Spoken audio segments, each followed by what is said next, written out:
Count of Monte Cristo by Alexandre Dumas. Chapter 1. Marseilles. The Arrival. On the 24th of February, 1815, the lookout at Notre Dame de la Garde signaled the three master, the Pharaon, from Smyrna, Trieste, and Naples. As usual, a pilot put off immediately, and rounding the Château d'If, got on board the vessel between Cape Morgion and Rion Island. Immediately, and according to custom, the ramparts of Fort Saint-Jean were covered with spectators. It is always an event at Marseilles for a ship to come into port, especially when this ship, like the Pharaon, had been built, rigged, and laden at the old Fosse docks, and belonged to an owner of the city.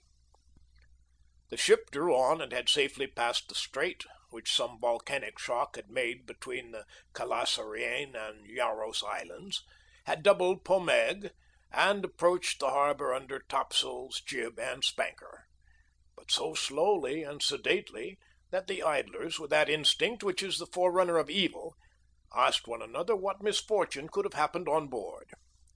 However, those experienced in navigation saw plainly that if any accident had occurred, it was not to the vessel herself, for she bore down with all the evidence of being skillfully handled, the anchor a cockbill, the jib-boom guys already eased off, and standing by the side of the pilot, who was steering the Pharaon toward the narrow entrance of the inner port, was a young man, who with activity and vigilant eye watched every motion of the ship and repeated each direction of the pilot. The vague disquietude which prevailed among the spectators had so much affected one of the crowd that he did not await the arrival of the vessel in harbor, but jumping into a small skiff, desired to be pulled alongside the Pharaon, which he reached as she rounded into La Réserve basin. When the young man on board saw this person approach, he left his station by the pilot, and, hat in hand, leaned over the ship's bulwarks. He was a fine, tall, slim young fellow of 18 or 20, with black eyes and hair as dark as a raven's wing, and his whole appearance bespoke that calmness and resolution peculiar to men accustomed from their cradle to contend with danger. "Ah, is it you, Dantes?" cried the man in the skiff. "What's the matter, and why have you such an air of sadness aboard?" "A great misfortune, Monsieur Morrel," replied the young man. "A great misfortune, for me especially. Off Civita Vecchia we lost our brave Captain Leclerc." "And the cargo?" inquired the owner eagerly. "Is all safe, Monsieur Morrel. I think you will be satisfied on that head, but poor Captain Leclerc!" "What happened to him?" asked the owner with an air of considerable resignation. "What happened to the worthy captain?" "He died." "Fell into the sea?" "No, sir. He died of brain fever in dreadful agony." Then, turning to the crew, he said, "Bear a hand there to take in sail." All hands obeyed, and at once the 8 or 10 seamen who composed the crew sprang to their respective stations at the spanker brails and outhaul, topsail sheets and halyards, the jib downhaul, and the topsail clewlines and buntlines. The young sailor gave a look to see that his orders were promptly and accurately obeyed, and then turned again to the owner. "And how did this misfortune occur?" inquired the latter, resuming the interrupted conversation. "Alas, sir, in the most unexpected manner. After a long talk with the harbor master, Captain Leclerc left Naples greatly disturbed in mind. In 24 hours he was attacked by a fever, and died 3 days afterwards. We performed the usual burial service, and he is at rest, sewed up in his hammock with a 36-pound shot at his head and his heels, off El Giglio Island. We bring to his widow his sword and cross of honor. It was worth while, truly," added the young man with a melancholy smile, "to make war against the English for 10 years, and to die in his bed at last like everybody else."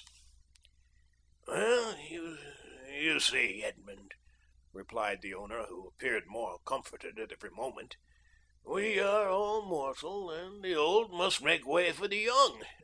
If not, why, there would be no promotion. And since you assure me that the cargo is all safe and sound, Monsieur Morrel, take my word for it, and I advise you not to take 25,000 francs for the profits of the voyage." Then, as they were just passing the round tower, the young man shouted, "Stand by there to lower the topsails and jib! Brail up the spanker!" The order was executed as promptly as it would have been on board a man of war. "Let go and clew up!" At this last command, all the sails were lowered, and the vessel moved almost imperceptibly onwards. "Now, if you will come on board, Monsieur Morrel," said Dantès, observing the owner's impatience, "here is your supercargo, Monsieur Danglars, coming out of his cabin, who will furnish you with every particular. As for me, I must look after the anchoring and dress the ship in mourning." The owner did not wait for a second invitation. He seized a rope which Dantès flung to him, and with an activity that would have done credit to a sailor, climbed up the side of the ship, while the young man, going to his task, left the conversation to Danglars, who now came toward the owner. He was a man of 25 or 26 years of age, of unprepossessing countenance, obsequious to his superiors, insolent to his subordinates, and this, in addition to his position as responsible agent on board, which is always obnoxious to the sailors, made him as much disliked by the crew as Edmond Dantes was beloved by them. "Well, Monsieur Morrel," said Danglars, "you have heard of the misfortune that has befallen us." Yes, poor Captain Leclerc. He was a brave and an honest man." "And a first-rate seaman, one who had seen long and honorable service, as became a man charged with the interests of a house so important as that of Morrel and Son," replied Danglars. "But," replied the owner, glancing after Dantès, who was watching the anchoring of his vessel, "it seems to me that a sailor needs not be so old as you say, Danglars, to understand his business, for our friend Edmond seems to understand it thoroughly, and not to require instruction from anyone." "Yes," said Danglars, darting at Edmond a look gleaming with hate. "Yes, he is young, and youth is invariably self-confident. Scarcely was the captain's breath out of his body when he assumed the command without consulting anyone, and he caused us to lose a day and a half at the island of Elba, instead of making for Marseilles direct." "As to taking command of the vessel," replied Morrel, "that was his duty as captain's mate. As to losing a day and a half off the island of Elba, he was wrong, unless the vessel needed repairs." "The vessel was in as good condition as I am, and as I hope you are, Monsieur Morrel, and this day and a half were lost from pure whim, for the pleasure of going ashore, and nothing else." "Dantès," said the ship owner, turning toward the young man, "come this way." "In a moment, sir," answered Dantès, "and I'm with you." Then calling to the crew, he said, "Let go!" The anchor was instantly dropped, and the chain ran rattling through the porthole. Dantès continued at his post in spite of the presence of the pilot, until this maneuver was completed, and then he added, "Half mast the colors, and square the yards." "You see," said Danglars, "he fancies himself captain already, upon my word." "And so, in fact, he is," said the owner. "Except your signature and your partner's, Monsieur Morrel." "And why should he not have this?" asked the owner. "He is young, it is true, but it seems to me a thorough seaman and of full experience." A cloud passed over Danglars' brow. "Your pardon, Monsieur Morrel," said Dantès, approaching. "The vessel now rides at anchor, and I'm at your service. You hailed me, I think?" Danglars repeated a step or two.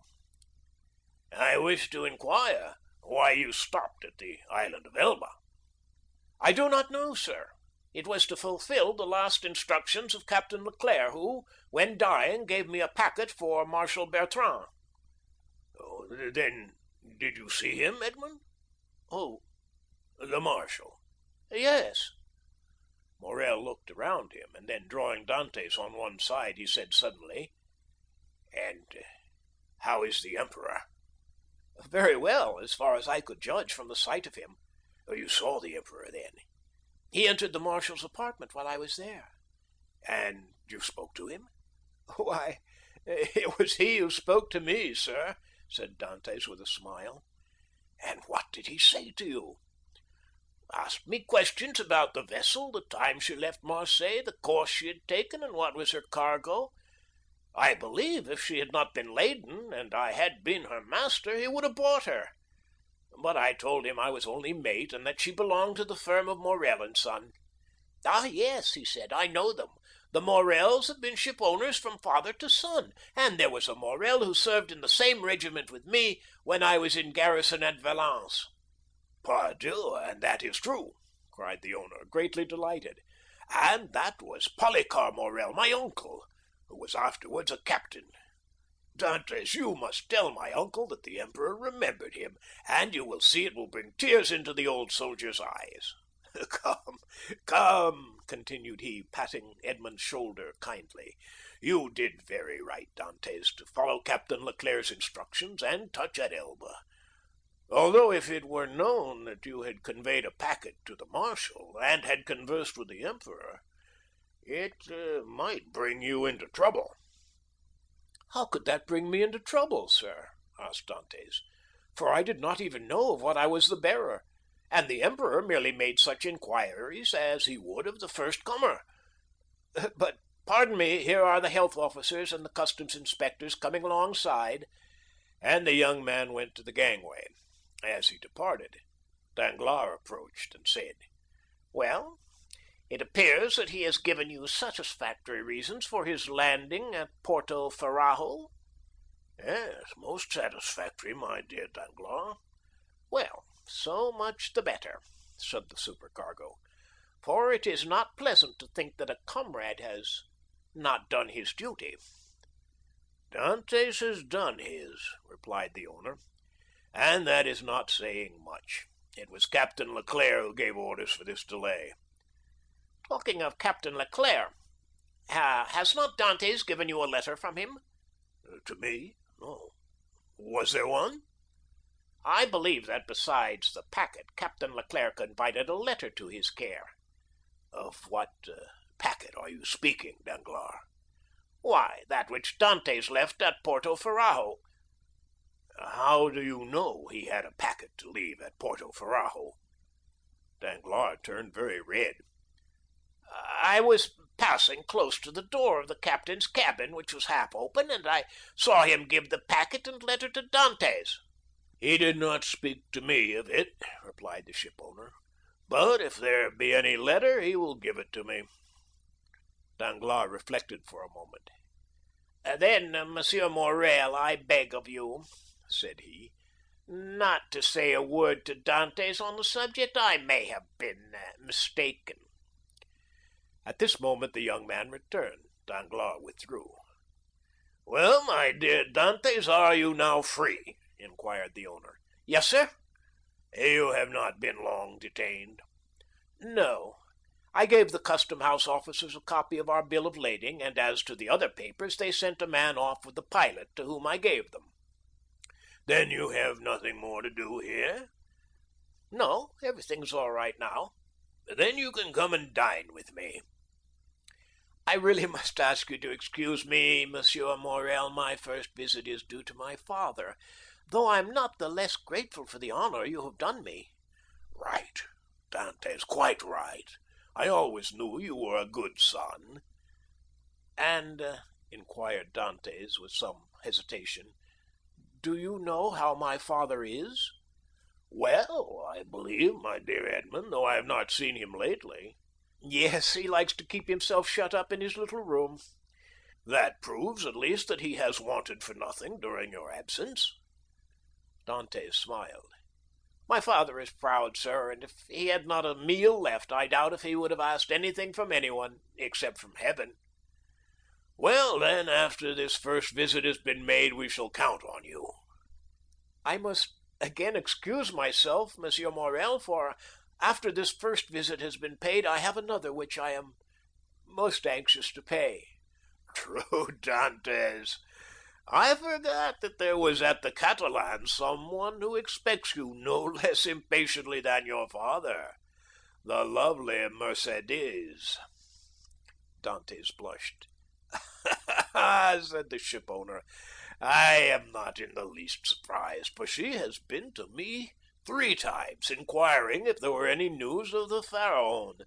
Peste, Edmond, you have a very handsome mistress." "She is not my mistress," replied the young sailor gravely. "She is my betrothed."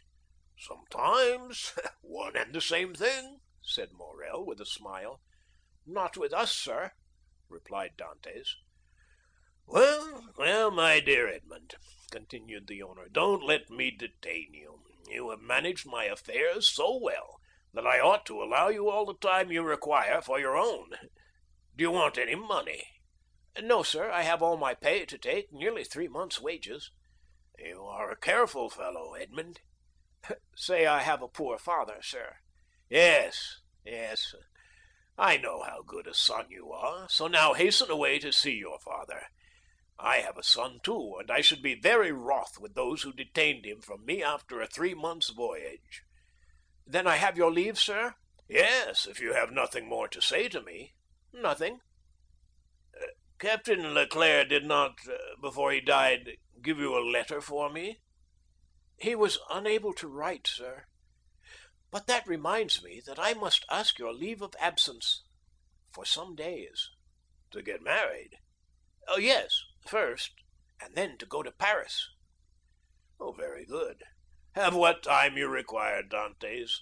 It will take quite 6 weeks to unload the cargo, and we cannot get you ready for sea until 3 months after that. Only be back again in 3 months, for the Pharaon," added the owner, patting the young sailor on the back, "cannot sail without her captain." "Without her captain!" cried Dantes, his eyes sparkling with animation. "Pray mind what you say, for you are touching on the most secret wishes of my heart. Is it really your intention to make me captain of the Pharaon?"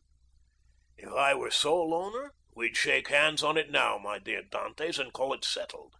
But I have a partner. And you know the Italian proverb, chi ha compagno ha padrone. He who has a partner has a master. But the thing is at least half done, as you have 1 out of 2 votes. Rely on me to procure you the other. I will do my best."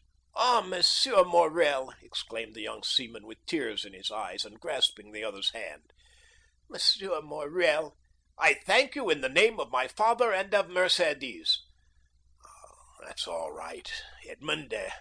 There's a providence that watches over the deserving.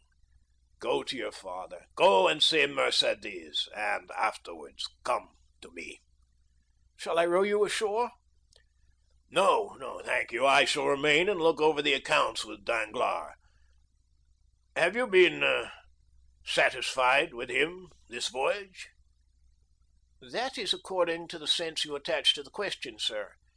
Do you mean, is he a good comrade? No, for I think he never liked me since the day when I was silly enough, after a little quarrel we had, to propose to him to stop for 10 minutes at the Island of Monte Cristo to settle the dispute, a proposition which I was wrong to suggest, and he quite right to refuse. If you mean as responsible agent when you ask me the question, I believe there is nothing to say against him, and that you will be content with the way in which he has performed his duty." "But tell me, Dantes, if you had command of the Pharaon, would you be glad to see Danglars remain?" "Captain or mate, Monsieur Morrel, I shall always have the greatest respect for those who possess the owner's confidence." That's right, Dantes. I see you are a thoroughly good fellow, and will retain you no longer. Go, for I see how impatient you are." "Then I have leave?" "Go, I tell you." "May I have the use of your skiff?" "Certainly."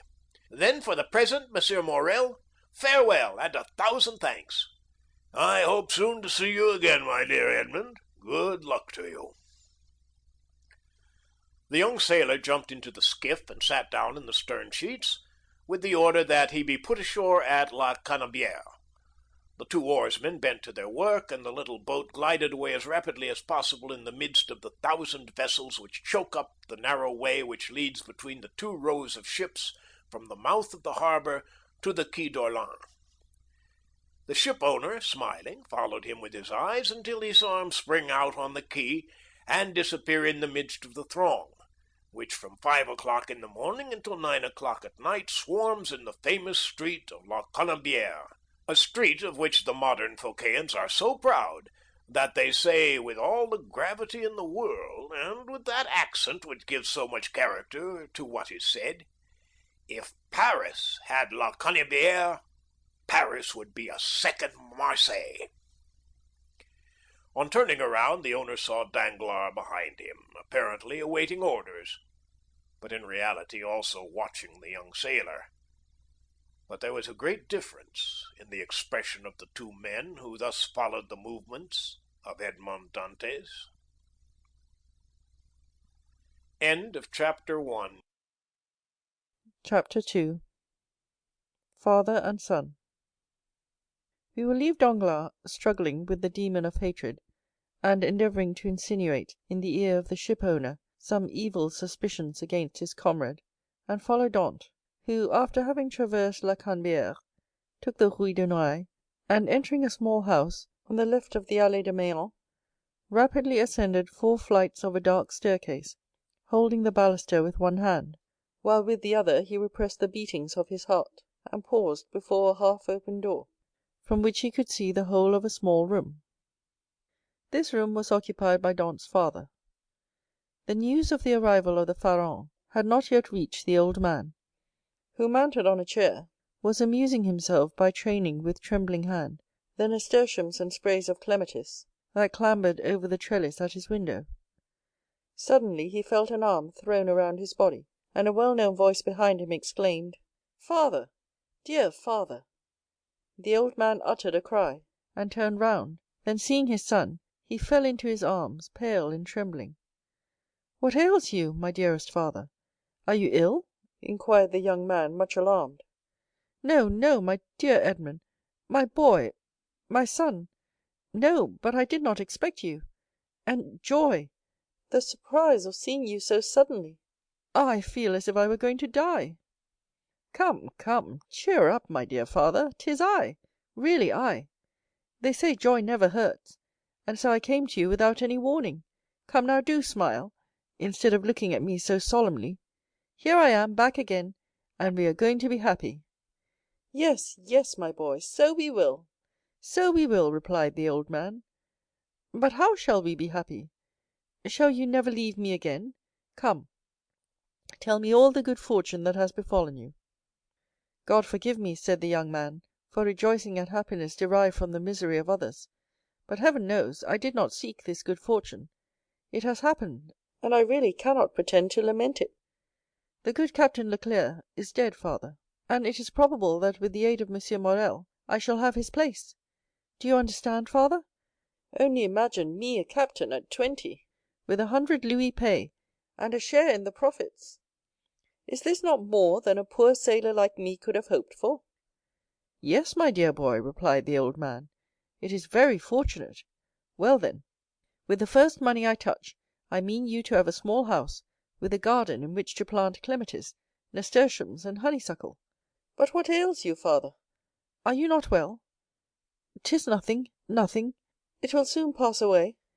And as he said so, the old man's strength failed him, and he fell backwards. "Come, come," said the young man, "a glass of wine, father, will revive you. Where do you keep your wine?" "No, no, thanks. You need not look for it. I do not want it," said the old man. "Yes, yes, father, tell me where it is." And he opened 2 or 3 cupboards. "It is no use," said the old man. "There is no wine." "What, no wine?" said Dantès, turning pale, and looking alternately at the hollow cheeks of the old man and the empty cupboards. "What, no wine? Have you wanted money, father?" "I want nothing now that I have you," said the old man. "Yet," stammered Dantès, wiping the perspiration from his brow, "yet I gave you 200 francs when I left, 3 months ago." "Yes, yes, Edmond, that is true; but you forgot at that time a little debt to our neighbor, Caderousse. He reminded me of it, telling me if I did not pay for you, he would be paid by Monsieur Morrel, and so you see, lest he might do you an injury." "Well?" "Why, I paid him." "But," cried Dantès, "it was 140 francs I owed Caderousse." "Yes," stammered the old man. "And you paid him out of the 200 francs I left you?" The old man nodded. "So that you have lived for 3 months on 60 francs," muttered Edmond. "You know how little I require," said the old man. "Heaven pardon me!" cried Edmond, falling on his knees before his father. "What are you doing? You have wounded me to the heart." "Never mind it, for I see you once more," said the old man. "And now it's all over. Everything is all right again." "Yes, here I am," said the young man, "with a promising future and a little money." "Here, father, here," he said. "Take this, take it, and send for something immediately." And he emptied his pockets on the table, the contents consisting of a dozen gold pieces, 5 or 6 5-franc pieces, and some smaller coin. The countenance of old Dantès brightened. "Whom does this belong to?" he inquired. "To me, to you, to us. Take it, buy some provisions, be happy, and tomorrow we shall have more." "Gently, gently," said the old man, with a smile. "And by your leave, I will use your purse moderately, for they would say, if they saw me buy too many things at a time, that I had been obliged to await your return in order to be able to purchase them." "Do as you please, but first of all, pray have a servant, father. I will not have you left alone so long. I have some smuggled coffee and most capital tobacco in a small chest in the hold, which you shall have tomorrow. But hush, here comes somebody. 'Tis Caderousse, who has heard of your arrival, and no doubt comes to congratulate you on your fortunate return." "Ah, lips that say one thing while the heart thinks another," murmured Edmond. "But never mind, he is a neighbor who has done us a service on a time, so he's welcome."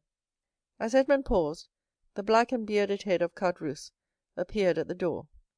He was a man of 25 or 6, and held a piece of cloth, which, being a tailor, he was about to make into a coat lining. "What, is it you, Edmond, back again?" said he, with a broad Marseillais accent, and a grin that displayed his ivory white teeth. "Yes, as you see, neighbor Caderousse, and ready to be agreeable to you in any way and every way," replied Dantès, but ill concealing his coldness under this cloak of civility. "Thanks, thanks.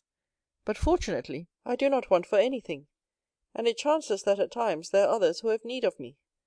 Dantès made a gesture. "I do not allude to you, my boy. No, no, I lent you money, and you returned it. That's like good neighbors, and we are quits." "We are never quits with those who oblige us," was Dantès' reply. "For when we do not owe them money, we owe them gratitude." "What's the use of mentioning that? What is done is done. Let us talk of your happy return, my boy. I had gone on the quay to match a piece of mulberry cloth, when I met friend Danglars. 'You at Marseilles?' 'Yes,' says he. 'I thought you were at Smyrna.' 'I was, but am now back again.' 'And where is the dear boy, our little Edmond?' 'Why, with his father, no doubt,' replied Danglars. 'And so I came,' added Caderousse, 'as fast as I could to have the pleasure of shaking hands with a friend.'" "Worthy Caderousse," said the old man, "he is so much attached to us." "Yes, to be sure I am. I love and esteem you, because honest folks are so rare. But it seems you have come back rich, my boy," continued the tailor, looking askance at the handful of gold and silver which Dantès had thrown on the table. The young man remarked the greedy glance which shone in the dark eyes of his neighbor. "Eh," he said negligently, "this money is not mine. I was expressing to my father my fears that he had wanted many things in my absence, and to convince me he emptied his purse on the table. Come, father," added Dantès, "put this money back in your box, unless neighbor Caderousse wants anything, and in that case it is at his service." "No, my boy, no," said Caderousse. "I am not in any want, thank God, my living is suited to my means. Keep your money, keep it, I say. One never has too much. But at the same time, my boy, I am as much obliged by your offer as if I took advantage of it." "It was offered with good will," said Dantès. "No doubt, my boy, no doubt. Well, you stand well with M. Morrel, I hear, you insinuating dog, you." "M. Morrel has always been exceedingly kind to me," replied Dantès. "Then you were wrong to refuse to dine with him." "What, did you refuse to dine with him?" said old Dantès. "And did he invite you to dine?" Yes, my dear father, replied Edmond, smiling at his father's astonishment at the excessive honour paid to his son. And why did you refuse, my son? Inquired the old man. That I might the sooner see you again, my dear father, replied the young man. I was most anxious to see you. But it must have vexed Monsieur Morrel, good worthy man, said Caderousse. And when you are looking forward to being captain, it was wrong to annoy the owner. But I explained to him the cause of my refusal, replied Dantès, and I hope he fully understood it. Yes, but to be captain, one must do a little flattery to one's patrons. I hope to be captain without that, said Dantès. So much the better, so much the better. Nothing will give greater pleasure to all your old friends, and I know one down there behind the St. Nicholas citadel who will not be sorry to hear it. Mercédès, said the old man. Yes, my dear father, and with your permission, now I have seen you and know you are well, and have all you require, I will ask your consent to go and pay a visit to the Catalans. Go, my dear boy, said old Dantès, and heaven bless you and your wife, as it has blessed me and my son. His wife, said Caderousse. Why, how fast you go on, Father Dantès. She is not his wife yet, as it seems to me. So, but according to all probability, she soon will be, replied Edmond. Yes, yes, said Caderousse, but you were right to return as soon as possible, my boy. And why? Because Mercédès is a very fine girl, and fine girls never lack followers. She particularly has them by dozens. Really? Answered Edmond, with a smile which had in it traces of slight uneasiness. Ah, yes, continued Caderousse, and capital offers too. But you know you will be captain, and who could refuse you then? Meaning to say, replied Dantès, with a smile which but ill concealed his trouble, that if I were not a captain— Eh, said Caderousse, shaking his head. Come, come, said the sailor, I have a better opinion than you of women in general, and of Mercédès in particular, and I am certain that, captain or not, she will remain ever faithful to me. So much the better, said Caderousse. When one is going to be married, there is nothing like implicit confidence. But never mind that, my boy. Go and announce your arrival, and let her know all your hopes and prospects. I will go directly, was Edmond's reply, and embracing his father and nodding to Caderousse, he left the apartment. Caderousse lingered for a moment, then taking leave of old Dantès, he went downstairs to rejoin Danglars, who awaited him at the corner of the Rue Senac. Well, said Danglars, did you see him? I have just left him, answered Caderousse. Did he allude to his hope of being captain? He spoke of it as a thing already decided.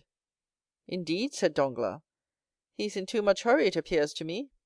Why, it seems M. Morrel has promised him the thing, so that he is quite elated about it. Why, yes, he is actually insolent over the matter, has already offered me his patronage as if he were a grand personage, and proffered me a loan of money as though he were a banker. Which you refused? Most assuredly, although I might easily have accepted it, for it was I who put into his hands the first silver he ever earned. But now M. Dantès has no longer any occasion for assistance. He is about to become a captain. Pooh, said Danglars, he is not one yet.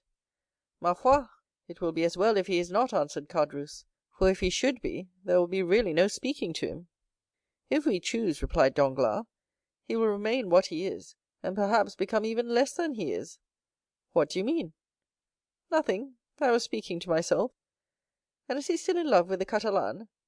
Over head and ears, but unless I am much mistaken, there will be a storm in that quarter. Explain yourself. Why should I? It is more important than you think, perhaps. You do not like Dantès? I never like upstarts. Then tell me all you know about the Catalan. I know nothing for certain, only I have seen things which induce me to believe, as I told you, that the future captain will find some annoyance in the vicinity of the Vieille Infirmerie. What have you seen? Come, tell me. Well, every time I have seen Mercédès come into the city, she has been accompanied by a tall, strapping, black-eyed Catalan, with a red complexion, brown skin, and fierce air, whom she calls cousin. Really? And you think this cousin pays her attentions? I only suppose so. What else can a strapping chap of 21 mean with a fine wench of 17? And you say that Dantès has gone to the Catalans? He went before I came down. Let us go the same way. We will stop at La Réserve, and we can drink a glass of La Malgue whilst we wait for news. Come along, said Caderousse, but you pay the score. Of course, replied Danglars. and going quickly to the designated place, they called for a bottle of wine and 2 glasses. Père Pamphile had seen Dantès pass not 10 minutes before, and assured that he was at the Catalans, they sat down under the budding foliage of the planes and sycamores, in the branches of which the birds were singing their welcome to one of the first days of spring. End of chapter 2. Chapter 3. The Catalans. Beyond a bare, weather-worn wall, about 100 paces from the spot where the two friends sat looking and listening as they drank their wine, was the village of the Catalans. Long ago this mysterious colony quitted Spain, and settled on the tongue of land on which it is to this day. Whence it came no one knew, and spoke an unknown tongue. One of its chiefs, who understood Provençal, begged the commune of Marseilles to give them this bare and barren promontory, where, like the sailors of old, they had run their boats ashore. The request was granted, and 3 months afterwards, around the 12 or 15 small vessels which had brought these gypsies of the sea, a small village sprang up.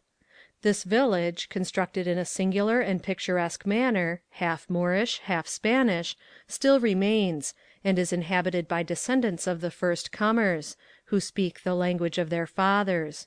For 3 or 4 centuries they have remained upon this small promontory, on which they had settled like a flight of sea-birds, without mixing with the Marseillais population, intermarrying and preserving their original customs and the costume of their mother country as they have preserved its language. Our readers will follow us along the only street of this little village, and enter with us one of the houses, which is sunburned to the beautiful dead-leaf colour peculiar to the buildings of the country, and within coated with whitewash, like a Spanish posada. A young and beautiful girl, with hair as black as jet, her eyes as velvety as a gazelle's, was leaning with her back against the wainscot, rubbing in her slender, delicately moulded fingers a bunch of heath blossoms, the flowers of which she was picking off and strewing on the floor. Her arms, bare to the elbow, brown and modelled after those of the Arlesian Venus, moved with a kind of restless impatience, and she tapped the earth with her arched and supple foot, so as to display the pure and full shape of her well-turned leg, in its red cotton, grey, and blue-clocked stocking. At 3 paces from her, seated in a chair which he balanced on 2 legs, leaning his elbow on an old worm-eaten table, was a tall young man of 20 or 22, who was looking at her with an air in which vexation and uneasiness were mingled. He questioned her with his eyes, but the firm and steady gaze of the young girl controlled his look. "You see, Mercédès," he said, "here is Easter come round again. Tell me, is this the moment for a wedding?" "I have answered you 100 times, Fernand, and really you must be very stupid to ask me again." "Well, repeat it, I beg of you, that I may at last believe it. Tell me for the 100th time that you refuse my love, which had your mother's sanction. Make me understand once for all that you are trifling with my happiness, that my life or death are nothing to you. Ah, to have dreamed for 10 years of being your husband, Mercédès, and to lose that hope, which was the only stay of my existence." "At least it was not I who ever encouraged you in that hope, Fernand," replied Mercédès. "You cannot reproach me with the slightest coquetry. I have always said to you, I love you as a brother, but do not ask from me more than sisterly affection, for my heart is another's. Is that not true, Fernand?" "Yes, that is very true, Mercédès," replied the young man. "Yes, you have been cruelly frank with me. But do you forget that it is among the Catalans a sacred law to intermarry?" "You mistake, Fernand. It is not a law, but merely a custom, and, I pray of you, do not cite this custom in your favour. You are included in the conscription, Fernand, and are only at liberty on sufferance, liable at any moment to be called upon to take up arms.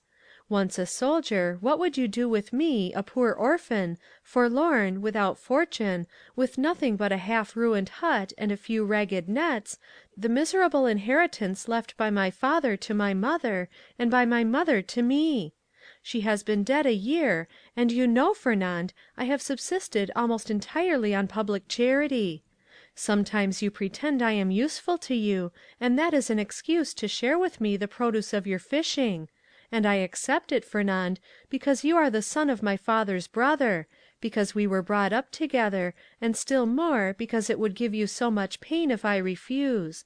But I feel very deeply that this fish which I go and sell, and with the produce of which I buy the flax I spin, I feel very keenly, Fernand, that this is charity." "And if it were, Mercédès, poor and lone as you are, you suit me as well as the daughter of the first ship owner or the richest banker of Marseilles. What do such as we desire but a good wife and careful housekeeper, and where can I look for these better than in you?" "Fernand," answered Mercédès, shaking her head, "a woman becomes a bad manager, and who shall say she will remain an honest woman when she loves another man better than her husband? Rest content with my friendship, for I say once more that this is all I can promise, and I will promise no more than I can bestow." "I understand," replied Fernand. "You can endure your own wretchedness patiently, but you are afraid to share mine. Well, Mercédès, beloved by you, I would tempt fortune. You would bring me good luck, and I should become rich. I could extend my occupation as a fisherman, might get a place as clerk in a warehouse, and become in time a dealer myself." "You could do no such thing, Fernand. You are a soldier, and if you remain at the Catalans, it is because there is no war. So remain a fisherman, and be contented with my friendship, as I cannot give you more."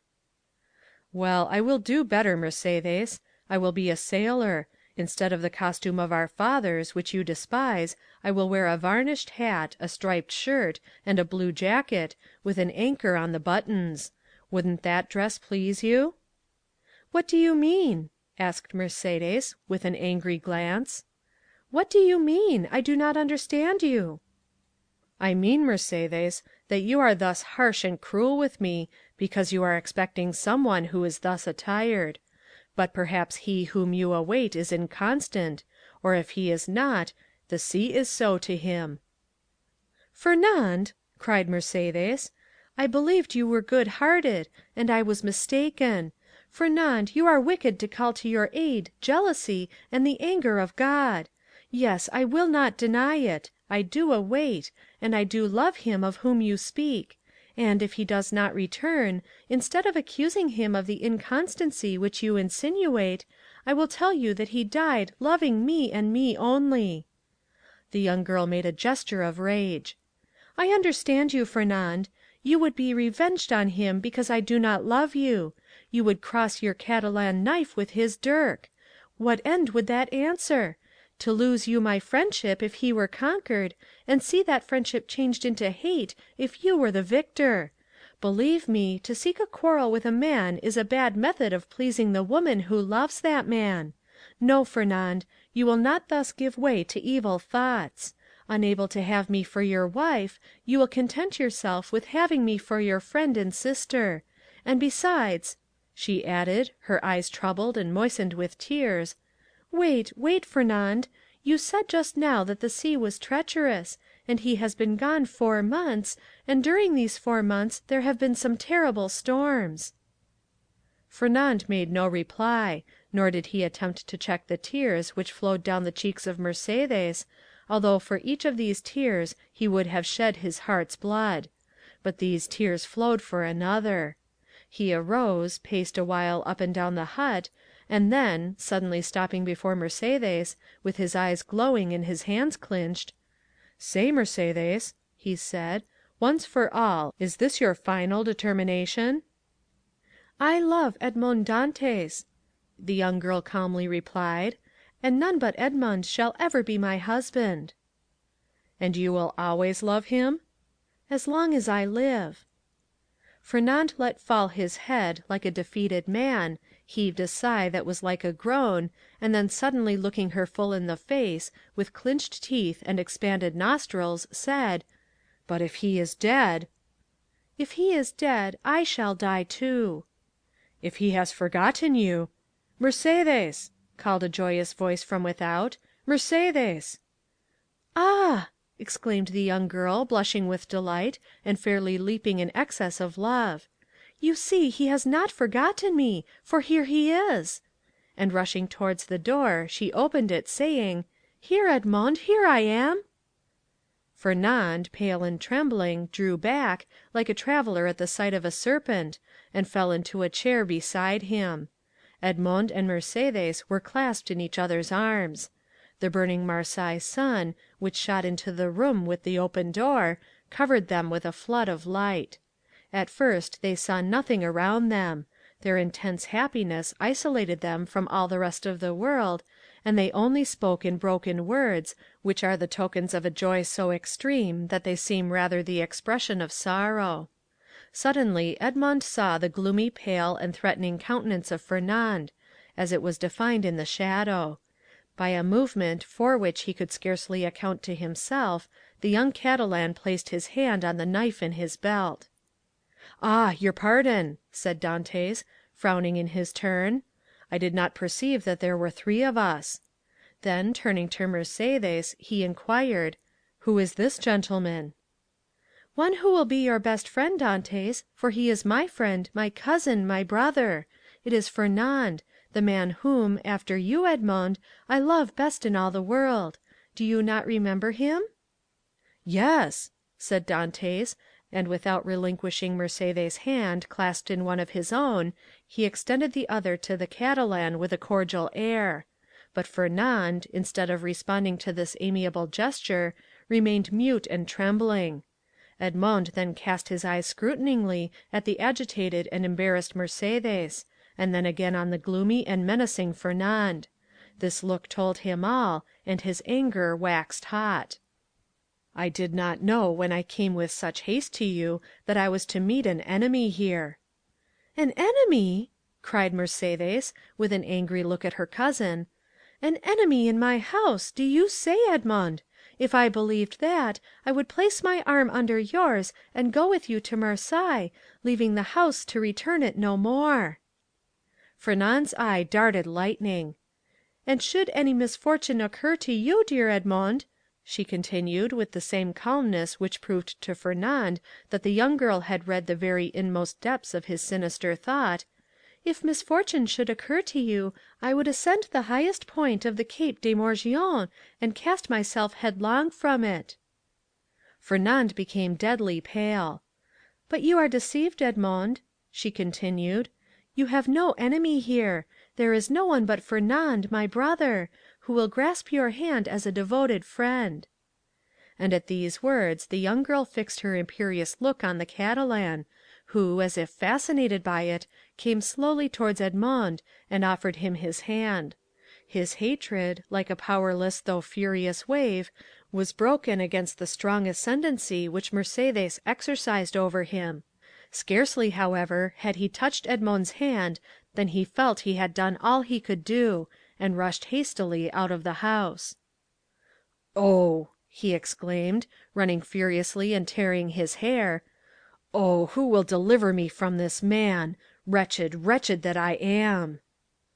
"Hallo, Catalan! Hallo, Fernand! Where are you running to?" exclaimed a voice.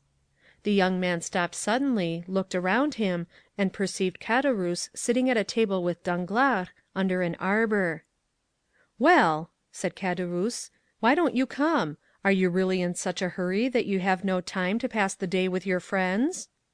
"Particularly when they have still a full bottle before them," added Danglars.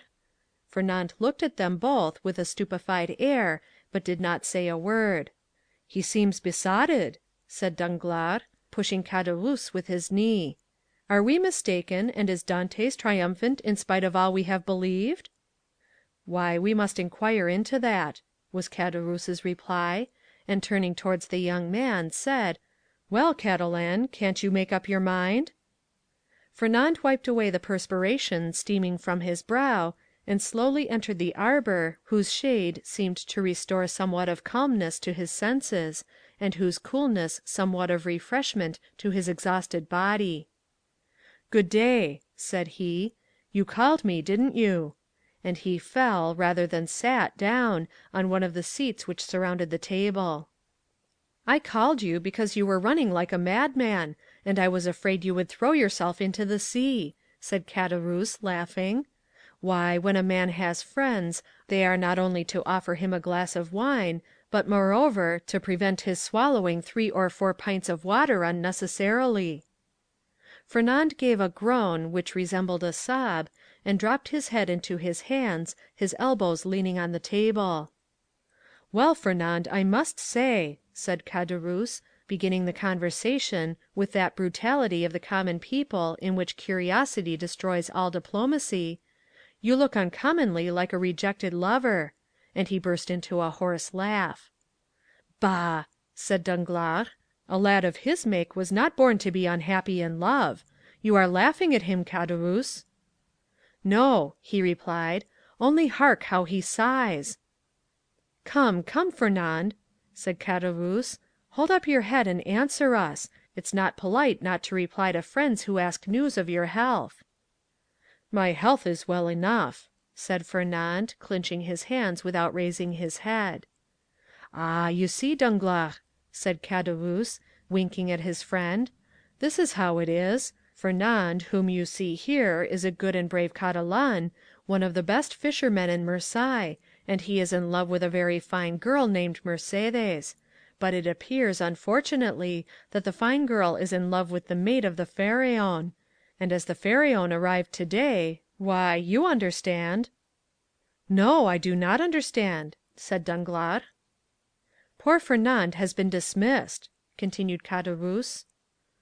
"Well, and what then?" said Fernand, lifting up his head and looking at Caderousse like a man who looks for someone on whom to vent his anger. "Mercédès is not accountable to any person, is she? Is she not free to love whomsoever she will?" "Oh, if you take it in that sense," said Caderousse, "it is another thing. But I thought you were a Catalan, and they told me the Catalans were not men to allow themselves to be supplanted by a rival. It was even told me that Fernand, especially, was terrible in his vengeance." Fernand smiled piteously. "A lover is never terrible," he said. "Poor fellow!" remarked Danglars, affecting to pity the young man from the bottom of his heart. "Why, you see, he did not expect to see Dantès return so suddenly. He thought he was dead, perhaps. Or perchance faithless. These things always come on us more severely when they come suddenly." "Ah, ma foi, under any circumstances," said Caderousse, who drank as he spoke, and on whom the fumes of the wine began to take effect, "under any circumstances, Fernand is not the only person put out by the fortunate arrival of Dantès, is he, Danglars?"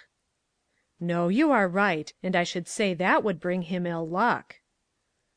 "Well, never mind," answered Caderousse, pouring out a glass of wine for Fernand, and filling his own for the 8th or 9th time, while Danglars had merely sipped his. "Never mind, in the meantime he marries Mercédès, the lovely Mercédès; at least he returns to do that." During this time Danglars fixed his piercing gaze on the young man, on whose heart Caderousse's words fell like molten lead. "And when is the wedding to be?" he asked. "Oh, it is not yet fixed," murmured Fernand. "No, but it will be," said Caderousse, "as surely as Dantès will be captain of the Pharaon, eh, Danglars?" Danglars shuddered at this unexpected attack, and turned to Caderousse, whose countenance he scrutinized, to try and detect whether the blow was premeditated, but he read nothing but envy in a countenance already rendered brutal and stupid by drunkenness. "Well," said he, filling the glasses, "let us drink to Captain Edmond Dantes, husband of the beautiful Catalan." Caderousse raised his glass to his mouth with unsteady hand, and swallowed the contents at a gulp. Fernand dashed his on the ground. "Eh," stammered Caderousse, "what do I see down there by the wall, in the direction of the Catalans? Look, Fernand, your eyes are better than mine. I believe I see double. You know wine is a deceiver, but I should say it was two lovers walking side by side and hand in hand. Heaven forgive me, they do not know that we can see them, and they are actually embracing." Danglars did not lose one pang that Fernand endured. "Do you know them, Fernand?" he said. "Yes," was the reply in a low voice. "It is Edmond and Mercédès." "Ah, see there now," said Caderousse, "and I did not recognize them. Hallo, Dantès! Hallo, hallo, lovely damsel! Come this way, and let us know when the wedding is to be, for Fernand here is so obstinate he will not tell us." "Hold your tongue, will you?" said Danglars, pretending to restrain Caderousse, who, with the tenacity of drunkards, leaned out of the arbor. "Try to stand upright, and let the lovers make love without interruption. See, look at Fernand and follow his example. He is well behaved." Fernand, probably excited beyond bearing, pricked by Danglars, as the bull is by the bandilleros, was about to rush out, for he had risen from his seat, and seemed to be collecting himself to dash headlong upon his rival, when Mercédès, smiling and graceful, lifted up her lovely head, and looked at them with her clear and bright eyes. At this Fernand recollected her threat of dying if Edmond died, and dropped again heavily on his seat. Danglars looked at the two men, one after the other, the one brutalized by liquor, the other overwhelmed with love. "I shall get nothing from these fools," he muttered, "and I am very much afraid of being here between a drunkard and a coward. Here's an envious fellow making himself boozy on wine, when he ought to be nursing his wrath, and here is a fool who sees the woman he loves stolen from under his nose, and takes on like a big baby. Yet this Catalan has eyes that glisten like those of the vengeful Spaniards, Sicilians, and Calabrians, and the other has fists big enough to crush an ox at one blow. Unquestionably, Edmond's star is in the ascendant, and he will marry the splendid girl. He will be captain too, and laugh at us all, unless—" a sinister smile passed over Danglars' lips, "unless I take a hand in the affair," he added. "Halloo!" continued Caderousse, half rising, and with his fist on the table. "Halloo, Edmond! Do you not see your friends, or are you too proud to speak to them?" "No, my dear fellow," replied Dantès, "I am not proud, but I am happy, and happiness blinds, I think, more than pride." "Ah, very well, that's an explanation," said Caderousse. "How do you do, Madame Dantès?" Mercédès curtsied gravely, and said, "That is not my name, and in my country it bodes ill fortune, they say, to call a young girl by the name of her betrothed before he becomes her husband. So call me Mercédès, if you please." "We must excuse our worthy neighbor Caderousse," said Dantès; "he is so easily mistaken." "So then the wedding is to take place immediately, Monsieur Dantès?" said Danglars, bowing to the young people. "As soon as possible, Monsieur Danglars. Today all preliminaries will be arranged at my father's, and tomorrow, or next day at latest, the wedding festival here at La Réserve. My friends will be there, I hope; that is to say, you are invited, Monsieur Danglars, and you, Caderousse." "And Fernand," said Caderousse with a chuckle, "Fernand too is invited." "My wife's brother is my brother," said Edmond, "and we, Mercédès and I, should be very sorry if he were absent at such a time." Fernand opened his mouth to reply, but his voice died on his lips, and he could not utter a word. "Today the preliminaries, tomorrow or next day the ceremony. You are in a hurry, captain." "Danglars," said Edmond, smiling, "I will say to you as Mercédès said just now to Caderousse, do not give me a title which does not belong to me. That may bring me bad luck." "Your pardon," replied Danglars. "I merely said you seemed in a hurry, and we have lots of time. The Pharaon cannot be under way again in less than 3 months." "We are always in a hurry to be happy, Monsieur Danglars, for when we have suffered a long time we have great difficulty in believing in good fortune. But it is not selfishness alone that makes me thus in haste. I must go to Paris." "Ah, really, to Paris? And it will be the first time you have ever been there, Dantès?" "Yes." "Have you business there?" "Not of my own, the last commission of poor Captain Leclere. You know to what I allude, Danglars. It is sacred. Besides, I shall only take the time to go and return." Yes, yes, I understand, said Danglars, and then in a low voice he added, to Paris, no doubt to deliver the letter which the grand marshal gave him. Ah, this letter gives me an idea, a capital idea. Ah, Dantes, my friend, you are not yet registered number 1 on board the good ship Pharaon. Then turning towards Edmond, who was walking away, a pleasant journey, he cried. Thank you, said Edmond with a friendly nod, and the two lovers continued on their way, as calm and joyous as if they were the very elect of heaven. Chapter 4. Conspiracy. Danglars followed Edmond and Mercédès with his eyes until the two lovers disappeared behind one of the angles of Fort St. Nicholas. Then turning around, he perceived Ferdinand, who had fallen pale and trembling into his chair, while Caderousse stammered out the words of a drinking song. "Well, my dear sir," said Danglars to Ferdinand, "here is a marriage which does not appear to make everybody happy." "It drives me to despair," said Ferdinand. "Do you then love Mercédès?" "I adore her." "For long?" "As long as I have known her, always." "And you sit there, tearing your hair, instead of seeking to remedy your condition? I did not think that was the way of your people." "What would you have me do?" said Ferdinand. "How do I know? Is it my affair? I am not in love with Mademoiselle Mercédès. But for you, in the words of the gospel, seek and you shall find." "I have found already." "What?" "I would stab the man, but the woman told me that if any misfortune happened to her betrothed, she would kill herself." "Pooh! Women say those things, but never do them. You do not know Mercédès. What she threatens, she will do." "Idiot," murmured Danglars. "Whether she kill herself or not, what matter, provided Dantes is not captain?" "Before Mercédès should die," replied Ferdinand, with the accents of unshaken resolution, "I would die myself." "That's what I call love," said Caderousse, with a voice more tipsy than ever. "That's love, or I don't know what love is."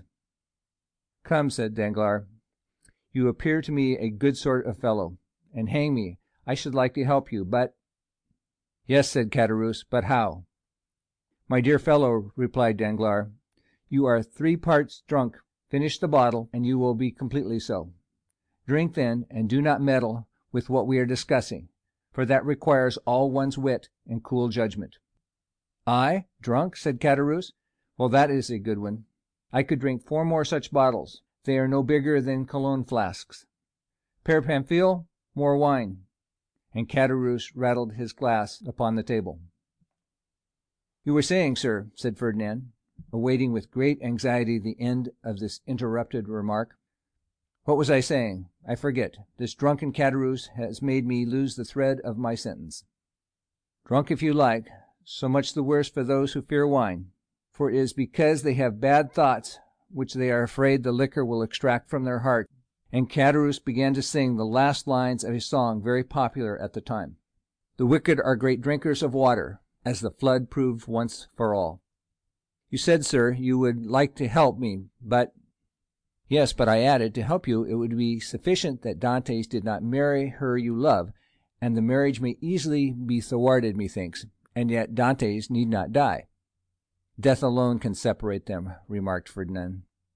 "You talk like a noodle, my friend," said Caderousse, "and here is Danglars, who is a wide-awake, clever, deep fellow, who will prove to you that you are wrong. Prove it, Danglars. I have answered for you. Say there is no need why Dantes should die. It would, indeed, be a pity he should. Dantes is a good fellow. I like Dantes. Dantes, your health." Ferdinand rose impatiently. "Let him run on," said Danglars, restraining the young man. "Drunk as he is not much out in what he says. Absence severs as well as death, and if the walls of a prison were between Edmond and Mercédès, they would be as effectually separated as if he lay under a tombstone." "Yes, but one gets out of prison," said Caderousse, who, with what sense was left in him, listened eagerly to the conversation. "And when one gets out, and one's name is Edmond Dantes, one seeks revenge." "What matters that?" muttered Ferdinand. "And why I should like to know, persisted Caderousse, should they put Dantes in prison? He has not robbed or killed or murdered. Hold your tongue, said Danglars. I won't hold my tongue, replied Caderousse. I say I want to know why they should put Dantes in prison. I like Dantes. Dantes, your health, and he swallowed another glass of wine. Danglars saw in the muddled look of the tailor the progress of his intoxication, and turning toward Ferdinand, said, Well, you understand there is no need to kill him. Certainly not, if, as you said just now, you have the means of having Dantes arrested. Have you that means? It is to be found for the searching. But why should I meddle in this matter? It is no affair of mine. I know not why you meddle, said Ferdinand, seizing his arm. But this I know. You have some motive of personal hatred against Dantes, for who himself hates is never mistaken in the sentiments of others. I? Motives of hatred against Dantes? None, on my word. I saw you were unhappy, and your unhappiness interested me. That's all. But since you believe I act for my own account, adieu, my dear friend. Get out of the affair as best you may. And Danglars rose as if he meant to depart. No, no, said Ferdinand, restraining him. Stay. It is of little consequence to me, at the end of the matter, whether you have any angry feelings or not against Dantes. I hate him. I confess it openly. Do you find the means, I will execute it, provided it is not to kill that man, for Mercédès has declared she will kill herself if Dantes is killed. Caderousse, who had let his head drop on the table, now raised it, and looking at Ferdinand with his dull and fishy eyes, he said, Kill Dantes? Who talks of killing Dantes? I won't have him killed. I won't. He is my friend, and this morning offered to share his money with me, as I shared mine with him. I won't have Dantes killed. I won't. And who said a word about killing Dantes, muddlehead? Replied Danglars. We were merely joking. Drink to his health. And he added, filling Caderousse's glass, Do not interfere with us. Yes, yes, Dantes' good health, said Caderousse, emptying his glass. Here's to his health. His health. Hurrah. But the means, said Ferdinand. Have you not hit upon any? Asked Danglars. No, you undertook to do so. True, replied Danglars. The French have the superiority over the Spaniards, that the Spaniards ruminate while the French invent. Do you invent, then? Said Ferdinand impatiently. Waiter, said Danglars, pen, ink, and paper. Pen, ink, and paper, muttered Ferdinand. Yes, I am a supercargo. Pen, ink, and paper are my tools, and without my tools I am fit for nothing. Pen, ink, and paper, then, called Ferdinand loudly. There's what you want on that table, said the waiter. Bring them here. The waiter did as he was desired. When one thinks, said Caderousse, letting his hand drop on the paper, there is here withal to kill a man more sure than if we waited at the corner of a wood to assassinate him. I've always had more dread of pen, a bottle of ink, and a sheet of paper than of a sword and a pistol. The fellow is not so drunk as he appears to be, said Danglars. Give him some more wine, Ferdinand. Ferdinand filled Caderousse's glass, who, like the confirmed toper he was, lifted his hand from the paper and seized the glass. The Catalan watched him until Caderousse, almost overcome by this fresh assault on his senses, rested, or rather dropped, his glass upon the table. Well, resumed the Catalan, as he saw the final glimmer of Caderousse's reason vanishing before the last glass of wine. Well, then, I should say, for instance, resumed Danglars, that if after a voyage such as Dantes has just made, in which he touched at the island of Elba, someone were to denounce him to the king's procureur as a Bonaparte agent. I will denounce him, exclaimed the young man hastily. Yes, but they will make you sign your declaration and confront you with him you have denounced. I will supply you with the means of supporting your accusation, for I know the fact well. But Dantes cannot remain forever in prison, and one day or the other he will leave it, and the day when he comes out, woe betide him who was the cause of his incarceration. Oh, I should wish nothing better than that he would come and seek a quarrel with me. Yes, and Mercédès? Mercédès, who will detest you if you have only the misfortune to scratch the skin of her dearly beloved Edmond. True, replied Ferdinand. No, no, continued Danglars. If we resolve on such a step, it would be much better to take, as I now do, this pen, dip it into this ink, and write with the left hand, that the writing may not be recognized, the denunciation we propose." And Danglars, uniting practice with theory, wrote with his left hand, and in a writing reversed from his usual style, and totally unlike it, the following lines, which he handed to Ferdinand, and which Ferdinand read in an undertone: "The Honourable, the King's Attorney, is informed by a friend of the throne and religion, that one Edmond Dantes, mate of the ship Pharaon, arrived this morning from Smyrna, may have touched at Naples and Portoferraro, has been entrusted by Murat with a letter for the usurper, and by the usurper with a letter for the Bonapartist committee in Paris. Proof of this crime will be found on arresting him, for the letter will be found upon him, or at his father's, or in his cabin on board the Pharaon." "Very good," resumed Danglars. "Now your revenge looks like common sense, for in no way can it revert to yourself, and the matter will thus work its own way. There is nothing to do now but fold the letter as I am doing, and write upon it, 'To the King's Attorney.' That's all settled." And Danglars wrote the address as he spoke. "Yes, and that's all settled," exclaimed Caderousse, who by a last effort of intellect had followed the reading of the letter, and instinctively comprehended all the misery which such a denunciation must entail. "Yes, and that's all settled, only it will be an infamous shame," and he stretched out his hand to reach the letter. "Yes," said Danglars, taking it from beyond his reach, "and as what I say and do is merely a jest, and I amongst the first and foremost shall be sorry if anything happens to Dantes, the worthy Dantes. Look here." And taking the letter, he squeezed it up in his hand, and threw it in a corner of the arbor. "All right," said Caderousse. "Dantes is my friend, and I won't have him ill used." "And who thinks of using him ill? Certainly not I nor Ferdinand," said Danglars, rising and looking at the young man, who still remained seated, but whose eye was fixed on the denunciatory sheet of paper flung into the corner. "In this case," replied Caderousse, "let's have some more wine. I wish to drink to the health of Edmond and the lovely Mercédès." "You have had too much already, drunkard," said Danglars, "and if you continue, you will be compelled to sleep here, because unable to stand on your legs." "I," said Caderousse, rising with all the offended dignity of a drunken man, "I can't keep on my legs? Why, I'll wager I can go up into the belfry of the Écoles without staggering too." "Done," said Danglars. "I'll take your bet. But today it's time to return. Give me your arm, and let us go." "Very well, let us go," said Caderousse. "But I don't want your arm at all. Come, Ferdinand, won't you return to Marseilles with us?" "No," said Ferdinand, "I shall return to the Catalans." "You're wrong. Come with us to Marseilles. Come along." "I will not." "What do you mean, you will not?" "Well, just as you like, my prince. There's liberty for all the world. Come along, Danglars, and let the young gentleman return to the Catalans if he chooses." Danglars took advantage of Caderousse's temper at the moment to take him off towards Marseilles by the Pont Saint Victor, staggering as he went. When they had advanced about 20 yards, Danglars looked back and saw Ferdinand stoop, pick up the crumpled paper, and putting it in his pocket, then rush out of the arbor towards Pilon. "Well," said Caderousse, "why, what a lie he told.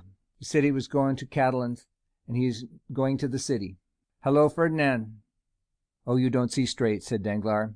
"He's gone right enough." "Well," said Caderousse, "I should have said not. How treacherous wine is!" "Come, come," said Danglars to himself. "Now the thing is at work, and it will effect its purpose unassisted."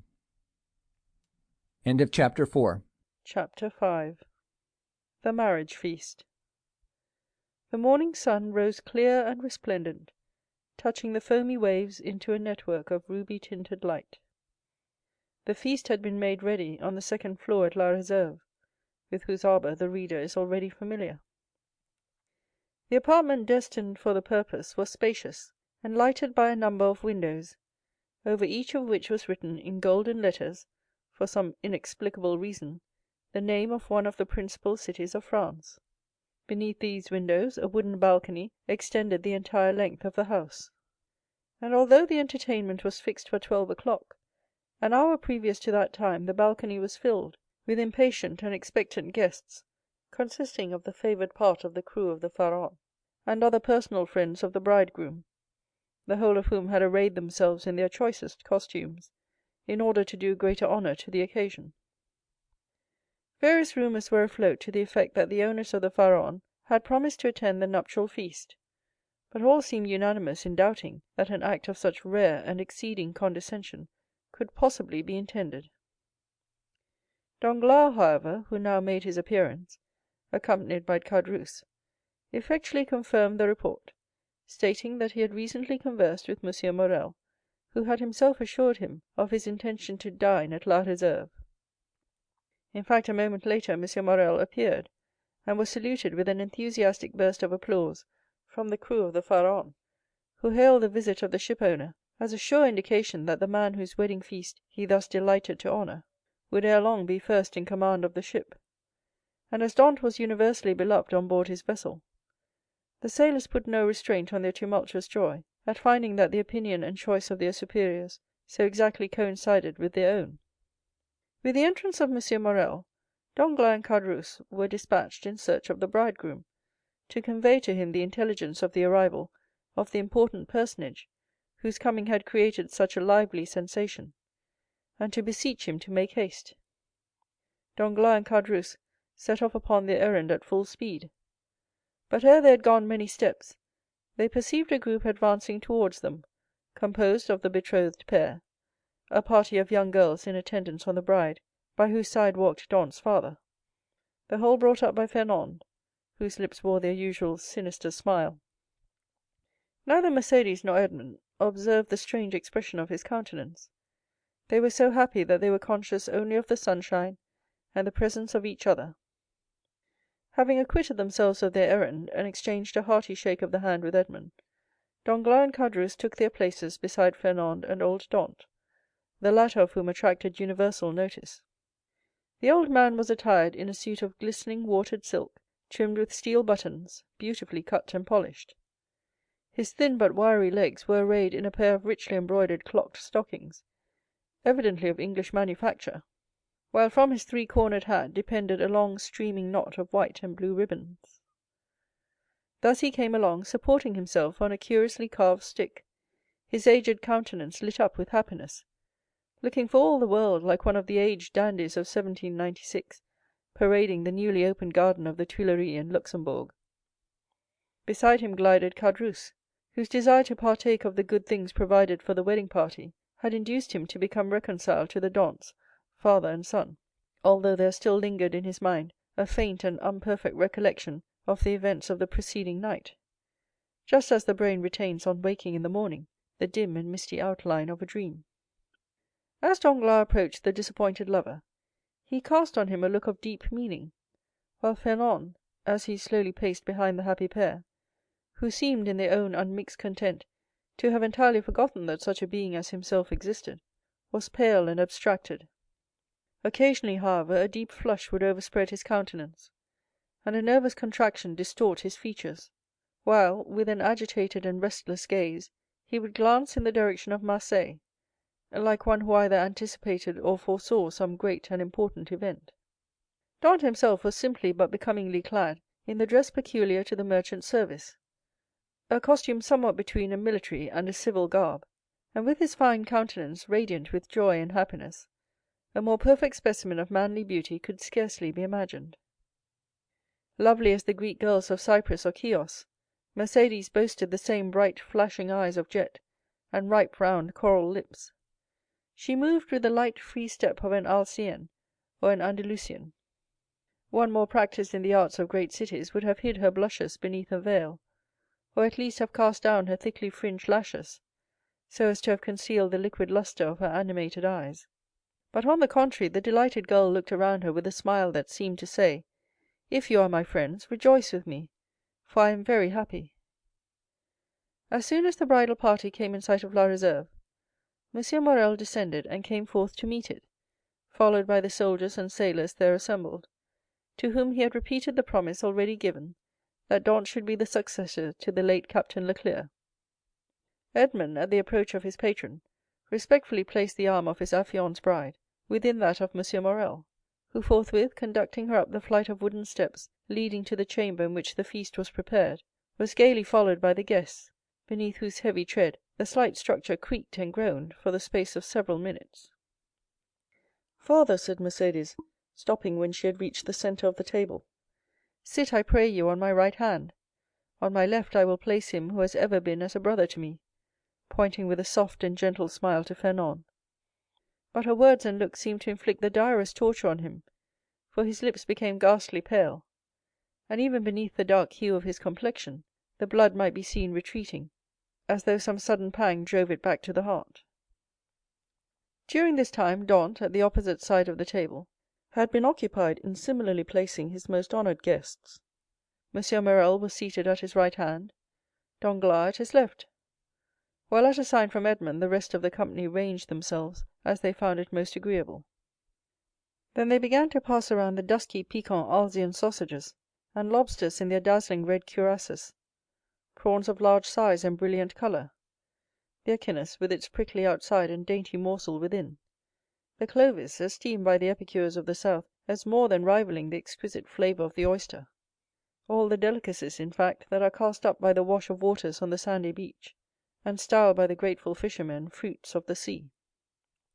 "A pretty silence, truly," said the old father of the bridegroom, as he carried to his lips a glass of wine of the hue and brightness of the topaz, and which had just been placed before Mercédès herself. "Now would anybody think that this room contained a happy, merry party, who desire nothing better than to laugh and dance the hours away?" "Ah," sighed Caderousse, "a man cannot always feel happy because he is about to be married." "The truth is," replied Dantès, "that I am too happy for noisy mirth." "If that is what you meant by your observation, my worthy friend, you are right. Joy takes a strange effect at times; it seems to oppress us almost the same as sorrow." Danglars looked towards Fernand, whose excitable nature received and betrayed each fresh impression.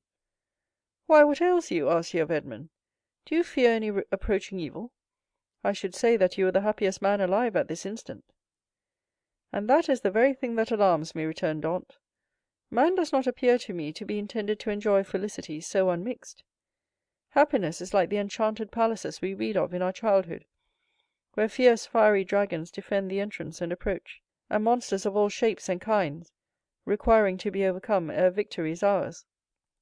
I own that I am lost in wonder to find myself promoted to an honor of which I feel myself unworthy, that of being the husband of Mercédès." "Nay, nay," cried Caderousse, smiling, "you have not attained that honor yet. Mercédès is not yet your wife. Just assume the tone and manner of a husband, and see how she will remind you that your hour is not yet come." The bride blushed, while Fernand, restless and uneasy, seemed to start at every fresh sound, and from time to time wiped away the large drops of perspiration that gathered on his brow. "Well, never mind that, neighbor Caderousse. It is not worth while to contradict me for such a trifle as that. 'Tis true that Mercédès is not actually my wife, but," added he, drawing out his watch, "in an hour and a half she will be." A general exclamation of surprise ran round the table, with the exception of the elder Dantès, whose laugh displayed the still perfect beauty of his large white teeth. Mercédès looked pleased and gratified, while Fernand grasped the handle of his knife with a convulsive clutch. "In an hour?" inquired Danglars, turning pale. "How is that, my friend?" "Why, thus it is," replied Dantès. "Thanks to the influence of M. Morrel, to whom, next to my father, I owe every blessing I enjoy, every difficulty has been removed. We have purchased permission to waive the usual delay, and at 2:30 the mayor of Marseilles will be waiting for us at the city hall. Now, as 1:15 has already struck, I do not consider I have asserted too much in saying that in another hour and 30 minutes Mercédès will have become Madame Dantès." Fernand closed his eyes. A burning sensation passed across his brow, and he was compelled to support himself by the table to prevent his falling from his chair. But in spite of all his efforts, he could not refrain from uttering a deep groan, which, however, was lost amid the noisy felicitations of the company. "Upon my word," cried the old man, "you make short work of this kind of affair. Arrived here only yesterday morning, and married today at 3 o'clock. Commend me to a sailor for going the quick way to work." "But," asked Danglars, in a timid tone, "how did you manage about the other formalities, the contract, the settlement?" "The contract," answered Dantès, laughingly, "it didn't take long to fix that. Mercédès has no fortune. I have none to settle on her. So you see our papers were quickly written out, and certainly do not come very expensive." This joke elicited a fresh burst of applause. "So that what we presume to be merely the betrothal feast turns out to be the actual wedding dinner," said Danglars. "No, no," answered Dantès. "Don't imagine I am going to put you off in that shabby manner. Tomorrow morning I start for Paris, 4 days to go and the same to return, with 1 day to discharge the commission entrusted to me, is all the time I shall be absent. I shall be back here by the 1st of March, and on the 2nd I give my real marriage feast." This prospect of fresh festivity redoubled the hilarity of the guests to such a degree that the elder Dantès, who, at the commencement of the repast, had commented upon the silence that prevailed, now found it difficult, amid the general din of voices, to obtain a moment's tranquillity in which to drink to the health and prosperity of the bride and bridegroom. Dantès, perceiving the affectionate eagerness of his father, responded by a look of grateful pleasure, while Mercédès glanced at the clock and made an expressive gesture to Edmond.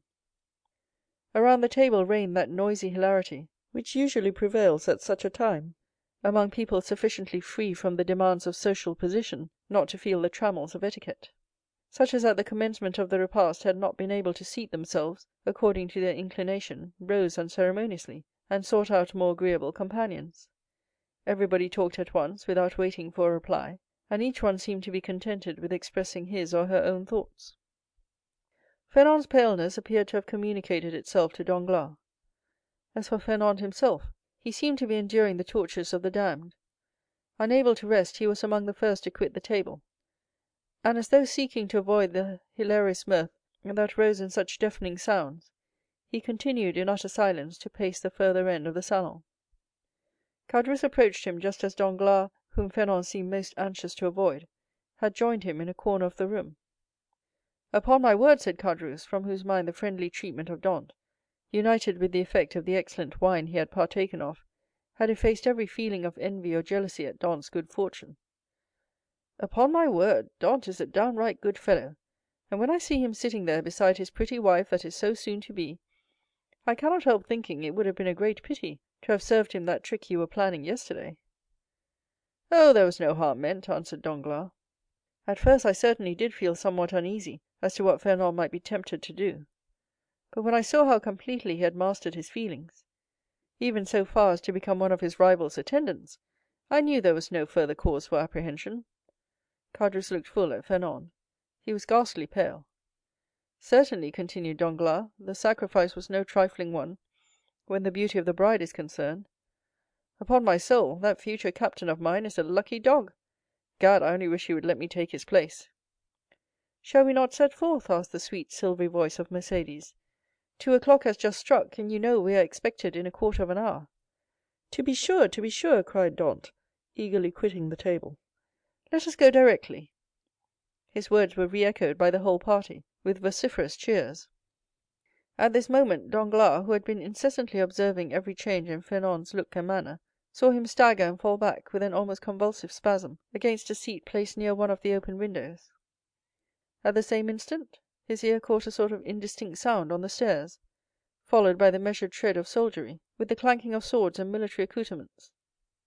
Then came a hum and buzz as of many voices, so as to deaden even the noisy mirth of the bridal party, among whom a vague feeling of curiosity and apprehension quelled every disposition to talk, and almost instantaneously the most death-like stillness prevailed. The sounds drew nearer. 3 blows were struck upon the panel of the door. The company looked at each other in consternation. "I demand admittance," said a loud voice outside the room, "in the name of the law." As no attempt was made to prevent it, the door was opened, and a magistrate, wearing his official scarf, presented himself, followed by 4 soldiers and a corporal. Uneasiness now yielded to the most extreme dread on the part of those present. "May I venture to inquire the reason of this unexpected visit?" said M. Morrel, addressing the magistrate, whom he evidently knew. "There is doubtless some mistake easily explained." "If it be so," replied the magistrate, "rely upon every reparation being made. Meanwhile, I am the bearer of an order of arrest, and although I most reluctantly perform the task assigned me, it must nevertheless be fulfilled. Who among the persons here assembled answers to the name of Edmond Dantès?" Every eye was turned towards the young man, who, spite of the agitation he could not but feel, advanced with dignity, and said in a firm voice, "I am he. What is your pleasure with me?" "Edmond Dantès," replied the magistrate, "I arrest you in the name of the law." "Me?" repeated Edmond, slightly changing color. "And wherefore, I pray?" "I cannot inform you, but you will be duly acquainted with the reasons that have rendered such a step necessary at the preliminary examination." M. Morrel felt that further resistance or remonstrance was useless. He saw before him an officer delegated to enforce the law, and perfectly well knew that it would be as unavailing to seek pity from a magistrate decked with his official scarf as to address a petition to some cold marble effigy. Old Dantès, however, sprang forward. There are situations which the heart of a father or a mother cannot be made to understand. He prayed and supplicated in terms so moving that even the officer was touched, and, although firm in his duty, he kindly said, "My worthy friend, let me beg of you to calm your apprehensions. Your son has probably neglected some prescribed form or attention in registering his cargo, and it is more than probable he will be set at liberty directly he has given the information required, whether touching the health of his crew or the value of his freight." "What is the meaning of all this?" inquired Caderousse frowningly of Danglars, who had assumed an air of utter surprise. "How can I tell you?" replied he. "I am like yourself utterly bewildered at all that is going on, and cannot in the least make out what it is about." Caderousse then looked around for Fernand, but he had disappeared. The scene of the previous night now came back to his mind with startling clearness. The painful catastrophe he had just witnessed appeared effectually to have rent away the veil which the intoxication of the evening before had raised between himself and his memory. "So, said he, in a hoarse and choking voice, to Danglars. "This, then, I suppose, is a part of the trick you were concerting yesterday. All I can say is, that if it be so, 'tis an ill turn, and well deserves to bring double evil on those who have projected it." "Nonsense," returned Danglars. "I tell you again, I have nothing whatever to do with it. Besides, you know very well that I tore the paper to pieces." "No, you did not," answered Caderousse; "you merely threw it by. I saw it lying in a corner." "Hold your tongue, you fool. What should you know about it? Why, you were drunk." "Where is Fernand?" inquired Caderousse. "How do I know?" replied Danglars. "Gone, as every prudent man ought to be." "To look after his own affairs, most likely. Never mind where he is. Let you and I go and see what is to be done for our poor friends." During this conversation, Dantès, after having exchanged a cheerful shake of the hand with all his sympathizing friends, had surrendered himself to the officer sent to arrest him, merely saying, "Make yourselves quite easy, my good fellows. There is some little mistake to clear up, that's all, depend upon it, and very likely I may not have to go so far as the prison to effect that." "Oh, to be sure," responded Danglars, who had now approached the group. "Nothing more than a mistake, I feel quite certain." Dantès descended the staircase, preceded by the magistrate, and followed by the soldiers. A carriage awaited him at the door; he got in, followed by two soldiers and the magistrate, and the vehicle drove off towards Marseilles. "Adieu, adieu, dearest Edmond," cried Mercédès, stretching out her arms to him from the balcony. The prisoner heard the cry, which sounded like the sob of a broken heart, and leaning from the coach, he called out, "Goodbye, Mercédès, we shall soon meet again." Then the vehicle disappeared round one of the turnings of Fort Saint Nicholas. "Wait for me here, all of you," cried M. Morrel.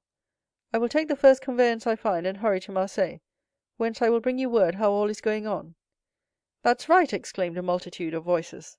"Go, and return as quickly as you can."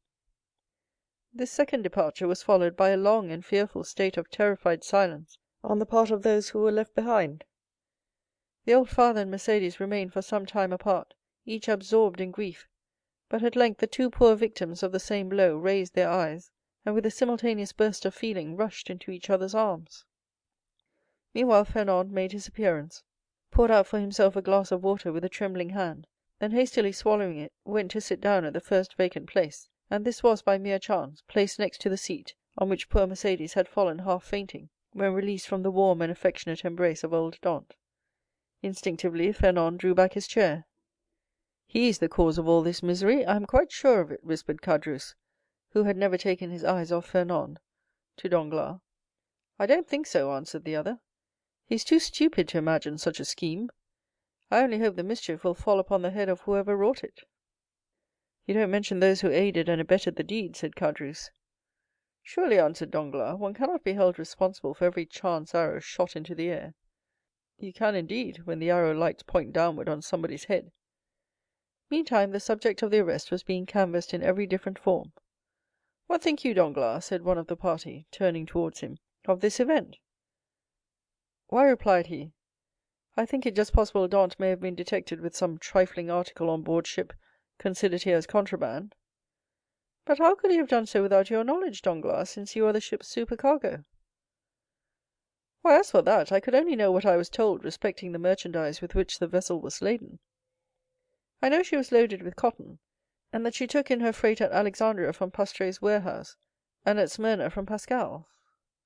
That is all I was obliged to know, and I beg I may not be asked for any further particulars. Now I recollect, said the afflicted old father. My poor boy told me yesterday he had got a small case of coffee, and another of tobacco for me. There, you see, exclaimed Danglars. Now the mischief is out.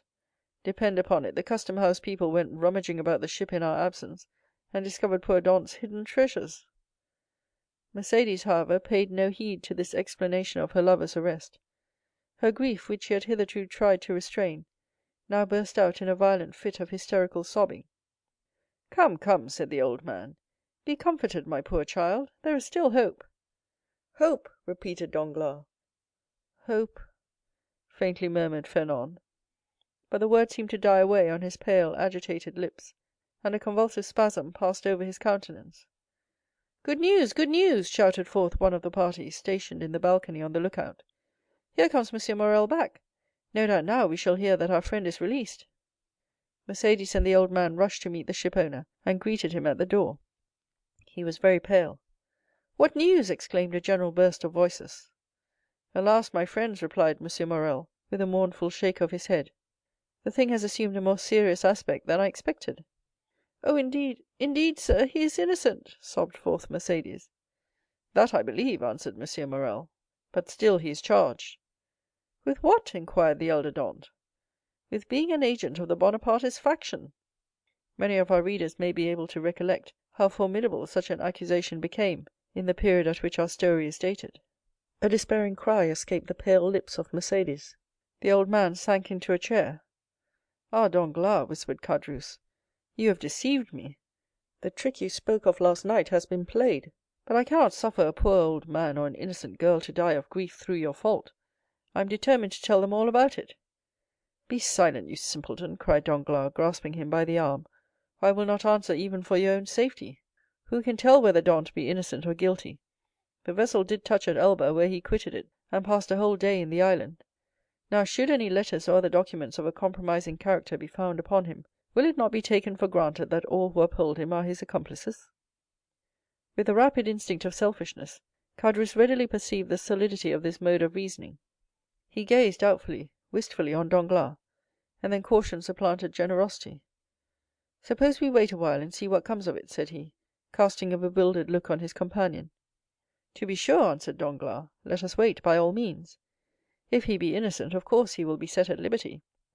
If guilty, why, it is no use involving ourselves in a conspiracy. Let us go, then. I cannot stay here any longer." "With all my heart," replied Danglars, pleased to find the other so tractable. "Let us take ourselves out of the way, and leave things for the present to take their course." After their departure, Fernand, who had now again become the friend and protector of Mercédès, led the girl to her home, while the friends of Dantès conducted the now half-fainting man back to his abode.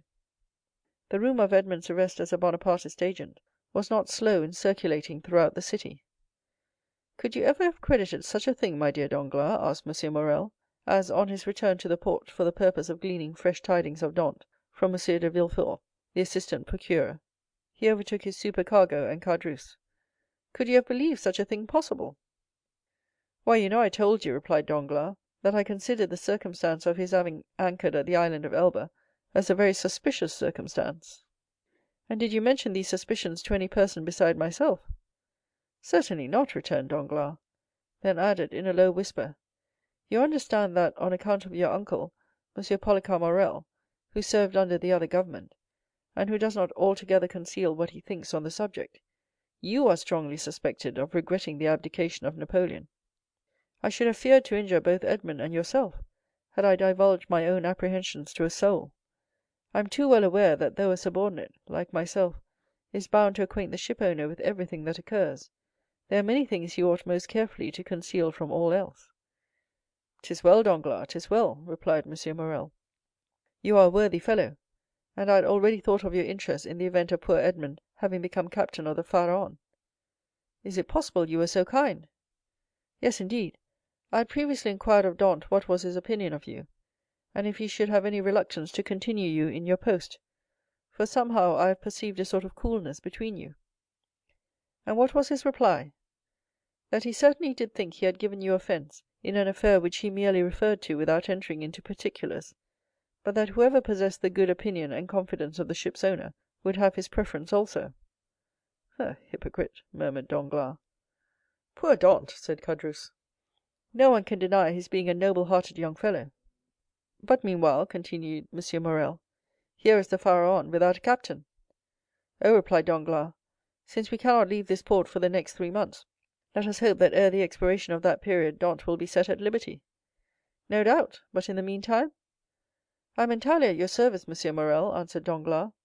"You know that I am as capable of managing a ship as the most experienced captain in the service, and it will be so far advantageous to you to accept my services, that upon Edmond's release from prison no further change will be requisite on board the Pharaon than for Dantès and myself each to resume our respective posts."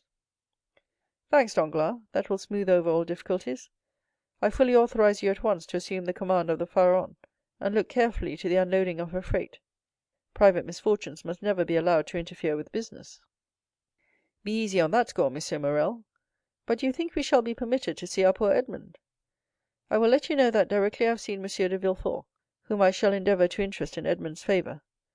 I am aware he is a furious royalist, but in spite of that, and of his being king's attorney, he is a man like ourselves, and I fancy not a bad sort of one."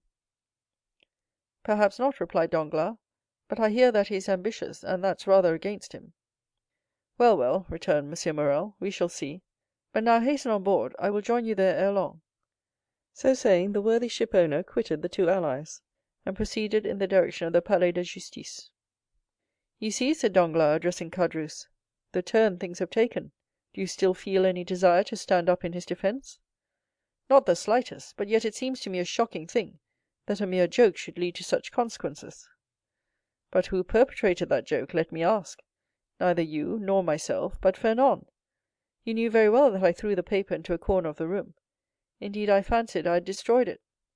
"Oh, no," replied Caderousse, "that I can answer for, you did not. I only wish I could see it now as plainly as I saw it lying all crushed and crumpled in a corner of the arbor." "Well, then, if you did, depend upon it, Fernand picked it up, and either copied it or caused it to be copied. Perhaps, even, he did not take the trouble of recopying it. And now I think of it, by heavens, he may have sent the letter itself! Fortunately for me, the handwriting was disguised." "Then you were aware of Dantès being engaged in a conspiracy?" "Not I. As I before said, I thought the whole thing was a joke, nothing more. It seems, however, that I have unconsciously stumbled upon the truth." "Still," argued Caderousse, "I would give a great deal if nothing of the kind had happened, or at least that I had had no hand in it. You will see, Danglars, that it will turn out an unlucky job for both of us." "Nonsense. If any harm come of it, it should fall on the guilty person, and that, you know, is Fernand. How can we be implicated in any way? All we have got to do is to keep our own counsel, and remain perfectly quiet, not breathing a word to any living soul, and you will see that the storm will pass away without in the least affecting us." "Amen," responded Caderousse, waving his hand in token of adieu to Danglars, and bending his steps towards the Allées de Meilhan, moving his head to and fro, and muttering as he went, after the manner of one whose mind was overcharged with one absorbing idea. "So far, then," said Danglars mentally, "all has gone as I would have it. I am temporarily commander of the Pharaon, with the certainty of being permanently so, if that fool of a Caderousse can be persuaded to hold his tongue. My only fear is the chance of Dantès being released. But, there, he is in the hands of justice, and," added he with a smile, "she will take her own." So saying, he leapt into a boat, desiring to be rowed on board the Pharaon, where M. Morrel had agreed to meet him. Chapter 6. The Deputy Procureur du Roi. In one of the aristocratic mansions built by Puget in the Rue du Grand Cour, opposite the Medusa Fountain, a second marriage feast was being celebrated almost at the same hour with the same nuptial repast given by Dantes. In this case, however, although the occasion of the entertainment was similar, the company was strikingly dissimilar. Instead of a rude mixture of sailors, soldiers, and those belonging to the humblest grade of life, the present assembly was composed of the very flower of Marseilles society. Magistrates who had resigned their office during the usurper's reign, officers who had deserted from the imperial army and joined forces with Condé, and younger members of families brought up to hate and execrate the man whom 5 years of exile would convert into a martyr, and 15 of restoration elevate to the rank of a god. The guests were still at table, and the heated and energetic conversation that prevailed betrayed the violent and vindictive passions that then agitated each dweller of the South, where unhappily for 5 centuries religious strife had long given increased bitterness to the violence of party feeling.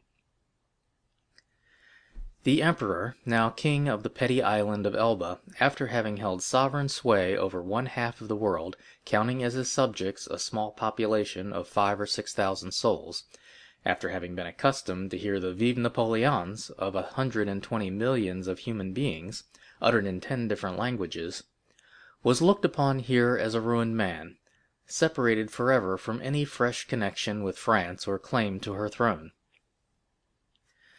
The magistrates freely discussed their political views. The military part of the company talked unreservedly of Moscow and Leipzig, while the women commented on the divorce of Josephine.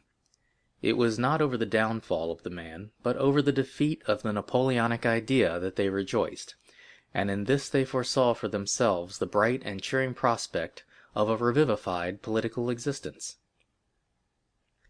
An old man decorated with the cross of St. Louis now rose and proposed the health of King Louis XVIII.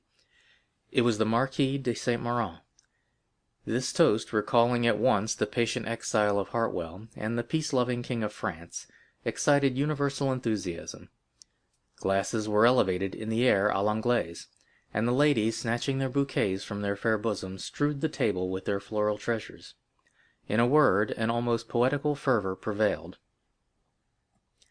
"Ah," said the Marquise de Saint-Méran, a woman with a stern, forbidding eye, though still noble and distinguished in appearance despite her 50 years, "ah, these revolutionists, who have driven us from those very possessions they afterwards purchased for a mere trifle during the reign of terror, would be compelled to own, were they here, that all true devotion was on our side, since we were content to follow the fortunes of a falling monarch, while they, on the contrary, made their fortune by worshipping the rising sun.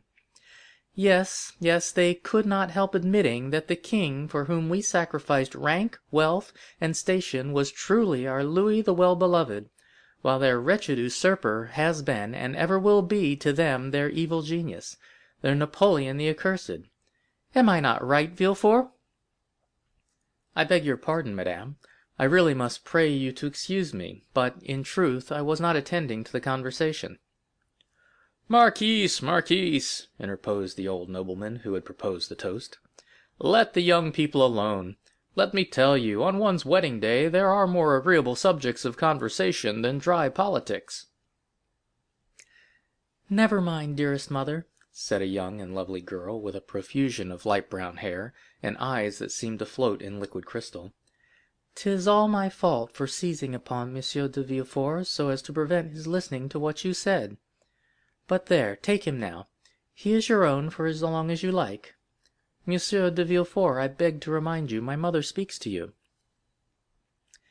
"If the marquise will deign to repeat the words I but imperfectly caught, I shall be delighted to answer," said Monsieur de Villefort.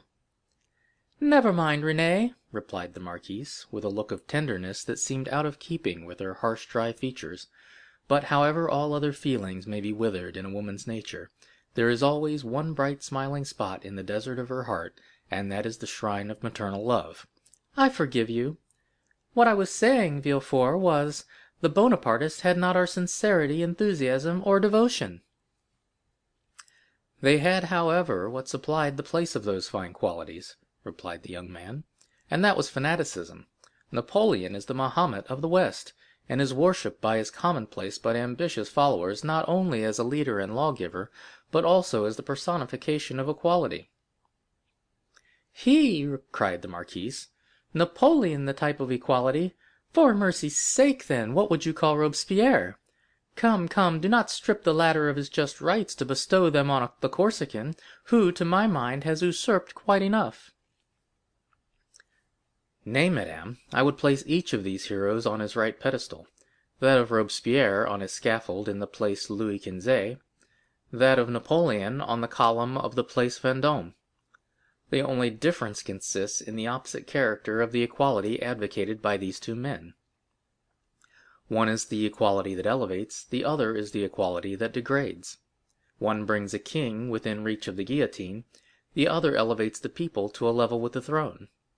Observe," said Villefort, smiling, "I do not mean to deny that both these men were revolutionary scoundrels, and that the 9th Thermidor and the 4th of April in the year 1814 were lucky days for France, worthy of being gratefully remembered by every friend to monarchy and civil order, and that explains how it comes to pass that, fallen, as I trust he is forever, Napoleon has still retained a train of parasitical satellites. Still, Marquise, it has been so with other usurpers. Cromwell, for instance, who was not half so bad as Napoleon, had his partisans and advocates." "Do you know, Villefort, that you are talking in a most dreadfully revolutionary strain? But I excuse it. It is impossible to expect the son of a Girondin to be free of a small spice of the old leaven." A deep crimson suffused the countenance of Villefort. "'Tis true, madame," answered he, "that my father was a Girondin, but he was not among the number of those who voted for the king's death. He was an equal sufferer with yourself during the Reign of Terror, and had well nigh lost his head on the same scaffold on which your father perished." "True," replied the marquise, without wincing in the slightest degree at the tragic remembrance thus called up. "But bear in mind, if you please, that our respective parents underwent persecution and proscription from diametrically opposite principles, in proof of which I may remark that while my family remained among the staunchest adherents of the exiled princes, your father lost no time in joining the new government, and that while the citizen Noirtier was a Girondin, the Count Noirtier became a senator." "Dear mother," interposed Renée, "you know very well it was agreed that all these disagreeable reminiscences should forever be laid aside." "Suffer me also, madame," replied Villefort, "to add my earnest request to Mademoiselle de Saint Méran's, that you will kindly allow the veil of oblivion to cover and conceal the past. What avails recrimination over matters wholly past recall? For my own part, I have laid aside even the name of my father, and altogether disown his political principles. He was, nay, probably may still be, a Bonapartist, and is called Noirtier. I, on the contrary, am a staunch royalist, and style myself de Villefort. Let what may remain of revolutionary sap exhaust itself and die away with the old trunk, and condescend only to regard the young shoot which has started up at a distance from the parent tree, without having the power, any more than the wish, to separate entirely from the stock from which it sprung." "Bravo, Villefort!" cried the marquis. "Excellently well said. Come now, I have hopes of obtaining what I have been for years endeavoring to persuade the marquise to promise, namely, a perfect amnesty and forgetfulness of the past." "With all my heart," replied the marquise. "Let the past be forever forgotten. I promise you it affords me as little pleasure to revive it as it does you. All I ask is, that Villefort will be firm and inflexible for the future in his political principles. Remember also, Villefort, that we have pledged ourselves to his majesty for your fealty and strict loyalty, and that at our recommendation the king consented to forget the past, as I do," and here she extended to him her hand, "as I now do at your entreaty. But bear in mind that should there fall in your way anyone guilty of conspiring against the government, you will be so much more bound to visit the offense with rigorous punishment, as it is known you belong to a suspected family." "Alas, madame," returned Villefort, "my profession, as well as the times in which we live, compels me to be severe. I have already successfully conducted several public prosecutions, and brought the offenders to merited punishment. but we have not done with the thing yet." "Do you indeed think so?" inquired the Marquise. "I am at least fearful of it. Napoleon, in the island of Elba, is too near France, and his proximity keeps up the hopes of his partisans. Marseilles is filled with half-pay officers, who are daily, under one frivolous pretext or other, getting up quarrels with the royalists. From hence arise continual and fatal duels among the higher classes of persons, and assassinations in the lower." "You have heard, perhaps," said the Comte de Salvieux, one of M. de Saint Méran's oldest friends, and chamberlain to the Comte d'Artois, "that the Holy Alliance propose removing him from thence." "Yes, they were talking about it when we left Paris," said M. de Saint Méran. "And where is it decided to transfer him?" "To St. Helena." "For heaven's sake, where is that?" asked the Marquise. "An island situated on the other side of the equator, at least 2,000 leagues from here," replied the count. "So much the better. As Villefort observes, it is a great act of folly to have left such a man between Corsica, where he was born, and Naples, of which his brother-in-law is king, and face to face with Italy, the sovereignty of which he coveted for his son." "Unfortunately," said Villefort, "there are the treaties of 1814, and we cannot molest Napoleon without breaking those compacts." "Oh, well, we shall find some way out of it," responded M. de Salvieux. "There wasn't any trouble over treaties when it was a question of shooting the poor Duc d'Anglès." "Well," said the Marquise, "it seems probable that, by the aid of the Holy Alliance, we shall be rid of Napoleon, and we must trust to the vigilance of M. de Villefort to purify Marseilles of his partisans. The king is either a king or no king. If he be acknowledged as sovereign of France, he should be upheld in peace and tranquillity, and this can best be effected by employing the most inflexible agents to put down every attempt at conspiracy. 'Tis the best and surest means of preventing mischief." "Unfortunately, madame," answered Villefort, "the strong arm of the law is not called upon to interfere until the evil has taken place." "Then all he has got to do is to endeavor to repair it." "Nay, madame, the law is frequently powerless to effect this. All it can do is to avenge the wrong done." "Oh, Monsieur de Villefort," cried a beautiful young creature, daughter to the Comte de Salvieux, and the cherished friend of Mademoiselle de Saint Méran, "do try and get up some famous trial while we are at Marseilles. I never was in a law court, and I am told it is so very amusing."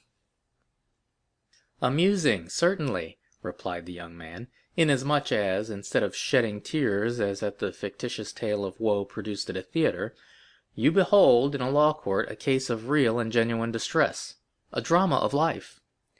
The prisoner whom you there see pale, agitated, and alarmed, instead of, as is the case when a curtain falls on a tragedy, going home to sup peacefully with his family, and then retiring to rest, that he may recommence his mimic woes on the morrow, is removed from your sight merely to be reconducted to his prison, and delivered up to the executioner.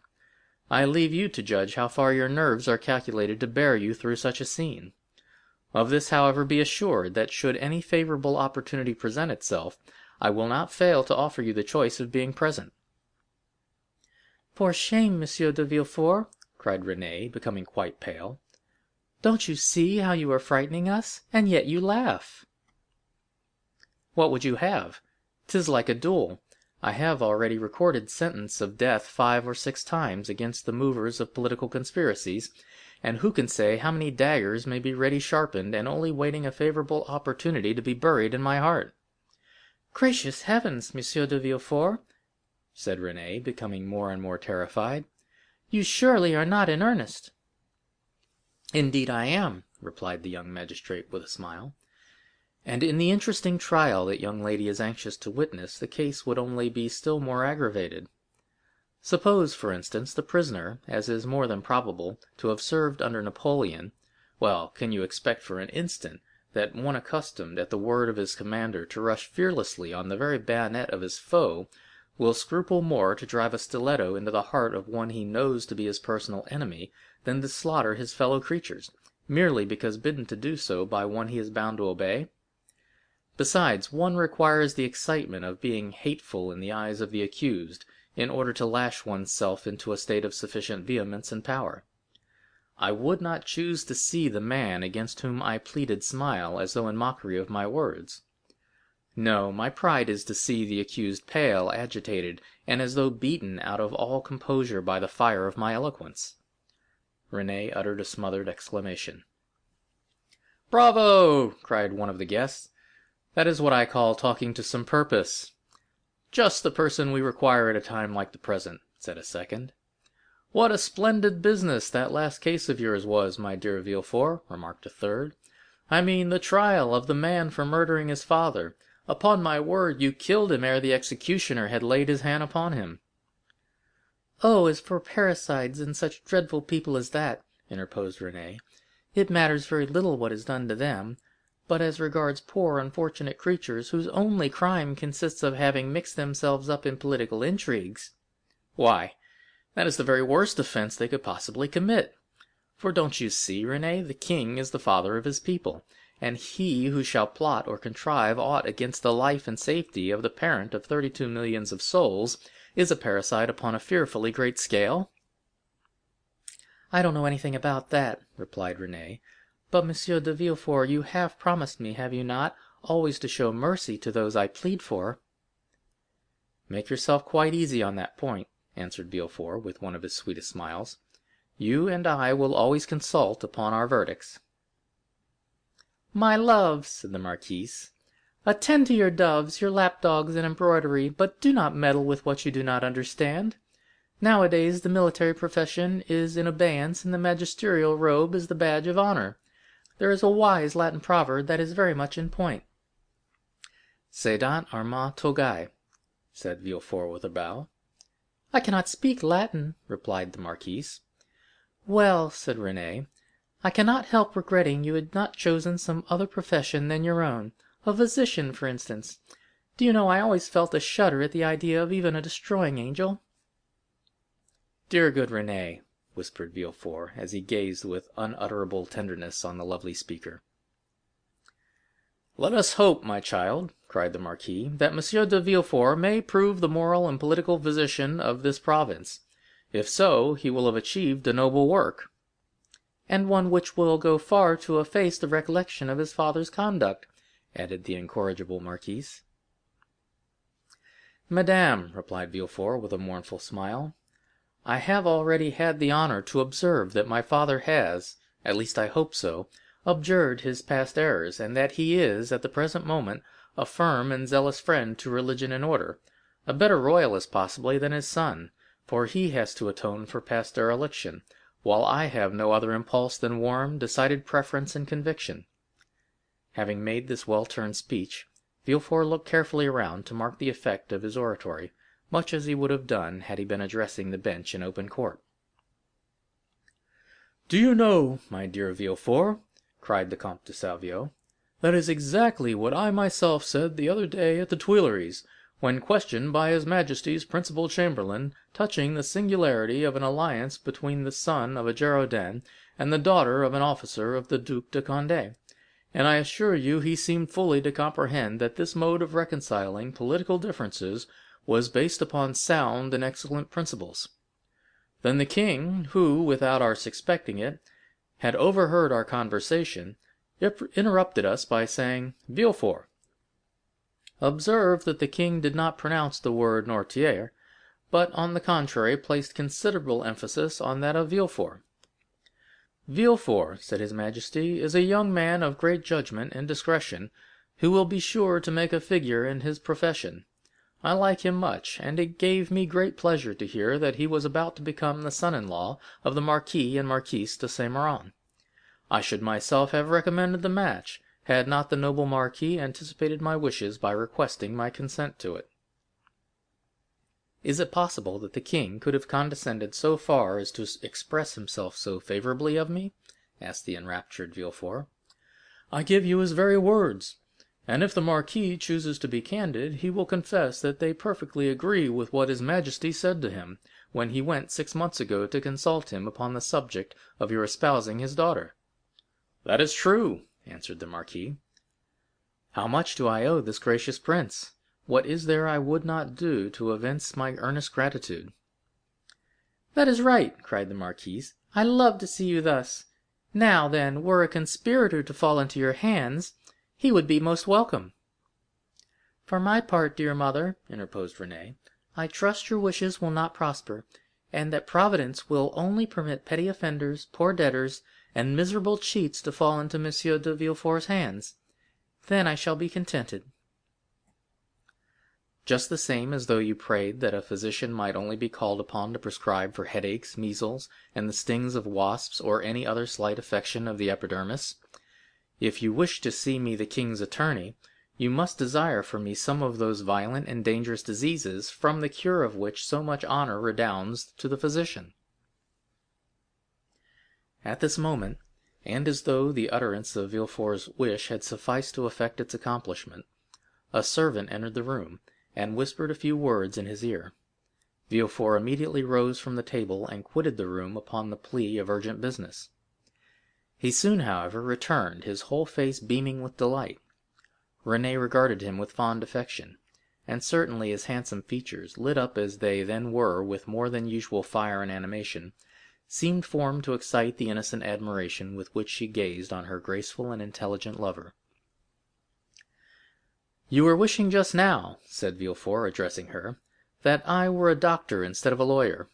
Well, I at least resemble the disciples of Aesculapius in one thing, that of not being able to call a day my own, not even that of my betrothal." "And wherefore were you called away just now?" asked Mademoiselle de Saint Méran with an air of deep interest. "For a very serious matter, which bids fair to make work for the executioner." "How dreadful!" exclaimed Renée, turning pale. "Is it possible?" burst simultaneously from all who were near enough to the magistrate to hear his words.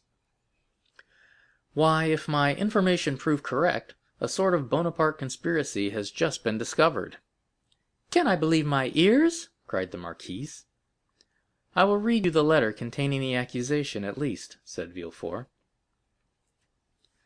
"The king's attorney is informed by a friend to the throne and the religious institutions of his country, that one named Edmond Dantes, mate of the ship Pharaon, this day arrived from Smyrna, after having touched at Naples and Porto Ferrajo, has been the bearer of a letter from Murat to the usurper, and again taken charge of another letter from the usurper to the Bonapartist club in Paris. Ample corroboration of this statement may be obtained by arresting the above-mentioned Edmond Dantes, who either carries the letter for Paris about with him, or has it at his father's abode. Should it not be found in the possession of father or son, then it will assuredly be discovered in the cabin belonging to the said Dantes on board the Pharaon." "But," said Renée, "this letter, which after all is but an anonymous scrawl, is not even addressed to you, but to the king's attorney."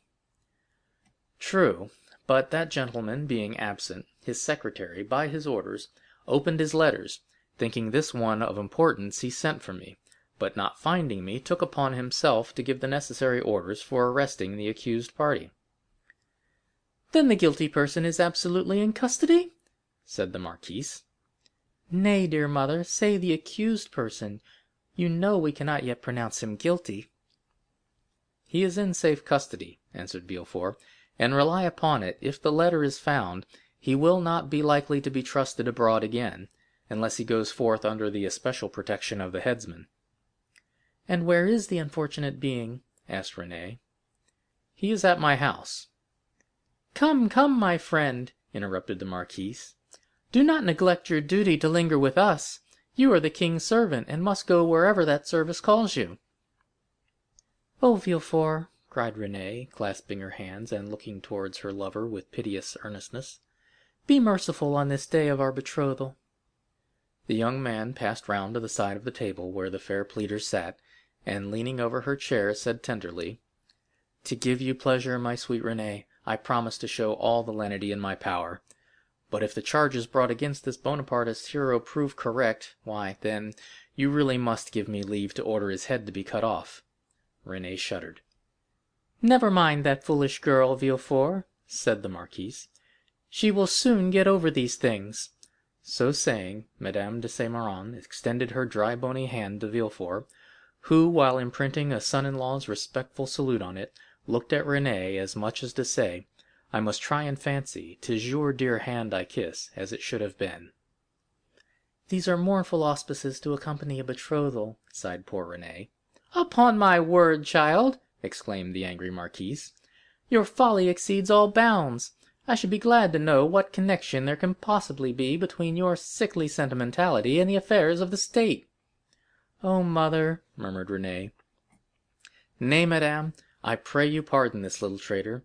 I promise you that to make up for her want of loyalty, I will be most inflexibly severe."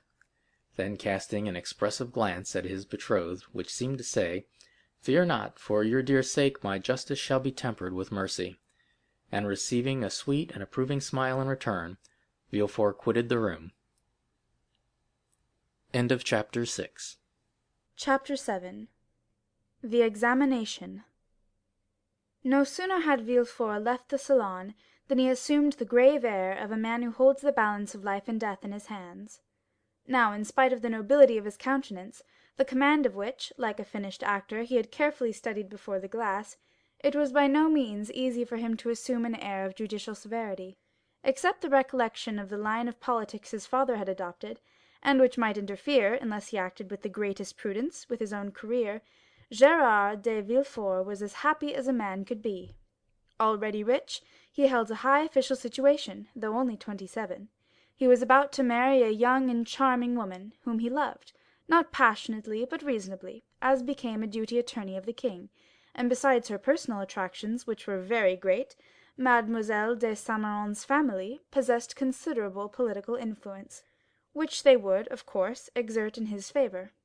The dowry of his wife amounted to 50,000 crowns, and he had, besides, the prospect of seeing her fortune increased to 500,000 at her father's death. These considerations naturally gave Villefort a feeling of such complete felicity that his mind was fairly dazzled in its contemplation. At the door he met the commissary of police, who was waiting for him. The sight of this officer recalled Villefort from the third heaven to earth. He composed his face, as we have before described, and said, "I have read the letter, sir, and you have acted rightly in arresting this man. Now inform me what you have discovered concerning him and the conspiracy." "We know nothing as yet of the conspiracy, monsieur. The papers found have been sealed up and placed on your desk. The prisoner himself is named Edmond Dantes, mate on board the three-master the Pharaon, trading in cotton with Alexandria and Smyrna, and belonging to Morel and Son, of Marseilles. Before he entered the merchant service, had he ever served in the marines?" "Oh, no, monsieur, he is very young." "How old?" 19 or 20 at most."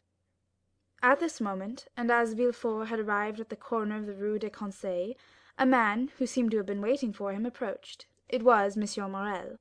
"Ah, Monsieur Villefort," cried he, "I am delighted to see you. Some of your people have committed the strangest mistake. They have just arrested Edmond Dantes, mate of my vessel." "I know it, monsieur," replied Villefort. "I am going now to examine him." "Oh," said M. Morrel, carried away by his friendship, "you do not know him, and I do. He is most estimable, the most trustworthy creature in the world, and I will venture to say there is not a better seaman in all the merchant service. Oh, Monsieur de Villefort, I beseech your indulgence for him." Villefort, as we have seen, belonged to the aristocratic party at Marseilles, Morrel to the plebeian. The first was a royalist, the other suspected of Bonapartism. Villefort looked disdainfully at Morrel, and replied, "You are aware, monsieur, that a man may be estimable and trustworthy in private life, and the best seaman in the merchant service, and yet be, politically speaking, a great criminal. Is it not true?" The magistrate laid emphasis on these words, as if he wished to apply them to the owner himself, while his eyes seemed to plunge into the heart of one who, interceding for another, had himself need of indulgence. Morrel reddened, for his own conscience was not quite clear on politics. Besides, what Dantes had told him of his interview with the grand marshal, and what the emperor had said to him, embarrassed him. He replied, however, "I entreat you, Monsieur de Villefort, be as you always are, kind and equitable, and give him back to us soon." This "give us" sounded revolutionary in the deputy's ears. "Ah," murmured he, "is Dantes, then, a member of some Carbonari society, that his protector thus employs the collective form. He was, if I recollect, arrested in a tavern, in company with a great many others. Then he added, 'Monsieur, you may rest assured I will perform my duty impartially, and that if he be innocent you shall not have appealed to me in vain. Should he, however, be guilty, in this present epoch impunity would furnish a dangerous example, and I must do my duty.' As he had now arrived at the door of his own house, which adjoined the Palais de Justice, he entered, after having coldly saluted the ship-owner, who stood as if petrified on the spot where Villefort had left him. The antechamber was full of police agents and gendarmes, in the midst of whom, carefully watched, but calm and smiling, stood the prisoner. Villefort traversed the antechamber, cast a side glance at Dantès, and taking a packet which a gendarme offered him, disappeared, saying, 'Bring in the prisoner.' Rapid as had been Villefort's glance, it had served to give him an idea of the man he was about to interrogate. He had recognized intelligence in the high forehead, courage in the dark eyes and bent brow, and frankness in the thick lips that showed a set of pearly teeth. Villefort's first impression was favorable, but he had been so often warned to mistrust first impulses that he applied the maxim to the impression, forgetting the difference between the two words. He stifled, therefore, the feelings of compassion that were rising, composed his features, and sat down, grim and sombre, at his desk. An instant after, Dantès entered. He was pale, but calm and collected, and saluting his judge with easy politeness, looked around for a seat, as if he had been in M. Morrel's salon. It was then that he encountered, for the first time, Villefort's look, that look peculiar to the magistrate, who, while seeming to read the thoughts of others, betrays nothing of his own. "Who and what are you?" demanded Villefort, turning over a pile of papers, containing information relative to the prisoner, that a police agent had given to him on his entry, and that, already in an hour's time, had swelled to voluminous proportions, thanks to the corrupt espionage of which the accused is always made the victim. "My name is Edmond Dantes," replied the young man calmly. "I am a mate of the Pharaon, belonging to Messieurs Morrel and Son." "Your age?" continued Villefort. 19, returned Dantès. "What were you doing at the moment you were arrested?" "I was at the festival of my marriage, monsieur," said the young man, his voice slightly tremulous, so great was the contrast between that happy moment and the painful ceremony he was now undergoing, so great was the contrast between the sombre aspect of M. de Villefort and the radiant face of Mercédès. "You were at the festival of your marriage?" said the deputy, shuddering in spite of himself. "Yes, monsieur, I am on the point of marrying a young girl I have been attached to for 3 years." Villefort, impassive as he was struck by this coincidence, and the tremulous voice of Dantès, surprised in the midst of his happiness, struck a sympathetic chord in his own bosom. He also was at the point of being married, and he was summoned from his own happiness to destroy that of another.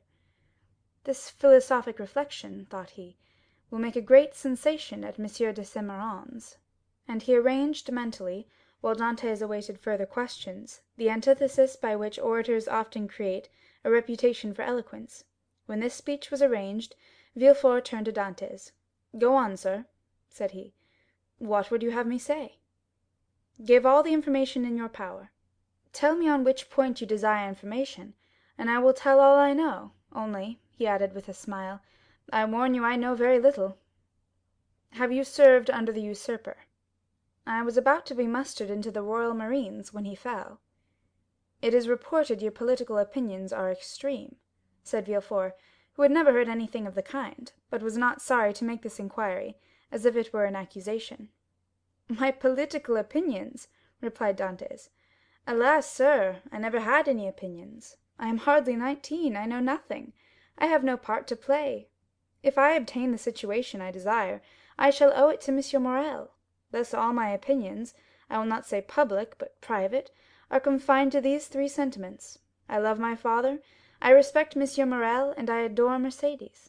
This, sir, is all I can tell you, and you see how uninteresting it is." As Dantès spoke, Villefort gazed at his ingenuous and open countenance, and recollected the words of Renée, who, without knowing who the culprit was, had besought his indulgence for him. With the deputy's knowledge of crime and criminals, every word the young man uttered convinced him more and more of his innocence. This lad, for he was scarcely a man, simple, natural, eloquent, with that eloquence of the heart never found when sought for, full of affection for everybody because he was happy, and because happiness renders even the wicked good, extended his affection even to his judge, spite of Villefort's severe look and stern accent. Dantès seemed full of kindness. "Pardieu," said Villefort, "he is a noble fellow. I hope I shall gain Renée's favour easily by obeying the first command she ever imposed on me. I shall have at least a pressure of the hand in public, and a sweet kiss in private." Full of this idea, Villefort's face became so joyous that when he turned to Dantès, the latter, who had watched the change in his physiognomy, was smiling also. "Sir," said Villefort, "have you any enemies, at least that you know of?" "I have enemies?" replied Dantès. "My position is not sufficiently elevated for that. As for my disposition, that is, perhaps, somewhat too hasty, but I have striven to repress it. I have had 10 or 12 sailors under me, and if you question them they will tell you that they love and respect me, not as a father, for I am too young, but as an elder brother. But you may have excited jealousy. You are about to become captain at 19, an elevated post. You are about to marry a pretty girl who loves you, and these two pieces of good fortune may have excited the envy of some." "You are right. You know men better than I do, and what you say may possibly be the case, I confess, but if such persons are among my acquaintance, I prefer not to know it, because then I should be forced to hate them." "You are wrong. You should always strive to see clearly around you. You seem a worthy young man. I will depart from the strict line of my duty to aid you in discovering the author of this accusation. Here is the paper. Do you know the writing?" As he spoke, Villefort drew the letter from his pocket, and presented it to Dantès. Dantès read it. A cloud passed over his brow as he said, "No, monsieur, I do not know the writing, and yet it is tolerably plain. Whoever did it writes well. I am very fortunate," added he, looking gratefully at Villefort, "to be examined by such a man as you, for this envious person is a real enemy." And by the rapid glance that the young man's eyes shot forth, Villefort saw how much energy lay hid beneath this mildness. "Now," said the deputy, "answer me frankly, not as a prisoner to a judge, but as one man to another who takes an interest in him. What truth is there in the accusation contained in this anonymous letter?" And Villefort threw disdainfully on his desk the letter Dantès had just given back to him. "None at all. I will tell you the real facts. I swear by my honor as a sailor, by my love for Mercédès, by the life of my father—" "Speak, monsieur," said Villefort. Then internally, "If Renée could see me, I hope she would be satisfied, and no longer call me a decapitator. Well, when we quitted Naples, Captain Leclere was attacked with a brain fever, as we had no doctor on board, and he was so anxious to arrive at Elba that he would not touch at any other port. His disorder rose to such a height that at the end of the 3rd day, feeling he was dying, he called me to him. 'My dear Dantès,' said he, 'swear to perform what I am going to tell you, for it is a matter of the deepest importance.' 'I swear, captain,' replied I. 'Well, as after my death the command devolves on you as mate, assume the command, and bear up for the island of Elba. Disembark at Porto Ferrajo, ask for the grand marshal, give him this letter, perhaps they will give you another letter, and charge you with a commission. You will accomplish what I was to have done, and derive all the honor and profit from it.' 'I will do it, captain, but perhaps I shall not be admitted to the grand marshal's presence as easily as you expect.' 'Here is a ring that will obtain audience of him, and remove every difficulty,' said the captain. At these words he gave me a ring. It was time 2 hours after he was delirious. The next day he died." "And what did you do then?" "What I ought to have done, and what everyone would have done in my place. Everywhere the last requests of a dying man are sacred, but with a sailor the last requests of a superior are commands. I sailed for the island of Elba, where I arrived the next day. I ordered everybody to remain on board, and went on shore alone. As I had expected, I found some difficulty in obtaining access to the grand marshal, but I sent the ring I had received from the captain to him, and was instantly admitted. He questioned me concerning Captain Leclere's death, and, as the latter had told me, gave me a letter to carry on to a person in Paris. I undertook it because it was what my captain had bade me do. I landed here, regulated the affairs of the vessel, and hastened to visit my affianced bride, whom I found more lovely than ever. Thanks to Monsieur Morrel, all the forms were got over. In a word, I was, as I told you, at my marriage feast, and should have been married in an hour. And tomorrow I intended to start for Paris, had I not been arrested on this charge, which you as well as I now see to be unjust." "Ah," said Villefort, "this seems to me the truth. If you have been culpable, it was imprudence, and this imprudence was in obedience to the orders of your captain. Give up this letter you have brought from Elba, and pass your word you will appear should you be required, and go and rejoin your friends." "I am free, then, sir?" cried Dantès joyfully. "Yes, but first give me this letter. You have it already, for it was taken from me with some others, which I see in that packet." "Stop a moment," said the deputy, as Dantès took his hat and gloves. "To whom is it addressed?" "To Monsieur Noirtier, Rue Coq Héron, Paris." Had a thunderbolt fallen into the room, Villefort could not have been more stupefied. He sank into his seat, and hastily turning over the packet, drew forth the fatal letter, at which he glanced with an expression of terror. "Monsieur Noirtier, Rue Coq Héron, No. 13," murmured he, growing still paler. "Yes," said Dantès. "Do you know him?" "No," replied Villefort.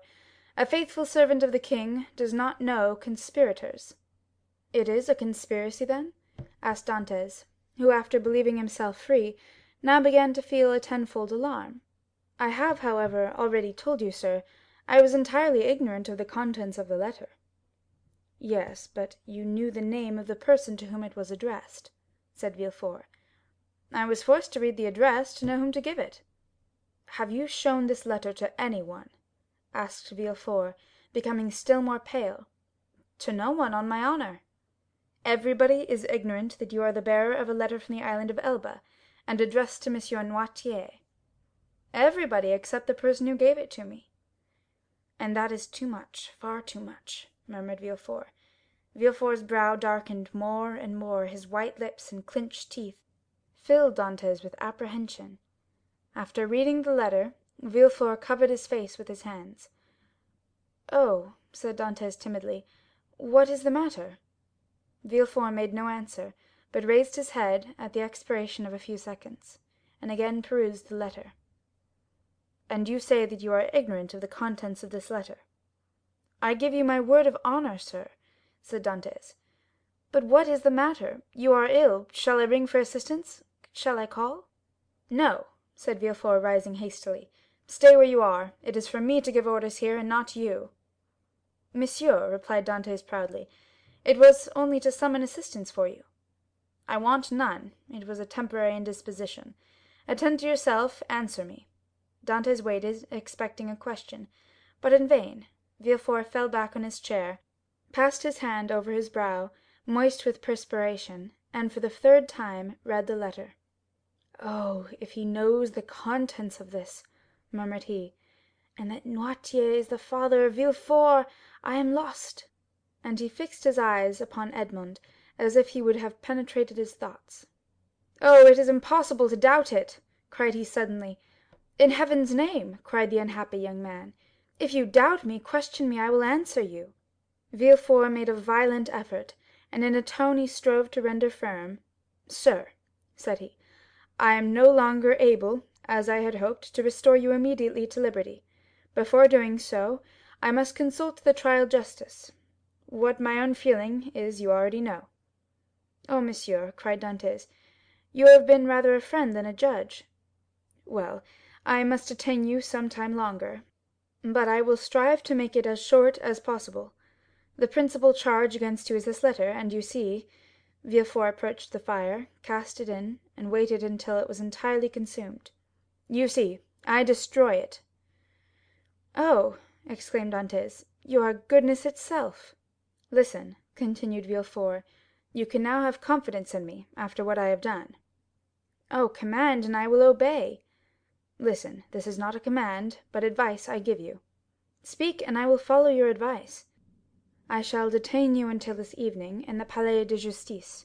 Should anyone else interrogate you, say to him what you have said to me, but do not breathe a word of this letter."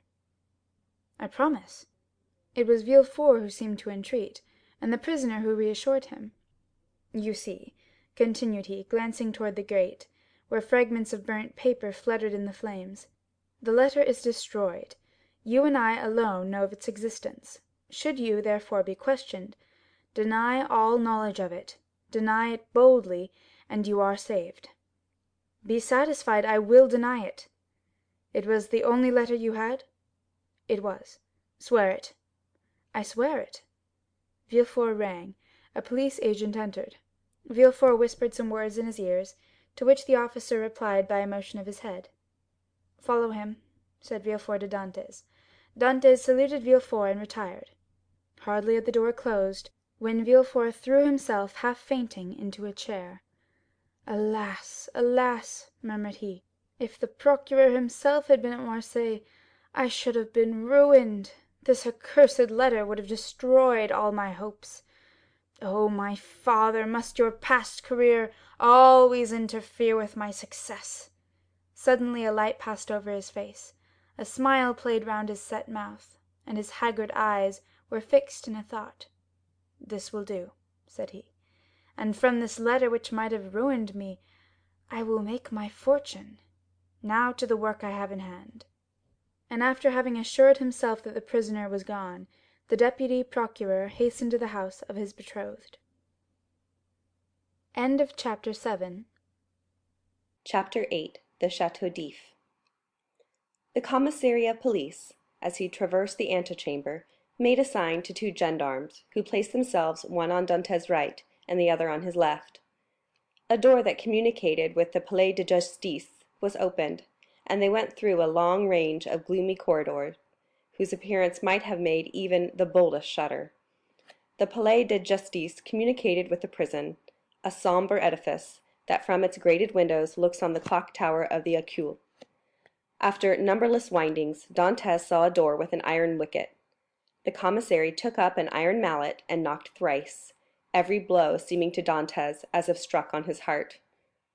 The door opened, the two gendarmes gently pushed him forward, and the door closed with a loud sound behind him. The air he inhaled was no longer pure, but thick and mephitic. He was in prison. He was conducted to a tolerably neat chamber, but grated and barred, and its appearance, therefore, did not greatly alarm him. Besides, the words of Villefort, who seemed to interest himself so much, resounded still in his ears like a promise of freedom. It was 4 o'clock when Dantès was placed in this chamber.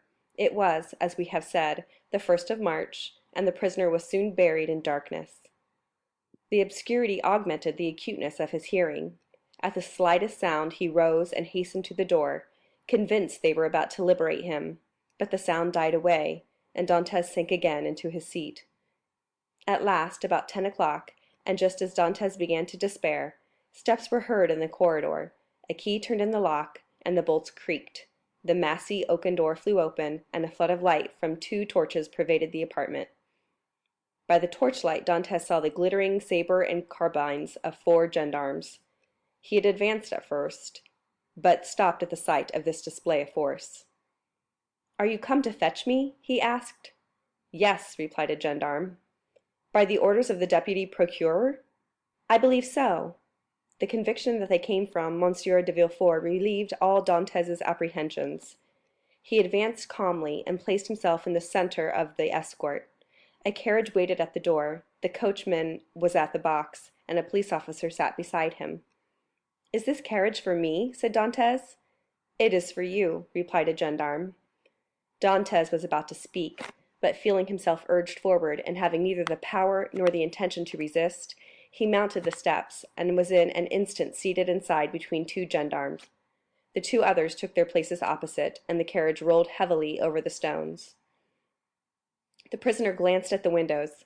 They were grated. He had changed his prison for another, that was conveying him he knew not whither. Through the grating, however, Dantès saw they were passing through the Rue Caisserie, and by the Rue Saint Laurent and the Rue Taramis to the port. Soon he saw the lights of La Cassagne. The carriage stopped. The officer descended, approached the guardhouse. A dozen soldiers came out and formed themselves in order. Dantès saw the reflection of their muskets by the light of the lamps on the quay. "Can all this force be summoned on my account?" thought he. The officer opened the door, which was locked, and, without speaking a word, answered Dantès' question, for he saw between the ranks of the soldiers a passage formed from the carriage to the port. The two gendarmes who were opposite to him descended first. Then he was ordered to alight, and the gendarmes on each side of him followed his example. They advanced towards a boat, which a custom-house officer held by a chain near the quay. The soldiers looked at Dantès with an air of stupid curiosity. In an instant he was placed in the stern sheets of the boat, between the gendarmes, while the officer stationed himself at the bow. A shove sent the boat adrift, and 4 sturdy oarsmen impelled it rapidly toward the pylon. At a shout from the boat, the chain that closes the mouth of the port was lowered, and in a second they were, as Dantès knew, in the Frioul and outside the inner harbor. The prisoner's first feeling was of joy at again breathing the pure air, for air is freedom. But he soon sighed, for he passed before La Réserve, where he had that morning been so happy, and now through the open windows came the laughter and revelry of a ball. Dantès folded his hands and raised his eyes to the heaven, and prayed fervently. The boat continued her voyage. They had passed the Tête de Mort, were now off the Once de Ferro, and about to double the battery. This maneuver was incomprehensible to Dantès. "Whither are you taking me?" asked he. "You will soon know.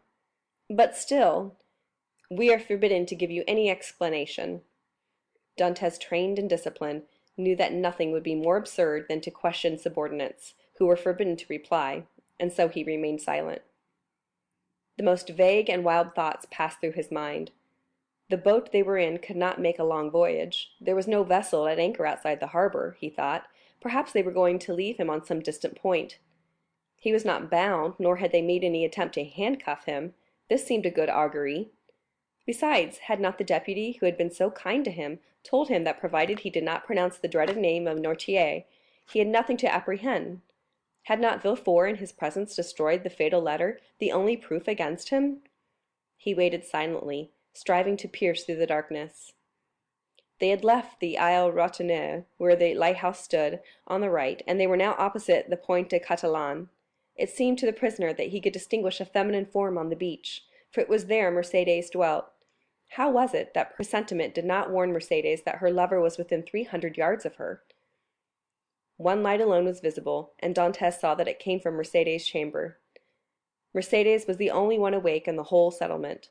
A loud cry could be heard by her, but pride restrained him, and he did not utter it. What would his guards think if they heard him shout like a madman?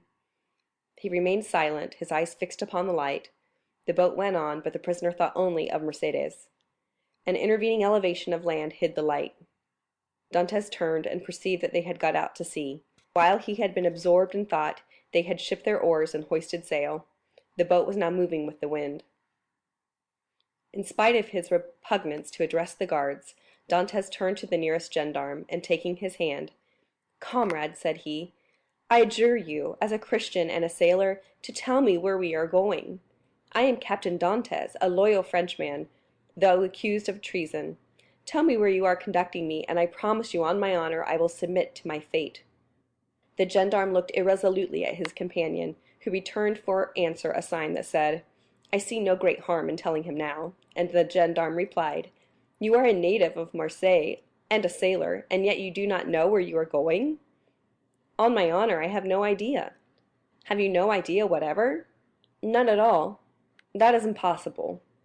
"I swear to you it is true. Tell me, I entreat." "But my orders?" "Your orders do not forbid your telling me what I must know in 10 minutes, in half an hour, or an hour. You see I cannot escape, even if I intended." "Unless you are blind, or have never been outside the harbor, you must know." "I do not." "Look round you, then." Dantès rose and looked forward, when he saw rise within 100 yards of him the black and frowning rock on which stands the Château d'If. This gloomy fortress, which has for more than 300 years furnished food for so many wild legends, seemed to Dantès like a scaffold to a malefactor. "The Château d'If?" cried he. "What are we going there for?" The gendarme smiled. "I am not going there to be imprisoned," said Dantès. "It is only used for political prisoners. I have committed no crime. Are there any magistrates or judges at the Château d'If?" "There are only," said the gendarme, "a governor, a garrison, turnkeys, and good thick walls." Come, come, do not look so astonished, or you will make me think you are laughing at me in return for my good nature." Dantès pressed the gendarme's hand as though he would crush it. "You think, then," said he, "that I am taken to the Château d'If to be imprisoned there?" "It is probable, but there is no occasion to squeeze so hard." "Without any injury, without any formality?" "All the formalities have been gone through. The inquiry is already made." "And so, in spite of M. de Villefort's promises?" "I do not know what M. de Villefort promised you," said the gendarme, "but I know we are taking you to the Château d'If. But what are you doing? Help, comrades, help!" By a rapid movement, which the gendarme's practised eye had perceived, Dantès sprang forward to precipitate himself into the sea. But 4 vigorous arms seized him as his feet quitted the bottom of the boat. He fell back cursing with rage. "Good," said the gendarme, placing his knee on his chest. "Believe soft-spoken gentlemen again. Hark ye, my friend, I have disobeyed my first order, but I will not disobey the second, and if you move, I will blow your brains out." And he levelled his carbine at Dantès, who felt the muzzle against his temple. For a moment the idea of struggling crossed his mind, and of so ending the unexpected evil that had overtaken him. But he bethought him of M. de Villefort's promise, and besides, death in a boat from the hand of a gendarme seemed too terrible. He remained motionless, but gnashing his teeth and wringing his hands with fury. At this moment the boat came to a landing with a violent shock. One of the sailors leaped on shore, and a cord creaked as it ran through a pulley, and Dantès guessed they were on the end of the voyage, and that they were mooring the boat. His guards, taking him by the arms and coat collar, forced him to rise and dragged him towards the steps that lead to the gate of the fortress, while the police officer carrying a musket with fixed bayonet followed behind. Dantès made no resistance. He was like a man in a dream. He saw soldiers drawn up on the embankment. He knew vaguely that he was ascending a flight of steps. He was conscious that he passed through a door and that the door closed behind him. But all this indistinctly as through a mist. He did not even see the ocean, that terrible barrier against freedom, which the prisoners look upon with utter despair. They halted for a minute, during which he strove to collect his thoughts. He looked around. He was in a court surrounded by high walls. He heard the measured tread of sentinels. As they passed through the light, he saw the barrels of their muskets shine. They waited upwards of 10 minutes. Certain Dantès could not escape, the gendarmes released him. They seemed awaiting orders. The orders came. "Where is the prisoner?" said a voice. "Here," replied the gendarmes. "Let him follow me. I will take him to the cell." "Go," said the gendarmes, thrusting Dantès forward. The prisoner followed his guide, who led him into a room almost underground, whose bare and reeking walls seemed as though impregnated with tears. A lamp placed on a stool illumined the apartment faintly, and showed Dantès the features of his conductor, an under-jailer, ill-clothed and of sullen appearance. "Here is your chamber for tonight," said he. "It is late, and the governor is asleep. Tomorrow, perhaps he may change you. In the meantime there is bread, water, and fresh straw, and that is all a prisoner can ask for. Good night." And before Dantès could open his mouth, before he had noticed where the jailer placed his bread or the water, before he had glanced towards the corner where the straw was, the jailer disappeared, taking with him the lamp and closing the door, leaving stamped upon the prisoner's mind the dim reflection of the dripping walls of his dungeon. Dantès was alone in darkness and in silence, cold as the shadows that he felt breathe on his burning forehead. With the first dawn of the day the jailer returned, with orders to leave Dantès where he was. He found the prisoner in the same position, as if fixed there, his eyes swollen with weeping. He had passed the night standing, and without sleep.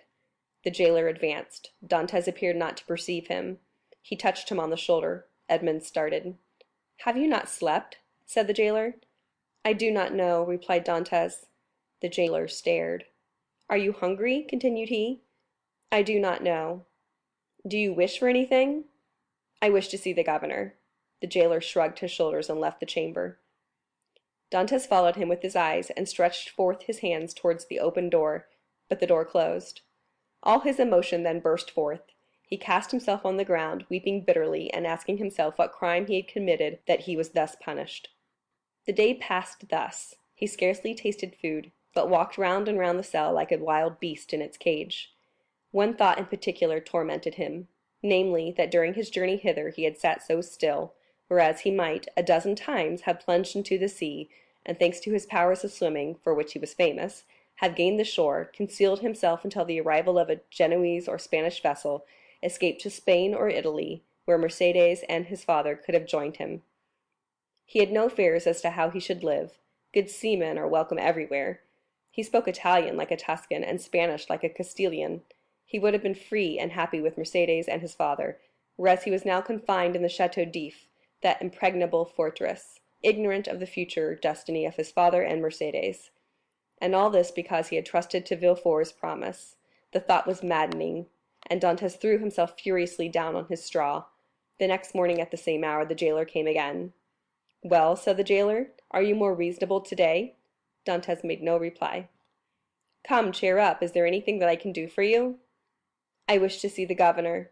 "I have already told you it was impossible." "Why so?" "Because it is against prison rules, and prisoners must not even ask for it." "What is allowed, then?" "Better fare, if you pay for it, books, and leave to walk about."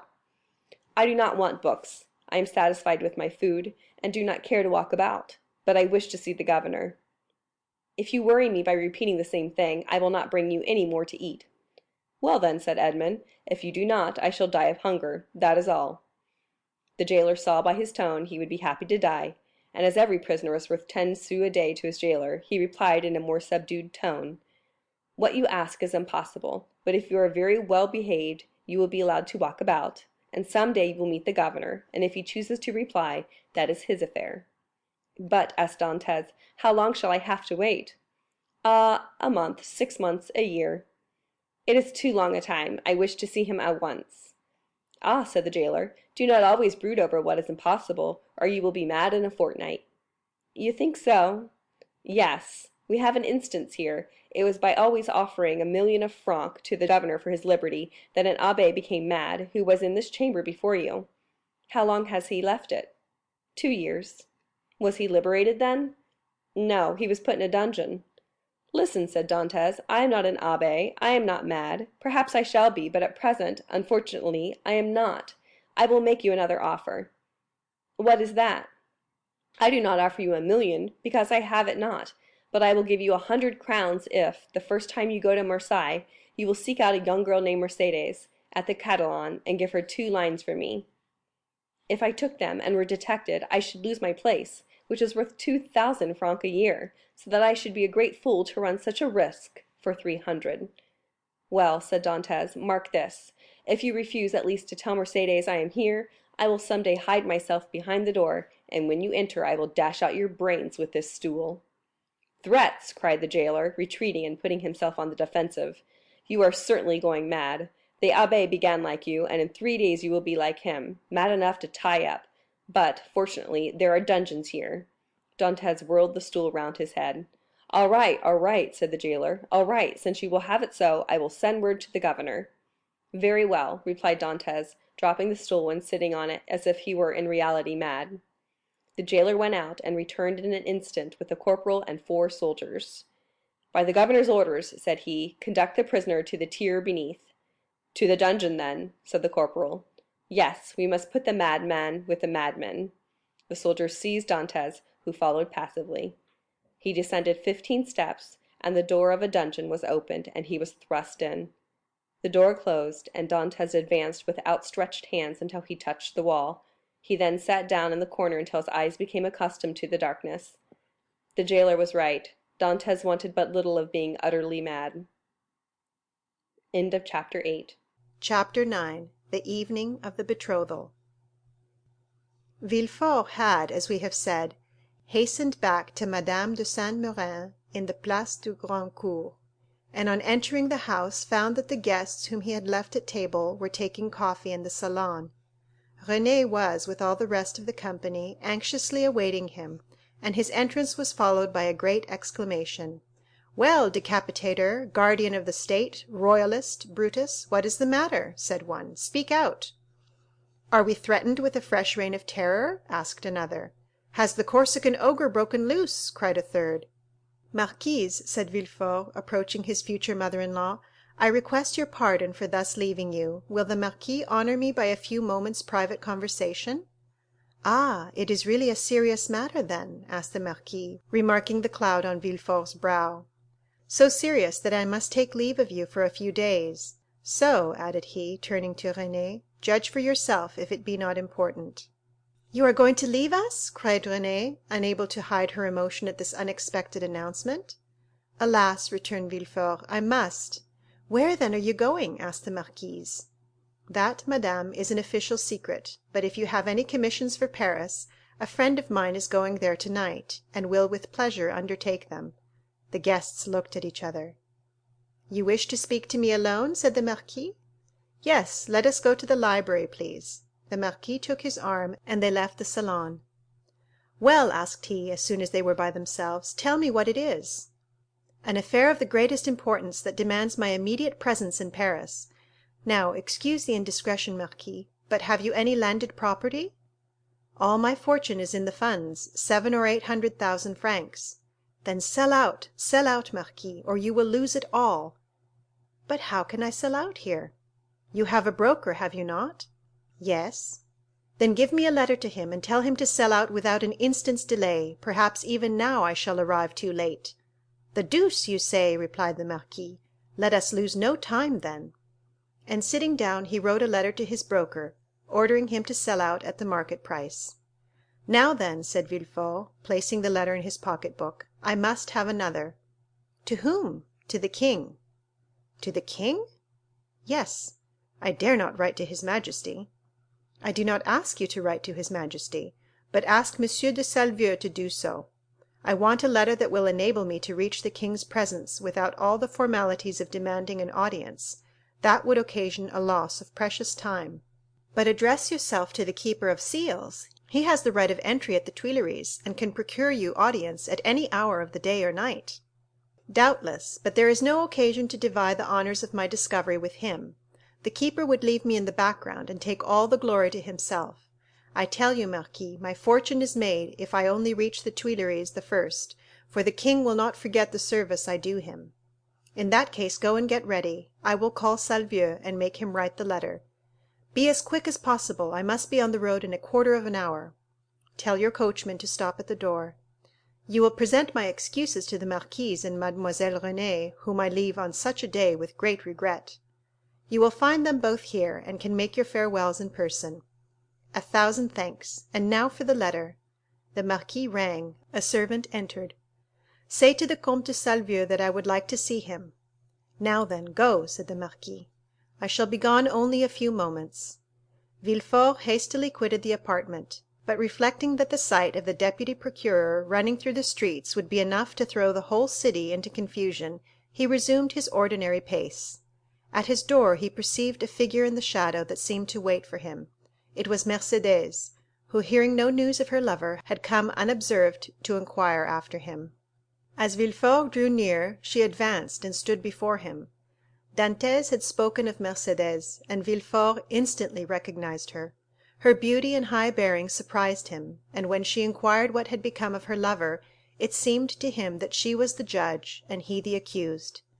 "The young man you speak of," said Villefort abruptly, "is a great criminal, and I can do nothing for him, mademoiselle." Mercédès burst into tears, and as Villefort strove to pass her, again addressed him.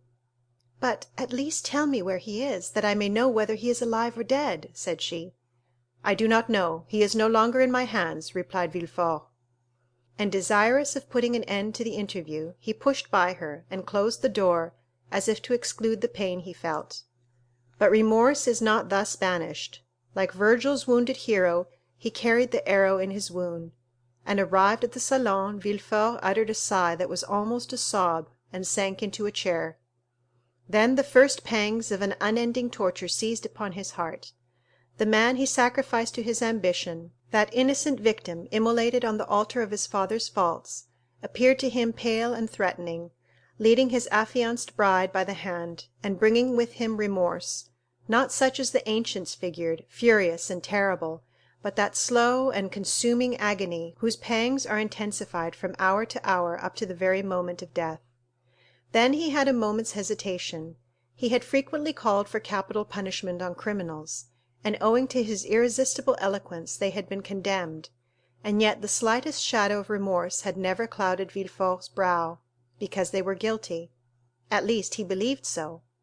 But here was an innocent man whose happiness he had destroyed.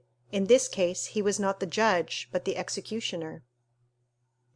As he thus reflected, he felt the sensation we have described, and which had hitherto been unknown to him, arise in his bosom, and fill him with vague apprehensions.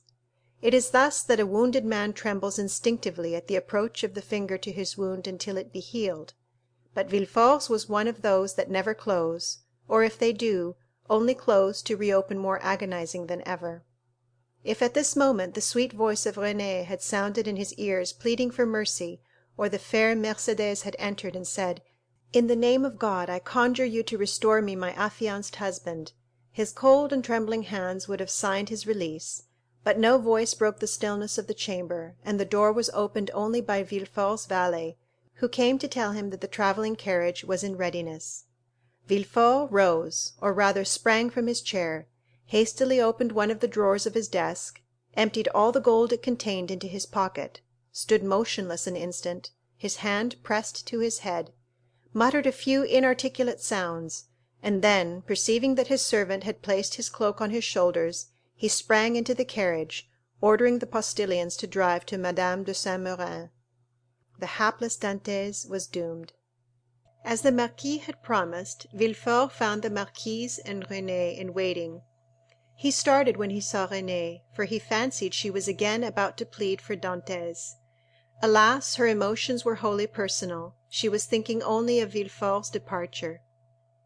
She loved Villefort, and he left her at the moment he was about to become her husband. Villefort knew not when he should return, and Renée, far from pleading for Dantès, hated the man whose crime separated her from her lover. Meanwhile, what of Mercédès? She had met Fernand at the corner of the Rue de la Loge. She had returned to the Catalans, and had despairingly cast herself on her couch. Fernand, kneeling by her side, took her hand and covered it with kisses that Mercédès did not even feel. She passed the night thus. The lamp went out for want of oil, but she paid no heed to the darkness, and dawn came, but she knew not that it was day. Grief had made her blind to all but one object, that was Edmond. "Ah, there you are," said she at length, turning towards Fernand. "I have not quitted you since yesterday," returned Fernand sorrowfully. M. Morrel had not readily given up the fight. He had learned that Dantès had been taken to prison, and he had gone to all his friends and the influential persons of the city, but the report was already in circulation that Dantès was arrested as a Bonapartist agent, and as the most sanguine looked upon any attempt of Napoleon to remount the throne as impossible, he met with nothing but refusal, and had returned home in despair, declaring that the matter was serious, and that nothing more could be done. Caderousse was equally restless and uneasy, but instead of seeking, like M. Morrel, to aid Dantès, he had shut himself up with 2 bottles of black currant brandy, in the hope of drowning reflection. But he did not succeed, and became too intoxicated to fetch any more drink, and yet not so intoxicated as to forget what had happened. With his elbows on the table, he sat between the 2 empty bottles, while spectres danced in the light of the unsnuffed candle, spectres such as Hoffmann strews over his punch-drenched pages, like black fantastic dust. Danglars alone was content and joyous. He had got rid of an enemy, and made his own situation on the Pharaon secure. Danglars was one of those men born with a pen behind the ear, and an inkstand in the place of a heart. Everything with him was multiplication or subtraction. The life of a man was to him of far less value than a numeral, especially when, by taking it away, he could increase the sum total of his own desires. He went to bed at his usual hour, and slept in peace. Villefort, after having received M. de Salvieux's letter, embraced Renée, kissed the marquise's hand, and shaken that of the marquis, started for Paris along the Aix road. Old Dantès was dying with anxiety to know what had become of Edmond, but we know very well what had become of Edmond. End of chapter 9. Chapter 10. The King's Closet at the Tuileries.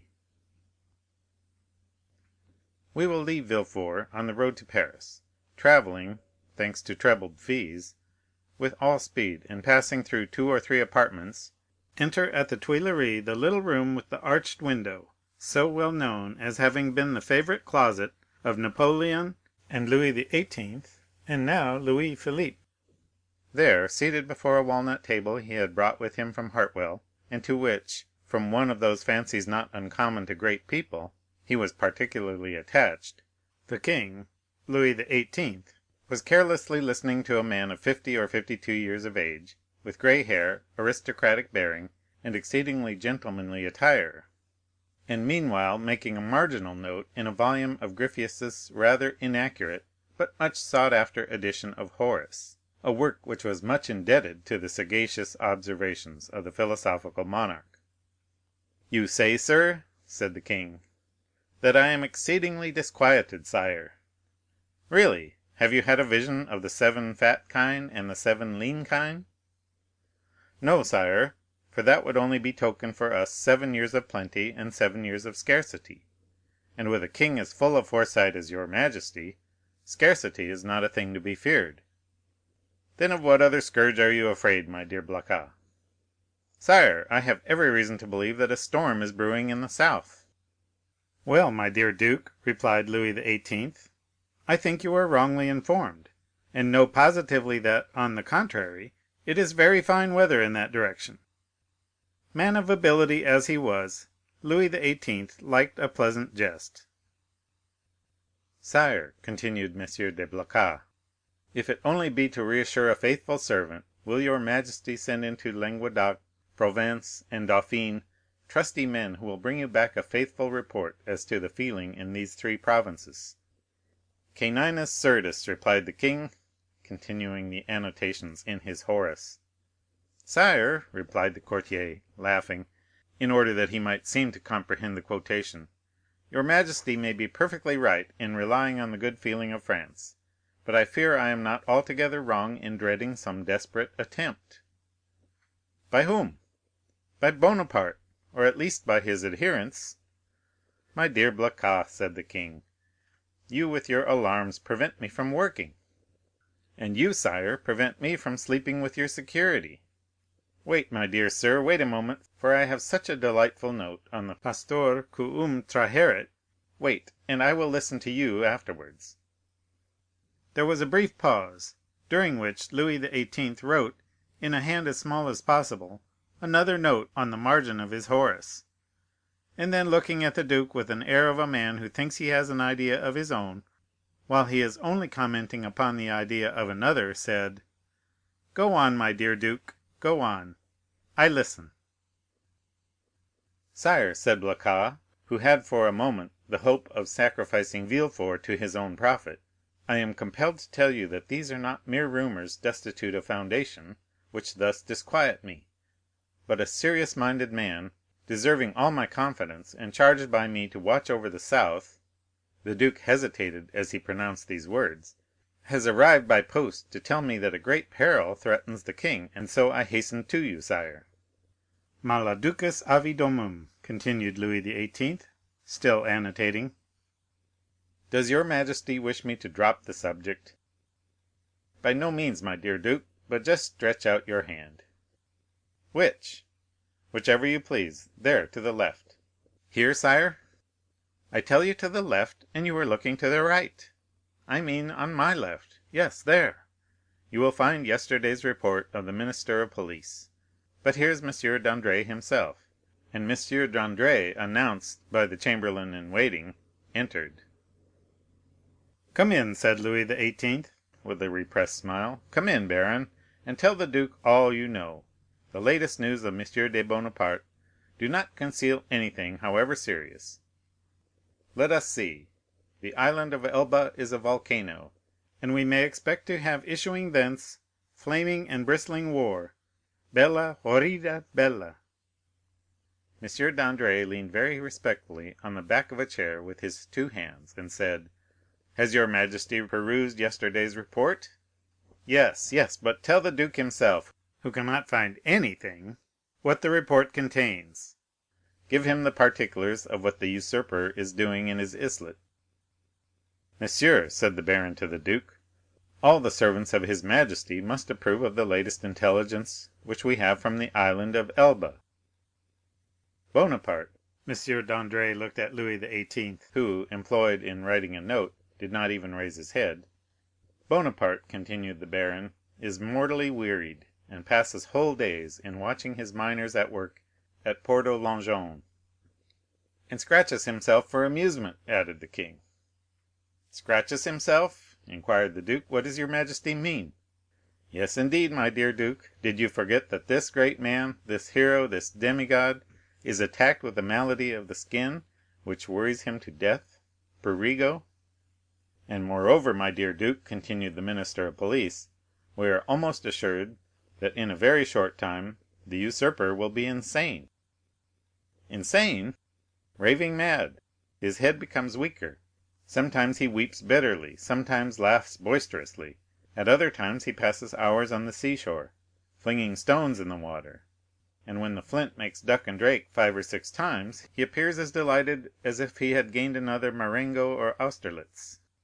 Now you must agree that these are indubitable symptoms of insanity. "Or of wisdom, my dear baron, or of wisdom," said Louis XVIII., laughing. "The greatest captains of antiquity amused themselves by casting pebbles into the ocean. See Plutarch's Life of Scipio Africanus." M. de Blacas pondered deeply between the confident monarch and the truthful minister. Villefort, who did not choose to reveal the whole secret, lest another should reap all the benefit of the disclosure, had yet communicated enough to cause him the greatest uneasiness. "Well, well, Dandré," said Louis XVIII., "Blacas is not yet convinced. Let us proceed, therefore, to the usurper's conversion." The minister of police bowed. "The usurper's conversion!" murmured the duke, looking at the king and Dandré, who spoke alternately like Virgil's shepherds. "The usurper converted?" "Decidedly, my dear duke." "In what way converted?" "To good principles. Tell him all about it, baron." "Why, this is the way of it," said the minister, with the gravest air in the world. "Napoleon lately had a review, and as 2 or 3 of his old veterans expressed a desire to return to France, he gave them their dismissal, and exhorted them to serve the good king. These were his own words, of that I am certain." "Well, Blacas, what do you think of this?" inquired the king triumphantly, and pausing for a moment from the voluminous scholiast before him. "I say, sire, that the minister of police is greatly deceived, or I am; and as it is impossible it can be the minister of police, as he has the guardianship of the safety and honor of your majesty, it is probable that I am in error. However, sire, if I might advise, your majesty will interrogate the person of whom I spoke to you, and I will urge your majesty to do him this honor." "Most willingly, duke. Under your auspices I will receive any person you please, but you must not expect me to be too confiding. Baron, have you any report more recent than this, dated the 20th February? This is the 4th of March." "No, sire, but I am hourly expecting one. It may have arrived since I left my office." "Go thither, and if there be none, well, well," continued Louis XVIII., "make one. That is the usual way, is it not?" And the king laughed facetiously. "Oh, sire," replied the minister, "we have no occasion to invent any. Every day our desks are loaded with the most circumstantial denunciations, coming from hosts of people who hope for some return for services which they seek to render but cannot. They trust to fortune, and rely upon some unexpected event in some way to justify their predictions." "Well, sir, go," said Louis XVIII., "and remember that I am waiting for you." "I will but go and return, sire. I shall be back in 10 minutes." "And I, sire," said M. de Blacas, "will go and find my messenger." "Wait, sir, wait," said Louis XVIII. "Really, M. de Blacas, I must change your armorial bearings. I will give you an eagle with outstretched wings, holding in its claws a prey, which tries in vain to escape, and bearing this device, 'Tenax.'" "Sire, I listen," said de Blacas, biting his nails with impatience. "I wish to consult you on this passage: 'Molli fugiens angelitu. You know it refers to a stag flying from a wolf. Are you not a sportsman and a great wolf hunter? Well, then, what do you think of the moli angelitu?" "Admirable, sire, but my messenger is like the stag you refer to, for he has posted 220 leagues in scarcely 3 days." "Which is undergoing great fatigue and anxiety, my dear duke, when we have a telegraph which transmits messages in 3 or 4 hours, and that without getting in the least out of breath." "Ah, sire, you recompense but badly this poor young man, who has come so far, and with so much ardor, to give your majesty useful information. If only for the sake of M. de Salvieux, who recommends him to me, I entreat your majesty to receive him graciously." "M. de Salvieux, my brother's chamberlain?" "Yes, sire." "He is at Marseilles." "And writes me thence." "Does he speak to you of this conspiracy?" "No, but strongly recommends M. de Villefort, and begs me to present him to your majesty." "M. de Villefort!" cried the king. "Is the messenger's name M. de Villefort?" "Yes, sire." "And he comes from Marseilles?" "In person." "Why did you not mention his name at once?" replied the king, betraying some uneasiness. "Sire, I thought his name was unknown to your majesty." "No, no, Blacas. He is a man of strong and elevated understanding, ambitious too. And pardieu, you know his father's name." "His father?" "Yes, Noirtier." "Noirtier the Girondin? Noirtier the senator?" "He himself." "And your majesty has employed the son of such a man?" "Blacas, my friend, you have but limited comprehension. I told you Villefort was ambitious, and to attain this ambition Villefort would sacrifice everything, even his father. Then, sire, may I present him?" "This instant, duke. Where is he?" "Waiting below in my carriage." "Seek him at once." I hastened to do so. The duke left the royal presence with the speed of a young man. His really sincere royalism made him youthful again. Louis XVIII. Remained alone, and turning his eyes on his half-opened Horace, muttered, "Justum et tenacem propositi virum." M. de Blacas returned as speedily as he had departed, but in the antechamber he was forced to appeal to the king's authority. Villefort's dusty garb, his costume, which was not of courtly cut, excited the susceptibility of M. Debray, who was all astonishment at finding that this young man had the audacity to enter before the king in such attire. The duke, however, overcame all difficulties with a word, "His majesty's order," and, in spite of the protestations which the master of ceremonies made for the honor of his office and principles, Villefort was introduced. The king was seated in the same place where the duke had left him. On opening the door, Villefort found himself facing him, and the young magistrate's first impulse was to pause. "Come in, M. de Villefort," said the king, "come in." Villefort bowed, and advancing a few steps, waited until the king should interrogate him.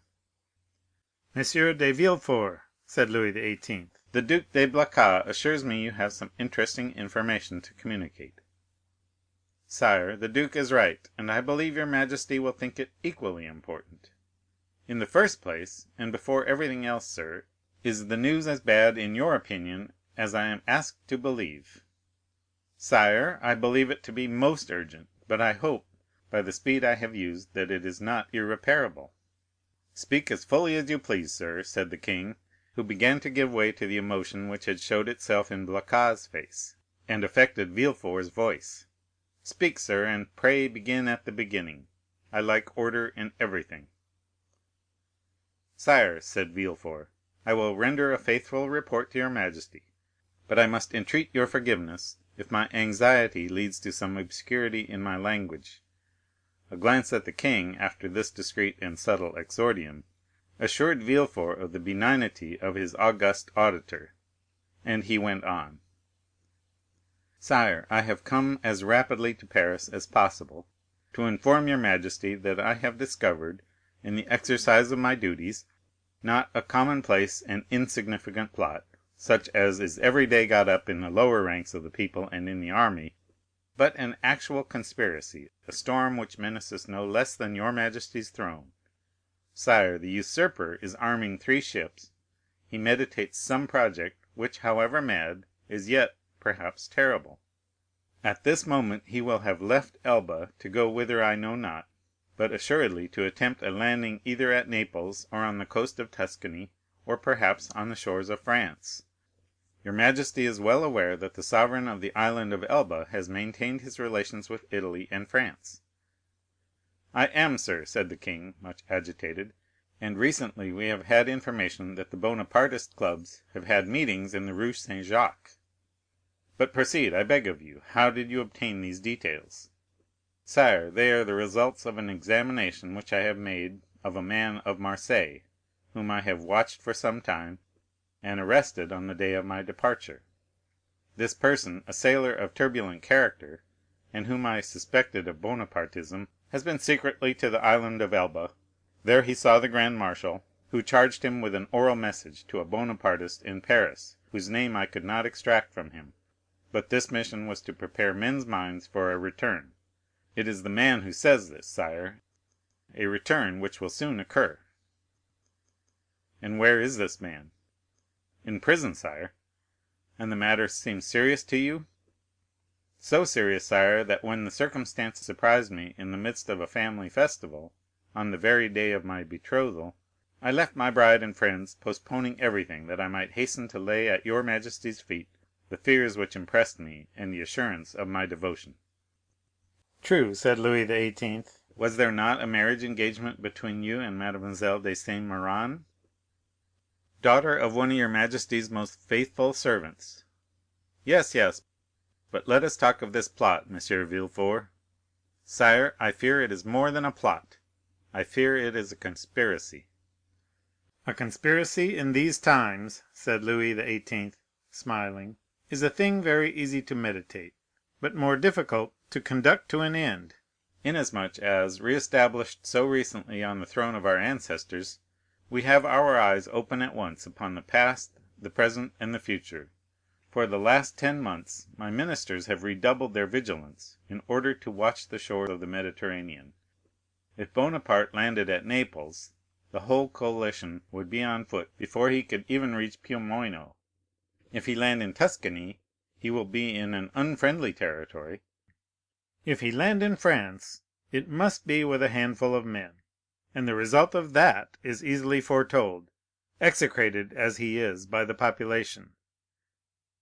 Take courage, sir, but at the same time rely on our royal gratitude." "Ah, here is M. Dandré," cried de Blacas. At this instant the minister of police appeared at the door, pale, trembling, and as if ready to faint. Villefort was about to retire, but M. de Blacas, taking his hand, restrained him.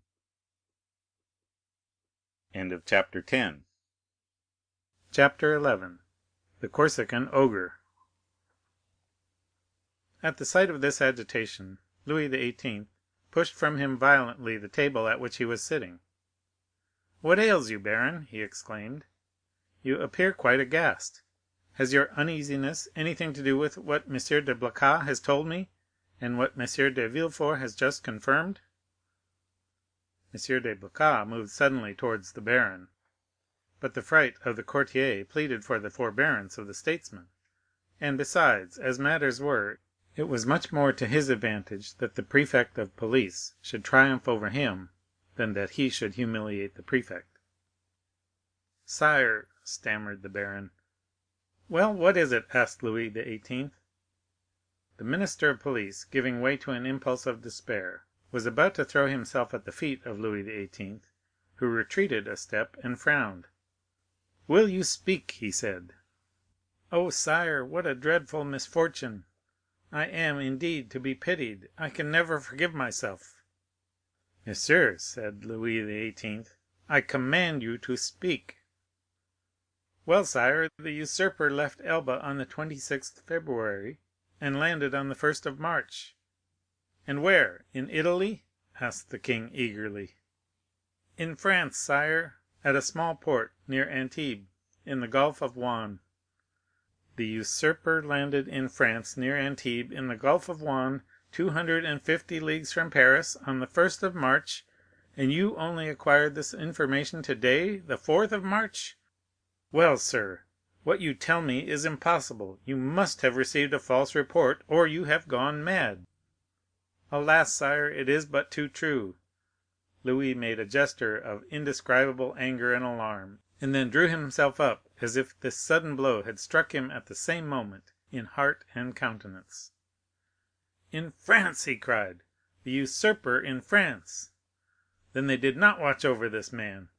Who knows? They were perhaps in league with him." "Oh, sire," exclaimed the Duc de Blacas, "M. Dandré is not a man to be accused of treason. Sire, we have all been blind, and the minister of police has shared the general blindness. That is all." "But," said Villefort, and then suddenly checking himself, he was silent. Then he continued, "Your pardon, sire," he said, bowing, "my zeal carried me away. Will your majesty deign to excuse me?" "Speak, sir, speak boldly," replied Louis. "You alone forewarned us of the evil, now try and aid us with the remedy." "Sire," said Villefort, "the usurper is detested in the south, and it seems to me that if he ventured into the south it would be easy to raise Languedoc and Provence against him." "Yes, assuredly," replied the minister, "but he is advancing by Gap and Sisteron." "Advancing? He is advancing?" said Louis XVIII. "Is he then advancing on Paris?" The minister of police maintained a silence which was equivalent to a complete avowal. "And Dauphine, sir?" inquired the king of Villefort. "Do you think it possible to rouse that as well as Provence?" "Sire, I am sorry to tell your majesty a cruel fact, but the feeling in Dauphine is quite the reverse of that in Provence or Languedoc. The mountaineers are Bonapartists, sire." "Then," murmured Louis, "he was well informed. And how many men had he with him?" "I do not know, sire," answered the minister of police. "What, you do not know? Have you neglected to obtain information on that point? Of course, it is of no consequence," he said, with a withering smile. "Sire, it was impossible to learn. The despatch simply stated the fact of the landing and the route taken by the usurper." "And how did this despatch reach you?" The minister bowed his head, and while a deep color overspread his cheeks, he stammered out, "By the telegraph, sire." Louis XVIII. Advanced a step, and folded his arms over his chest as Napoleon would have done.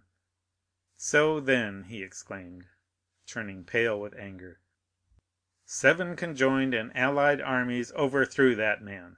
A miracle of heaven replaced me on the throne of my fathers after 25 years of exile. I have during those 25 years spared no pains to understand the people of France and the interests which were confided to me, and now, when I see the fruition of my wishes almost within my reach, the power I hold in my hands bursts and shatters me to atoms." "Sire, it is fatality," murmured the minister, feeling that the pressure of circumstances, however light a thing to destiny, was too much for any human strength to endure. "What our enemies say of us is then true.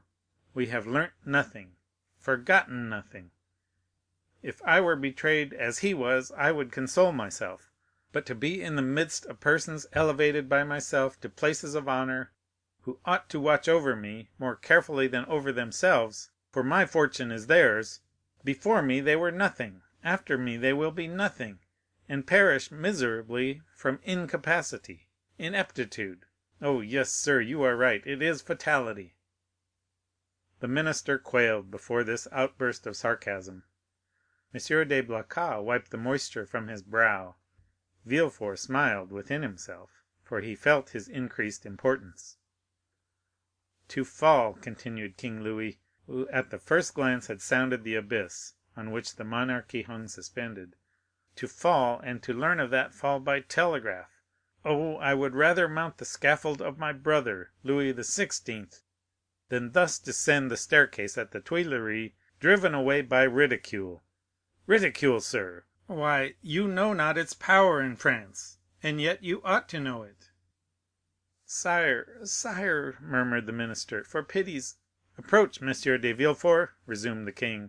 addressing the young man, who, motionless and breathless, was listening to a conversation on which depended the destiny of a kingdom. "Approach, and tell monsieur that it is possible to know beforehand all that he has not known." "Sire, it really was impossible to learn secrets which that man concealed from all the world." "Really impossible? Yes, that is a great word, sir. Unfortunately, there are great words as there are great men. I have measured them. Really impossible for a minister who has an office, agents, spies, and 1,500,000 francs for secret service money, to know what is going on at 60 leagues from the coast of France? Well, then, see, here is a gentleman who had none of those resources at his disposal, a gentleman, only a simple magistrate, who learned more than you with all your police, and who would have saved my crown if, like you, he had the power of directing a telegraph." The look of the minister of police was turned with concentrated spite on Villefort, who bent his head in modest triumph. "I do not mean that for you, Blacas," continued Louis XVIII., "for if you have discovered nothing, at least you have had the good sense to persevere in your suspicions. Any other than yourself would have considered the disclosure of M. de Villefort insignificant, or else dictated by venal ambition." These words were an allusion to the sentiments which the minister of police had uttered with so much confidence an hour before. Villefort understood the king's intent. Any other person would, perhaps, have been overcome by such an intoxicating draught of praise, but he feared to make for himself a mortal enemy of the police minister, although he saw that Dandré was irrevocably lost. In fact, the minister, who in the plenitude of his power had been unable to unearth Napoleon's secret, might in despair at his own downfall interrogate Dantès, and so lay bare the motives of Villefort's plot. Realizing this, Villefort came to the rescue of the crestfallen minister, instead of aiding to crush him. "Sire," said Villefort, "the suddenness of this event must prove to your majesty that the issue is in the hands of Providence. What your majesty is pleased to attribute to me as profound perspicacity is simply owing to chance, and I have profited by that chance, like a good and devoted servant. That's all. Do not attribute to me more than I deserve, sire, that your majesty may never have occasion to recall the first opinion you have been pleased to form of me." The minister of police thanked the young man by an eloquent look, and Villefort understood that he had succeeded in his design. That is to say, that without forfeiting the gratitude of the king, he had made a friend of one on whom, in case of necessity, he might rely. "'Tis well," resumed the king. "And now, gentlemen," he continued toward M. de Blacas and the minister of police, "I have no further occasion for you, and you may retire. What now remains to do is in the department of the minister of war." "Fortunately, sire," said M. de Blacas, "we can rely on the army. Your majesty knows how every report confirms their loyalty and attachment." "Do not mention reports, duke, to me, for I know now what confidence to place in them. Yet speaking of reports, baron, what have you learned with regard to the affair in the Rue Saint-Jacques?" "The affair in the Rue Saint-Jacques!" exclaimed Villefort, unable to repress an exclamation. Then, suddenly pausing, he added, "Your pardon, sire, but my devotion to your majesty has made me forget, not the respect I have, for that is too deeply engraved in my heart, but the rules of etiquette." Go on, sir," replied the king. "You have today earned the right to make inquiries here." "Sire," interposed the minister of police, "I came a moment ago to give your majesty fresh information which I had obtained on this head, when your majesty's attention was attracted by the terrible event that has occurred in the Gulf, and now these facts will cease to interest your majesty." "On the contrary, sir, on the contrary," said Louis XVIII., "this affair seems to me to have a decided connection with that which occupies our attention, and the death of General Quesnel will, perhaps, put us on the direct track of a great internal conspiracy." At the name of General Quesnel, Villefort trembled. "Everything points to the conclusion, sire," said the minister of police, "that death was not the result of suicide, as we first believed, but of assassination. General Quesnel, it appears, had just left a Bonapartist club when he disappeared, An unknown person had been with him that morning, and made an appointment with him in the Rue Saint-Jacques.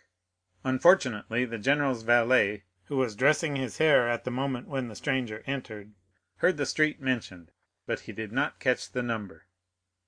As the police minister related this to the king, Villefort, who looked as if his very life hung on the speaker's lips, turned alternately red and pale.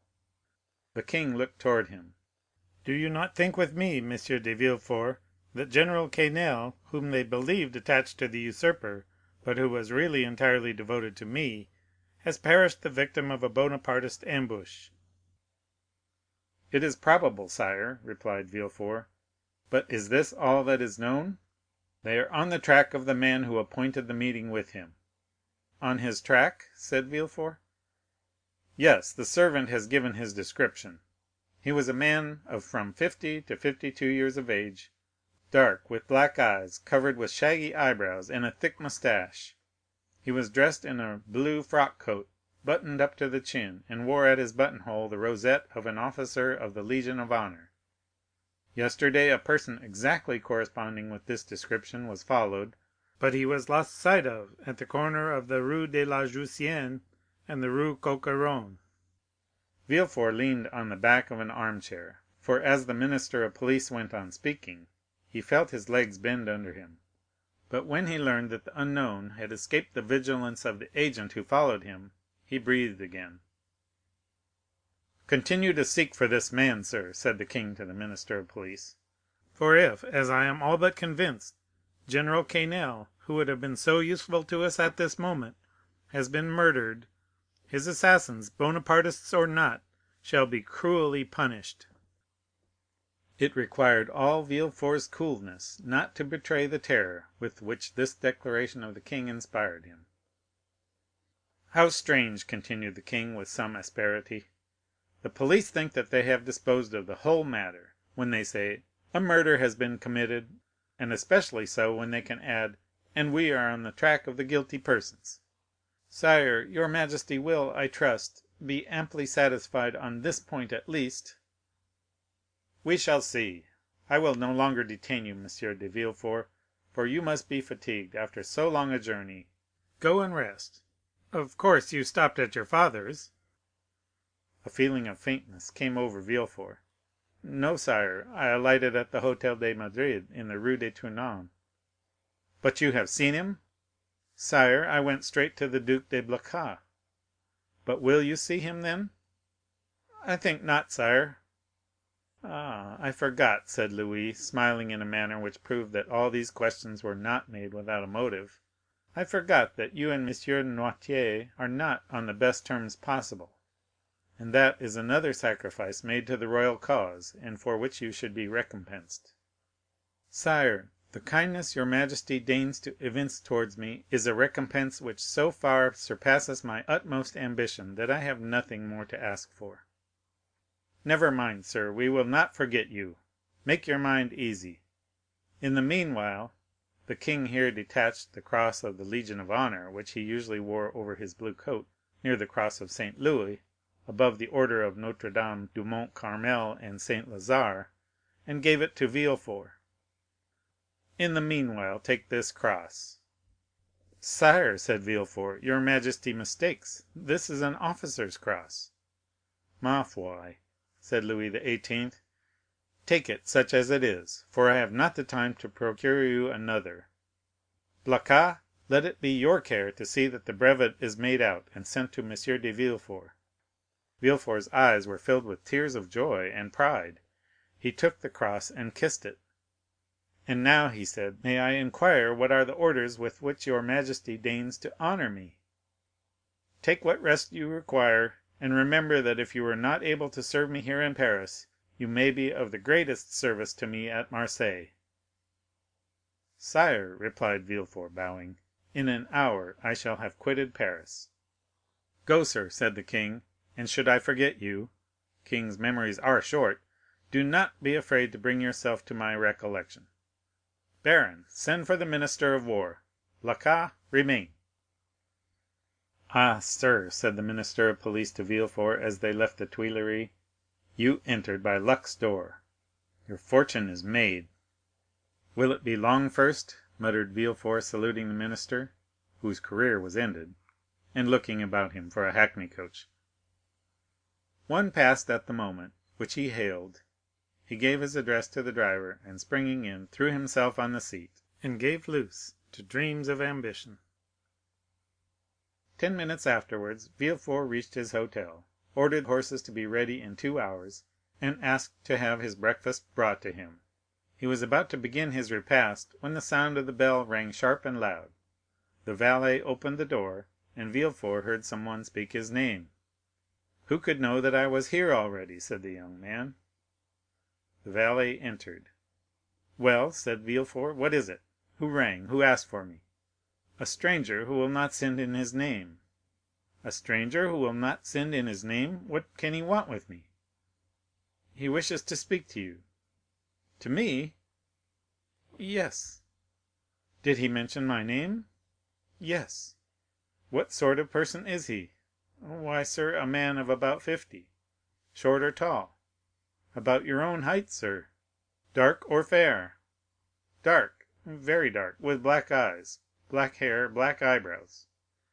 "And how dressed?" asked Villefort quickly. "In a blue frock coat, buttoned up close, decorated with the Legion of Honor." "It is he," said Villefort, turning pale. "Eh, pardieu!"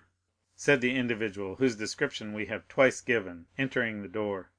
"What a great deal of ceremony! Is it the custom in Marseilles for sons to keep their fathers waiting in their anterooms?" "Father!" cried Villefort. "Then I was not deceived. I felt sure it must be you." "Well, then, if you felt so sure," replied the newcomer, putting his cane in a corner and his hat on a chair, "allow me to say, my dear Gérard, that it was not very filial of you to keep me waiting at the door." "Leave us, Germain," said Villefort. The servant quitted the apartment with evident signs of astonishment. Chapter 12. Father and Son.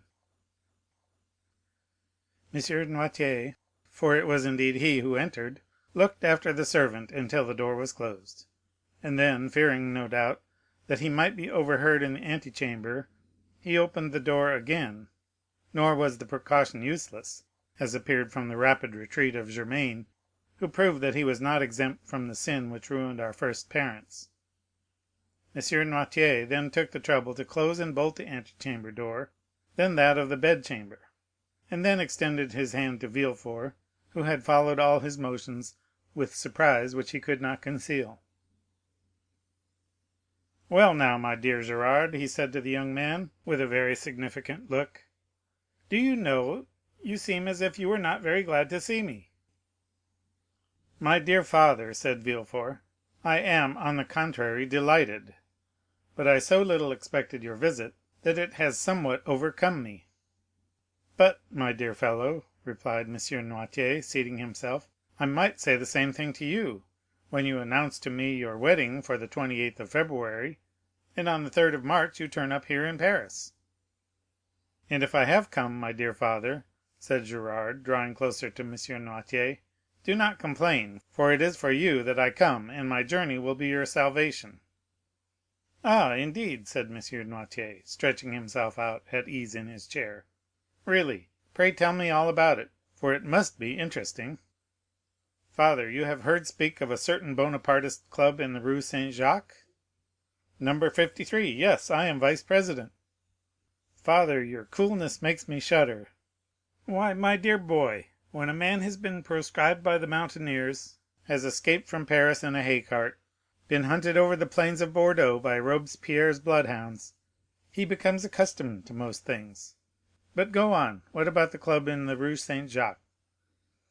"Why, they induced General Quesnel to go there, and General Quesnel, who quitted his own house at 9 o'clock in the evening, was found the next day in the Seine." "And who told you this fine story?" "The king himself." "Well, then, in return for your story," continued Noirtier, "I will tell you another."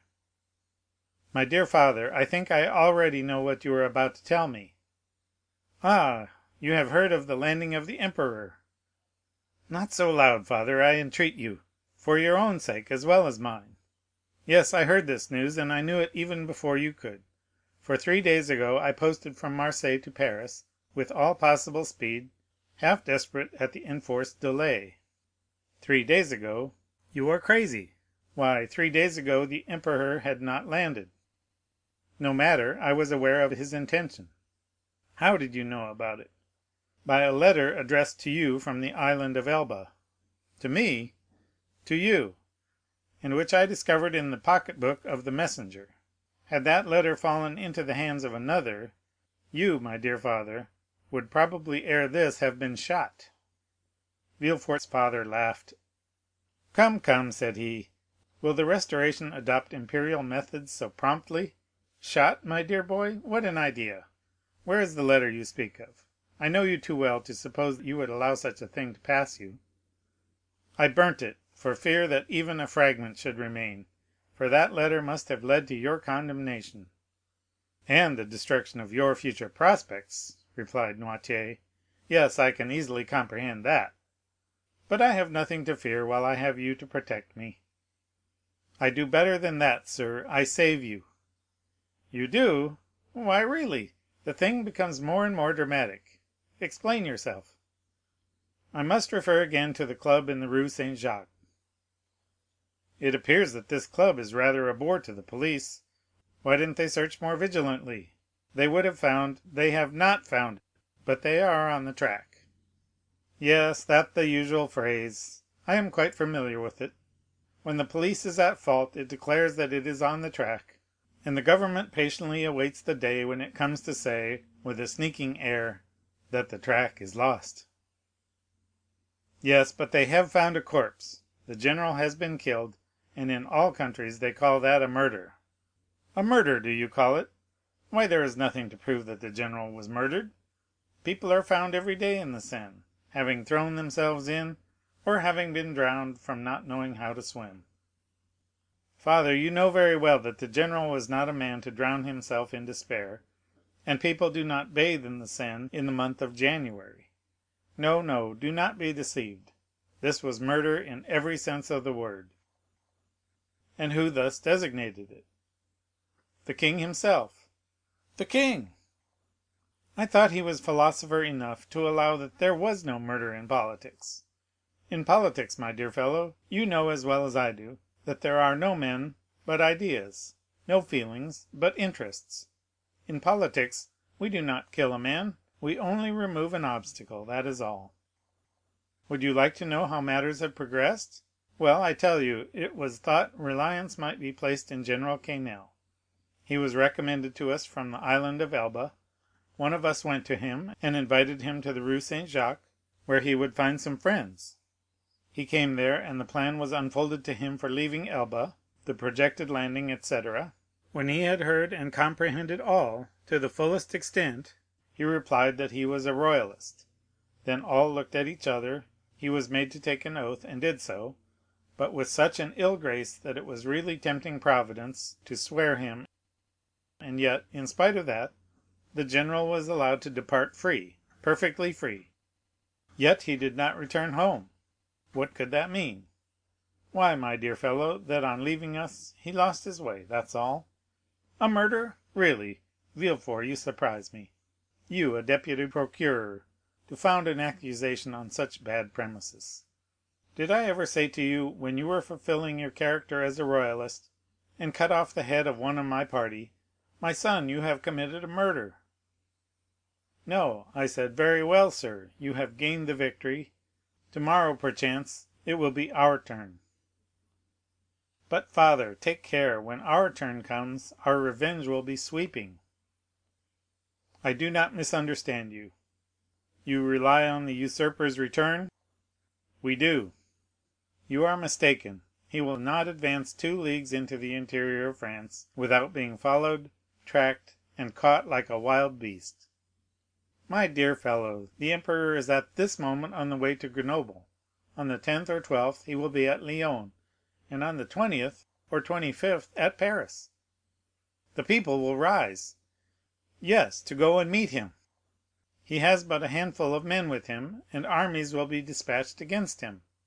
Yes, to escort him into the capital. Really, my dear Gérard, you are but a child.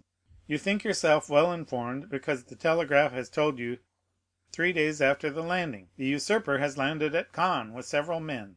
He is pursued. But where is he? What is he doing? You do not know at all, and in this way they will chase him to Paris without drawing a trigger. Grenoble and Lyons are faithful cities, and will oppose to him an impassable barrier. Grenoble will open her gates to him with enthusiasm. All Lyons will hasten to welcome him. Believe me, we are as well informed as you, and our police are as good as your own. Would you like a proof of it? Well, you wish to conceal your journey from me, and yet I knew of your arrival half an hour after you passed the barrier. You gave your direction to no one but your postilion, yet I have your address, and in proof I am here the very instant you are going to sit at table. Ring then, if you please, for a second knife, fork, and plate, and we will dine together." "Indeed," replied Villefort, looking at his father with astonishment, "you really do seem very well informed." "Eh? The thing is simple enough. You who are in power have only the means that money produces. We who are in expectation have those which devotion prompts." "Devotion," said Villefort with a sneer. "Yes, devotion, for that is, I believe, the phrase for hopeful ambition." And Villefort's father extended his hand to the bell rope to summon the servant, whom his son had not called. Villefort caught his arm. "Wait, my dear father," said the young man, "one word more." "Say on." "However stupid the royalist police may be, they do know one terrible thing." "What is that?" "The description of the man who, on the morning of the day when General Quesnel disappeared, presented himself at his house." "Oh, the admirable police have found that out, have they? And what may be that description?" "Dark complexion, hair, eyebrows, and whiskers black, blue frock coat, buttoned up to the chin, rosette of an officer of the Legion of Honor in his buttonhole, and a hat with a wide brim and a cane." "Aha, that's it, is it? And why, then, have they not laid hands on him?" "Because yesterday or the day before they lost sight of him at the corner of the Rue Coq Héron. Didn't I say that your police were good for nothing?" "Yes, but they may catch him yet." "True," said Noirtier, looking carelessly around him, "true, if this person were not on his guard, as he is." And he added with a smile, "We will consequently make a few changes in his personal appearance." At these words he rose, and put off his frock coat and cravat, went towards a table on which lay his son's toilet articles, lathered his face, took a razor, and with a firm hand cut off the compromising whiskers. Villefort watched him with alarm not devoid of admiration. His whiskers cut off, Noirtier gave another turn to his hair, took, instead of his black cravat, a colored neckerchief which lay at the top of an open portmanteau, put on, in lieu of his blue and high-buttoned frock coat, a coat of Villefort's of dark brown, and cut away in front, tried on before the glass a narrow-brimmed hat of his son's, which appeared to fit him perfectly, and, leaving his cane in the corner where he had deposited it, he took up a small bamboo switch, cut the air with it once or twice, and walked about with that easy swagger which was one of his principal characteristics. "Well," he said, turning towards his wondering son, when this disguise was completed, "well, do you think your police will recognize me now?" "No, father," stammered Villefort; "at least I hope not. And now, my dear boy," continued Noirtier, "I rely on your prudence to remove all the things which I leave in your care." "Oh, rely on me," said Villefort. "Yes, yes, and now I believe you are right, and that you have really saved my life. Be assured I will return the favor hereafter." Villefort shook his head. "You are not convinced yet?" "I hope, at least, that you may be mistaken." "Shall you see the king again?" "Perhaps." "Would you pass in his eyes for a prophet?" "Prophets of evil are not in favor at the court, father." "True, but some day they do them justice. And supposing a second restoration, you would then pass for a great man." Well, what should I say to the king? Say this to him: Sire, you are deceived as to the feeling in France, as to the opinions of the towns and the prejudices of the army. He whom in Paris you call the Corsican Ogre, who at Nevers is styled the usurper, is already saluted as Bonaparte at Lyons and Emperor at Grenoble. You think he is tracked, pursued, captured. He is advancing as rapidly as his own eagles. The soldiers you believe to be dying with hunger, worn out with fatigue, ready to desert, gather like atoms of snow about the rolling ball as it hastens onward. Sire, go, leave France to its real master, to him who acquired it not by purchase, but by right of conquest. Go, sire, not that you incur any risk, for your adversary is powerful enough to show you mercy, but because it would be humiliating for a grandson of Saint Louis to owe his life to the man of Arcola, Marengo, Austerlitz. Tell him this, Gérard, or rather tell him nothing. Keep your journey a secret. Do not boast of what you have come to Paris to do, or have done. Return with all speed, enter Marseilles at night, and your house by the back door, and there remain, quiet, submissive, secret, and above all, inoffensive. For this time, I swear to you, we shall act like powerful men who know their enemies. Go, my son, go, my dear Gérard, and by your obedience to my paternal orders, or, if you prefer it, friendly counsels, we will keep you in your place. This will be, added Noirtier with a smile, one means by which you may a second time save me, if the political balance should some day take another turn and cast you aloft while hurling me down. Adieu, my dear Gérard, and at your next journey alight at my door." Noirtier left the room when he had finished, with the same calmness that had characterized him during the whole of this remarkable and trying conversation. Villefort, pale and agitated, ran to the window, put aside the curtain, and saw him pass, cool and collected, by 2 or 3 ill-looking men at the corner of the street, who were there, perhaps, to arrest a man with black whiskers and a blue frock-coat and hat with broad brim. Villefort stood watching, breathless, until his father had disappeared at the Rue Bussy. Then he turned to the various articles he had left behind him, put the black cravat and blue frock-coat at the bottom of the portmanteau, threw the hat into a dark closet, broke the cane into small bits, and flung it in the fire, put on his travelling cap, and calling his valet, checked with a look the 1,000 questions he was ready to ask, paid his bill, sprang into his carriage, which was ready, learned at Lyons that Bonaparte had entered Grenoble, and in the midst of the tumult which prevailed along the road, at length reached Marseilles, a prey to all the hopes and fears which enter into the heart of a man with ambition and its first successes.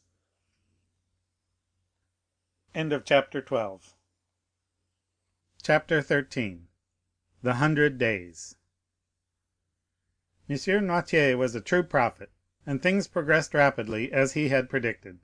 Everyone knows the history of the famous return from Elba, a return which was unprecedented in the past, and will probably remain without a counterpart in the future. Louis XVIII. Made but a faint attempt to parry this unexpected blow. The monarchy he had scarcely reconstructed tottered on its precarious foundation, and at a sign from the emperor the incongruous structure of ancient prejudices and new ideas fell to the ground. Villefort, therefore, gained nothing save the king's gratitude, which was rather likely to injure him at the present time, and the cross of the Legion of Honor, which he had the prudence not to wear, although M. de Blacas had duly forwarded the brevet. Napoleon would, doubtless, have deprived Villefort of his office, had it not been for Noirtier, who was all-powerful at court, and thus the Girondin of '93 and the senator of 1806 protected him who so lately had been his protector. All Villefort's influence barely enabled him to stifle the secret Dantès had so nearly divulged. The king's procureur alone was deprived of his office, being suspected of royalism. However, scarcely was the imperial power established, that is, scarcely had the emperor re-entered the Tuileries and begun to issue orders from the closet into which we have introduced our readers, he found on the table there Louis XVIII's half-filled snuff-box. Scarcely had this occurred when Marseilles began, in spite of the authorities, to rekindle the flames of civil war, always smouldering in the south, and it required but little to excite the populace to acts of far greater violence than the shouts and insults with which they assailed the royalists whenever they ventured abroad. Owing to this change, the worthy shipowner became at that moment, we will not say all powerful, because Morrel was a prudent and rather a timid man, so much so that many of the most zealous partisans of Bonaparte accused him of moderation, but sufficiently influential to make a demand in favor of Dantes. Villefort retained his place, but his marriage was put off until a more favorable opportunity. If the emperor remained on the throne, Gérard required a different alliance to aid his career. If Louis XVIII. Returned, the influence of M. de Saint Méran, like his own, could be vastly increased, and the marriage be still more suitable. The deputy procureur was, therefore, the first magistrate of Marseilles, when one morning his door opened and M. Morrel was announced. Anyone else would have hastened to receive him, but Villefort was a man of ability, and he knew this would be a sign of weakness. He made Morrel wait in the antechamber, although he had no one with him, for the simple reason that the king's procureur always makes everyone wait, and after passing a quarter of an hour in reading the papers, he ordered M. Morrel to be admitted. Morrel expected Villefort would be dejected. He found him as he had found him 6 weeks before, calm, firm, and full of that glacial politeness, that most insurmountable barrier which separates the well-bred from the vulgar man. He had entered Villefort's office expecting that the magistrate would tremble at the sight of him. On the contrary, he felt a cold shudder all over him when he saw Villefort sitting there with his elbow on his desk and his head leaning on his hand. He stopped at the door. Villefort gazed at him as if he had some difficulty in recognizing him. Then, after a brief interval, during which the honest shipowner turned his hat in his hands, "Monsieur Morrel, I believe," said Villefort. "Yes, sir." "Come nearer," said the magistrate, with a patronizing wave of the hand, "and tell me to what circumstance I owe the honor of this visit." "Do you not guess, monsieur?" asked Morrel. "Not in the least; but if I can serve you in any way I shall be delighted." "Everything depends on you." "Explain yourself, pray." "Monsieur," said Morrel, recovering his assurance as he proceeded, "do you recollect that a few days before the landing of his majesty the emperor, I came to intercede for a young man, the mate of my ship, who was accused of being concerned in correspondence with the island of Elba? What was the other day a crime is today a title to favor. You then served Louis XVIII., and you did not show any favor, it was your duty. Today you serve Napoleon, and you ought to protect him, it is equally your duty. I come, therefore, to ask what has become of him." Villefort, by a strong effort, sought to control himself. "What is his name?" he said. "Tell me his name." "Edmond Dantes."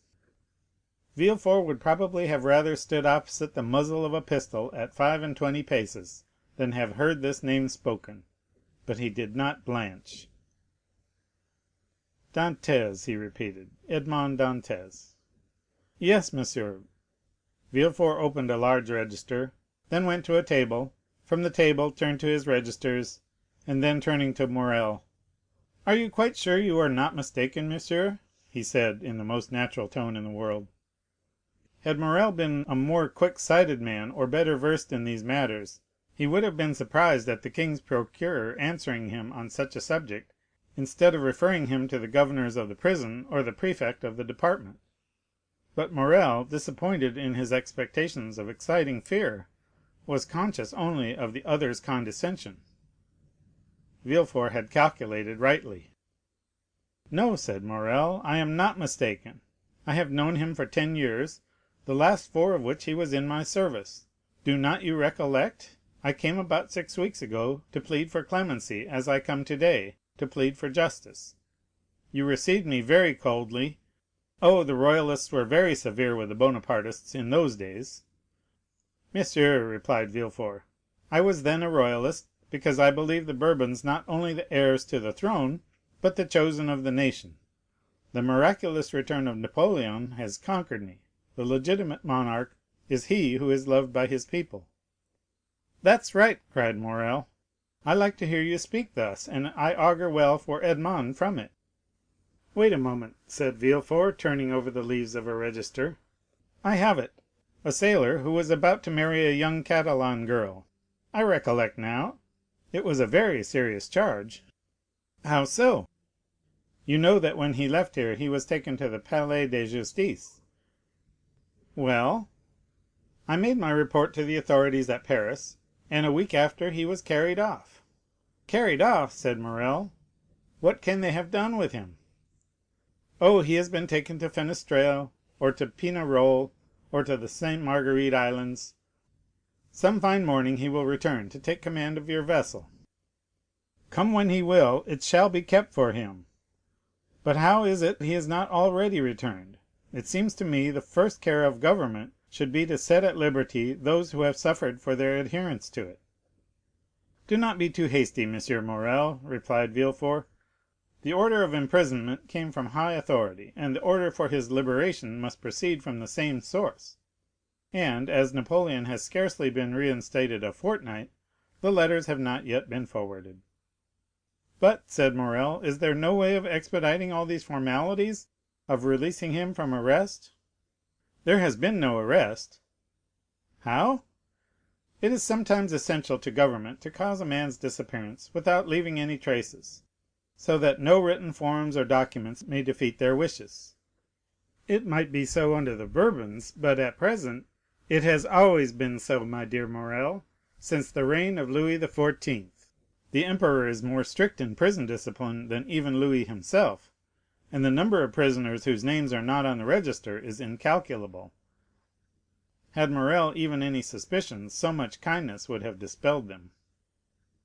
"Well, M. de Villefort, how would you advise me to act?" asked he. "Petition the minister." "Oh, I know what that is. The minister receives 200 petitions every day, and does not read 3. That is true, but he will read a petition countersigned and presented by me." "And will you undertake to deliver it?" "With the greatest pleasure. Dantès was then guilty, and now he is innocent, and it is as much my duty to free him as it was to condemn him." Villefort thus forestalled any danger of an inquiry, which, however improbable it might be, if it did take place, would leave him defenceless. "But how shall I address the minister?" "Sit down there," said Villefort, giving up his place to Morrel, "and write what I dictate." "Will you be so good?" "Certainly, but lose no time; we have lost too much already." "That is true. Only think what that poor fellow may even now be suffering." Villefort shuddered at the suggestion, but he had gone too far to draw back. Dantès must be crushed to gratify Villefort's ambition.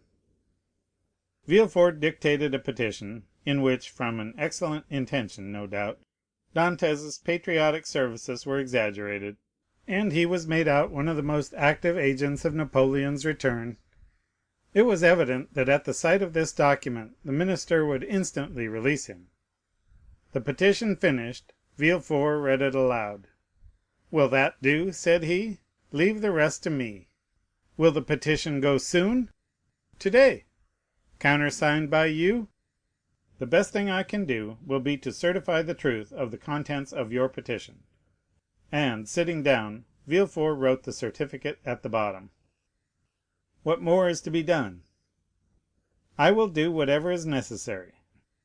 This assurance delighted Morrel, who took leave of Villefort and hastened to announce to old Dantès that he would soon see his son. As for Villefort, instead of sending to Paris, he carefully preserved the petition that so fearfully compromised Dantès, in the hopes of an event that seemed not unlikely, that is, a second restoration.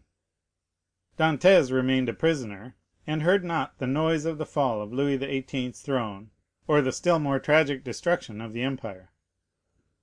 Twice during the 100 days had Morrel renewed his demand, and twice had Villefort soothed him with promises. At last there was Waterloo, and Morrel came no more. he had done all that was in his power, and any fresh attempt would only compromise himself uselessly. Louis XVIII. Remounted the throne.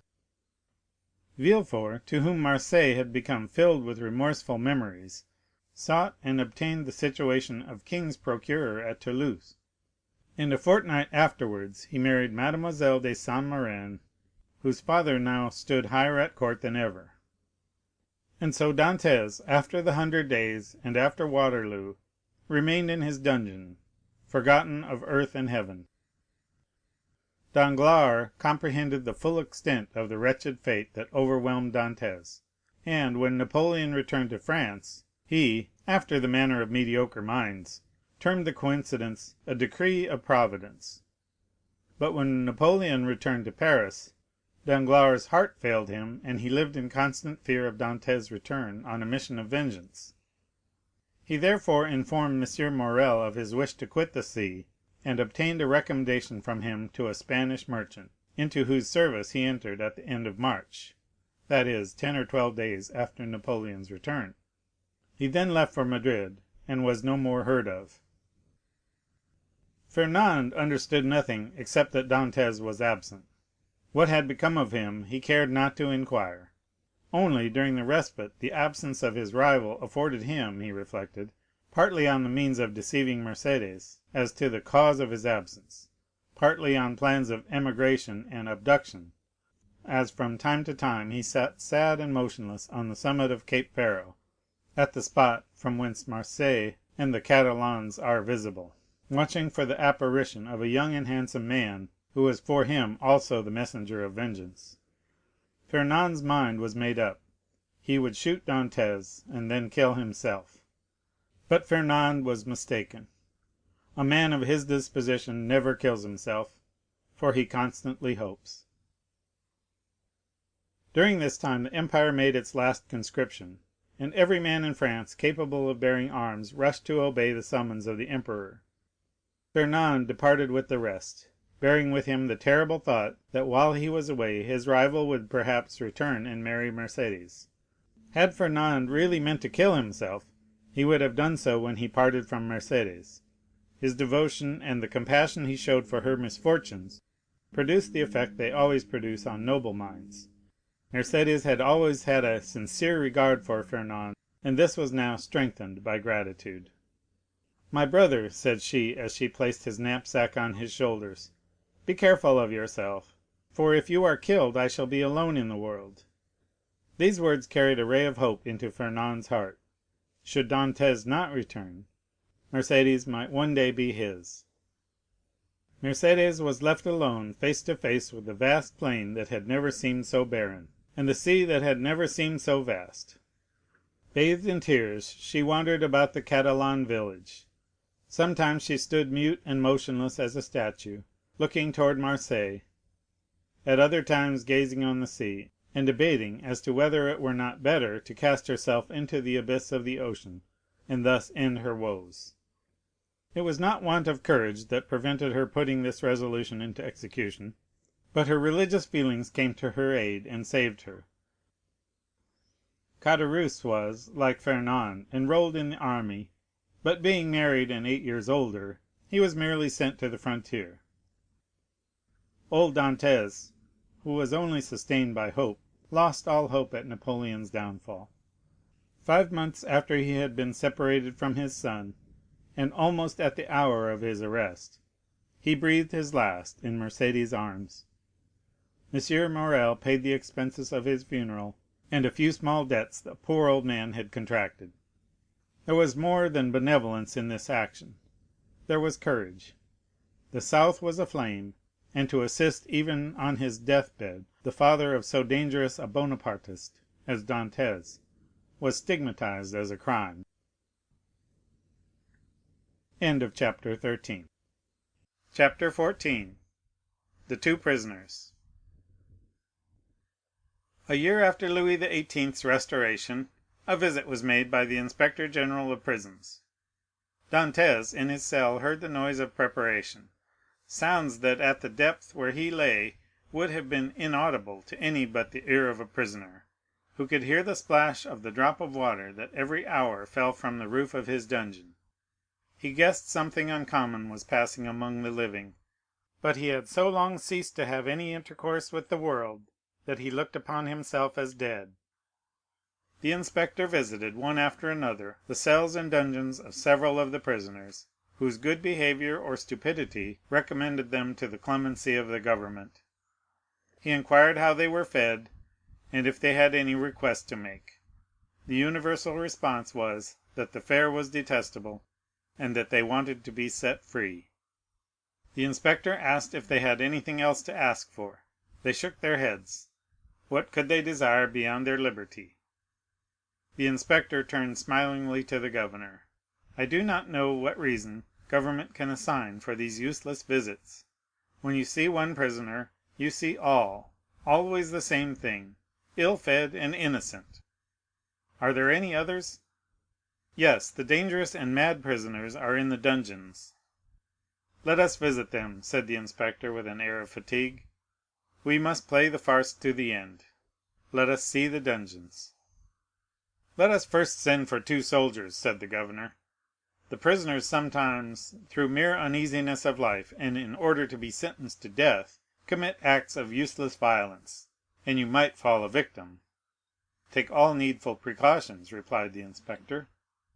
2 soldiers were accordingly sent for, and the inspector descended a stairway so foul, so humid, so dark, as to be loathsome to sight, smell, and respiration. "Oh," cried the inspector, "who can live here?" "A most dangerous conspirator, a man we are ordered to keep the most strict watch over, as he is daring and resolute." "He is alone?" "Certainly." "How long has he been there?" "Nearly a year." "Was he placed here when he first arrived?" "No, not until he attempted to kill the turnkey, who took his food to him." "To kill the turnkey?" "Yes, the very one who is lighting us. Is it not true, Antoine?" asked the governor. "True enough, he wanted to kill me," returned the turnkey. "He must be mad," said the inspector. "He's worse than that, he is a devil," returned the turnkey. "Shall I complain of him?" demanded the inspector. "Oh no, it is useless. Besides, he is almost mad now, and in another year he will be quite so." "So much the better for him, he will suffer less," said the inspector. He was, as this remark shows, a man full of philanthropy, and in every way fit for his office. "You are right, sir," replied the governor, "and this remark proves that you have deeply considered the subject. Now we have in a dungeon about 20 feet distance, and to which you descend by another stair, an abbé, formerly leader of a party in Italy, who has been here since 1811, and in 1813 he went mad, and the change is astonishing. He used to weep, now he laughs. He grew thin, he now grows fat. You had better see him, for his madness is amusing." "I will see them both," returned the inspector. "I must conscientiously perform my duty." This was the inspector's first visit. He wished to display his authority. "Let us visit this one first," added he. "By all means," replied the governor, and he signed to the turnkey to open the door. At the sound of the key turning in the lock, and the creaking of the hinges, Dantès, who was crouching in a corner of the dungeon, whence he could see the ray of light that came through a narrow iron grating above, raised his head. Seeing a stranger, escorted by 2 turnkeys, holding torches, and accompanied by 2 soldiers, and to whom the governor spoke bareheaded, Dantès, who guessed the truth, and that the moment to address himself to the superior authorities was come, sprang forward with clasped hands. The soldiers interposed their bayonets, for they thought that he was about to attack the inspector, and the latter recoiled 2 or 3 steps. Dantès saw that he was looked upon as dangerous. Then, infusing all the humility he possessed into his eyes and voice, he addressed the inspector, and sought to inspire him with pity. The inspector listened attentively; then, turning to the governor, observed, "He will become religious; he is already more gentle. He is afraid, and retreated before the bayonets. Madmen are not afraid of anything. I made some curious observations on this at Charenton." Then, turning to the prisoner, "What is it you want?" said he. I want to know what crime I have committed, to be tried, and if I am guilty to be shot, if innocent to be set at liberty. Are you well fed?" said the inspector. "I believe so. I don't know. It's of no consequence. What matters really, not only to me, but to officers of justice and the king, is that an innocent man should languish in prison, the victim of an infamous denunciation, to die here cursing his executioners." "You are very humble today," remarked the governor. "You are not so always. The other day, for instance, when you tried to kill the turnkey." "It is true, sir, and I beg his pardon, for he has always been very good to me. But I was mad." "And you were not so any longer?" "No, captivity has subdued me. I have been here so long." "So long? When were you arrested, then?" asked the inspector. "The 28th of February, 1815, at half past 2 in the afternoon." "Today is the 30th of July, 1816. Why, it is but 17 months." "Only 17 months," replied Dantès. "Oh, you do not know what is 17 months in prison, 17 ages rather, especially to a man who, like me, had arrived at the summit of his ambition, to a man who, like me, was on the point of marrying a woman he adored, who saw an honorable career open before him, and who loses all in an instant, who sees his prospects destroyed, and is ignorant of the fate of his affianced wife, and whether his aged father be still living. 17 months' captivity to a sailor accustomed to the boundless ocean is a worse punishment than human crime ever merited. Have pity on me, then, and ask for me not intelligence, but a trial; not pardon, but a verdict. A trial, sir, I ask only for a trial. That, surely, cannot be denied to one who is accused." "We shall see," said the inspector; then turning to the governor, "On my word, the poor devil touches me. You must show me the proofs against him." "Certainly, but you will find terrible charges." "Monsieur," continued Dantès, "I know it is not in your power to release me, but you can plead for me, you can have me tried, and that is all I ask. Let me know my crime and the reason why I was condemned. Uncertainty is worse than all." "Go on with the lights," said the inspector. "Monsieur," cried Dantès, "I can tell by your voice you are touched with pity. Tell me at least to hope." "I cannot tell you that," replied the inspector. "I can only promise to examine into your case." "Oh, I am free, then! I am saved!" "Who arrested you?" "M. Villefort. See him, and hear what he says." "M. Villefort is no longer at Marseilles; he is now at Toulouse." "I am no longer surprised at my detention," murmured Dantès, "since my only protector is removed. Had M. de Villefort any cause of personal dislike to you?" "None; on the contrary, he was very kind to me." "I can, then, rely on the notes he has left concerning you?" "Entirely." "That is well. Wait patiently, then." Dantès fell on his knees and prayed earnestly. The door closed, but this time a fresh inmate was left with Dantès. Hope. "Will you see the register at once?" asked the governor, "or proceed to the other cell?" "Let us visit them all," said the inspector. "If I once went up those stairs, I should never have the courage to come down again." "Ah, this one is not like the other, and his madness is less affecting than this one's display of reason." "What is his folly?" "He fancies he possesses an immense treasure. The first year he offered government 1,000,000 of francs for his release; the second, 2; the third, 3, and so on progressively. He is now in his 5th year of captivity. He will ask to speak to you in private, and offer you 5 millions." "How curious! What is his name?" "The Abbé Faria." "No. 27," said the inspector. "It is here. Unlock the door, Antoine." The turnkey obeyed, and the inspector gazed curiously into the chamber of the mad abbé. In the centre of the cell, in a circle traced with a fragment of plaster detached from the wall, sat a man whose tattered garments scarcely covered him. He was drawing in his circle geometrical lines, and seemed as much absorbed in his problem as Archimedes was when the soldier of Marcellus slew him. He did not move at the sound of the door, and continued his calculations until the flash of the torches lighted up with an unwonted glare the sombre walls of his cell. Then, raising his head, he perceived with astonishment the number of persons present.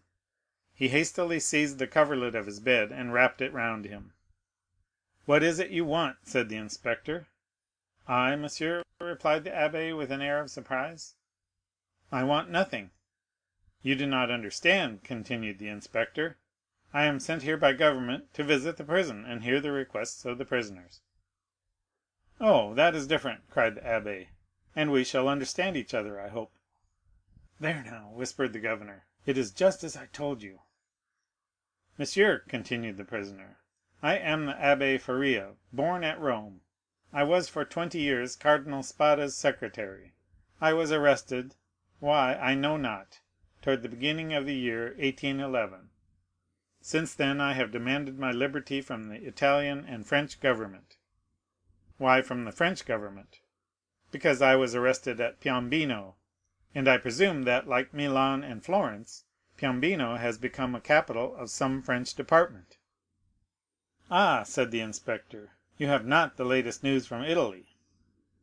"My information dates from the day on which I was arrested," returned the Abbé Faria, "and as the emperor had created the kingdom of Rome for his infant son, I presume that he has realized the dream of Machiavelli and Cæsar Borgia, which was to make Italy a united kingdom."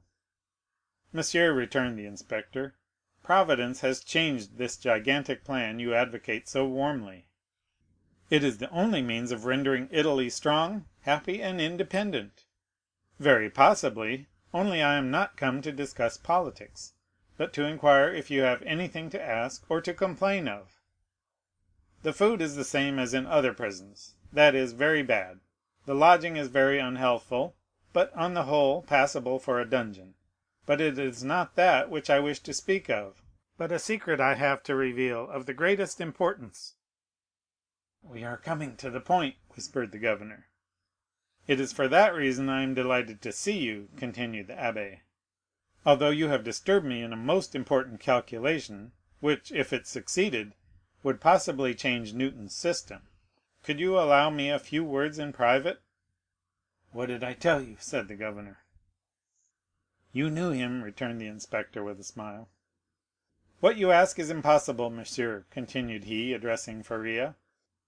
"But," said the abbé, "I would speak to you of a large sum, amounting to 5 millions." "The very sum you named," whispered the inspector in his turn.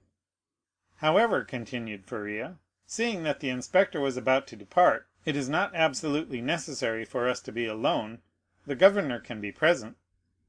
"Unfortunately," said the governor, "I know beforehand what you are about to say. It concerns your treasures, does it not?"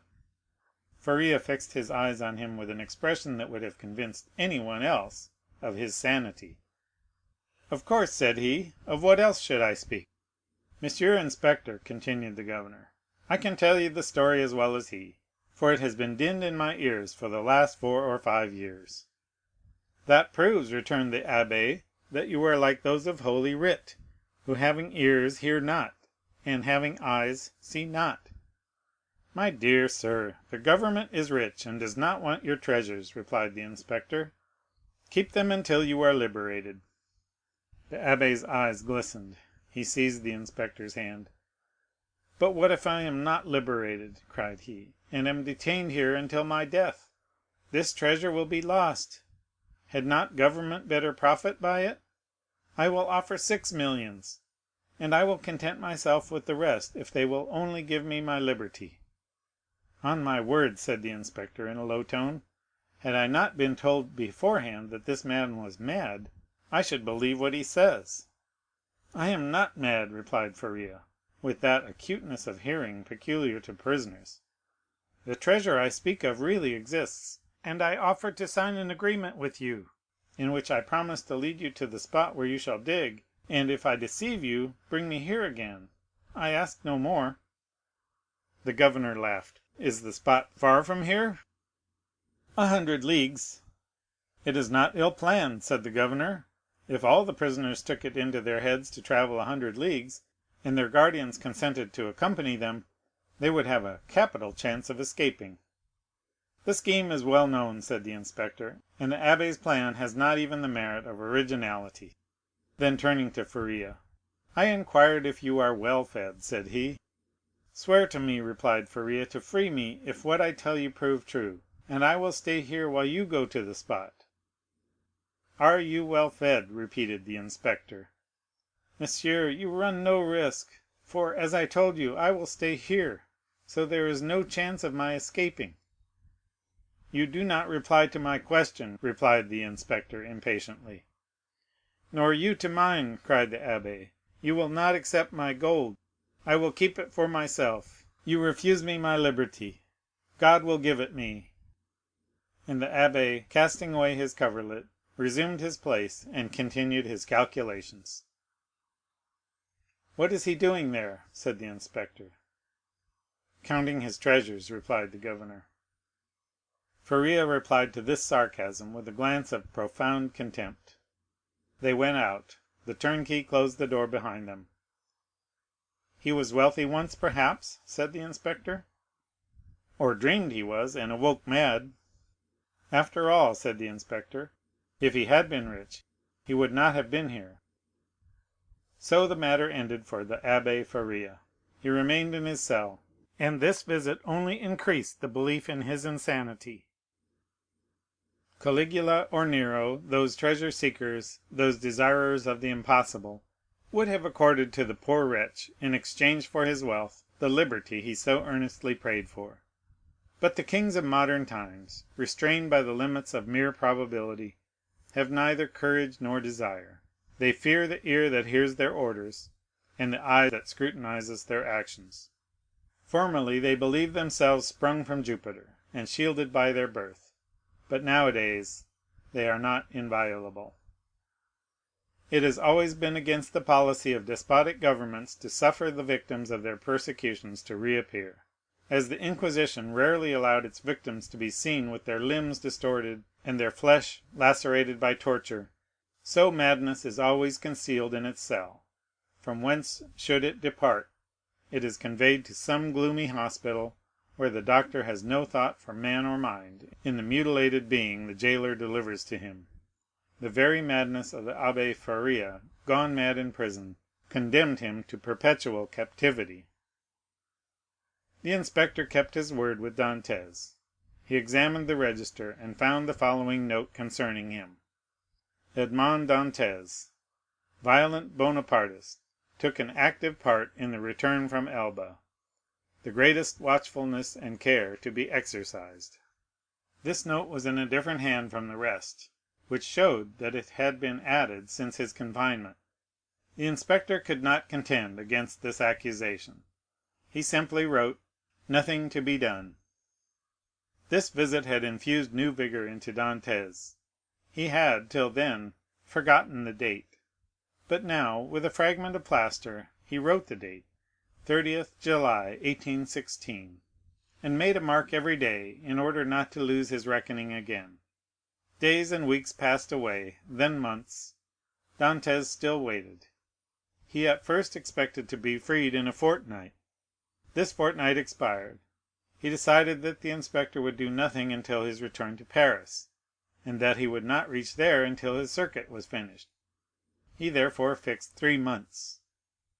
3 months passed away, then 6 more. Finally 10 months and a half had gone by, and no favorable change had taken place, and Dantès began to fancy the inspector's visit but a dream, an illusion of the brain. At the expiration of a year the governor was transferred. He had obtained charge of the fortress at Ham.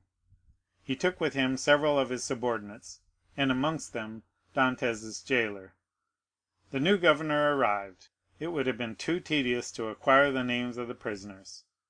He learned their numbers instead. This horrible place contained 50 cells. Their inhabitants were designated by the numbers of their cell, and the unhappy young man was no longer called Edmond Dantes. He was now number 34. Chapter 14. Chapter 15. Number 34 and number 27. Dantès passed through all the stages of torture natural to prisoners in suspense. He was sustained at first by that pride of conscious innocence which is the sequence to hope. Then he began to doubt his own innocence, which justified in some measure the governor's belief in his mental alienation. And then, relaxing his sentiment of pride, he addressed his supplications, not to God, but to man. God is always the last resource. Unfortunates, who ought to begin with God, do not have any hope in him till they have exhausted all other means of deliverance. Dantès asked to be removed from his present dungeon into another, for a change, however disadvantageous, was still a change, and would afford him some amusement. He entreated to be allowed to walk about, to have fresh air, books, and writing materials. His request was not granted, but he went on asking all the same. He accustomed himself to speaking to the new jailer, although the latter was, if possible, more taciturn than the old one, but still, to speak to a man, even though mute, was something. Dantès spoke for the sake of hearing his own voice. He had tried to speak when alone, but the sound of his voice terrified him. Often, before his captivity, Dantès' mind had revolved at the idea of assemblages of prisoners, made up of thieves, vagabonds, and murderers. He now wished to be amongst them, in order to see some other face beside that of his jailer. He sighed for the galleys, with the infamous costume, the chain, and the brand on the shoulder. The galley slaves breathed the fresh air of heaven, and saw each other. They were very happy. He besought the jailer one day to let him have a companion, were it even the mad abbé. The jailer, though rough and hardened by the constant sight of so much suffering, was yet a man. At the bottom of his heart he had often had a feeling of pity for this unhappy young man who suffered so, and he laid the request for No. 34 before the governor.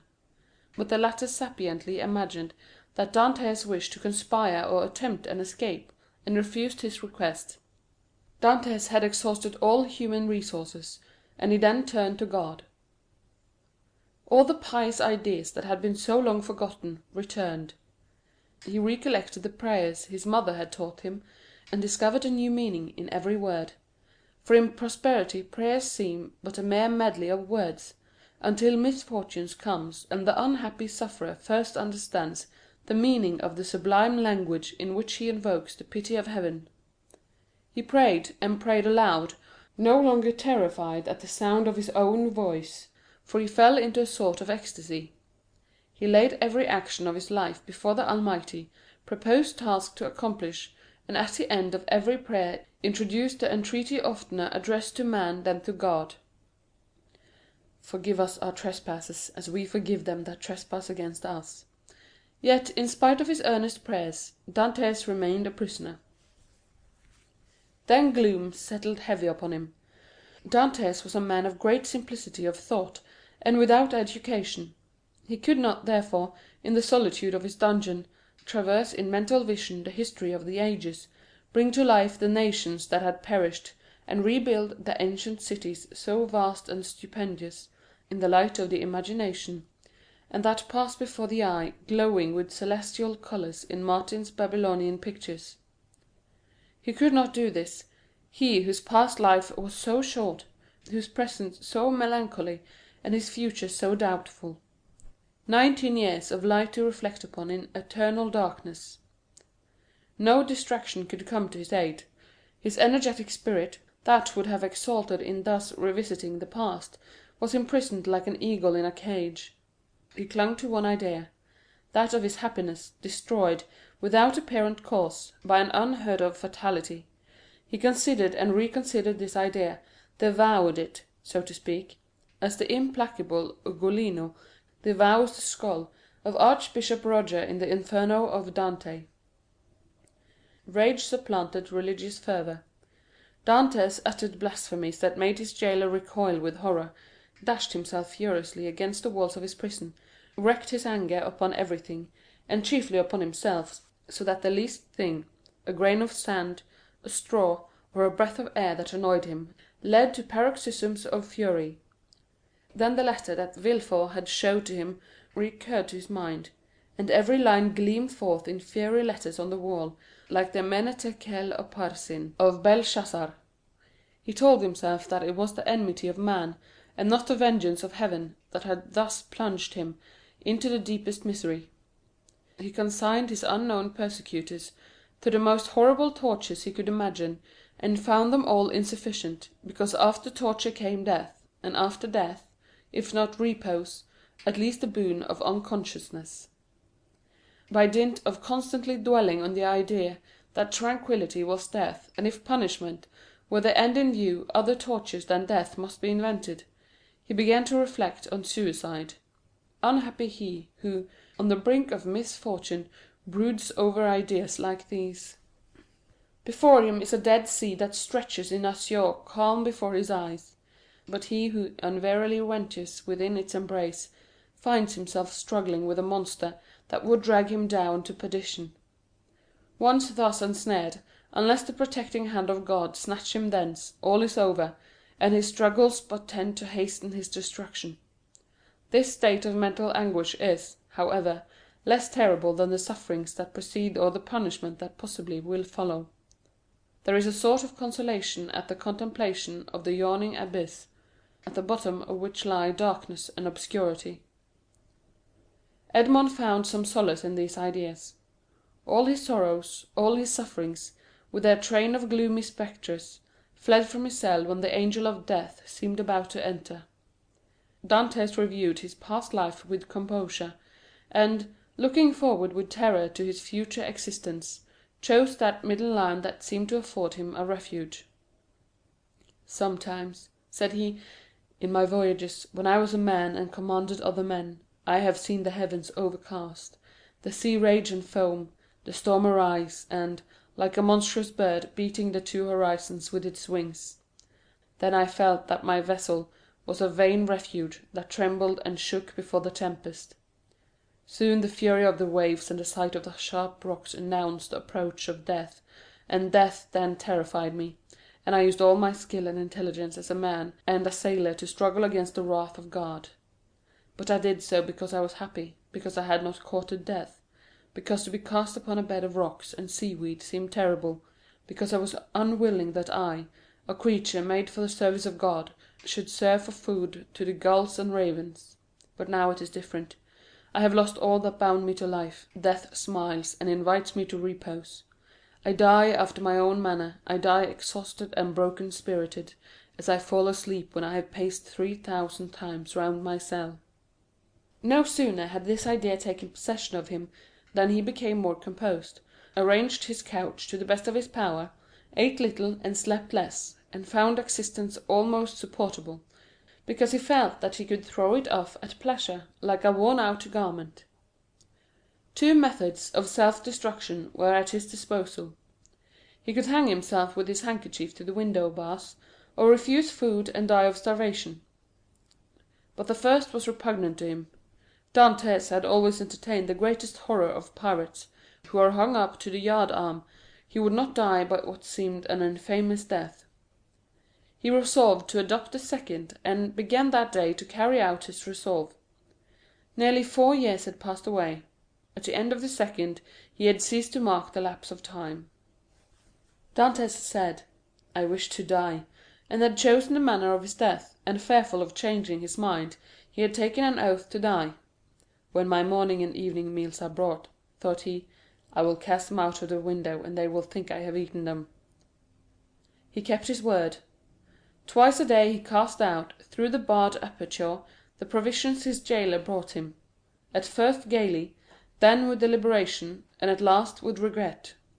Nothing but the recollection of his oath gave him strength to proceed. Hunger made viands once repugnant, now acceptable. He held the plate in his hand for an hour at a time, and gazed thoughtfully at a morsel of bad meat, of tainted fish, of black and mouldy bread. It was the last yearning for life contending with the resolution of despair.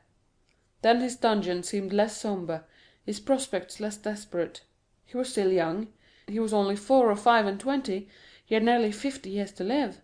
What unforeseen events might not open his prison door, and restore him to liberty?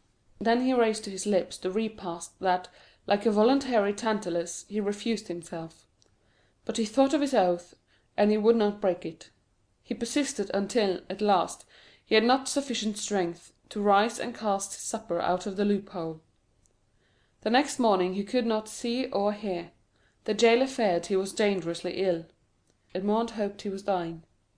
Thus the day passed away. Edmond felt a sort of stupor creeping over him, which brought with it a feeling almost of content. The gnawing pain at his stomach had ceased. His thirst had abated. When he closed his eyes he saw myriads of lights dancing before them like the will-o'-the-wisps that play about the marshes.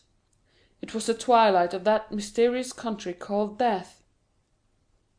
Suddenly, about 9 o'clock in the evening, Edmond heard a hollow sound in the wall against which he was lying. So many loathsome animals inhabited the prison that their noise did not, in general, awake him.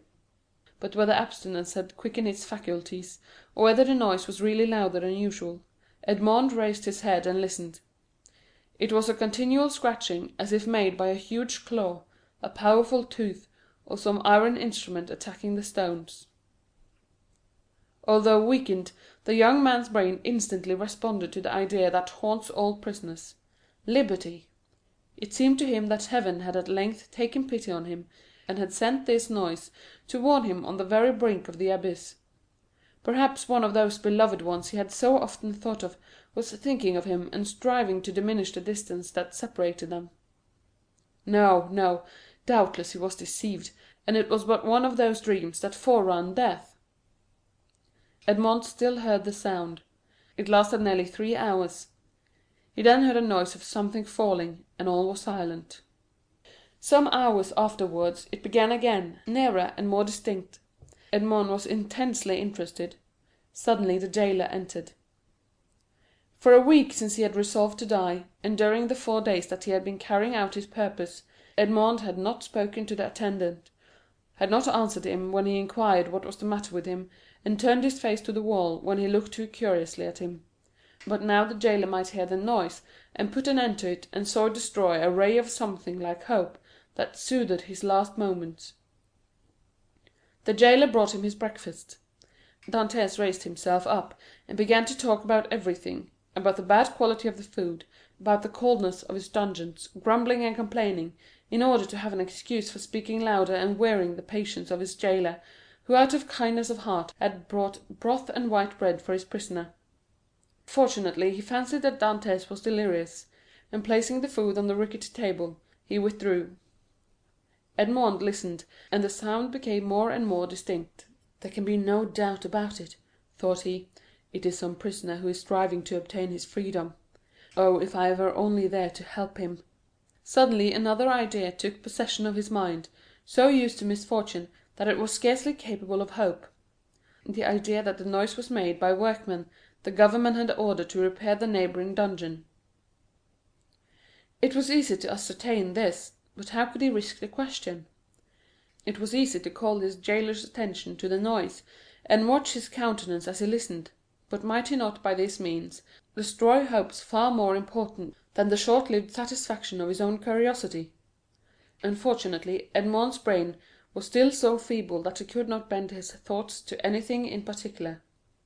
He saw but one means of restoring lucidity and clearness to his judgment. He turned his eyes towards the soup which the jailer had brought, rose, staggered towards it, raised the vessel to his lips, and drank off the contents with a feeling of indescribable pleasure. He had often heard that shipwrecked persons had died through having eagerly devoured too much food. Edmond replaced on the table the bread he was about to devour, and returned to his couch. He did not wish to die. He soon felt that his ideas became again collected. He could think, and strengthen his thoughts by reasoning. Then he said to himself, "I must put this to the test, but without compromising anybody. If it is a workman, I need but knock against the wall, and he will cease to work, in order to find out who is knocking, and why he does so. But as his occupation is sanctioned by the governor, he will soon resume it. If, on the contrary, it is a prisoner, the noise I will make will alarm him, he will cease, and not begin again until he thinks everyone is asleep." Edmond rose again, but this time his legs did not tremble, and his sight was clear. He went to a corner of his dungeon, detached a stone, and with it knocked against the wall where the sound came. He struck thrice. At the first blow the sound ceased, as if by magic. Edmond listened intently. An hour passed, 2 hours passed, and no sound was heard from the wall. All was silent there. Full of hope, Edmond swallowed a few mouthfuls of bread and water, and, thanks to the vigour of his constitution, found himself well nigh recovered. The day passed away in utter silence. Night came, without recurrence of the noise. "It is a prisoner," said Edmond joyfully. The night passed in perfect silence. Edmond did not close his eyes. In the morning the jailer brought him fresh provisions. He had already devoured those of the previous day. He ate these, listening anxiously for the sound, walking round and round his cell, shaking the iron bars of the loophole, restoring vigour and agility to his limbs by exercise, and so preparing himself for his future destiny. At intervals he listened to learn if the noise had not begun again, and grew impatient at the prudence of the prisoner, who did not guess he had been disturbed by a captive as anxious for liberty as himself. 3 days passed, 72 long tedious hours which he counted off by minutes. At length one evening, as the jailer was visiting him for the last time that night, Dantès, with his ear for the 100th time at the wall, fancied he heard an almost imperceptible movement among the stones. He moved away, walked up and down his cell to collect his thoughts, and then went back and listened. The matter was no longer doubtful. Something was at work on the other side of the wall. The prisoner had discovered the danger, and had substituted a lever for a chisel. Encouraged by this discovery, Edmond determined to assist the indefatigable labourer. He began by moving his bed, and looked around for anything with which he could pierce the wall, penetrate the moist cement, and displace a stone. He saw nothing. He had no knife or sharp instrument. The window grating was of iron, but he had too often assured himself of its solidity. All his furniture consisted of a bed, a chair, a table, a pail, and a jug. The bed had iron clamps, but they were screwed to the wood, and it would have required a screwdriver to take them off. The table and chair had nothing. The pail had once possessed a handle, but that had been removed. Dantès had but one resource, which was to break the jug, and with one of the sharp fragments attack the wall. He let the jug fall on the floor, and it broke in pieces. Dantès concealed 2 or 3 of the sharpest fragments in his bed, leaving the rest on the floor. The breaking of his jug was too natural an accident to excite suspicion. Edmond had all the night to work in, but in the darkness he could not do much, and he soon felt that he was working against something very hard. He pushed back his bed, and waited for day. All night he heard the subterranean workmen, who continued to mine his way. Day came, the jailer entered. Dantès told him that the jug had fallen from his hands while he was drinking, and the jailer went grumblingly to fetch another, without giving himself the trouble to remove the fragments of the broken one. He returned speedily, advised the prisoner to be more careful, and departed. Dantès heard joyfully the key grate in the lock. He listened until the sound of steps died away, and then, hastily displacing his bed, saw by the faint light that penetrated into his cell that he had laboured uselessly the previous evening in attacking the stone instead of removing the plaster that surrounded it.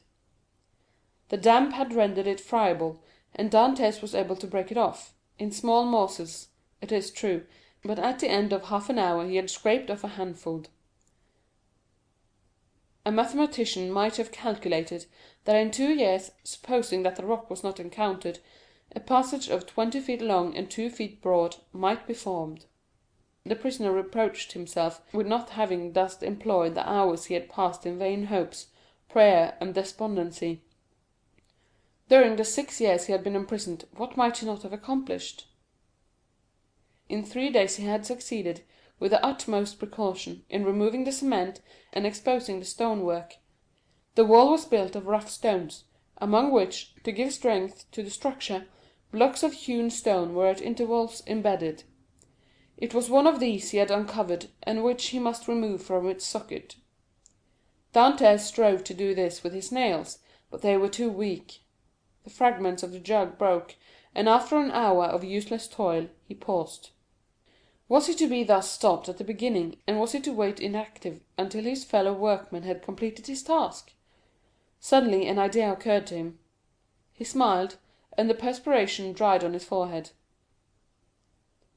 The jailer always brought Dantès soup in an iron saucepan.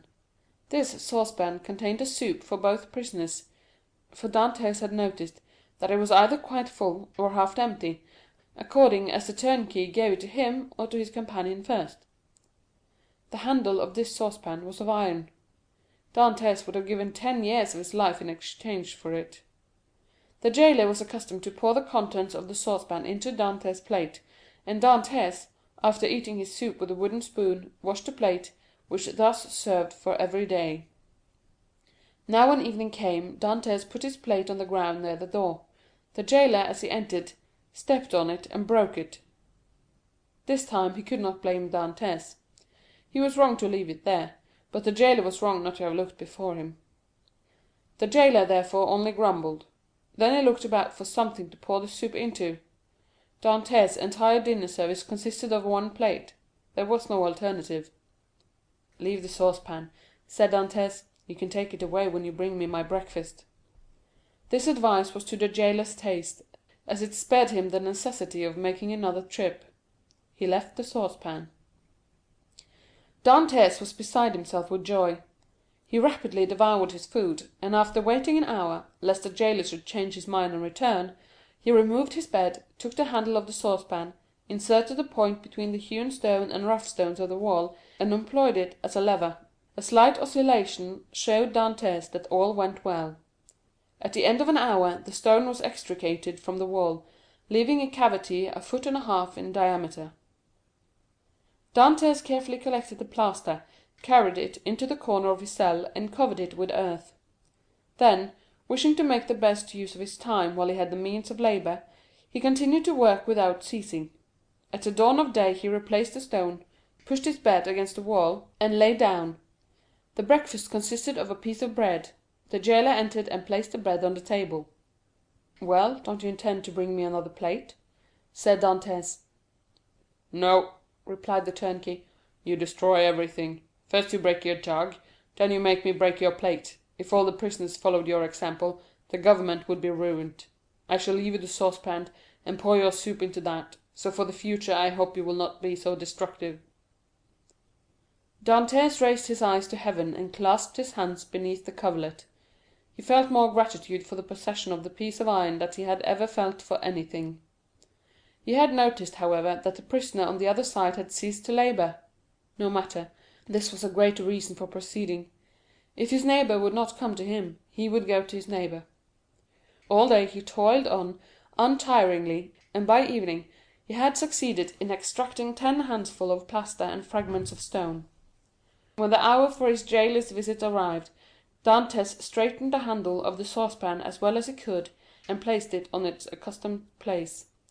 The turnkey poured his ration of soup into it, together with the fish, for thrice a week the prisoners were deprived of meat. This would have been a method of reckoning time, had not Dantès long ceased to do so. Having poured out the soup, the turnkey retired. Dantès wished to ascertain whether his neighbor had really ceased to work. He listened. All was silent, as it had been for the last 3 days. Dantès sighed. It was evident that his neighbor distrusted him. However, he toiled on all the night without being discouraged, but after 2 or 3 hours he encountered an obstacle. The iron made no impression, but met with a smooth surface. Dantès touched it, and found that it was a beam. This beam crossed, or rather blocked up, the hole Dantès had made. It was necessary, therefore, to dig above or under it. The unhappy young man had not thought of this. "Oh, my God, murmured he, "I have so earnestly prayed to you that I hoped my prayers had been heard. After having deprived me of my liberty, after having deprived me of death, after having recalled me to existence, my God, have pity on me, and do not let me die in despair." "Who talks of God and despair at the same time?" said a voice that seemed to come from beneath the earth, and, deadened by the distance, sounded hollow and sepulchral in the young man's ears. Edmond's hair stood on end, and he rose to his knees. "Ah," said he, "I hear a human voice." Edmond had not heard anyone speak save his jailer for 4 or 5 years, and a jailer is no man to a prisoner. He is a living door, a barrier of flesh and blood, adding strength to restraints of oak and iron. "In the name of heaven," cried Dantès, "speak again, though the sound of your voice terrifies me. Who are you?" "Who are you?" said the voice. "An unhappy prisoner," replied Dantès, who made no hesitation in answering. "Of what country?" "A Frenchman." "Your name?" "Edmond Dantes." "Your profession?" "A sailor." "How long have you been here?" "Since the 28th of February, 1815. "Your crime?" "I am innocent." "But of what are you accused?" "Of having conspired to aid the emperor's return." "What? For the emperor's return? The emperor is no longer on the throne, then?" "He abdicated at Fontainebleau in 1814, and was sent to the island of Elba. But how long have you been here that you are ignorant of all this?" "Since 1811. Dantès shuddered. This man had been 4 years longer than himself in prison. "Do not dig any more," said the voice. "Only tell me, how high up is your excavation?" "On a level with the floor." "How is it concealed?" "Behind my bed." "Has your bed been moved since you have been a prisoner?" "No." "What does your chamber open on?" "A corridor." "And the corridor?" "On a court." "Alas!" murmured the voice. "Oh, what is the matter?" cried Dantès. "I have made a mistake owing to an error in my plans. I took the wrong angle, and have come out 15 feet from where I intended. I took the wall you are mining for the outer wall of the fortress." "But then you would have been close to the sea." "That is what I hoped." "And supposing you had succeeded?" "I should have thrown myself into the sea, gained one of the islands near here, the Isle de Daume or the Isle de Tiboulen, and then I should have been safe." "Could you have swum so far?" "Heaven would have given me strength, but now all is lost." "All?" "Yes. Stop your excavation carefully. Do not work any more, and wait until you hear from me." "Tell me, at least, who you are." I am number 27." "You mistrust me, then," said Dantès. Edmond fancied he heard a bitter laugh resounding from the depth. "Oh, I am a Christian," cried Dantès, guessing instinctively that this man meant to abandon him. "I swear to you by him who died for us, that naught shall induce me to breathe one syllable to my jailers. But I conjure you do not abandon me. If you do, I swear to you, for I have got to the end of my strength, that I will dash my brains out against the wall, and you will have my death to reproach yourself with." "How old are you? Your voice is that of a young man." "I do not know my age, for I have not counted the years I have been here. All I know is, that I was just 19 when I was arrested, the 28th of February, 1815. "Not quite 26," murmured the voice. "At that age he cannot be a traitor." "Oh, no, no!" cried Dantès. "I swear to you again, rather than betray you, I would allow myself to be hacked in pieces." "You have done well to speak to me, and ask for my assistance, for I was about to form another plan and leave you, but your age reassures me. I will not forget you. Wait." "How long?" "I must calculate our chances. I will give you the signal." "But you will not leave me. You will come to me, or you will let me come to you. We will escape, and if we cannot escape we will talk. You of those whom you love, and I of those whom I love. You must love somebody." "No, I am alone in the world." "Then you will love me. If you are young, I will be your comrade; if you are old, I will be your son. I have a father who is 70, if he yet lives. I only love him and a young girl called Mercédès. My father has not yet forgotten me, I am sure, but God alone knows if she loves me still. I shall love you as I loved my father." "It is well," returned the voice. "Tomorrow." These few words were uttered with an accent that left no doubt of his sincerity. Dantès rose, dispersed the fragments with the same precaution as before, and pushed his bed back against the wall. He then gave himself up to his happiness. He would no longer be alone. He was, perhaps, about to regain his liberty. At the worst, he would have a companion, and captivity that is shared is but half captivity. Plaints made in common are almost prayers, and prayers, where 2 or 3 are gathered together, invoke the mercy of heaven. All day Dantès walked up and down his cell. He sat down occasionally on his bed, pressing his hand on his heart. At the slightest noise he bounded towards the door. Once or twice the thought crossed his mind that he might be separated from this unknown whom he loved already, and then his mind was made up. When the jailer moved his bed, and stooped to examine the opening, he would kill him with his water-jug. He would be condemned to die, but he was about to die of grief and despair when this miraculous noise recalled him to life. The jailer came in the evening. Dantès was on his bed. It seemed to him that thus he better guarded the unfinished opening. Doubtless there was a strange expression in his eyes, for the jailer said, "Come, are you going mad again?" Dantès did not answer. He feared that the emotion of his voice would betray him. The jailer went away shaking his head. Night came. Dantès hoped that his neighbor would profit by the silence to address him, but he was mistaken. The next morning, however, just as he removed his bed from the wall, he heard 3 knocks. He threw himself on his knees. "Is it you?" said he. "I am here." "Is your jailer gone?" "Yes," said Dantès. "He will not return until the evening, so that we have 12 hours before us." "I can work, then?" said the voice. "Oh, yes, yes, this instant, I entreat you." In a moment that part of the floor on which Dantès was resting his 2 hands, as he knelt with his head in the opening, suddenly gave way. He drew back smartly, while a mass of stones and earth disappeared in a hole that opened beneath the aperture he himself had formed. Then from the bottom of his passage, the depth of which it was impossible to measure, he saw appear, first the head, then the shoulder, and lastly the body of a man, who sprang lightly into his cell. Chapter 16. A learned Italian.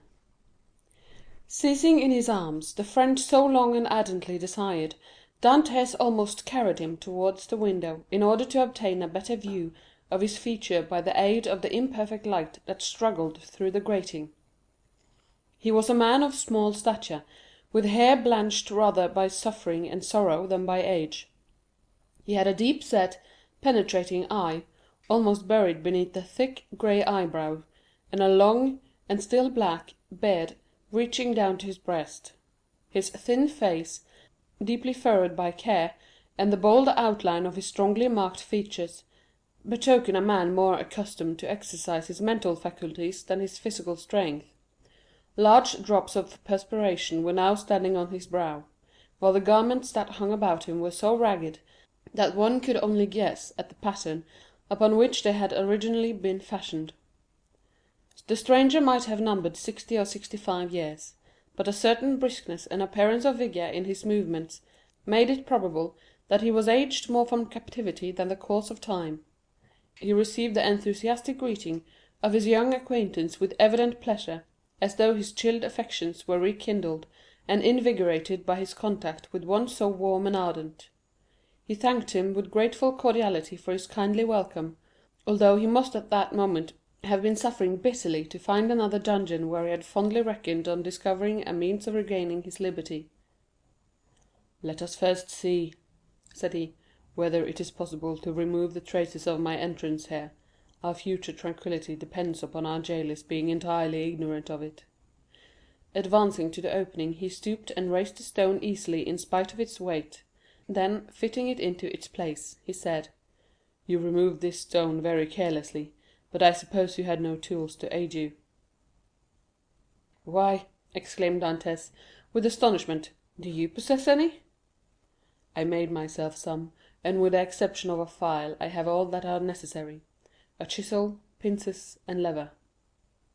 "Oh, how I should like to see these products of your industry and patience! Well, in the first place, here is my chisel." So saying, he displayed a sharp, strong blade, with a handle made of beech wood. "And with what did you contrive to make that?" inquired Dantès.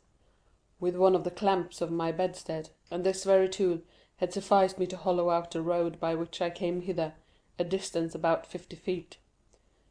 "50 feet!" responded Dantès, almost terrified. "Do not speak so loud, young man, don't speak so loud. It frequently occurs in a state prison like this that persons are stationed outside the doors of the cell purposely to overhear the conversation of the prisoners." "But they believe I am shut up alone here." "That makes no difference." "And you say that you dug your way a distance of 50 feet to get here?" "I do. That is about the distance that separates your chamber from mine. Only, unfortunately, I did not curve aright, for want of the necessary geometrical instruments to calculate my scale of proportion. Instead of taking an ellipsis of 40 feet, I made it 50. I expected, as I told you, to reach the outer wall, pace through it, and throw myself into the sea. I have, however, kept along the corridor on which your chamber opens, instead of going beneath it. My labor is all in vain, for I find that the corridor looks into a courtyard filled with soldiers." "That's true," said Dantès, "but the corridor you speak of only bounds one side of my cell. There are 3 others. Do you know anything of their situation?" "This one is built against a solid rock, and it would take 10 experienced miners, duly furnished with the requisite tools, as many years to perforate it. This adjoins the lower part of the governor's apartments, and were we to work our way through, we should only get into some lock-up cellars, where we must necessarily be recaptured. The 4th and last side of your cell faces on. Stop a minute. Now where does it face?" The wall of which he spoke was the one in which was fixed the loophole by which light was admitted to the chamber. This loophole, which gradually diminished in size as it approached the outside, to an opening through which a child could not have passed, was, for better security, furnished with 3 iron bars, so as to quiet all apprehension even in the mind of the most suspicious jailer as to the possibility of a prisoner's escape. As the stranger asked the question, he dragged the table beneath the window. "Climb up," said he to Dantès.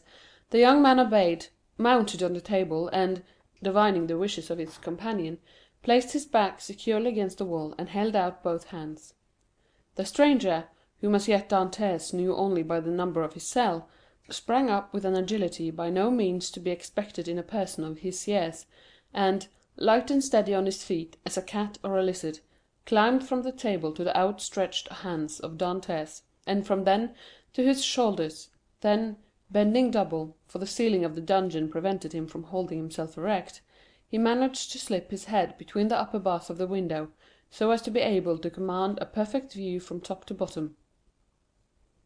An instant afterwards he hastily threw back his head, saying, "I thought so," and sliding from the shoulders of Dantès as dexterously as he had ascended, he nimbly leaped from the table to the ground.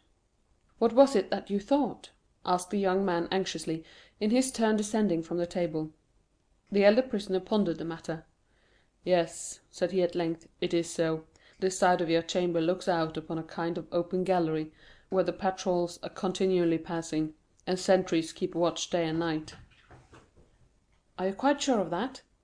"Certain. I saw the soldier's shape, and the top of his musket. That made me draw in my head so quickly, for I was fearful he might also see me." "Well?" inquired Dantès. "You perceive then the utter impossibility of escaping through your dungeon." "Then," pursued the young man eagerly. "Then," answered the elder prisoner, "the will of God be done." And as the old man slowly pronounced those words, an air of profound resignation spread itself over his careworn countenance. Dantès gazed on the man who could thus philosophically resign hopes so long and ardently nourished with an astonishment mingled with admiration.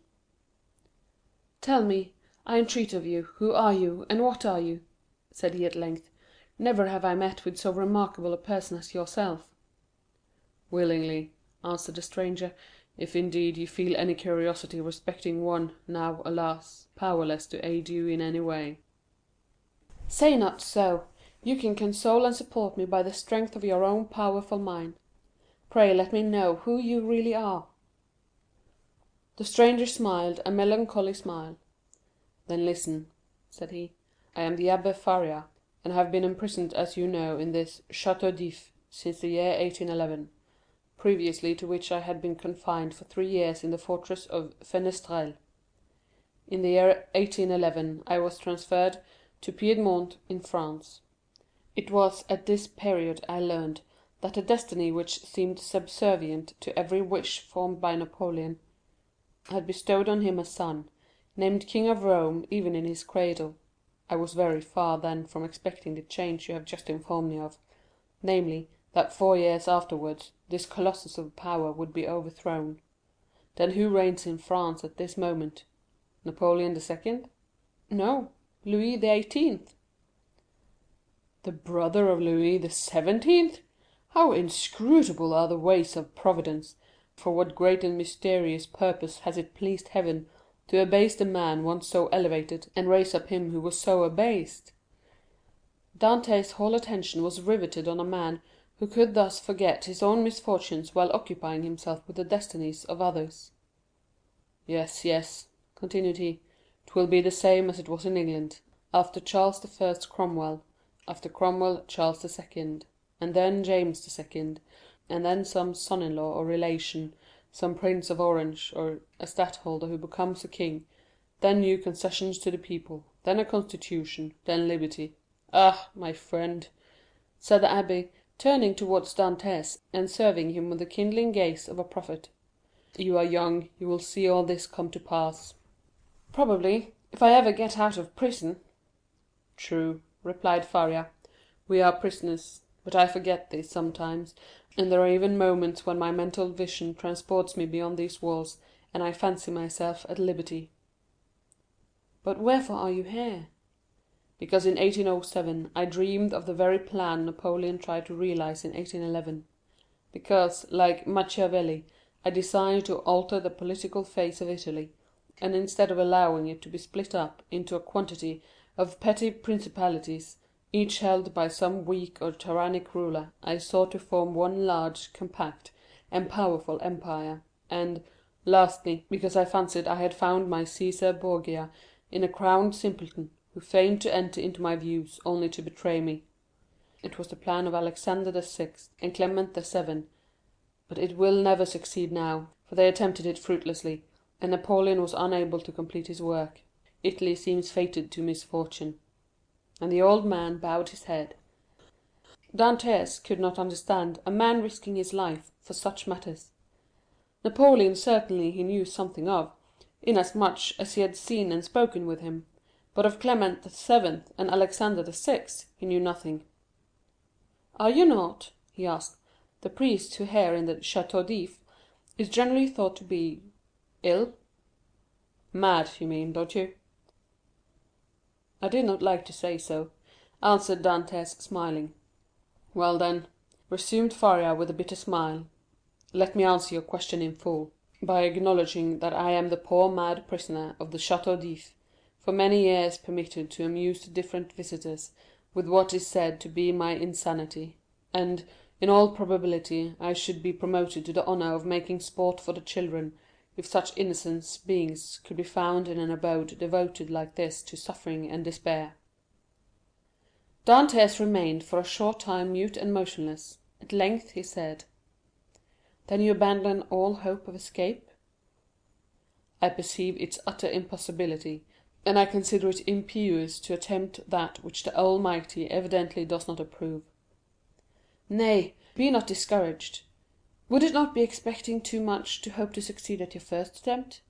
Why not try to find an opening in another direction from that which has so unfortunately failed?"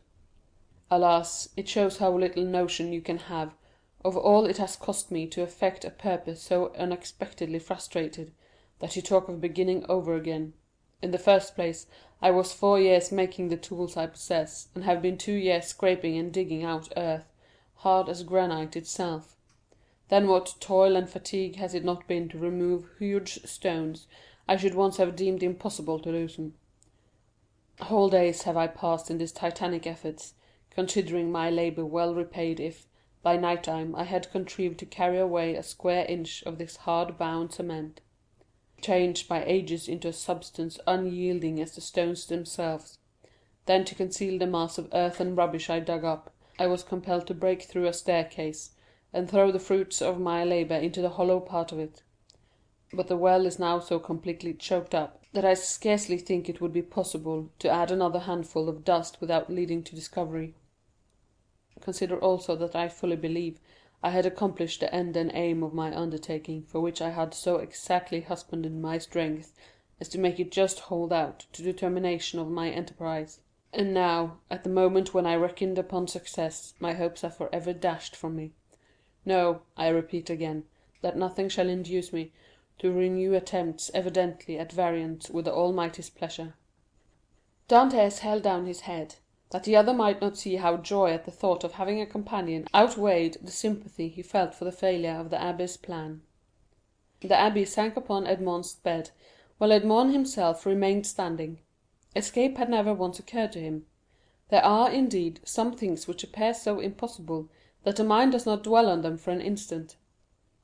To undermine the ground for 50 feet, to devote 3 years to a labour which, if successful, would conduct you to a precipice overhanging the sea, to plunge into the waves from the height of 50, 60, perhaps 100 feet, at the risk of being dashed to pieces against the rocks, should you have been fortunate enough to have escaped the fire of the sentinels, and even, supposing all these perils past, then to have to swim for your life a distance of at least 3 miles ere you could reach the shore, were difficulties so startling and formidable that Dantès had never even dreamed of such a scheme, resigning himself rather to death.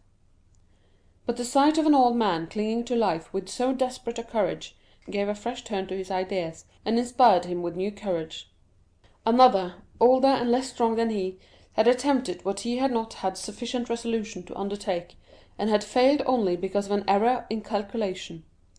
This same person, with almost incredible patience and perseverance, had contrived to provide himself with tools requisite for so unparalleled an attempt. Another had done all this. Why, then, was it impossible to Dantès? Faria had dug his way through 50 feet. Dantès would dig 100. Faria, at the age of 50, had devoted 3 years to the task. He, who was but half as old, would sacrifice 6.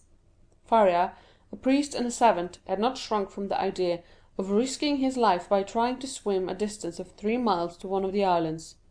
Dorme, Rotenau, or Le Maire should a hardy sailor, an experienced diver, like himself, shrink from a similar task? Should he, who had so often for the mere amusement's sake plunged to the bottom of the sea to fetch up the bright coral branch, hesitate to entertain the same project? He could do it in an hour, and how many times had he, for pure pastime, continued in the water for more than twice as long? At once Dantès resolved to follow the brave example of his energetic companion, and to remember that what has once been done may be done again. After continuing some time in profound meditation, the young man suddenly exclaimed, "I have found what you were in search of." Faria started. "Have you indeed?" cried he, raising his head with quick anxiety. "Pray, let me know what it is you have discovered." "The corridor through which you have bored your way from the cell you occupy here extends in the same direction as the outer gallery, does it not?" "It does." "And is not above 15 feet from it?" "About that." "Well, then, I will tell you what we must do. We must pierce through the corridor by forming a side opening about the middle, as it were the top part of a cross.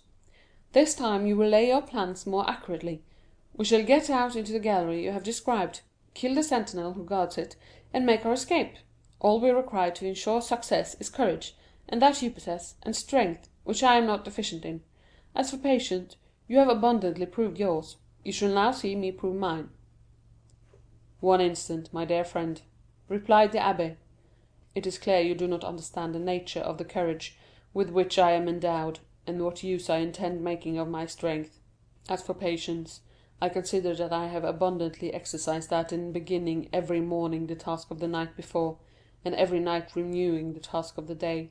But then, young man, and I pray of you to give me your full attention, then I thought I could not be doing anything displeasing to the Almighty in trying to set an innocent being at liberty, one who had committed no offence and merited no condemnation." "And have your notions changed?" asked Dantès with much surprise. "Do you think yourself more guilty in making the attempt since you have encountered me?" "No, neither do I wish to incur guilt. Hitherto I have fancied myself merely waging war against circumstances, not men. I have thought it no sin to bore through a wall, or destroy a staircase, but I cannot so easily persuade myself to pierce a heart or take away a life."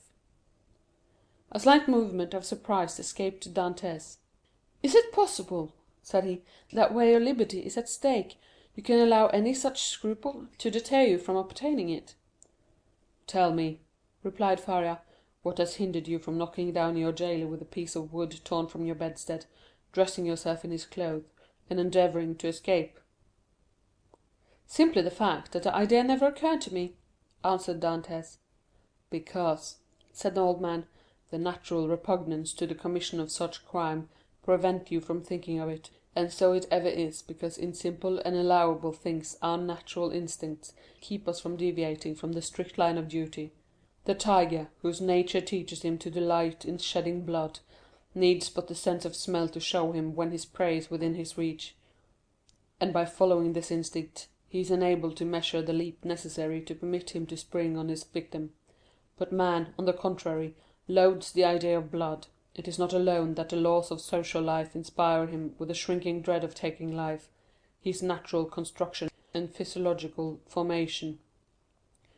Dantès was confused and silent at this explanation of the thoughts which had unconsciously been working in his mind, or rather soul, for there are two distinct sorts of ideas, those that proceed from the head and those that emanate from the heart. "Since my imprisonment," said Faria, "I have thought over all the most celebrated cases of escape on record. They have rarely been successful. Those that have been crowded with full success have been long meditated upon and carefully arranged, such, for instance, as the escape of the Duc de Beaufort from the Château de Vincennes, that of the Abbé de Buquois from Fort-l'Évêque, of Latude from Bastille. Then there are those for which chance sometimes affords opportunity, and those are the best of all. Let us, therefore, wait patiently for some favorable moment, and when it presents itself, profit by it." "Ah," said Dantès, "you might well endure the tedious delay. You were constantly employed in the tasks you set yourself, and when weary with toil, you had your hopes to refresh and encourage you." "I assure you," replied the old man, "I did not turn to that source for recreation or support." "What did you do then?" "I wrote or studied." "Were you then permitted the use of pens, ink, and paper?" "Oh, no," answered the abbé, "I had none but what I made for myself." "You made paper, pens, and ink?" "Yes." Dantès gazed with admiration, but he had some difficulty in believing. Faria saw this. "When you pay me a visit in my cell, my young friend," said he, "I will show you an entire work, the fruits of the thoughts and reflections of my whole life. Many of them meditated over in the shades of the Colosseum at Rome, at the foot of St. Mark's column at Venice, and on the borders of Arno at Florence, little imagining at the time that they would be arranged in order within the walls of the Château d'If.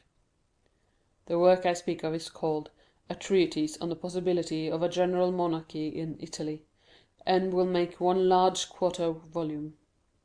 "And on what have you written all this?" "On two of my shirts. I invented a preparation that makes linen as smooth and as easy to write on as parchment." "You are, then, a chemist?" "Somewhat. I know Lavoisier, and was the intimate friend of Cabanis." "But for such a work you must have needed books. Had you any?" "I had nearly 5,000 volumes in my library at Rome, but after reading them over many times, I found out that with 150 well chosen books a man possesses, if not a complete summary of all human knowledge, at least all that a man need really know. I devoted 3 years of my life to reading and studying these 150 volumes, till I knew them nearly by heart, so that since I have been in prison, a very slight effort of memory has enabled me to recall their contents as readily as though the pages were open before me. I could recite you the whole of Thucydides, Xenophon, Plutarch, Titus Livius, Tacitus, Strada, Jornandes, Dante, Montaigne, Shakespeare, Spinoza, Machiavelli, and Bossuet, I name only the most important. You are, doubtless, acquainted with a variety of language, so as to have been able to read all these? Yes, I speak 5 of the modern tongues, that is to say, German, French, Italian, English, and Spanish. By the aid of ancient Greek I learned modern Greek. I don't speak it so well as I wish, but I am still trying to improve myself. Improve yourself? Repeated Dantès. Why, how can you manage to do so? Why, I made a vocabulary of the words I knew, turned, returned, and arranged them, so as to enable me to express my thoughts through their medium. I know nearly 1,000 words, which is all that is absolutely necessary, although I believe there are nearly 100,000 in the dictionaries. I cannot hope to be very fluent, but I certainly should have no difficulty in explaining my wants and wishes, and that would be quite as much as I should ever require. Stronger grew the wonder of Dantès, who almost fancied he had to do with one gifted with supernatural powers. Still hoping to find some imperfection which might bring him down to a level with human beings, he added, "Then, if you were not so furnished with pens, how did you manage to write the work you speak of?" "I made myself some excellent ones, which would be universally preferred to all others if once known. You are aware what huge writings are served to us on maigre days. Well, I selected the cartilages of the heads of these fishes, and you can scarcely imagine the delight with which I welcomed the arrival of each Wednesday, Friday, and Saturday, as affording me the means of increasing my stock of pens. For I will freely confess that my historical labours have been my greatest solace and relief. While retracting the past, I forget the present, and traversing at will the path of history, I cease to remember that I am myself a prisoner." "But the ink," said Dantès, "of what do you make your ink?" "There was formerly a fireplace in my dungeon," replied Faria, "but it was closed up long ere I became an occupant of this prison. Still, it must have been many years in use, for it was thickly covered with a coating of soot. This soot I dissolved in a portion of the wine brought to me every Sunday, and I assure you a better ink cannot be desired. For very important notes, for which closer attention is required, I pricked one of my fingers and wrote with my own blood." "And when," asked Dantès, "may I see all this?" "Whenever you please," replied the abbé. "Oh, then let it be directly!" exclaimed the young man. "Follow me, then," said the abbé, as he re-entered the subterranean passage, in which he soon disappeared, followed by Dantès.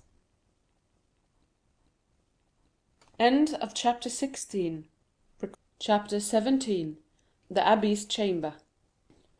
After having passed with tolerable ease through the subterranean passage, which, however, did not admit of their holding themselves erect, the two friends reached the further end of the corridor, into which the abbé's cell opened. From that point the passage became much narrower, and barely permitted one to creep through on hands and knees. The floor on the abbé's cell was paved, and it had been by raising one of the stones in the most obscure corner that Faria had been able to commence the laborious task of which Dantès had witnessed the completion. As he entered the chamber of his friend, Dantès cast around one eager and searching glance in quest of the expected marvels, but nothing more than common met his view. "It is well," said the abbé, "we have some hours before us. It is now just 12:15 o'clock." Instinctively Dantès turned round to observe by what watch or clock the abbé had been able so accurately to specify the hour. "Look at this ray of light which enters by my window," said the abbé, "and then observe the lines traced on the wall. Well, by means of these lines, which are in accordance with the double motion of the earth and the ellipse it describes round the sun, I am enabled to ascertain the precise hour with more minuteness than if I possessed a watch, for that might be broken or deranged in its movements, while the sun and earth never vary in their appointed paths." This last explanation was wholly lost upon Dantès, who had always imagined, from seeing the sun rise from behind the mountains and set in the Mediterranean, that it moved, and not the earth. A double movement of the globe he inhabited, and of which he could feel nothing, appeared to him perfectly impossible. Each word that fell from his companion's lips seemed fraught with the mysteries of science, as worthy of digging out as the gold and diamonds in the mines of Guzerat and Golconda, which he could just recollect having visited during a voyage made in his earliest youth. "Come," said he to the abbé, "I am anxious to see your treasures." The abbé smiled, and, proceeding to the disused fireplace, raised, by the help of his chisel, a long stone, which had doubtless been the hearth, beneath which was a cavity of considerable depth, serving as a safe depository for the articles mentioned to Dantès. "What do you wish to see first?" asked the abbé. "Oh, your great work on the monarchy of Italy." Faria then drew forth from his hiding-place 3 or 4 rolls of linen, laid one over the other, like folds of papyrus. These rolls consisted of slips of cloth about 4 inches wide and 18 long. They were all carefully numbered and closely covered with writing so legible that Dantès could easily read it, as well as make out the sense, it being Italian, a language he, as a Provençal, perfectly understood. "There," said he, "there is the work complete. I wrote the word finis at the end of the 68th strip about a week ago. I have torn up 2 of my shirts, and as many handkerchiefs as I was master of, to complete the precious pages. Should I ever get out of prison and find in all Italy a printer courageous enough to publish what I have composed, my literary reputation is for ever secured." "I see," answered Dantès. "Now let me behold the curious pens with which you have written your work." "Look," said Faria, showing the young man a slender stick about 6 inches long, and much resembling the size of the handle of a fine painting brush, to the end of which was tied, by a piece of thread, one of those cartilages of which the abbé had before spoken to Dantès. It was pointed and divided at the nib like an ordinary pen.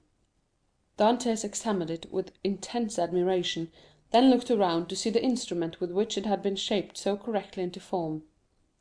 "Ah, yes," said Faria, "the penknife, that's my masterpiece. I made it, as well as this larger knife, out of an old iron candlestick." The penknife was sharp and keen as a razor. As for the other knife, it would serve a double purpose, and with it one could cut and thrust. Dantès examined the various articles shown to him with the same attention that he had bestowed on the curiosities and strange tools exhibited in the shops at Marseilles as the works of the savages in the South Seas from whence they had been brought by the different trading vessels. "As for the ink," said Faria, "I told you how I managed to obtain that, and I only just make it from time to time, as I require it." "One thing still puzzles me," observed Dantès, "and that is how you managed to do all this by daylight." "I worked at night also," replied Faria. "Night? Why, for heaven's sake, are your eyes like cats', that you can see to work in the dark?" "Indeed they are not, but God has supplied man with the intelligence that enables him to overcome the limitation of natural conditions. I furnished myself with a light." "You did? Pray tell me how." "I separated the fat from the meat served me, melted it, and so made oil. Here is my lamp." So saying, the abbé exhibited a sort of torch very similar to those used in public illuminations. "But light?" "Here are 2 flints and a piece of burnt linen." "And matches?" "I pretended that I had a disorder of the skin, and asked for a little sulphur, which was readily supplied." Dantès laid the different things he had been looking at on the table, and stood with his head dropping on his breast, as though overwhelmed by the perseverance and strength of Faria's mind. "You have not seen all yet," continued Faria, "for I did not think it wise to trust all my treasures in the same hiding place. Let us shut this one up." They put the stone back in its place. The abbé sprinkled a little dust over it to conceal the traces of its having been removed, rubbed his foot well on it to make it assume the same appearance as the other, and then, going towards his bed, he removed it from the spot it stood in. Behind the head of the bed, and concealed by a stone fitting in so closely as to defy all suspicion, was a hollow space, and in this space was a ladder of cords between 25 and 30 feet in length. Dantès closely and eagerly examined it. He found it firm, solid, and compact enough to bear any weight. "Who supplied you with the materials for making this wonderful work?" "I tore up several of my shirts, and ripped out the seams in the sheets of my bed. During my 3 years' imprisonment at Fenestrelle, and when I was removed to the Château d'If, I managed to bring the ravellings with me, so that I have been able to finish my work here." "And was it not discovered that your sheets were unhemmed?" "Oh, no, for when I had taken out the thread I required, I hemmed the edges over again." "With what?" "With this needle," said the abbé, as, opening his ragged vestments, he showed Dantès a long sharp fishbone with a small perforated eye for the thread, a small portion of which still remained in it. "I once thought," continued Faria, "of removing these iron bars, and letting myself down from the window, which, as you see, is somewhat wider than yours, although I should have enlarged it still more, preparatory to my flight. However, I discovered that I should merely have dropped into a sort of inner court, and I therefore renounced the project altogether as too full of risk and danger. Nevertheless, I carefully preserved my ladder against one of those unforeseen opportunities of which I spoke just now, and which sudden chance frequently brings about. While affecting to be deeply engaged in examining the ladder, the mind of Dantès was, in fact, busily occupied with the idea that a person so intelligent, ingenious, and clear-sighted as the abbé might probably be able to solve the dark mystery of his own misfortunes, where he himself could see nothing. "What are you thinking of?" asked the abbé smilingly, imputing the deep abstraction in which his visitor was plunged to the excess of his awe and wonder. "I was reflecting, in the first place," replied Dantès, "upon the enormous degree of intelligence and ability you must have employed to reach the high perfection to which you have attained. What would you not have accomplished if you had been free?" "Possibly nothing at all. The overflow of my brain would probably, in a state of freedom, have evaporated in 1,000 follies. Misfortune is needed to bring to light the treasures of the human intellect. Compression is needed to explode gunpowder. Captivity has brought my mental faculties to a focus, and you are well aware that from the collision of clouds electricity is produced, from electricity, lightning, from lightning, illumination." "No," replied Dantès, "I know nothing. Some of your words are to me quite empty of meaning. You must be blessed indeed to possess the knowledge you have." The abbé smiled. "Well," said he, "but you have another subject for your thoughts. Did you not say so just now?" "I did." "You have told me as yet but one of them. Let me hear the other." "It was this, that while you had related to me all the particulars of your past life, you were perfectly unacquainted with mine." "Your life, my young friend, has not been of sufficient length to admit of your having passed through any very important events." "It has been long enough to inflict on me a great and undeserved misfortune. I would fain fix the source of it on man, that I may no longer vent reproaches upon heaven." "Then you profess ignorance of the crime with which you are charged?" "I do, indeed; and this I swear by the two beings most dear to me upon earth, my father and Mercédès." "Come," said the abbé, closing his hiding place and pushing the bed back to its original situation, "let me hear your story." Dantès obeyed, and commenced what he called his history, but which consisted only of the account of a voyage to India, and 2 or 3 voyages to the Levant, until he arrived at the recital of his last cruise, with the death of Captain Leclerc, and the receipt of a packet to be delivered by himself to the grand marshal, his interview with that personage, and his receiving, in place of the packet brought, a letter addressed to a Monsieur Noirtier, his arrival at Marseilles, an interview with his father, his affection for Mercédès, and their nuptial feast, his arrest and subsequent examination, his temporary detention at the Palais de Justice, and his final imprisonment in the Château d'If. From this point everything was a blank to Dantès. He knew nothing more, not even the length of time he had been imprisoned. His recital finished, the abbé reflected long and earnestly. "There is," said he, at the end of his meditations, "a clever maxim, which bears upon what I was saying to you some little while ago, and that is, that unless wicked ideas take root in a natural depraved mind, human nature, in right and wholesome state, revolts at crime. Still, from an artificial civilization has originated wants, vices, and false tastes, which occasionally become so powerful as to stifle within us all good feelings, and ultimately to lead us into guilt and wickedness. From this view of things, then, comes the axiom that if you visit to discover the author of any bad action, Seek first to discover the person to whom the perpetration of that bad action could be in any way advantageous. Now, to apply it in your case, to whom could your disappearance have been serviceable?" "To no one, by heaven! I was a very insignificant person." "Do not speak thus, for your reply evinces neither logic nor philosophy. Everything is relative, my dear young friend, from the king who stands in the way of his successor, to the employee who keeps his rival out of a place.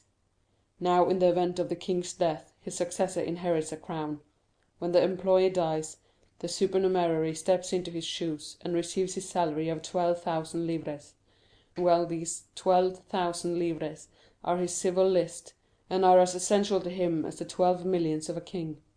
Everyone, from the highest to the lowest degree, has his place on the social ladder, and is beset by stormy passions and conflicting interests, as in Descartes' theory of pressure and impulsion. But these forces increase as we go higher, so that we have a spiral which in defiance of reason rests upon the apex and not on the base. Now let us return to your particular world. You say you were on that point of being made captain of the Pharaon?" "Yes." "And about to become husband of a young and lovely girl?" "Yes." Now, could anyone have had any interest in preventing the accomplishment of these two things? But let us first settle the question as to its being the interest of anyone to hinder you from being captain of the Pharaon. What say you?" "I cannot believe such was the case. I was generally liked on board, and had the sailors possessed the right of selecting a captain themselves, I feel convinced their choice would have fallen on me. There was only one person among the crew who had any feeling of ill will towards me. I had quarrelled with him some time previously, and had even challenged him to fight me, but he refused. Now we are getting on. And what was this man's name?" "Danglars." "What rank did he hold on board?" "He was supercargo." "And had you been captain, should you have retained him in his employment?" "Not if the choice had remained with me, for I had frequently observed inaccuracies in his accounts." "Good again. Now, then, tell me, was any person present during your last conversation with Captain Leclerc?" "No, we were quite alone." "Could your conversation have been overheard by anyone?" "It might, for the cabin door was open, and—stay, now I recollect, Danglars himself passed by just as Captain Leclerc was giving me the packet for the grand marshal." "That's better," cried the abbé. "Now we are on the right scent. Did you take anybody with you when you put into the port of Elba?" "Nobody." "Somebody there received your packet, and gave you a letter in place of it, I think?" "Yes, the grand marshal did." "And what did you do with that letter?" "Put it in my portfolio." "You had your portfolio with you, then? Now, how could a sailor find room in his pocket for a portfolio large enough to contain an official letter?" "You are right, it was left on board." "Then it was not till your return to the ship that you put the letter in the portfolio?" "No." "And what did you do with this same letter while returning from Porto Ferrajo to the vessel?" "I carried it in my hand." "So that when you went on board the Pharaon, everybody could see that you held a letter in your hand?" "Yes." "Danglars as well as the rest?" "Danglars as well as others." "Now listen to me, and try to recall every circumstance attending your arrest. Did you recollect the words in which the information against you was formulated?"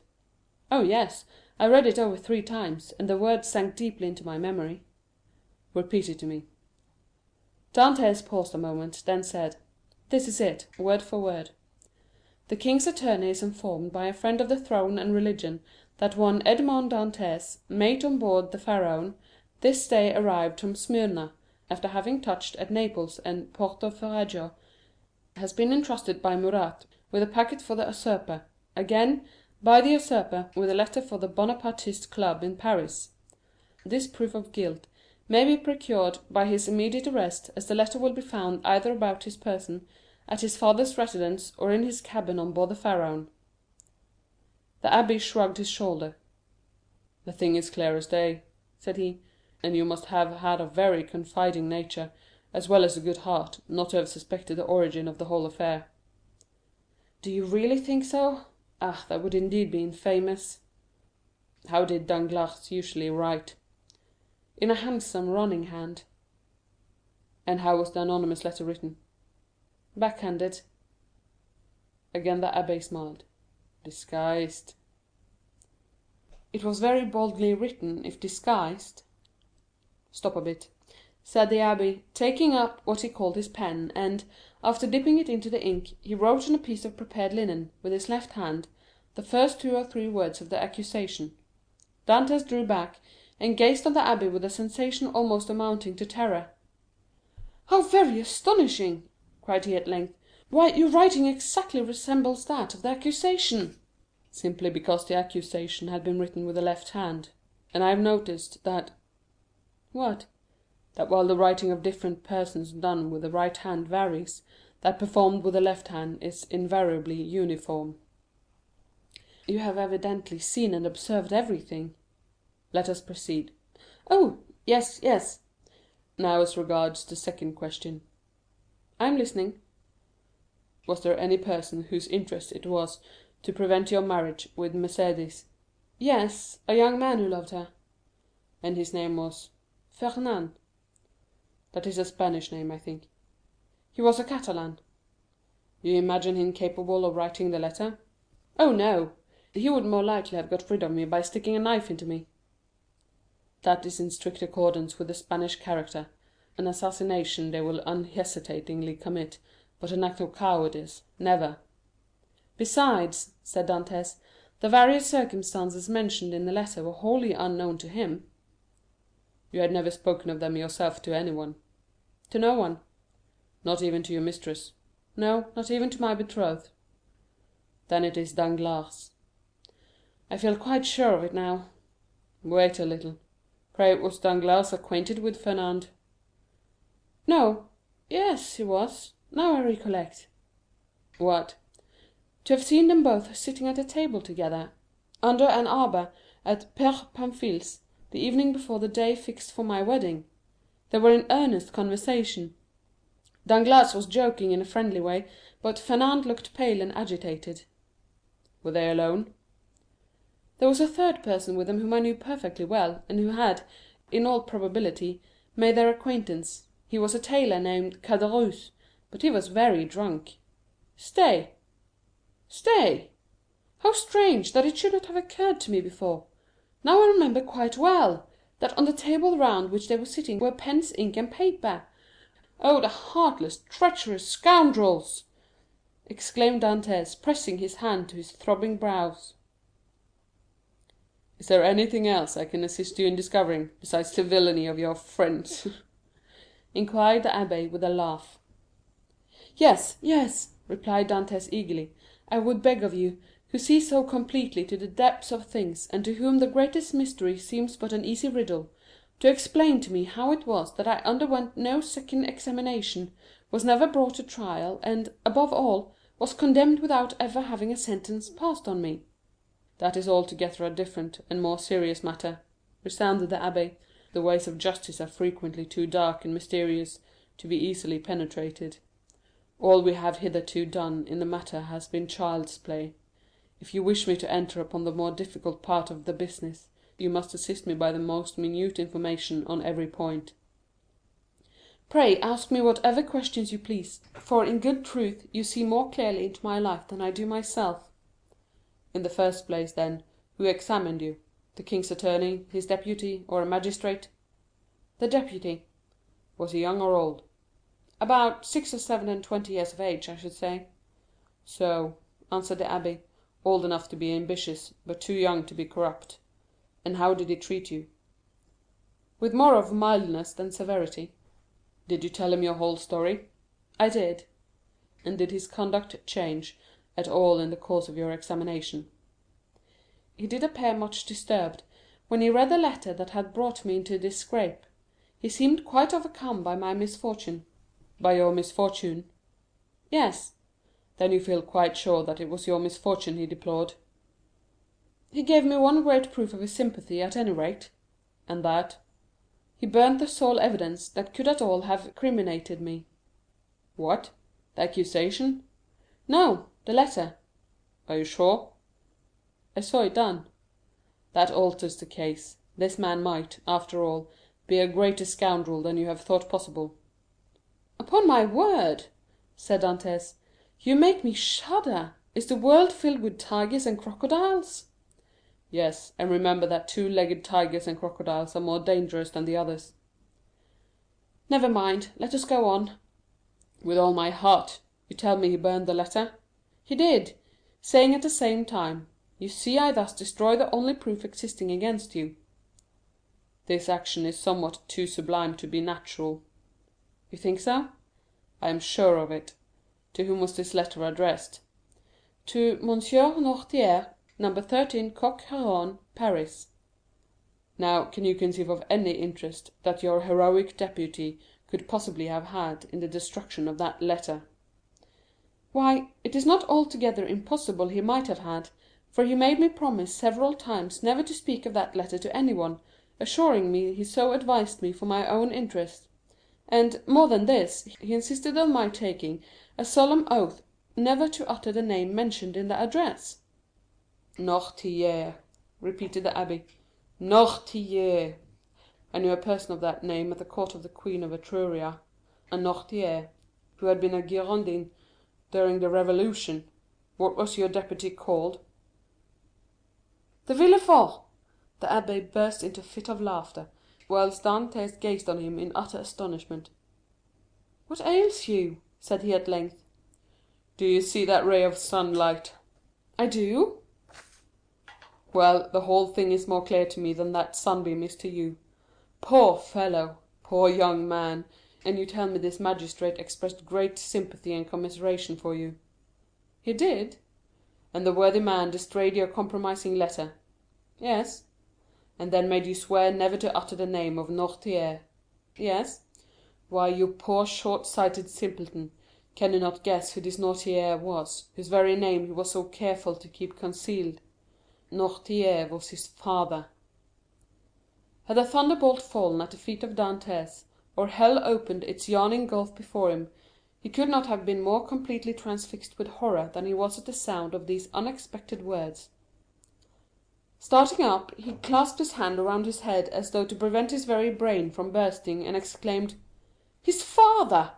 His father!" "Yes, his father," replied the abbé. "His right name was Noirtier de Villefort." At this instant a bright light shot through the mind of Dantès, and cleared up all that had been dark and obscure before. The change that had come over Villefort during the examination, the destruction of the letter, the exact promise, the almost supplicating tones of the magistrate, who seemed rather to implore mercy than to pronounce punishment, all returned with a stunning force to his memory. He cried out and staggered against the wall like a drunken man. Then he hurried to the opening that led from the abbé's cell to his own, and said, "I must be alone, to think over all this." When he regained his dungeon, he threw himself on his bed, where the turnkey found him in the evening visit, sitting with fixed gaze and contracted features, dumb and motionless as a statue. During these hours of profound meditation, which to him had seemed only minutes, he had formed a fearful resolution, and bound himself to its fulfilment by a solemn oath. Dantès was at length roused from his reverie by the voice of Faria, who, having also been visited by his jailer, had come to invite his fellow sufferer to share his supper. The reputation of being out of his mind, though harmlessly and even amusingly so, had procured for the abbé unusual privileges. He was supplied with bread of a finer, whiter quality than the usual prison fare, and even regaled each Sunday with a small quantity of wine. Now this was a Sunday, and the abbé had come to ask his young companion to share the luxurious with him. Dantès followed. His features were no longer contracted, and now wore their usual expression, but there was that in his whole appearance that bespoke one who had come to a fixed and desperate resolve. Faria bent on him his penetrating eye. "I regret now," said he, "having helped you in your late inquiries, or having given you the information I did." "Why so?" inquired Dantès. "Because it has instilled a new passion in your heart, that of vengeance." Dantès smiled. "Let us talk of something else," said he. Again the abbé looked at him, then mournfully shook his head; but in accordance with Dantès' request he began to speak of other matters. The elder prisoner was one of those persons whose conversation, like that of all who have experienced many trials, contained many useful and important hints, as well as sound information. But it was never egotistical, for the unfortunate man never alluded to his own sorrows. Dantès listened with admiring attention to all he said. Some of his remarks corresponded with what he already knew, or applied to the sort of knowledge his nautical life had enabled him to acquire. A part of the good abbé's words, however, were wholly incomprehensible to him. Like the aurora which guides the navigator in northern latitudes, opened new vistas to the inquiring mind of the listener, and gave fantastic glimpses of new horizons, enabling him justly to estimate the delight an intellectual mind would have in following one so richly gifted as Faria along the heights of truth, where he was so much at home. "You must teach me a small part of what you know," said Dantès, "if only to prevent your growing weary of me.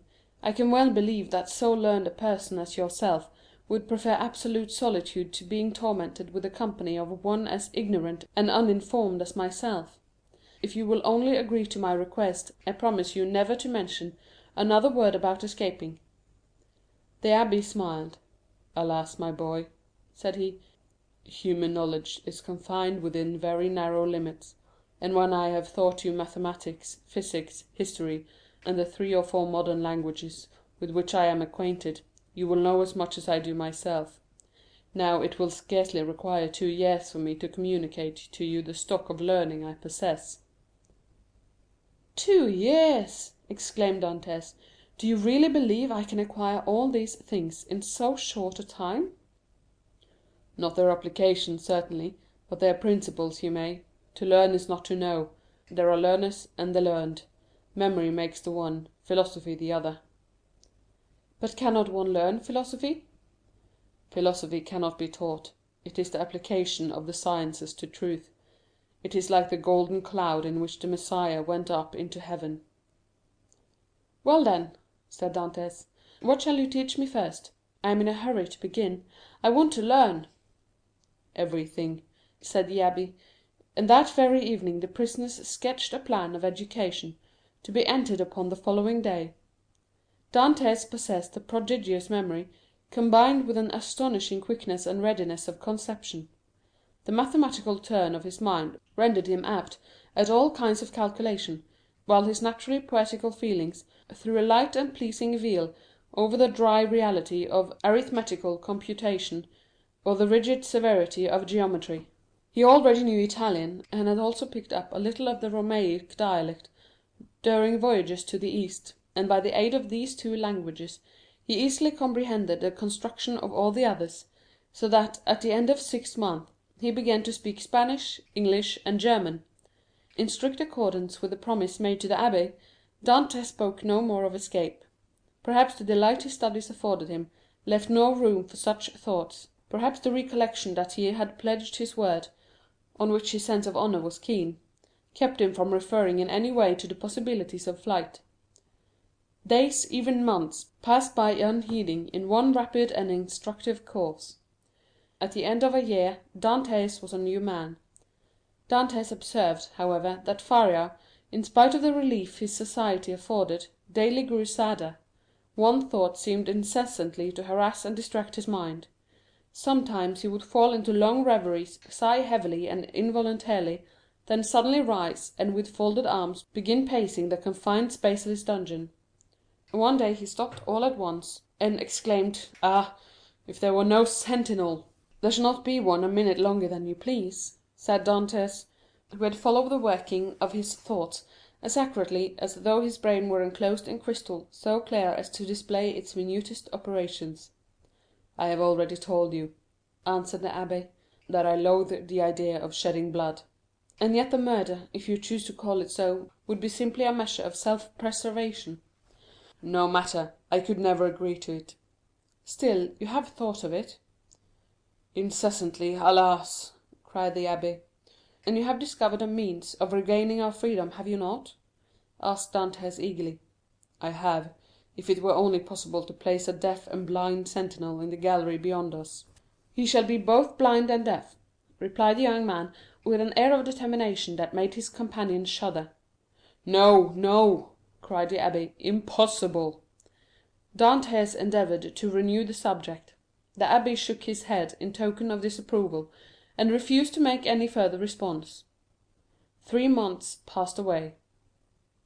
"Are you strong?" the abbé asked one day of Dantès. The young man, in reply, took up the chisel, bent it into the form of a horseshoe, and then as readily straightened it out. "And will you engage not to do any harm to the sentry, except as a last resort?" "I promise on my honor." "Then," said the abbé, "we may hope to put our design into execution." "And how long shall we be in accomplishing the necessary work?" "At least a year." "And shall we begin at once?" "At once." "We have lost a year to no purpose," cried Dantès. "Do you consider the last 12 months to have been wasted?" asked the abbé. "Forgive me," cried Edmond, blushing deeply. "Tut, tut," answered the abbé, "man is but a man after all, and you are about the best specimen of the genus I have ever known. Come, let me show you my plan." The abbé then showed Dantès the sketch he had made for their escape. It consisted of a plan of his own cell and that of Dantès, with a passage which united them. In this passage he proposed to drive a level, as they do in mines. This level would bring the 2 prisoners immediately beneath the gallery where the sentry kept watch. Once there, a large excavation would be made, and one of the flagstones with which the gallery was paved be so completely loosened that at the desired moment it would give way beneath the feet of the soldier, who, stunned by his fall, would be immediately bound and gagged by Dantès before he had power to offer any resistance. The prisoners were then to make their way through one of the gallery windows, and to let themselves down from the outer walls by means of the abbé's ladder of cords. Dantès' eyes sparkled with joy, and he rubbed his hands with delight at the idea of a plan so simple, yet apparently so certain to succeed. That very day the miners began their labours, with a vigour and alacrity proportionate to their long rest from fatigue and their hopes of ultimate success. Nothing interrupted the progress of the work except the necessity that each was under of returning to his cell in anticipation of the turnkey's visits. They had learned to distinguish the almost imperceptible sound of his footsteps as he descended towards their dungeons, and happily never failed of being prepared for his coming.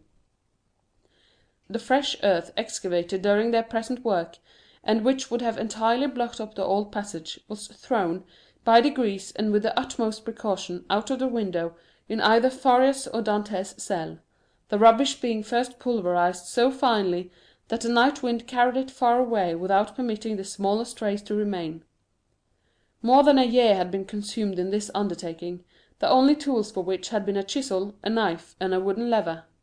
Faria still continuing to instruct Dantès by conversing with him, sometimes in one language, sometimes in another; at others, relating to him the history of nations and great men who from time to time have risen to fame and trodden the path of glory.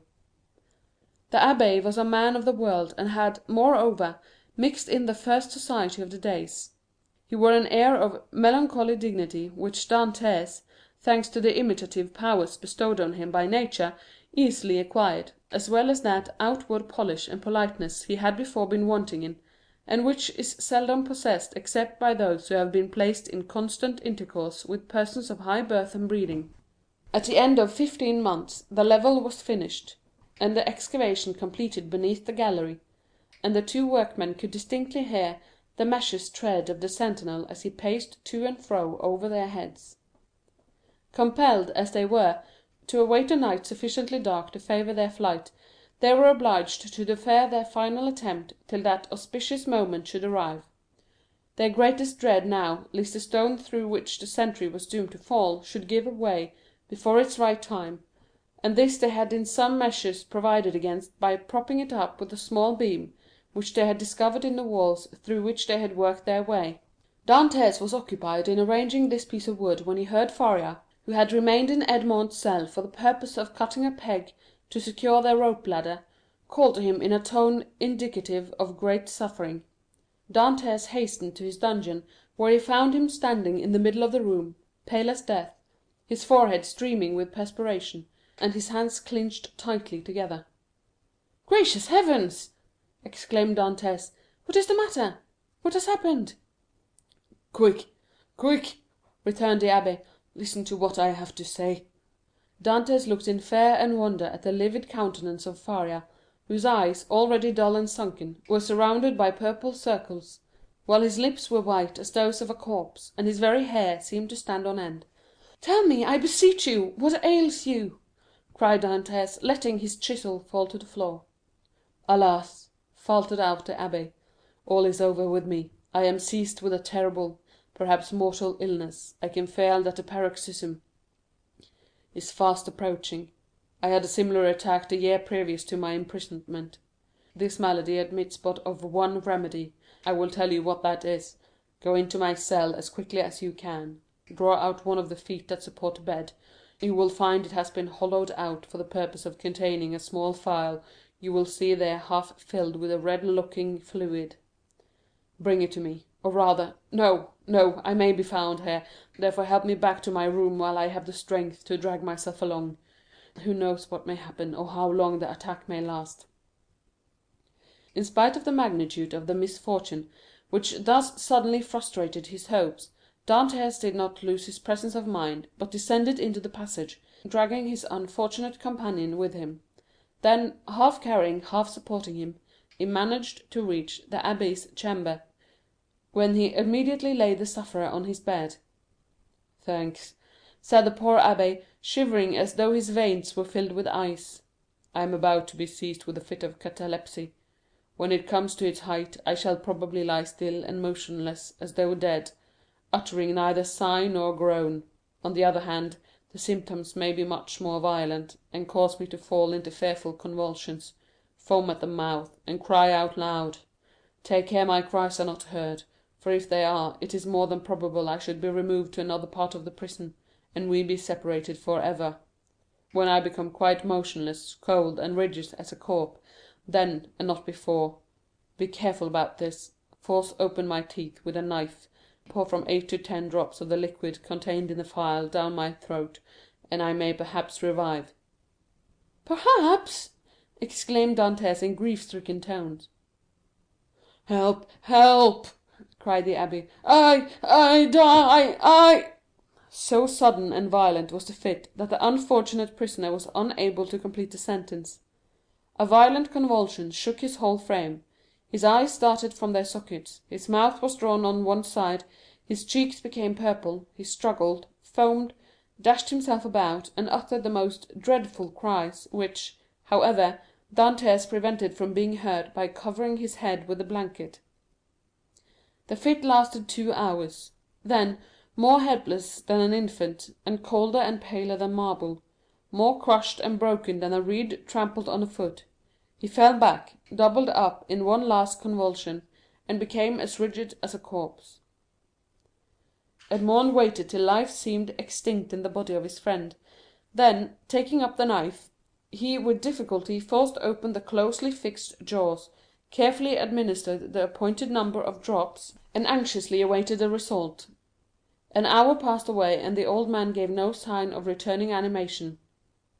Dantès began to fear that he had delayed too long ere he had administered the remedy, and, thrusting his hands into his hair, continued gazing on the lifeless features of his friend. At length a slight colour tinged the livid cheeks, consciousness returned to the dull, open eyeballs, a faint sigh issued from the lips, and the sufferer made a feeble effort to move.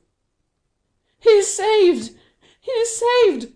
cried Dantès in a paroxysm of delight. The sick man was not yet able to speak, but he pointed with evident anxiety towards the door. Dantès listened, and plainly distinguished the approaching steps of the jailer. It was therefore near 7 o'clock.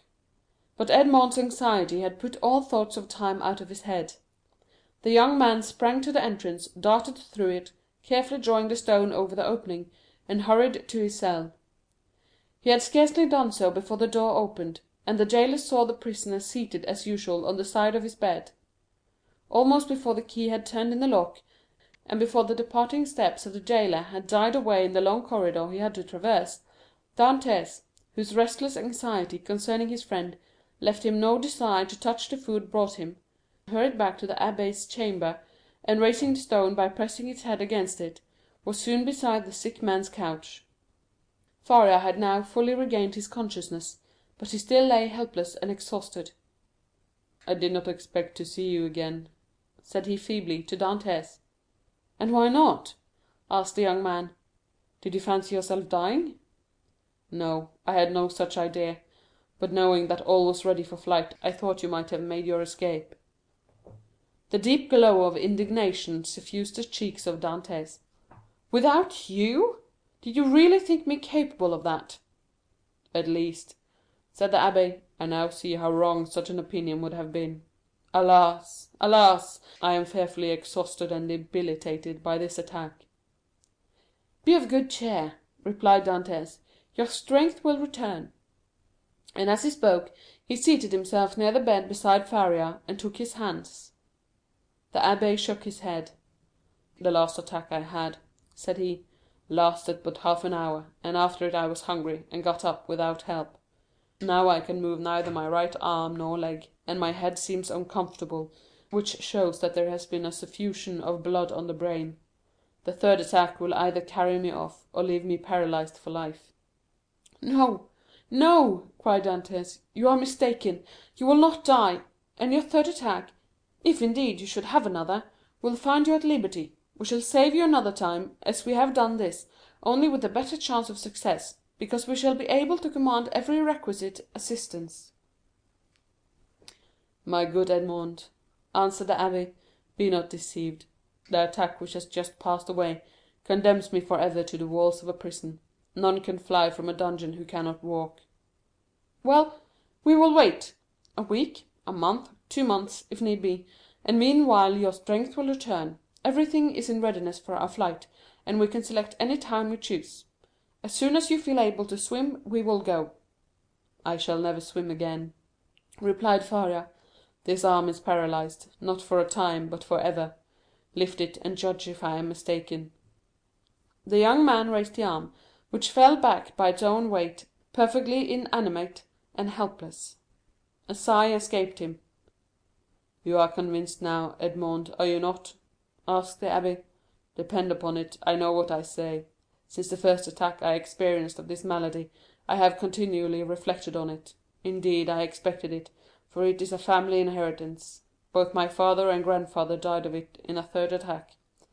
The physician who prepared for me the remedy I have twice successfully taken was no other than the celebrated Cabanis, and he predicted a similar end for me." "The physician may be mistaken," exclaimed Dantès. "And as for your poor arm, what difference will that make? I can take you on my shoulders and swim for both of us." "My son," said the abbé, "you, who are a sailor and a swimmer, must know as well as I do that a man so loaded would sink before he had done 50 strokes. Cease, then, to allow yourself to be duped by vain hopes, that even your own excellent heart refuses to believe in.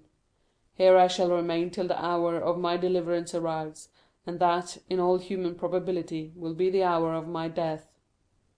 As for you, who are young and active, delay not on my account, but fly. Go, I give you back your promise." "It is well," said Dantès, "then I shall also remain." Then, rising and extending his hand with an air of solemnity over the old man's head, he slowly added, "By the blood of Christ, I swear never to leave you while you live." Faria gazed fondly on his noble-minded, single-hearted, high-principled young friend, and read in his countenance ample confirmation of the sincerity of his devotion and the loyalty of his purpose. "Thanks," murmured the invalid, extending one hand. "I accept. You may one of these days reap the reward of your disinterested devotion; but as I cannot, and you will not, quit this place, it becomes necessary to fill up the excavation beneath the soldier's gallery. He might by chance hear the hollow sound of his footsteps, and call the attention of his officer to the circumstance. That would bring about a discovery which would inevitably lead to our being separated. Go, then, and set about this work, in which, unhappily, I can offer you no assistance. Keep at it all night, if necessary, and do not return here tomorrow till after the jailer has visited me. I shall have something of the greatest importance to communicate to you." Dantès took the hand of the abbé in his, and affectionately pressed it. Faria smiled encouragingly on him, and the young man retired to his task, in the spirit of obedience and respect which he had sworn to show towards his aged friend. Chapter 18. The Treasure. When Dantès returned next morning to the chamber of his companion in captivity, he found Faria seated and looking composed. In the ray of light which entered by the narrow window of his cell, he held open in his left hand, of which alone, it will be recollected, he retained the use, a sheet of paper, which, from being constantly rolled into a small compass, had the form of a cylinder, and was not easily kept open. He did not speak, but showed the paper to Dantès. "What is that?" he inquired. "Look at it," said the abbé with a smile. "I have looked at it with all possible attention," said Dantès, "and I only see a half-burnt paper, on which are traces of Gothic characters inscribed with a peculiar kind of ink." "This paper, my friend," said Faria, "I may now avow to you, since I have the proofs of your fidelity. This paper is my treasure, of which, from this day forth, one half belongs to you." The sweat started forth on Dantès' brow. Until this day, and for how long a time, he had refrained from talking of the treasure which had brought upon the abbé the accusation of madness. With his instinctive delicacy, Edmond had preferred avoiding any touch on this painful chord, and Faria had been equally silent. He had taken the silence of the old man for a return to reason, and now these few words uttered by Faria, after so painful a crisis, seemed to indicate a serious relapse into mental alienation. "Your treasure?" stammered Dantès. Faria smiled. "Yes," said he, "you have indeed a noble nature, Edmond, and I see by your paleness and agitation what is passing in your heart at this moment. No, be assured, I am not mad. This treasure exists, Dantès, and if I have not been allowed to possess it, you will. Yes, you. No one would listen or believe me, because everyone thought me mad. But you, who must know that I am not, listen to me, and believe me so afterwards, if you will." "Alas," murmured Edmond to himself, "this is a terrible relapse. There was only this blow wanting." Then he said aloud, "My dear friend, your attack has, perhaps, fatigued you. Had you not better repose a while? Tomorrow, if you will, I will hear your narrative, but today I wish to nurse you carefully. Besides," he said, "a treasure is not a thing we need hurry about."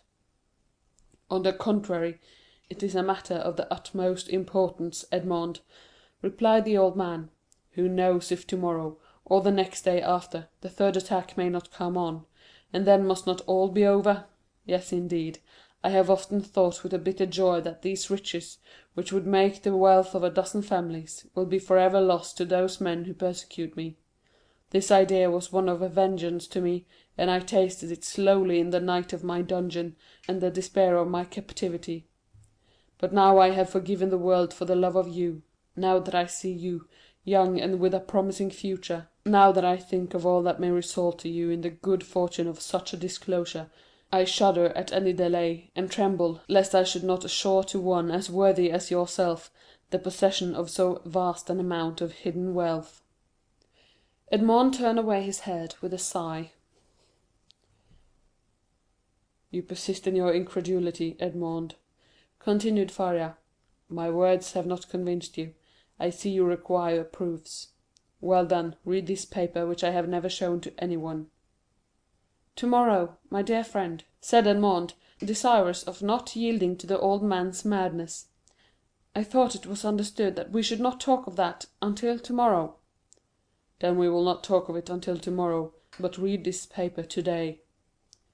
"I will not irritate him," thought Edmond, and taking the paper, of which half was wanting, having been burnt, no doubt, by some accident, he read: "This treasure, which may amount to 2 of Roman crowns in the most distant of the second opening were declared to belong to him alone. Heir, 25th April, 149 "Well," said Faria, when the young man had finished reading it. "Why," replied Dantès. "I see nothing but broken lines and unconnected words, which are rendered illegible by fire."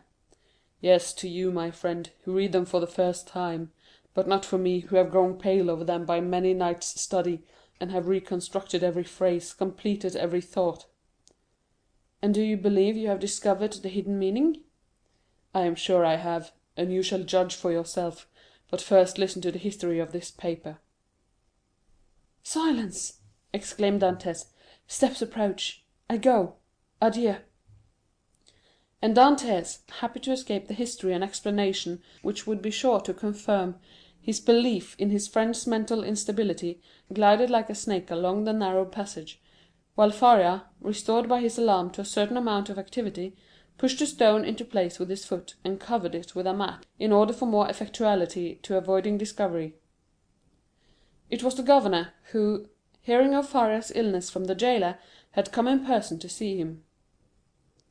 Faria sat up to retrieve him, avoiding all gestures, in order that he might conceal from the governor the paralysis that had already half stricken him with death. His fear was lest the governor, touched with pity, might order him to be removed to better quarters, and thus separate him from his young companion. But fortunately this was not the case, and the governor left him, convinced that the poor madman, for whom in his heart he felt a kind of affection, was only troubled with a slight indisposition. During this time, Edmond, seated on his bed with his head in his hands, tried to collect his scattered thoughts. Faria, since their first acquaintance, had been on all points so rational and logical, so wonderfully sagacious, in fact, that he could not understand how so much wisdom on all points could be allied with madness. Was Faria deceived as to his treasure, or was all the world deceived as to Faria? Dantès remained in his cell all day, not daring to return to his friend, thinking thus to defer the moment when he should be convinced, once for all, that the abbé was mad. Such a conviction would be so terrible! But, towards the evening, after the hour for the customary visit had gone by, Faria, not seeing the young man appear, tried to move and get over the distance which separated them. Edmond shuddered when he heard the painful efforts which the old man made to drag himself along. His leg was inert, and he could no longer make use of one arm. Edmond was obliged to assist him, for otherwise he would not have been able to enter by the small aperture which led to Dantès' chamber. "Here I am, pursuing you remorselessly," he said, with a benignant smile. "You thought to escape my munificence, but it is in vain. Listen to me." Edmond saw there was no escape, and placing the old man on his bed, he seated himself on the stool beside him. "You know," said the abbé, "that I was the secretary and intimate friend of Cardinal Spada, the last of the princes of that name. I owe to this worthy lord all the happiness I ever knew. He was not rich, although the wealth of his family had passed into a proverb, and I heard the phrase very often, 'as rich as a Spada.' But he, like public rumour, lived on this reputation for wealth. His palace was my paradise. I was tutor to his nephews, who are dead, and when he was alone in the world, I tried by absolute devotion to his will to make up to him all that he had done for me during 10 years of unremitting kindness. The cardinal's house had no secrets for me. I had often seen my noble patron annotating ancient volumes, and eagerly searching amongst dusty family manuscripts. One day when I was reproaching him for his unavailing searches, and deploring the prostration of mind that followed them, he looked at me, and, smiling bitterly, opened a volume relating to the history of the city of Rome. There, in the 20th chapter of the life of Pope Alexander VI., were the following lines, which I can never forget: "The great wars of Romagna had ended. Caesar Borgia, who had completed his conquest, had needed of money to purchase all Italy. The Pope had also needed of money to bring matters to an end with Louis XII., King of France, who was formidable still in spite of his recent reverses, and it was necessary, therefore, to have recourse to some profitable scheme, which was a matter of great difficulty in the impoverished condition of exhausted Italy. His Holiness had an idea. He determined to make 2 cardinals, by choosing 2 of the greatest personages of Rome, especially rich men. This was the return the Holy Father looked for. In the first place he could sell the great appointments and splendid offices which the cardinals already held, and then he had the 2 hats to sell besides. There was a third point in view, which will appear hereafter. The Pope and Caesar Borgia first found the 2 future cardinals. They were Giovanni Rospigliosi, who held 4 of the highest dignities of the Holy See, and Cæsar Spada, one of the noblest and richest of the Roman nobility. Both felt the high honor of such a favor from the Pope. They were ambitious, and Caesar Borgia soon found purchasers for their appointments. The result was that Rospigliosi and Spada paid for being cardinals, and 8 other persons paid for the offices the cardinals held before their elevation, and thus 800,000 crowns entered into the coffers of the speculators. It is time now to proceed to the last part of the speculation. The Pope heaped attentions upon Rospigliosi and Spada, conferred upon them the insignia of the cardinalate, and induced them to arrange their affairs and take up their residence at Rome. Then the Pope and Caesar Borgia invited the 2 cardinals to dinner. This was a matter of dispute between the Holy Father and his son.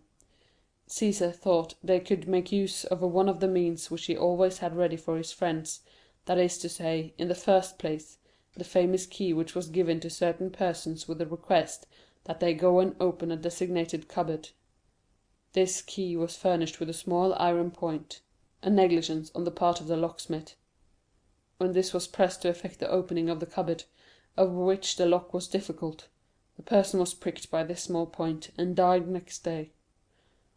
Then there was the ring with the lion's head, which Cæsar wore when he wanted to greet his friends with a clasp of the hand.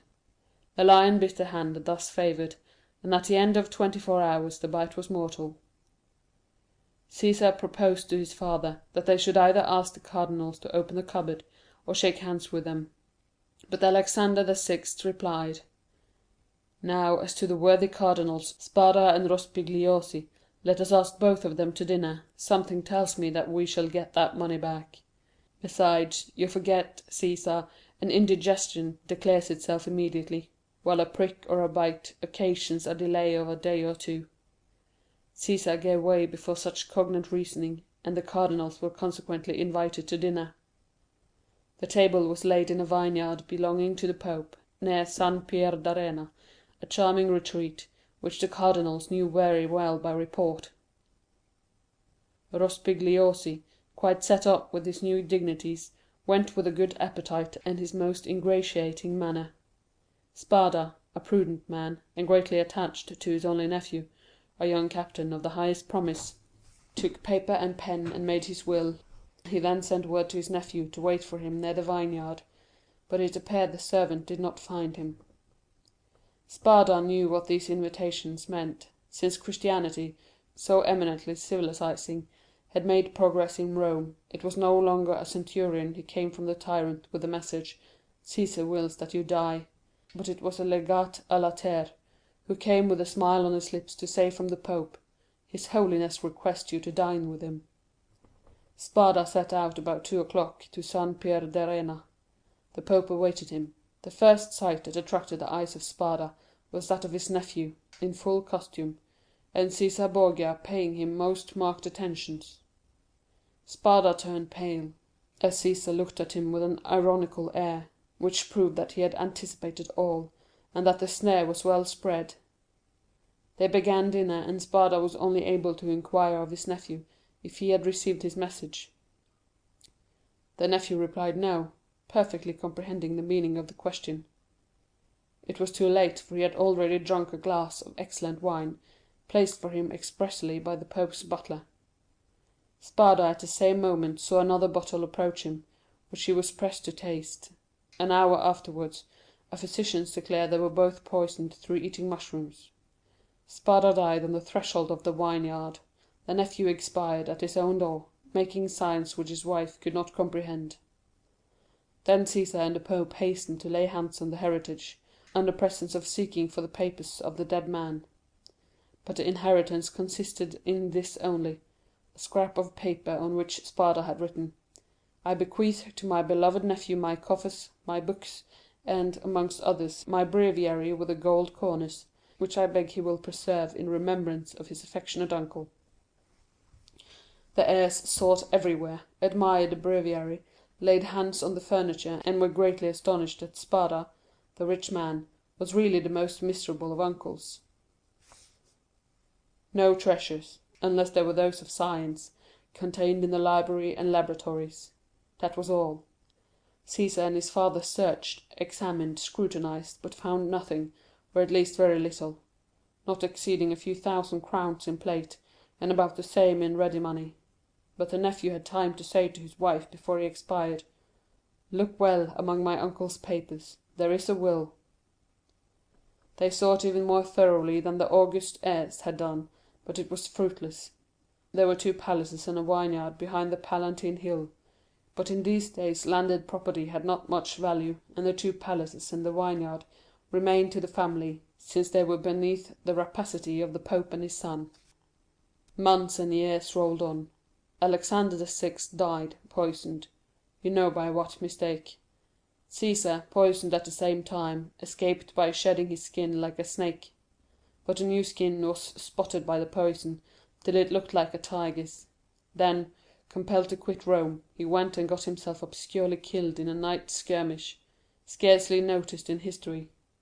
After the Pope's death and his son's exile, it was supposed that the Spada family would resume the splendid position they had held before the cardinal's time.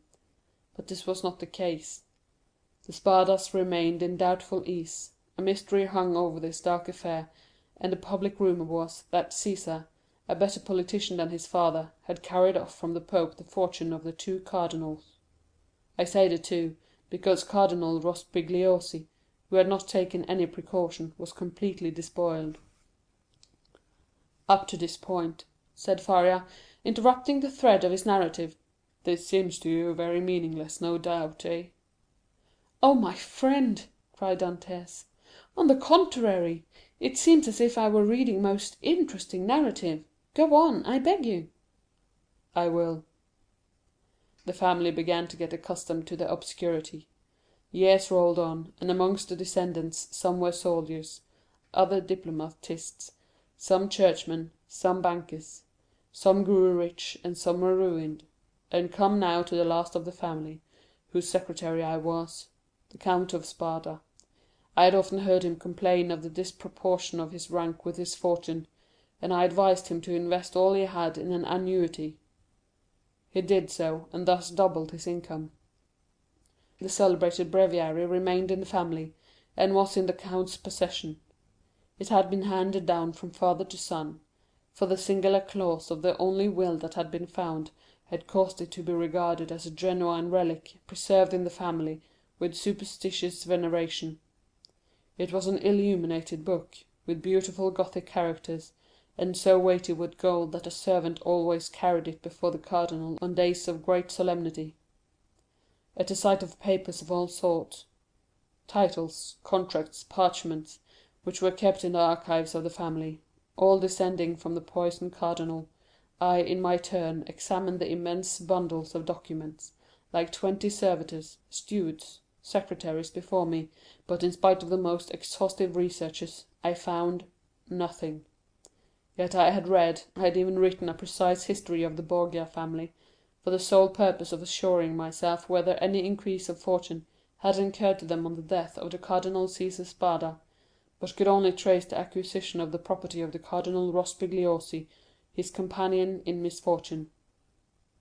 I was then almost assured that the inheritance had neither profited the Borgias nor the family, but had remained unpossessed like the treasures of the Arabian Nights, which slept in the bosom of the earth under the eyes of the genii.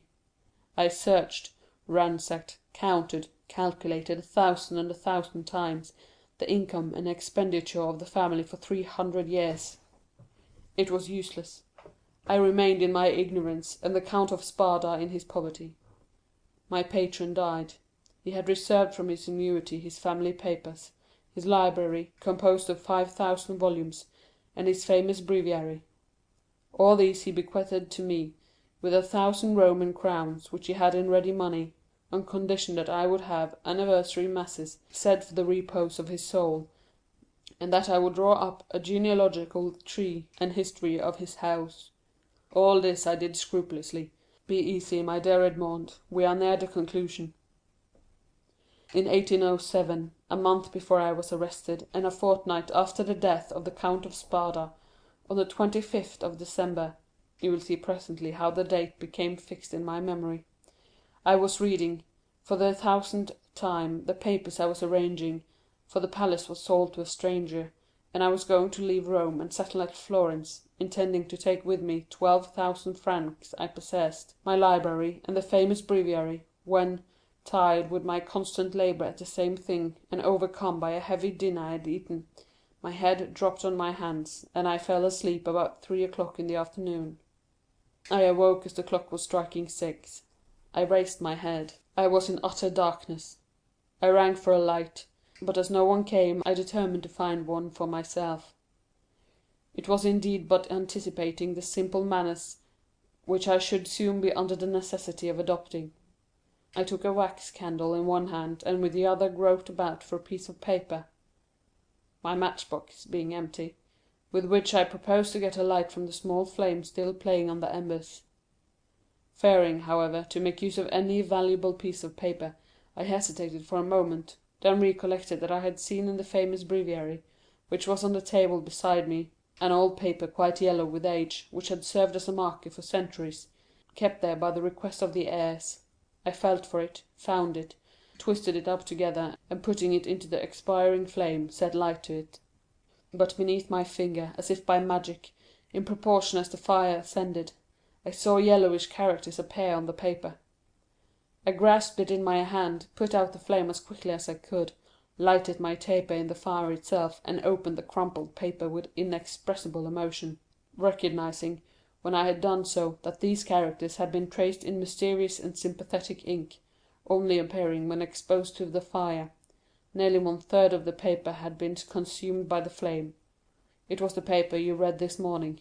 Read it again, Dantès, and then I will complete for you the incomplete words and unconnected sense." Faria, with an air of triumph, offered the paper to Dantès, who this time read the following words, traced with an ink of a reddish color resembling rust: "This 25th of April, 1498, be Alexander VI, and fearing that not he may desire to become my heir, and Bentivoglio, who were poisoned, my sole heir, that I have and has visited with me, that is, in Island of Monte Cristo, all I jewels, diamonds, gems, that I alone may amount to nearly 2 will find on raising the 20th row creek to the east in a right line, 2 open in these caves, the treasure is in the furthest which treasure I bequeath and leave as my sole heir, 25th of April, 1498. Cease." "And now," said the abbé, "read this other paper." And he presented to Dantès a second leaf, with fragments of lines written on it, which Edmond read as follows: "Invited to dine by his holiness. Content with making me pay for my hat. Serves for me the fate of Cardinals Caprara. I declare to my nephew Guido Spada. Ride in a place he knows.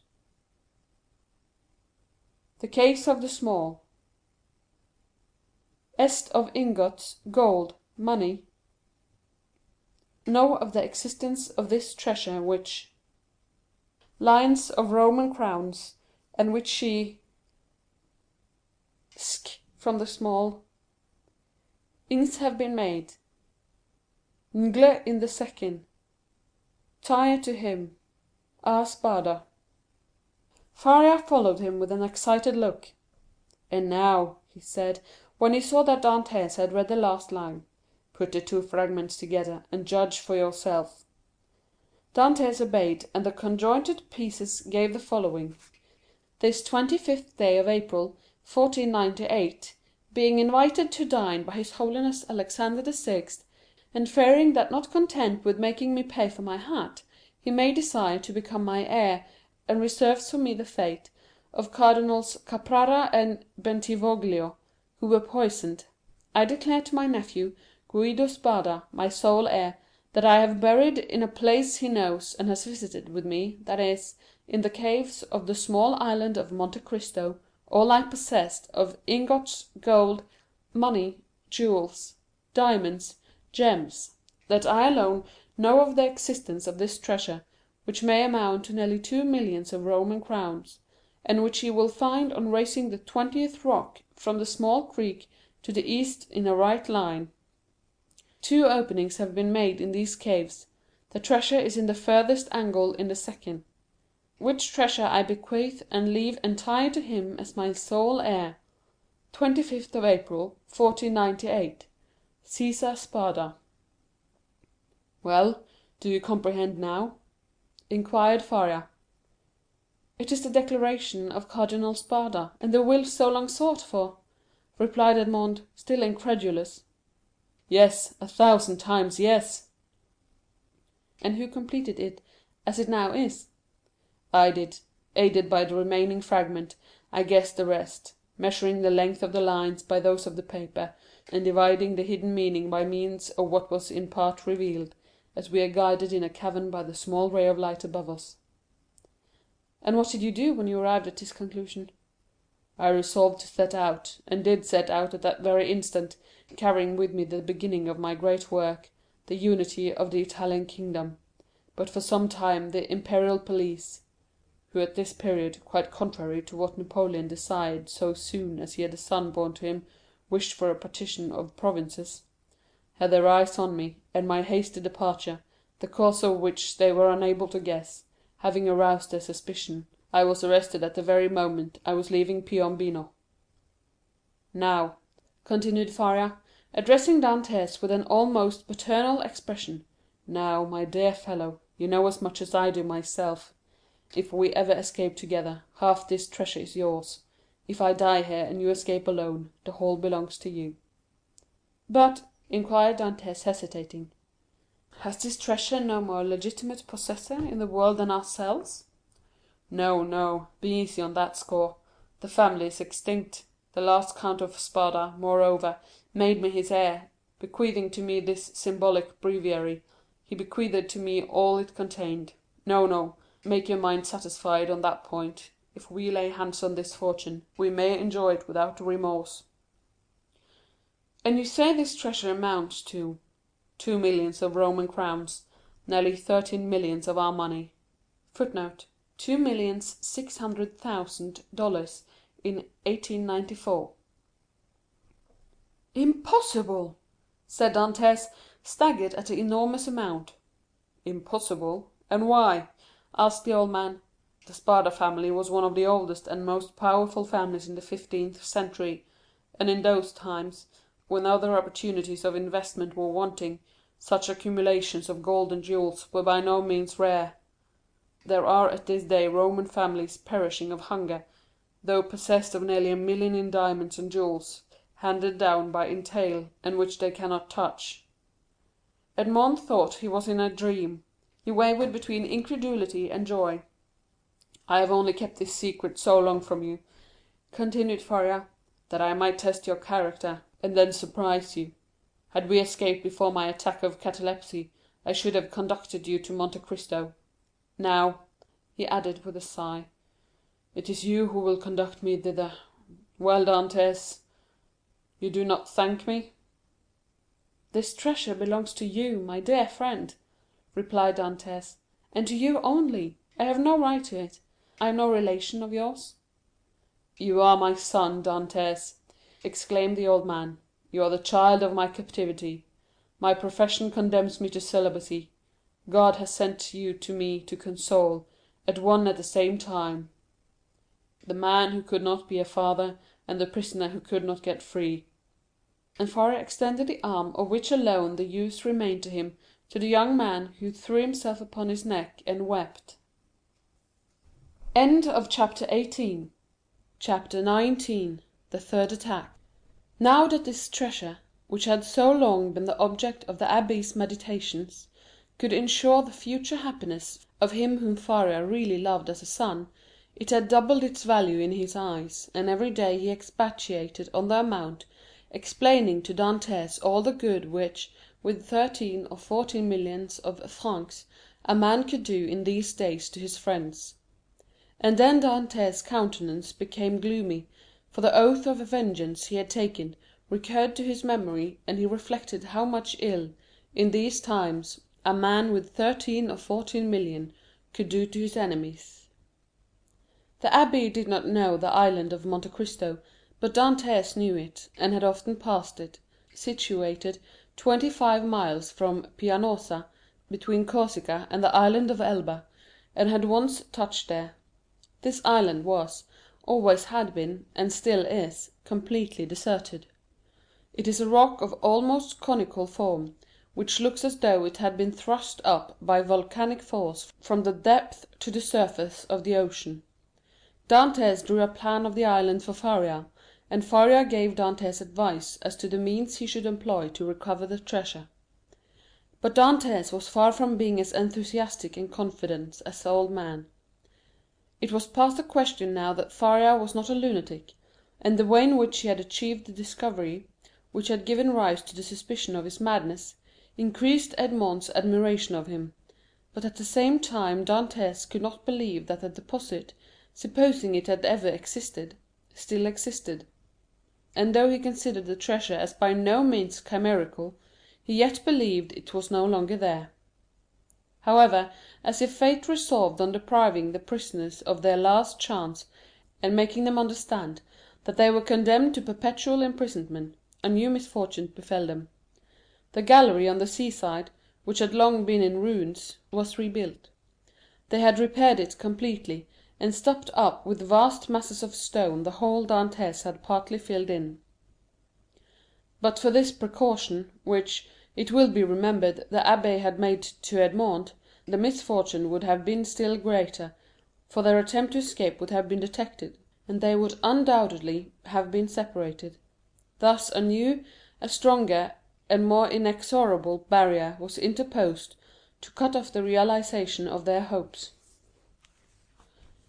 "You see," said the young man, with an air of sorrowful resignation, to Faria, "that God deems it right to take from me any claim to merit for what you call my devotion to you. I have promised to remain forever with you, and now I could not break my promise if I would.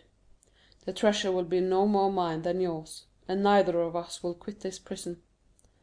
But my real treasure is not that, my dear friend, which awaits me beneath the sombre rocks of Monte Cristo. It is your presence, our living together 5 or 6 hours a day, in spite of our jailers. It is the rays of intelligence you have elected from my brain, the languages you have implanted in my memory, and which have taken root there with all their philological ramifications. These different sciences that you have made so easy to me by the depth of the knowledge you possess of them, and the clearness of the principle to which you have reduced them. This is my treasure, my beloved friend, and with this you have made me rich and happy. Believe me and take comfort. This is better for me than tons of gold and cases of diamonds, even were they not as problematical as the clouds we see in the morning floating over the sea, which we take for terra firma, and which evaporate and vanish as we draw near to them.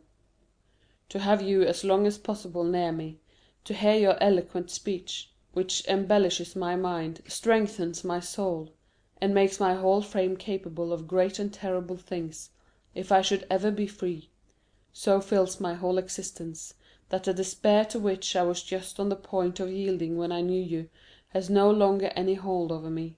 And this is my fortune, not chimerical, but actual. I owe you my real good, my present happiness, and all the sovereigns of the earth, even Cæsar Borgia himself, could not deprive me of this." Thus, if not actually happy, yet the days these two unfortunates passed together went quickly. Faria, who for so long a time had kept silence as to the treasure, now perpetually talked of it. As he had prophesied would be the case, he remained paralyzed in the right arm and the left leg, and had given up all hope of ever enjoying it himself. But he was continually thinking of some means of escape for his young companion, and anticipating the pleasure he would enjoy. For fear the letter might be some day lost or stolen, he compelled Dantès to learn it by heart, and Dantès knew it from the first to the last word. Then he destroyed the second portion, assured that if the first were seized, no one would be able to discover its real meaning. Whole hours sometimes passed while Faria was giving instructions to Dantès, instructions which were to serve him when he was at liberty.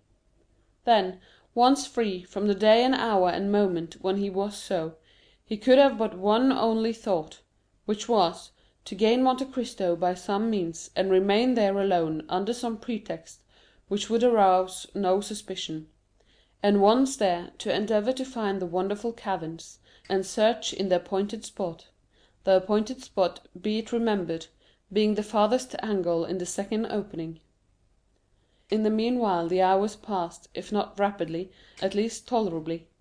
Faria, as we have said, without having recovered the use of his hand and foot, has regained all the clearness of his understanding, and had gradually, besides the moral instructions we have detailed, taught his youthful companion the patient and sublime duty of a prisoner who learns to make something from nothing.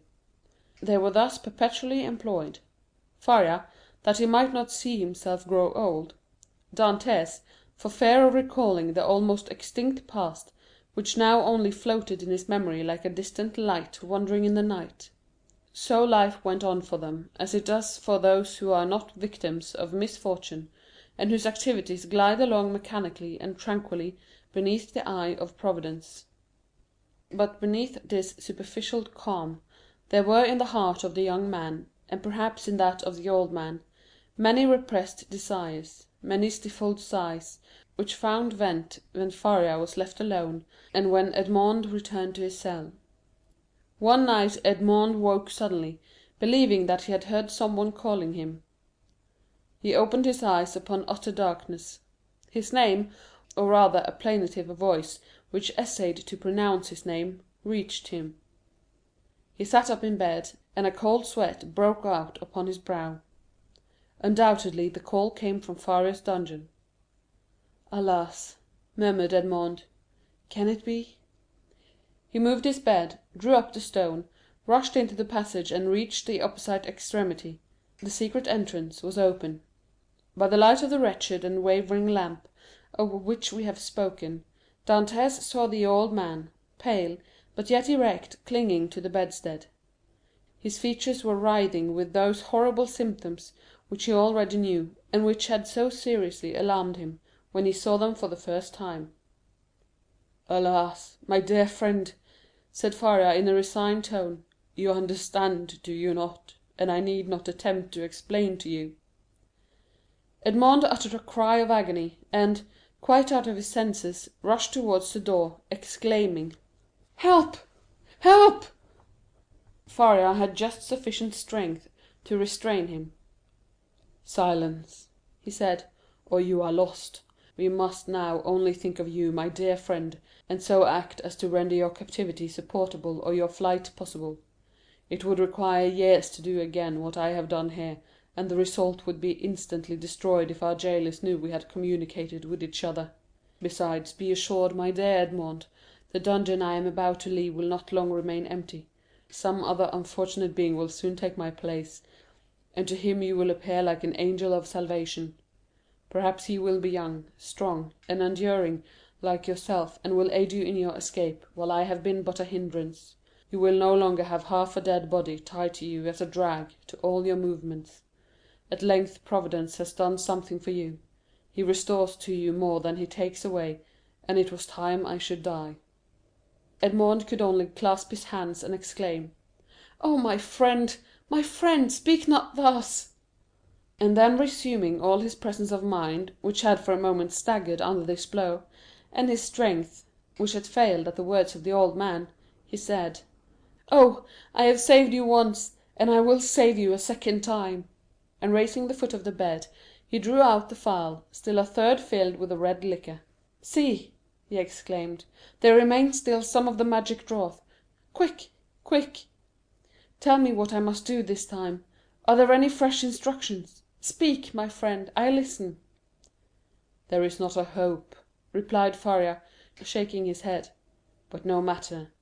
God wills it that man whom he has created, and in whose heart he has so profoundly rooted the love of life, should do all in his power to preserve that existence, which, however painful it may be, is yet always so dear." "Oh, yes, yes!" exclaimed Dantès, "and I tell you that I will save you yet." "Well, then, try. The cold gains upon me. I feel the blood flowing towards my brain. These horrible chills, which make my teeth chatter and seem to dislocate my bones, begin to pervade my whole frame. In 5 minutes the malady will reach its height, and in a quarter of an hour there will be nothing left of me but a corpse." "Oh!" exclaimed Dantès, his heart wrung with anguish. "Do as you did before, only do not wait so long. All the springs of life are now exhausted in me, and death," he continued, looking at his paralyzed arm and leg, "has but half its work to do. If, after having made me swallow 12 drops instead of 10, you see that I do not recover, then pour the rest down my throat. Now lift me on my bed, for I cannot longer support myself." Edmond took the old man in his arms and laid him on the bed. "And now, my dear friend," said Faria, "sole consolation of my wretched existence, you whom heaven gave me somewhat late, but still gave me, a priceless gift, and for which I am most grateful. At the moment of separating from you forever, I wish you all the happiness and all the prosperity you so well deserve. My son, I bless thee." The young man cast himself on his knees, leaning his head against the old man's bed. "Listen now to what I say in this my dying moment. The treasure of the Spadas exists. God grants me the boon of a vision unrestricted by time or space. I see it in the depth of the inner cavern. My eyes pierce the inmost recesses of the earth, and are dazzled at the sight of so much riches. If you do escape, remember that the poor abbé, whom all the world called mad, was not so. Hasten to Monte Cristo, avail yourself of the fortune, for you have indeed suffered long enough." A violent convulsion attacked the old man. Dantès raised his head and saw Faria's eyes injected with blood. It seemed as if a flow of blood had ascended from the chest to the head. "Adieu, adieu," murmured the old man, clasping Edmond's hand convulsively. "Adieu!" "Oh, no, no, not yet!" he cried. "Do not forsake me! Oh, succor him! Help! Help! Help!" "Hush, hush!" murmured the dying man, "that they may not separate us if you save me." "You are right. Oh, yes, yes, be assured I shall save you. Besides, although you suffer much, you do not seem to be in such agony as you were before." "Do not mistake. I suffer less because there is in me less strength to endure. At your age we have faith in life. It is the privilege of youth to believe and hope. But all men see death more clearly. Oh, 'tis here, 'tis here, 'tis over. My sight is gone, my senses fail. Your hand, Dantès. Adieu, adieu!"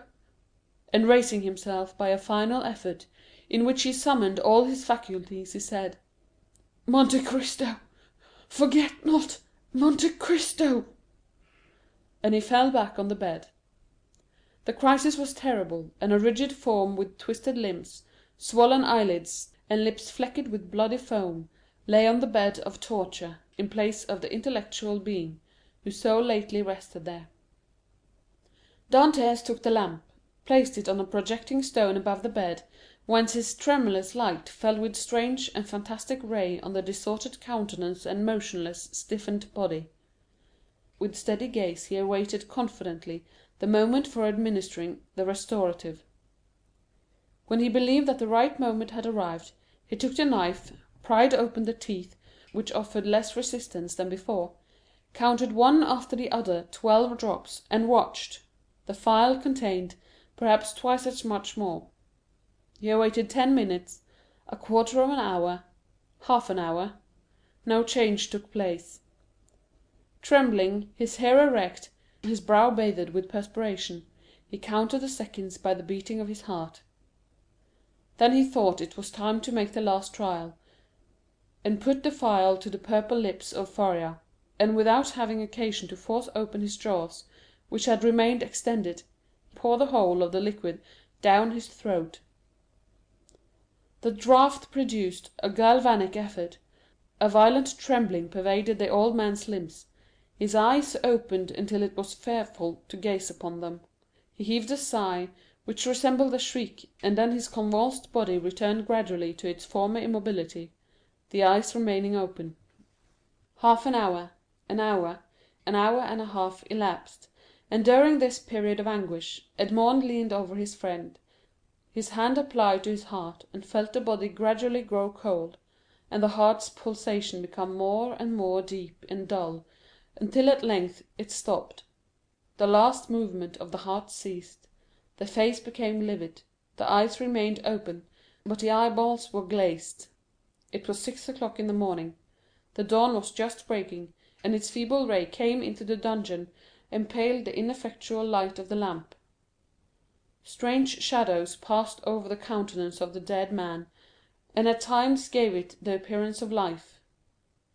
While the struggle between day and night lasted, Dantès still doubted, but as soon as the daylight gained the pre-eminence, he saw that he was alone with the corpse. Then an invisible and extreme terror seized upon him, and he dared not again press the hand that hung out of bed.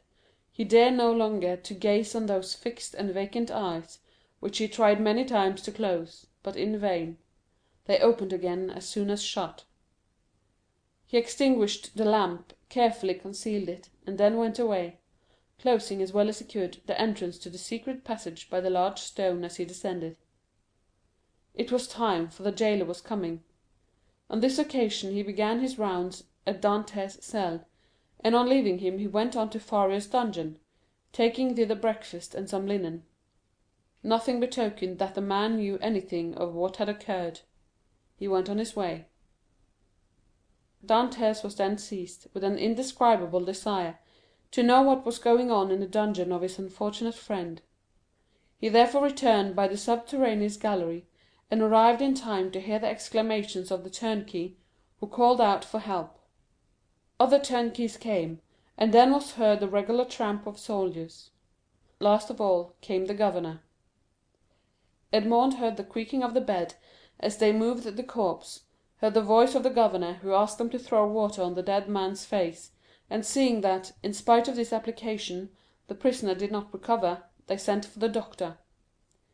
The governor then went out, and words of pity fell on Dantès' listening ears, mingled with brutal laughter. "Well, well," said one, "the madman has gone to look after his treasure. Good journey to him." "With all his millions he will not have enough to pay for his shroud," said another. "Oh," added a third voice, "the shrouds of the Château d'If are not dear." "Perhaps," said one of the previous speakers, "as he was a churchman, they may go to some expense in his behalf." "They may give him the honors of the sack." Edmond did not lose a word, but comprehended very little of what was said. The voices soon ceased, and it seemed to him as if every one had left the cell. Still he dared not enter, as they might have left some turnkey to watch the dead. He remained, therefore, mute and motionless, hardly venturing to breathe. At the end of an hour he heard a faint noise, which increased. It was the governor who returned, followed by the doctor and other attendants. There was a moment's silence. It was evident that the doctor was examining the dead body. The inquiries soon commenced. The doctor analyzed the symptoms of the malady to which the prisoner had succumbed, and declared that he was dead. Questions and answers followed in a nonchalant manner that made Dantès indignant, for he felt that all the world should have for the poor abbé a love and respect equal to his own. "I am very sorry for what you tell me," said the governor, replying to the assurance of the doctor. "That old man is really dead, for he was a quiet, inoffensive prisoner. happy in his folly, and required no watching. Ah, added the turnkey, there was no occasion for watching him. He would have stayed there 50 years, I'll answer for it, without any attempt to escape.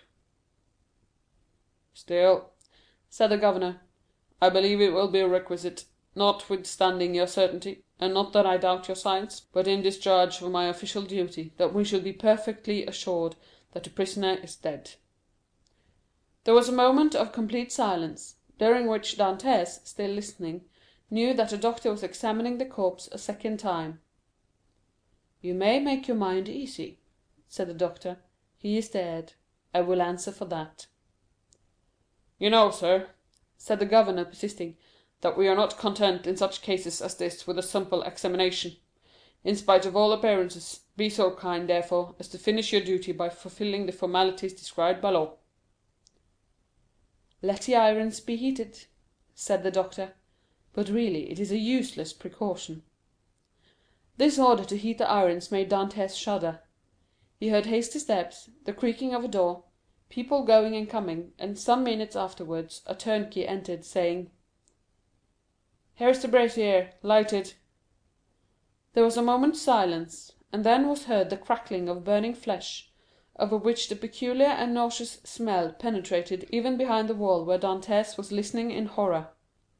The perspiration poured forth upon the young man's brow, and he felt as if he should faint. You see, sir, he is really dead, said the doctor. This burn in the heel is decisive. The poor fool is cured of his folly, and delivered from his captivity. Wasn't his name Faria? Inquired one of the officers who accompanied the governor. Yes, sir, and, as he said it was an ancient name, he was too very learned, and rational enough on all points which did not relate to his treasure, but on that, indeed, he was intractable. It is the sort of malady which we call monomania, said the doctor. You had never anything to complain of? Said the governor to the jailer who had charge of the abbey. Never, sir, replied the jailer, never. On the contrary, he sometimes amused me very much by telling me stories. One day, too, when my wife was ill, he gave me a prescription which cured her. Ah, said the doctor, I did not know that I had a rival. But I hope, governor, that you will show him all proper respect. Yes, make your mind easy. He shall be decently interred in the newest sack we can find. Will that satisfy you? Must this last formality take place in your presence, sir? Inquired the turnkey. Certainly. But make haste. I cannot stay here all day. Other footsteps, going and coming, were now heard, and a moment afterwards the noise of rustling canvas reached Dantès' ears. The bed creaked, and the heavy footfall of a man who lifts a weight sounded on the floor. Then the bed again creaked under the weight deposited upon it. This evening, said the governor. Will there be a mass? Asked one of the attendants. That is impossible, replied the governor. The chaplain of the Château came to me yesterday to beg for a leave of absence, in order to take a trip to Tuileries for a week. I told him I would attend to the prisoners in his absence. If the poor abbé had not been in such a hurry, he might have had his requiem. Poh, said the doctor, with the impiety usual in persons of his profession. He is a churchman. God will respect his profession, and not give the devil the wicked delight of sending him a priest.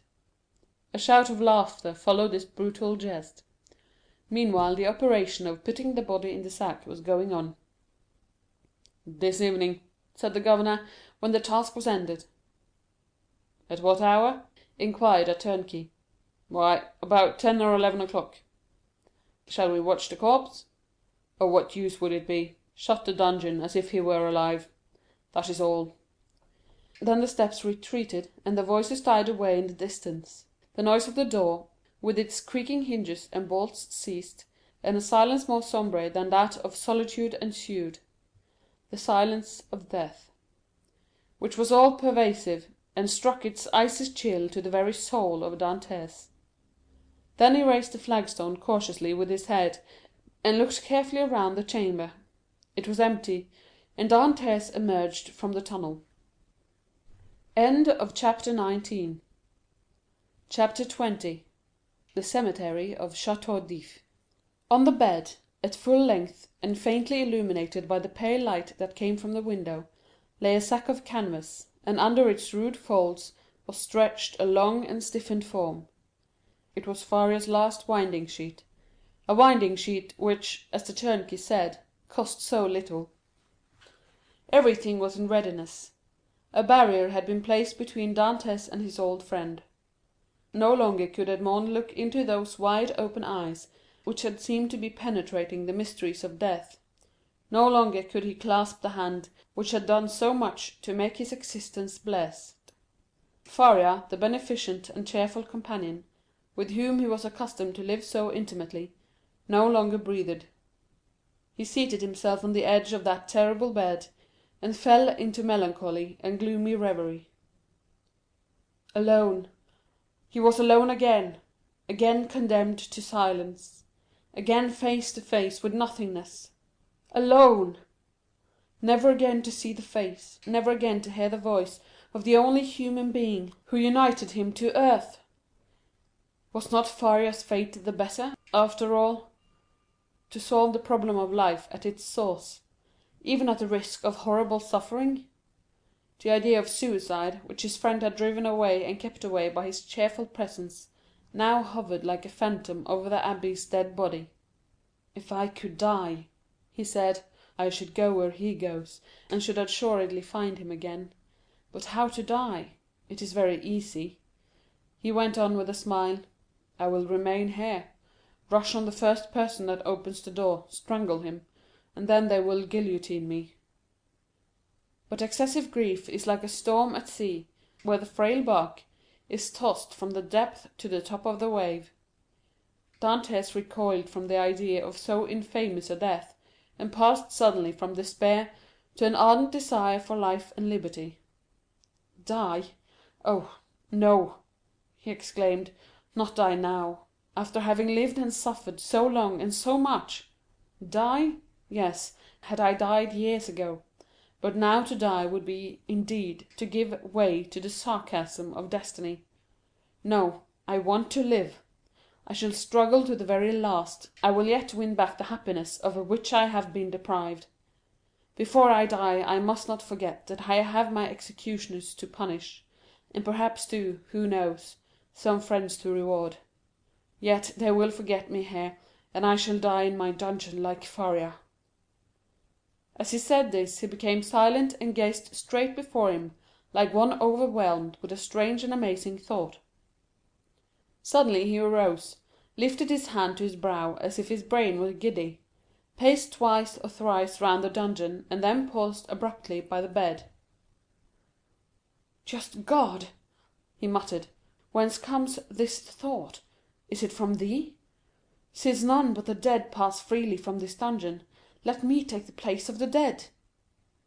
Without giving himself time to reconsider his decision, and, indeed, that he might not allow his thoughts to be distracted from his desperate resolution, he bent over the appalling shroud, opened it with a knife which Faria had made, drew the corpse from the sack, and bore it along the tunnel to his own chamber, laid it on his couch, tied around its head the rag he wore at night around his own, covered it with his counterpane, once again kissed the ice-cold brow, and tried vainly to close the resisting eyes, which glared horribly, turned the head towards the wall, so that the jailer might, when he brought the evening meal, believe that he was asleep, as was his frequent custom, entered the tunnel again, drew the bed against the wall, returned to the other cell, took from the hiding-place the needle and thread flung off his rags, that they may feel only naked flesh beneath the coarse canvas, and getting inside the sack, placed himself in the posture in which the dead body had been laid, and sewed up the mouth of the sack from inside. He would have been discovered by the beating of his heart, if by any mischance the jailers had entered at that moment. Dantès might have waited until the evening visit was over, but he was afraid that the governor would change his mind, and order the dead body to be removed earlier. In that case, his last hope would have been destroyed. Now his plans were fully made, and this is what he intended to do.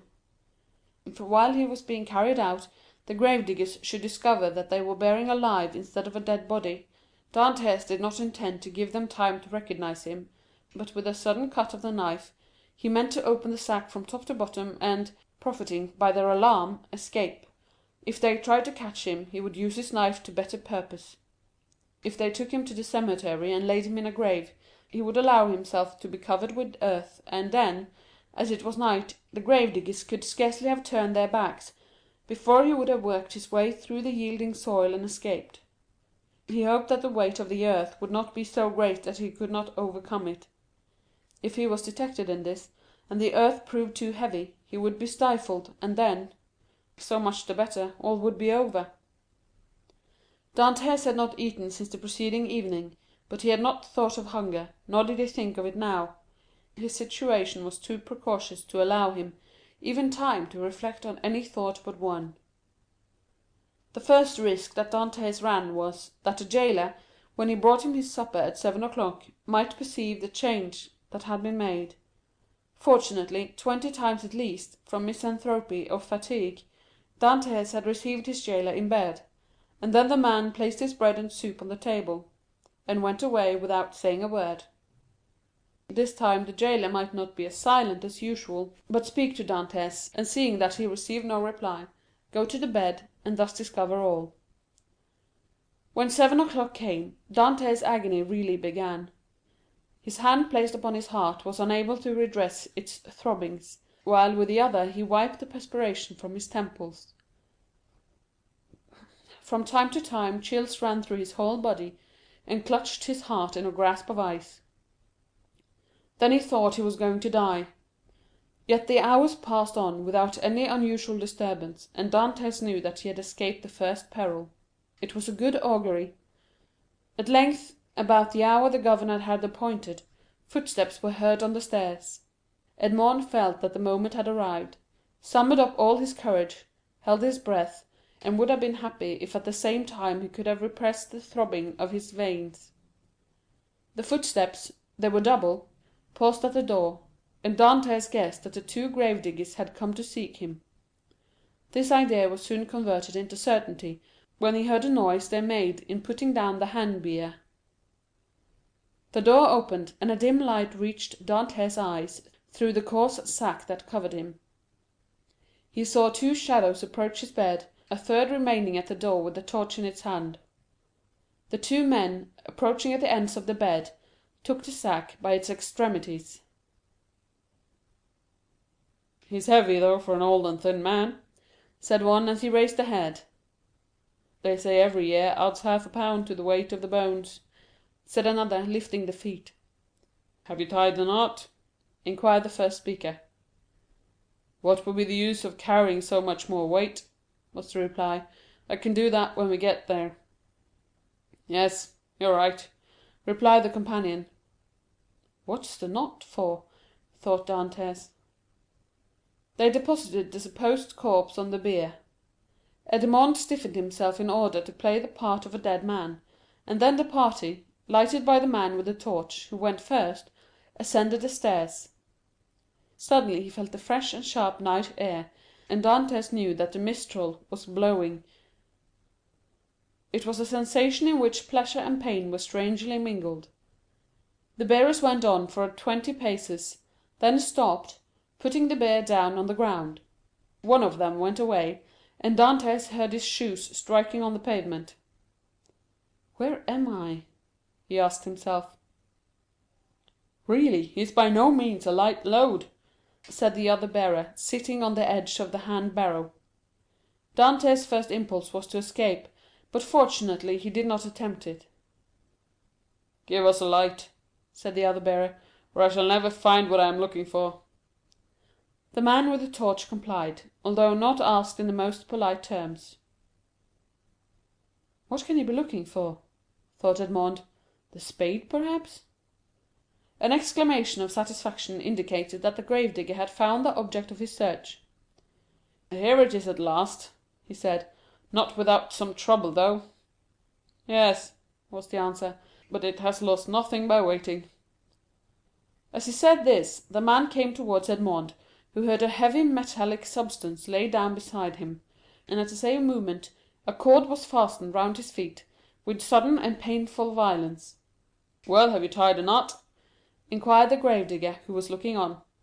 "Yes, and pretty tight too, I can tell you," was the answer. "Move on, then." And the bier was lifted once more, and they proceeded.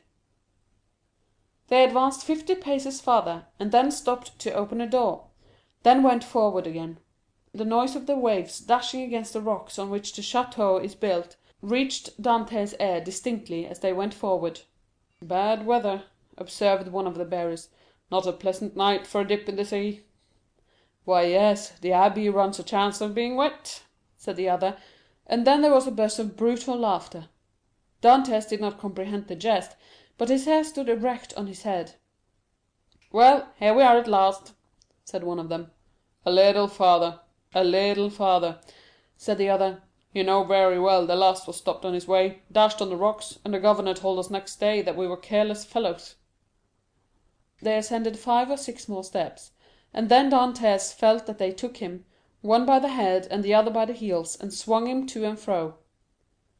"1," said the gravediggers, "2, 3," and at the same instant Dantès felt himself flung into the air like a wounded bird, falling with a rapidity that made his blood curdle. Although drawn towards by the heavy weight which hastened his rapid descent, it seemed to him as if the fall lasted for a century. At last, with a horrible splash, he darted like an arrow into the ice-cold water, and as he did so he uttered a shrill cry, stifled in a moment by his immersion beneath the waves. Dantès had been flung into the sea, and was dragged into its depth by a 36-pound shot tied to his feet. The sea is the cemetery of the Château d'If. End of chapter 20. Chapter 21. The Island of Tiboulen. Dantès, although stunned and almost suffocated, had sufficient presence of mind to hold his breath, and as his right hand, prepared as he was for every chance, held his knife open, he rapidly ripped up the sack, extricated his arm, and then his body, but in spite of all his efforts to free himself from the shot, he still felt it dragging him down still lower. He then bent his body, and by a desperate effort severed the cord that bound his legs, at the moment when it seemed as if he were actually strangled. With a mighty leap he rose to the surface of the sea, while the shot dragged down to the depths the sack that had so nearly become his shroud. Dantès waited only to get his breath, and then dived, in order to avoid being seen. When he arose a second time, he was 50 paces from where he had first sunk. He saw overhead a black and tempestuous sky, across which the wind was driving clouds that occasionally suffered a twinkling star to appear. Before him was the vast expanse of water, sombre and terrible, whose waves foamed and roared, as if before the approach of a storm. Behind him, blacker than the sea, blacker than the sky, rose phantom-like the vast stone structure, whose projecting crags seemed like arms extended to seize their prey, and on the highest rock was a torch lighting 2 figures. He fancied that these 2 forms were looking at the sea. Doubtless these strange grave-diggers had heard his cry. Dantès dived again, and remained a long time beneath the water. This was an easy feat to him, for he usually attracted a crowd of spectators in the bay, before the lighthouse at Marseilles when he swam there, and was unanimously declared to be the best swimmer in the port. When he came up again, the light had disappeared.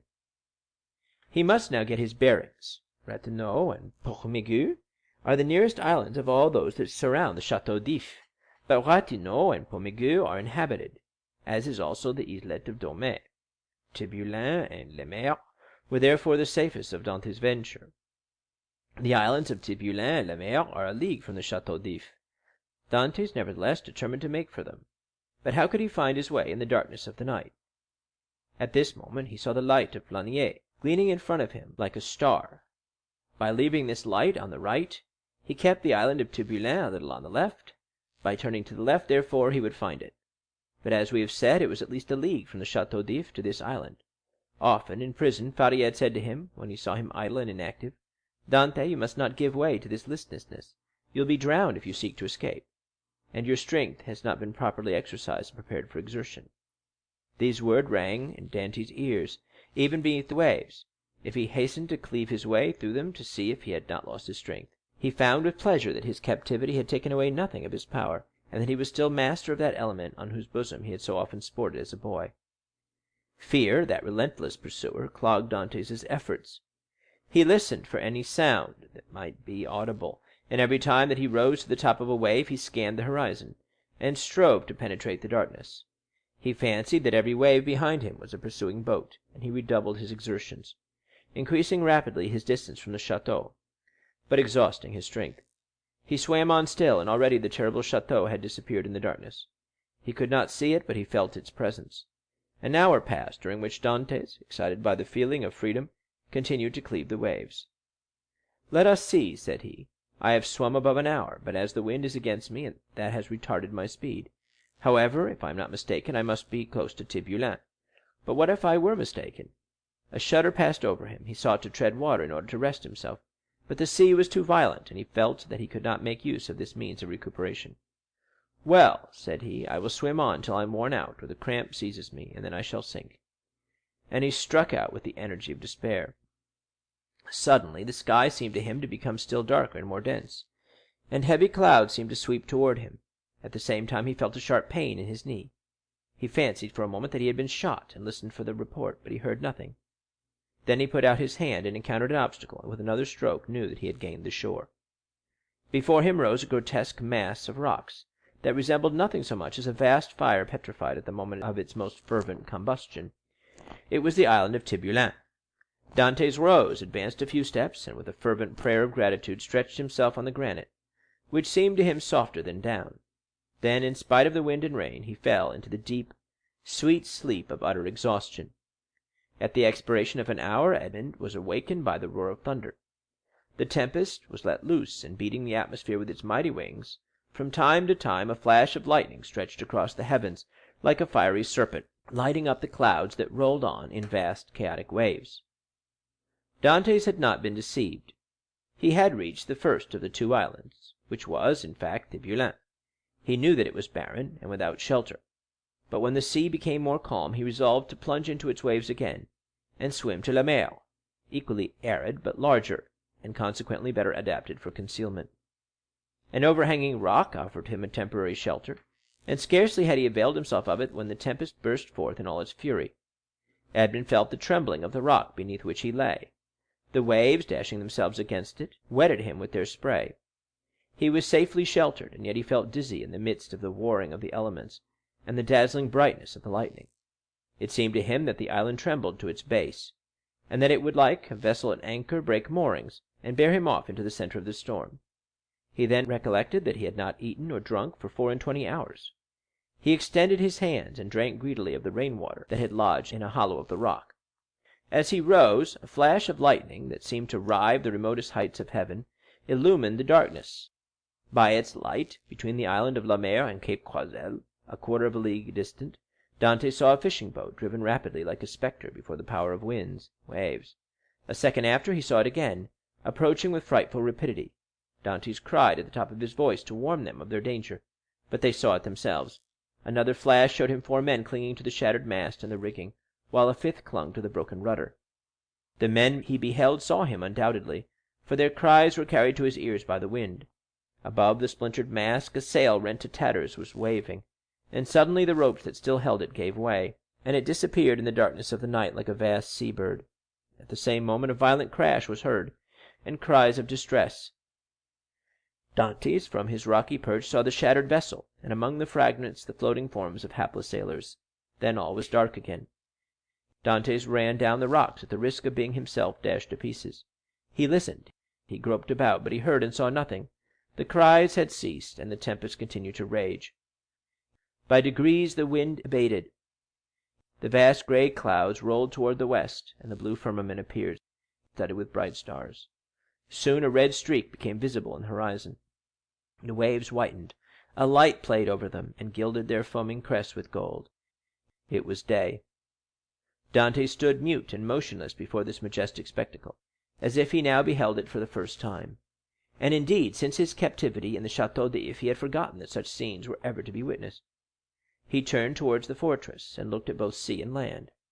The gloomy building rose from the bosom of the ocean with imposing majesty and seemed to dominate the scene. It was about 5 o'clock. The sea continued to get calmer. In 2 or 3 hours, thought Dantès, the turnkey will enter my chamber, find the body of my poor friend, recognize it, seek for me in vain, and give the alarm. Then the tunnel will be discovered, and the men who cast me into the sea, who must have heard the cry I uttered, will be questioned. The boats filled with armed soldiers will pursue the wretched fugitive. The cannon will warn everyone to refuse shelter to a man wandering about naked and famished. The police of Marseilles will be on the alert by land, whilst the governor pursues me by sea. I am cold, I am hungry. I have lost even the knife that saved me. Oh, my God, I have suffered enough, surely. Have pity on me, and do for me what I am unable to do for myself. As Dantès, his eyes turned in the direction of the Château d'If, uttered this prayer, he saw off the further point of the island of Pomègue a small vessel with lateen sails, skimming the sea like a gull in search of prey. And with a sailor's eye he knew it to be a Genoese tartan. She was coming out of Marseilles harbor, and was standing out to sea rapidly, her sharp prow cleaving through the waves.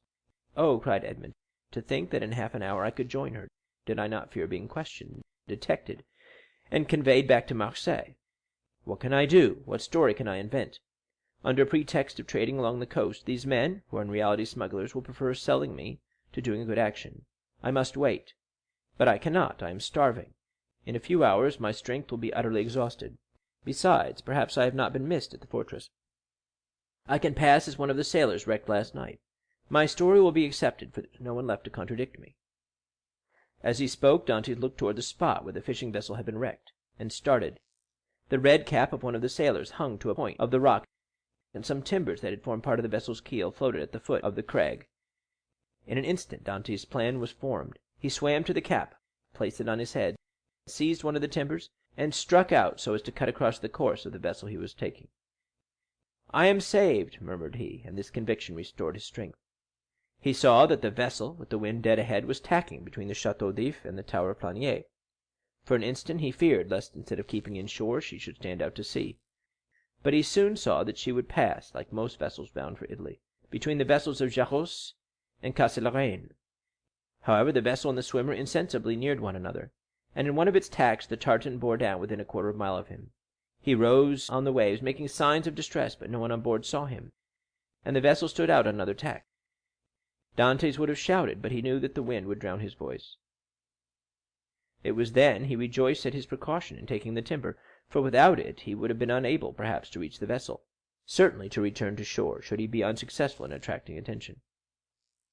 Dantès, although almost sure as to what course the vessel would take, had yet watched it anxiously until it tacked and stood toward him. Then he advanced, but before they could meet, the vessel again changed her course. By a violent effort he rose half out of the water, waved his cap, and uttered a loud shout peculiar to sailors. This time he was both seen and heard, and the tartan instantly steered toward him. At the same time he saw they were about to lower the boat. An instant after, the boat, rowed by 2 men, advanced rapidly toward him. Dantès let go of the timber, which he now thought to be useless, and swam vigorously to meet them. But he had reckoned too much upon his strength, and then he realized how serviceable the timber had been to him. His arms became stiff, his legs lost their flexibility, and he was almost breathless. He shouted again. The 2 sailors redoubled their efforts, and one of them cried in Italian, "Courage!" The word reached his ear as a wave which he no longer had the strength to surmount passed over his head. He rose again to the surface, struggled with the last desperate effort of a drowning man, uttered a third cry, and felt himself sinking, as if the fatal cannon shot were again tied to his feet. The water passed over his head, and the sky turned gray. A convulsive movement again brought him to the surface. He felt himself seized by the hair, and then he saw and heard nothing. He had fainted. When he opened his eyes, Dantès found himself on the deck of the tartan. His first care was to see what course they were taking. They were rapidly leaving the Château d'If behind. Dantès was so exhausted that the exclamation of joy he uttered was mistaken for a sigh. As we have said, he was lying on the deck. A sailor was rubbing his limbs with a woolen cloth. Another, whom he recognized as the one who had cried out "Courage," held a gourd full of rum to his mouth, while the third, an old sailor, at once the pilot and captain, looked on with that egotistical pity men feel for a misfortune that they have escaped yesterday, and which may overtake them tomorrow. A few drops of the rum restored suspended animation, while the friction of his limbs restored their elasticity. "Who are you?" said the pilot in bad French. "I am," replied Dantès in bad Italian, "a Maltese sailor. We were coming from Syracuse laden with grain. The storm of last night overtook us at Cape Morgion, and we were wrecked on these rocks." "Where do you come from?" "From these rocks that I had the good luck to cling to, while our captain and the rest of the crew were all lost. I saw your vessel, and fearful of being left to perish on the desolate island, I swam off on a piece of wreckage to try to intercept your course. You have saved my life, and I thank you," continued Dantès. "I was lost when one of your sailors caught hold of my hair." "It was I," said a sailor of a frank and manly appearance, "and it was time, for you were sinking." "Yes," returned Dantès, "I thank you again." "I almost hesitated, though," replied the sailor. "You looked more like a brigand than an honest man, with your beard 6 inches and your hair a foot long." Dantès recollected that his hair and beard had not been cut all the time he was at Château d'If. "Yes," said he, "I made a vow to Our Lady of the Grotto not to cut my hair or beard for 10 years if I were saved in a moment of danger. But today the vow expires." "Now what are we to do with you?" said the captain. "Alas, anything you please. My captain is dead. I have barely escaped, but I am a good sailor. Leave me at the first port you make. I shall be sure to find employment." "Do you know the Mediterranean?" "I have sailed over it since my childhood." "You know the best harbors?" "There are few ports that I could not enter or leave with a bandage over my eyes." "I say, captain," said the sailor who had cried courage to Dantès, "if what he says is true, what hinders his staying with us?" "If he says true," said the captain doubtingly; "but in his present condition he will promise anything, and take his chance of keeping it afterwards." "I will do more than I promise," said Dantès. "We shall see," returned the other, smiling. "Where are you going?" asked Dantès. "To Leghorn." "Then why, instead of tacking so frequently, do you not sail nearer the wind?" "Because we should run straight on to the island of Rion. You shall pass it by 20 fathoms. Take the helm, and let us see what you know." The young man took the helm, felt to see if the vessel answered the rudder promptly, and seeing that, without being a first-rate sailor, she was yet tolerably obedient. "To the sheets," said he. The 4 seamen who composed the crew obeyed, while the pilot looked on. "Haul taut." They obeyed. "Belay." This order was also executed, and the vessel passed, as Dantès had predicted, 20 fathoms to windward. "Bravo!" said the captain. "Bravo!" repeated the sailors, and they all looked with astonishment at this man whose eye now disclosed an intelligence and his body a vigor that they had not thought him capable of showing. "You see," said Dantès, quitting the helm, "I shall be of some use to you, at least during the voyage. If you do not want me at Leghorn, you can leave me there, and I will pay you out of the first wages I get for my food and the clothes you lend me." "Ah," said the captain, "we can agree very well, if you are reasonable." "Give me what you give the others, and it will be all right," returned Dantès. "That's not fair," said the seaman who had saved Dantès, "for you know more than we do." "What is that to you, Jacopo?" returned the captain. "Everyone is free to ask what he pleases." "That's true," replied Jacopo. "I only make a remark." "Well, you would do much better to find him a jacket and a pair of trousers, if you have them." "No," said Jacopo, "but I have a shirt and a pair of trousers." "That is all I want," interrupted Dantès. Jacopo dived into the hold, and soon returned with what Edmond wanted. "Now then, do you wish for anything else?" said the patron. "A piece of bread, and another glass of the capital rum I tasted, for I have not eaten or drunk for a long time." He had not tasted food for 40 hours. A piece of bread was brought, and Jacopo offered him the gourd. "Larboard your helm!" cried the captain to the steersman. Dantès glanced that way as he lifted the gourd to his mouth, then paused with hand in mid-air. "Hullo! What's the matter at the Château d'If?" said the captain. A small white cloud, which had attracted Dantès' attention, crowned the summit of the bastion of Château d'If. At the same moment the faint report of the gun was heard. The sailors looked at one another. "What is this?" asked the captain. "A prisoner has escaped from the Château d'If, and they are firing the alarm gun," replied Dantès. The captain glanced at him, but he had lifted the rum to his lips and was drinking it with so much composure that suspicions, if the captain had any, died away. "At any rate," murmured he, "if it be, so much the better, for I have made a rare acquisition." Under the pretence of being fatigued, Dantès asked to take the helm. The steersman, glad to be relieved, looked at the captain, and the latter by a sign indicated that he might abandon it to his new comrade. Dantès could thus keep his eyes on Marseilles. "What is the day of the month?" asked he of Jacopo, who sat down beside him. "The 28th of February." "In what year?" "In what year? You ask me in what year?" "Yes," replied the young man, "I ask you in what year." You have forgotten, then? I got such a fright last night, replied Dantès, smiling, that I've almost lost my memory. I ask you, what year is it? The year 1829, returned Jacopo. It was 14 years, day for day, since Dantès' arrest. He was 19 when he entered the Château d'If. He was 33 when he escaped. A sorrowful smile passed over his face. He asked himself what had become of Mercédès, who must believe him dead. Then his eyes lighted up with hatred as he thought of the 3 men who had caused him so long and wretched a captivity. He renewed against Danglars, Fernand, and Villefort the oath of implacable vengeance he had made in his dungeon. This oath was no longer a vain menace, for the fastest sailor in the Mediterranean would have been unable to overtake the little tartan that with every stitch of canvas set was flying before the wind to Leghorn. End of chapter 21. Chapter 22. The Smugglers. Dantès had not been a day on board before he had a very clear idea of the men with whom his lot had been cast. Without having been in the school of the Abbé Faria, the master of the young Amelia, the name of the Genoese tartan, knew a smattering of all the tongues spoken on the shores of that large lake called the Mediterranean, from the Arabic to the Provençal, and this, while it spared him interpreters, persons always troublesome and frequently indiscreet, gave him great facilities of communication, either with the vessels he met at sea, with the small boats sailing along the coast, or with the people without name, country, or occupation, who are always seen on the quays of seaports, and who live by hidden and mysterious means which we must suppose to be a direct gift of Providence, as they had no visible means of support. It is fair to assume that Dantès was on board a smuggler. At first the captain had received Dantès on board with a certain degree of distrust. He was very well known to the customs officers of the coast, and as there was between these worthies and himself a perpetual battle of wits, he had at first thought that Dantès might be an emissary of these industrious guardians of rights and duties, who perhaps employed this ingenious means of learning some of the secrets of his trade. But the skilful manner in which Dantès had handled the lugger had entirely reassured him, and then, when he saw the light plume of smoke floating above the bastion of the Château d'If, and heard the distant report, he was instantly struck with the idea that he had on board his vessel one whose coming and going, like that of kings, was accompanied with salutes of artillery.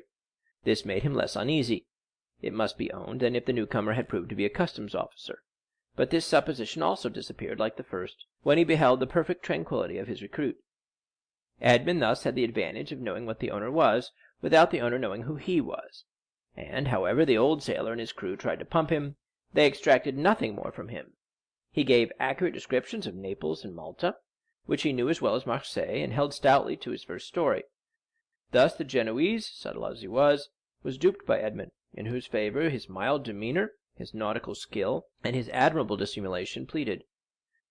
Moreover, it is possible that the Genoese is one of those shrewd persons who know nothing but what they should know, and believe nothing but what they should believe. In this state of mutual understanding they reached Leghorn. Here Edmond was to undergo another trial. He was to find out whether he could recognize himself, as he had not seen his own face for 14 years. He had preserved a tolerably good remembrance of what the youth had been, and was now to find out what the man had become. His comrades believed that his vow was fulfilled. As he had 20 times touched at Leghorn, he remembered a barber at St. Fernand Street. He went there to have his beard and hair cut. The barber gazed in amazement at this man with the long, thick, and black hair and beard, which gave his head the appearance of one of Titian's portraits. At this period it was not the fashion to wear so large a beard and hair so long. Now a barber would only be surprised if a man gifted with such advantages should consent voluntarily to deprive himself of them. The Leghorn barber said nothing, and went to work. When the operation was concluded, and Edmond felt that his chin was completely smooth, and his hair reduced to its usual length, he asked for a hand-glass. He was now, as we have said, 33 years of age, and his 14 years' imprisonment had produced a great transformation in his appearance. Dantès had entered the Château d'If with the round, open, smiling face of a young and happy man, with whom the early past of life had been smooth, and who anticipates a future corresponding with his past. This was now all changed. The oval face was lengthened, his smiling mouth had assumed the firm and marked lines which betoken resolution, his eyebrows were arched beneath a brow furrowed with thought, his eyes were full of melancholy, and from their depths occasionally sparked gloomy fires of misanthropy and hatred. His complexion, so long kept from the sun, had now that pale color which produces, when the features are encircled with black hair, the aristocratic beauty of the man of the north. The profound learning he had acquired had besides diffused over his features a refined intellectual expression. and he had also acquired, being naturally of a goodly stature, that vigor which a frame possesses which has so long concentrated all its force within itself. To the elegance of a nervous and slight form had succeeded the solidity of a rounded and muscular figure. As to his voice, prayers, sobs, and imprecations had changed it, so that at times it was of a singularly penetrating sweetness, at others rough and almost hoarse. Moreover, from being so long in twilight or darkness, his eyes had acquired the faculty of distinguishing objects in the night, common to the hyena and the wolf. Edmond smiled when he beheld himself. It was impossible that his best friend, if indeed he had any friend left, could recognize him. He could not recognize himself. The master of the young Amelia, who was very desirous of retaining among his crew a man of Edmond's value, had offered to advance him funds out of his future profits, which Edmond had accepted. His next care on leaving the barber's, who had achieved his first metamorphosis, was to enter a shop and buy a complete sailor's suit, a garb, as we all know, very simple, and consisting of white trousers, a striped shirt, and a cap. It was in this costume, bringing back to Jacopo the shirt and trousers he had lent him, that Edmond reappeared before the captain of the lugger, who had made him tell his story over and over again before he could believe it, or recognize in the neat and trim sailor the man with thick and matted beard, hair tangled with seaweed, and body soaked in sea brine, whom he had picked up naked and nearly drowned. Attracted by his prepossessing appearance, he renewed his offers of an engagement to Dantes. But Dantes, who had his own projects, would not agree for a longer time than 3 months. The young Amelia had a very active crew, very obedient to their captain, who lost as little time as possible. He had scarcely been a week at Leghorn before the hold of his vessel was filled with printed muslins, contraband cottons, English powder, and tobacco on which the excise had forgotten to put its mark. The master was to get all this out of Leghorn free of duties, and landed on the shores of Corsica, where certain speculators undertook to forward the cargo to France. They sailed. Edmond was again cleaving the azure sea, which had been the first horizon of his youth, and which he had so often dreamed of in prison. He left Gorgone on his right and La Pianosa on his left, and went toward the country of Paoli and Napoleon. The next morning, going on deck, as he always did at an early hour, the patron found Dantes leaning against the bulwarks, gazing with intense earnestness at a pile of granite rocks, which the rising sun tinged with rosy light. It was the island of Monte Cristo. The young Amelia left it 3/4 of a league to the larboard, and kept on for Corsica.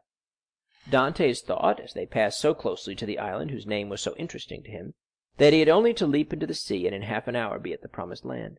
But then what could he do without instruments to discover his treasure, without arms to defend himself? Besides, what would the sailors say? What would the patron think? He must wait.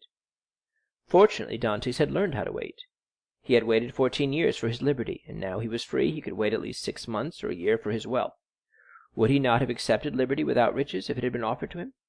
Besides, were not those riches chimera, offspring of the brain of poor Abbé Faria? Had they not died with him? It is true, the letter of the Cardinal Spada was singularly circumstantial, and Dantes repeated it to himself from one end to the other, for he had not forgotten a word. Evening came, and Edmond saw the island tinged with the shades of twilight, and then disappear in the darkness from all eyes but his own. For he, with vision accustomed to the gloom of a prison, continued to behold it last of all, for he remained alone upon deck. The next morn broke off the coast of Aleria. All day they coasted, and in the evening saw fires lighted on land. The position of these was no doubt a signal for landing, for a ship's lantern was hung up on the masthead instead of the streamer, and they came to within a gunshot of the shore. Dantes noticed that the captain of the young Amelia had, as he neared the land, mounted 2 small culverins, which, without making much noise, can throw a 4-ounce ball 1,000 paces or so. But on this occasion the precaution was superfluous, and everything proceeded with the utmost smoothness and politeness. 4 shallops came off with very little noise alongside the lugger, which, no doubt, in acknowledgment of the compliment, lowered her own shallop into the sea, and the 5 boats worked so well that by 2 o'clock in the morning all the cargo was out of the young Amelia and on terra firma. The same night, such a man of regularity was the patron of the young Amelia, the profits were divided, and each man had 100 Tuscan livres, or about 80 francs. But the voyage was not ended. They turned the bowsprit toward Sardinia, where they intended to take in a cargo, which was to replace what had been discharged. The second operation was as successful as the first. The young Amelia was in luck. This new cargo was destined for the coast of the Duchy of Lucca, and consisted almost entirely of Havana cigars, sherry, and Malaga wines. There they had a bit of a skirmish in getting rid of the duties. The excise was, in truth, the everlasting enemy of the patron of the Young Amelia. A customs officer was laid low, and 2 sailors wounded. Dantes was one of the latter, a ball having touched him on the left shoulder. Dantes was almost glad of the affray, and almost pleased at being wounded, for they were rude lessons which taught him with what eye he could view danger, and with what endurance he could bear suffering. He had contemplated danger with a smile, and when wounded had exclaimed with the great philosopher, "Pain, thou art not an evil." He had, moreover, looked upon the customs officer wounded to death, and whether from heat of blood produced by the encounter, or the chill of human sentiment, this sight had made but slight impression upon him. Dantes was on the way he desired to follow, and was moving towards the end he wished to achieve. His heart was in a fair way of petrifying in his bosom. Jacopo, seeing him fall, had believed him killed, and rushing toward him, raised him up, and then attended to him with all the kindness of a devoted comrade. This world was not then so good as Dr. Pangloss believed it, neither was it so wicked as Dantes thought it, since this man, who had nothing to expect from his comrade but the inheritance of his share of the prize money, manifested so much sorrow when he saw him fall. Fortunately, as we have said, Edmond was only wounded, and with certain herbs gathered at certain seasons, and sold to the smugglers by the old Sardinian woman, the wound soon closed. Edmond then resolved to try Jacopo, and offered him in return for his attention a share of the prize money, but Jacopo refused it indignantly. As a result of the sympathetic devotion which Jacopo had from the first bestowed on Edmond, the latter was moved to a certain degree of affection. But this sufficed for Jacopo, who instinctively felt that Edmond had a right to superiority of position, a superiority which Edmond had concealed from all others. And from this time the kindness which Edmond showed him was enough for the brave seaman. Then, in the long days on board ship, when the vessel, gliding on with security over the azure sea, required no care but the hand of the helmsman, thanks to the favorable winds that swelled her sails, Edmond, with a chart in his hand, became the instructor of Jacopo, as the poor Abbé Faria had been his tutor. He pointed out to him the bearings of the coast, and explained to him the variations of the compass, and taught him to read in that vast book opened over our heads which they call heaven, and where God writes in azure with letters of diamonds. And when Jacopo inquired of him, "What is the use of teaching all these things to a poor sailor like me?" Edmond replied, "Who knows? You may one day be the captain of a vessel. Your fellow countryman Bonaparte became emperor." We had forgotten to say that Jacopo was a Corsican. 2 months and a half elapsed in these trips, and Edmond had become as skilful a coaster as he had been a hardy seaman.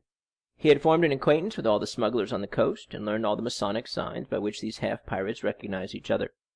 He had passed and repassed his Island of Monte Cristo 20 times, but not once had he found an opportunity of landing there. He then formed a resolution.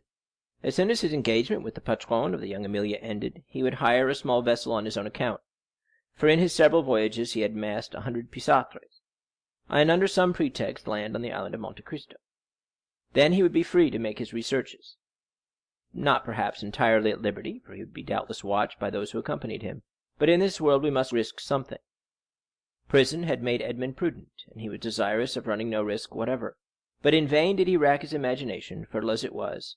He could not devise any plan for reaching the island without companionship. Dantes was tossed about on these doubts and wishes, when the patron, who had great confidence in him and was very desirous of retaining him in his service, took him by the arm one evening and led him to a tavern on the Via dell'Oglio, where the leading smugglers of Leghorn used to congregate and discuss affairs connected with their trade. Already Dantes had visited this maritime bourse 2 or 3 times, and seeing all these hardy free traders, who supplied the whole coast for nearly 200 leagues in extent, he had asked himself what power might not that man attain who should give the impulse of his will to all these contrary and diverging minds. This time it was a great matter that was under discussion, connected with a vessel laden with Turkey carpets, stuffs of the Levant, and cashmeres. It was necessary to find some neutral ground on which an exchange could be made, and then to try to land these goods on the coast of France. If the venture was successful, the profit would be enormous. There would be a gain of 50 or 60 piastres for each of the crew. The patron of the Young Amelia proposed, as a place of landing, the Island of Monte Cristo, which, being completely deserted, and having neither soldiers nor revenue officers, seemed to have been placed in the midst of the ocean since the time of the heathen Olympus by Mercury, the god of merchants and robbers, classes of mankind which we in modern times have separated if not made distinct, but which antiquity appeared to have included in the same category. At the mention of Monte Cristo, Dante started with joy. He rose to conceal his emotion and took a turn around the smoky tavern, where all the languages of the known world were jumbled in a lingua franca, When he again joined the two persons who had been discussing the matter, it had been decided that they should touch at Monte Cristo, and set out on the following night. Edmond, being consulted, was of opinion that the island afforded every possible security, and that great enterprises, to be well done, should be done quickly. Nothing, then, was altered in the plan, and orders were given to get under way next night, and, wind and weather permitting, to make the neutral island by the following day. Chapter 22. Chapter 23. The Island of Monte Cristo. Thus, at length, by one of the unexpected strokes of fortune which sometimes befall those who have, for a long time, been the victims of an evil destiny, Dantès was about to secure the opportunity he wished for, by simple and natural means, and land on the island without incurring any suspicion. One night more, and he would be on his way. The night was one of feverish distraction, and in its progress visions good and evil passed through Dantès' mind. If he closed his eyes, he saw Cardinal Spada's letter written on the wall in characters of flame. If he slept for a moment, the wildest dreams haunted his brain. He ascended into grottos paved with emeralds, with panels of rubies, and the roof glowing with diamond stalactites. Pearls fell drop by drop, as subterranean waters filter in their caves. Edmond, amazed, wonderstruck, filled his pockets with the radiant gems, and then returned to daylight, when he discovered that his prizes had all changed into common pebbles.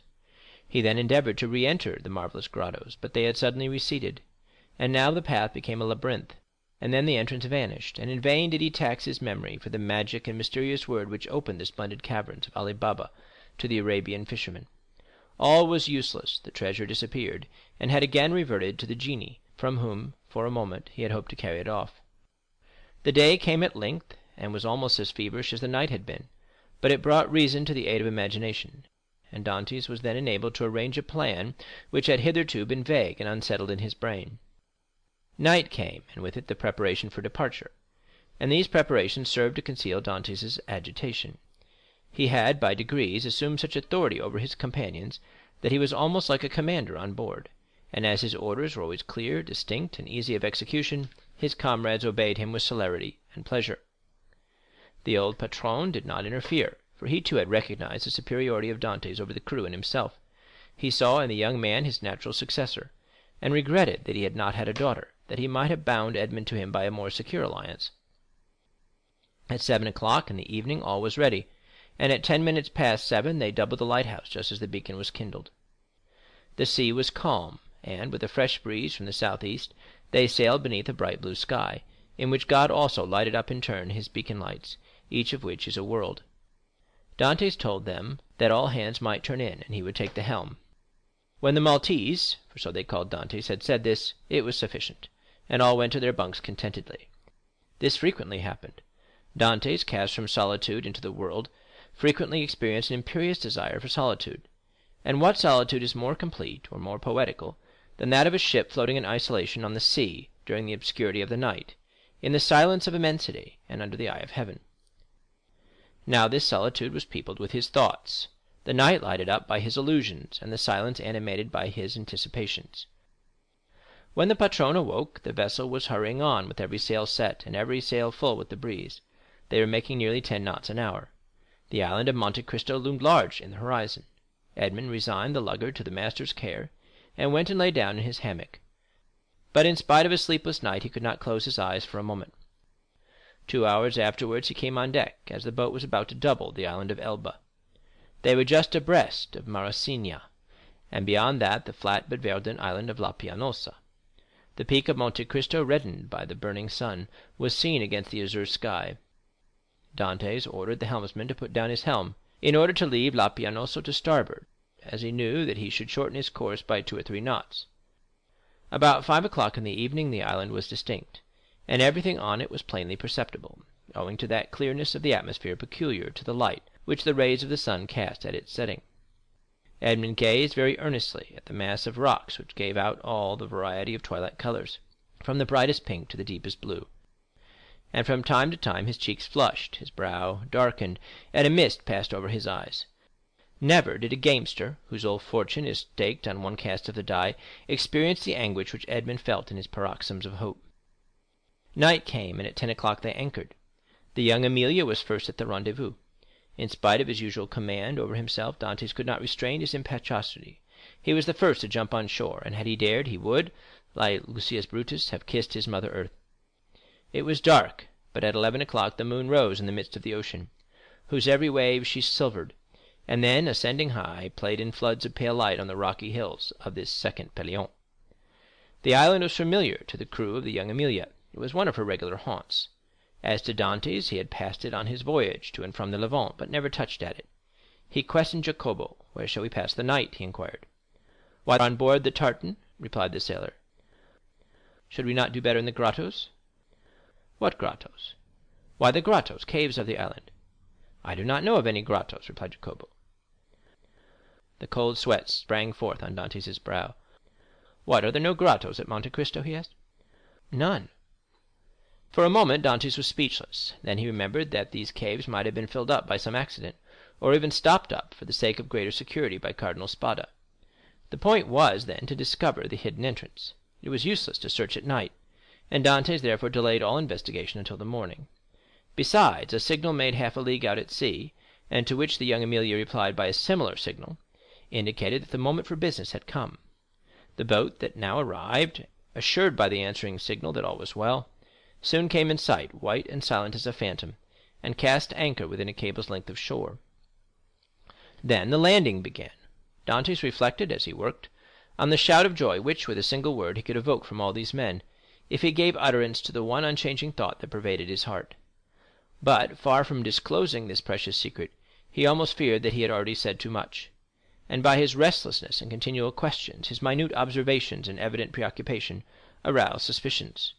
Fortunately, as regarded this circumstance at least, his painful past gave to his countenance an indelible sadness, and the glimmering of gayety seen beneath his cloud were indeed but transitory.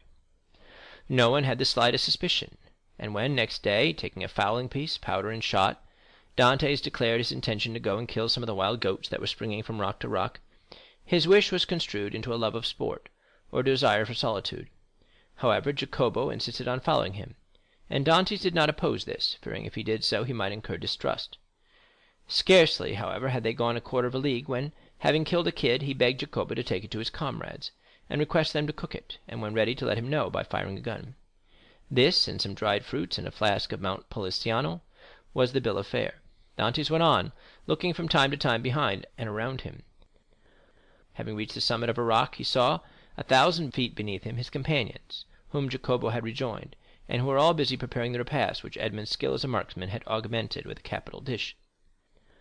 Edmond looked at them for a moment with the sad and gentle smile of a man superior to his fellows.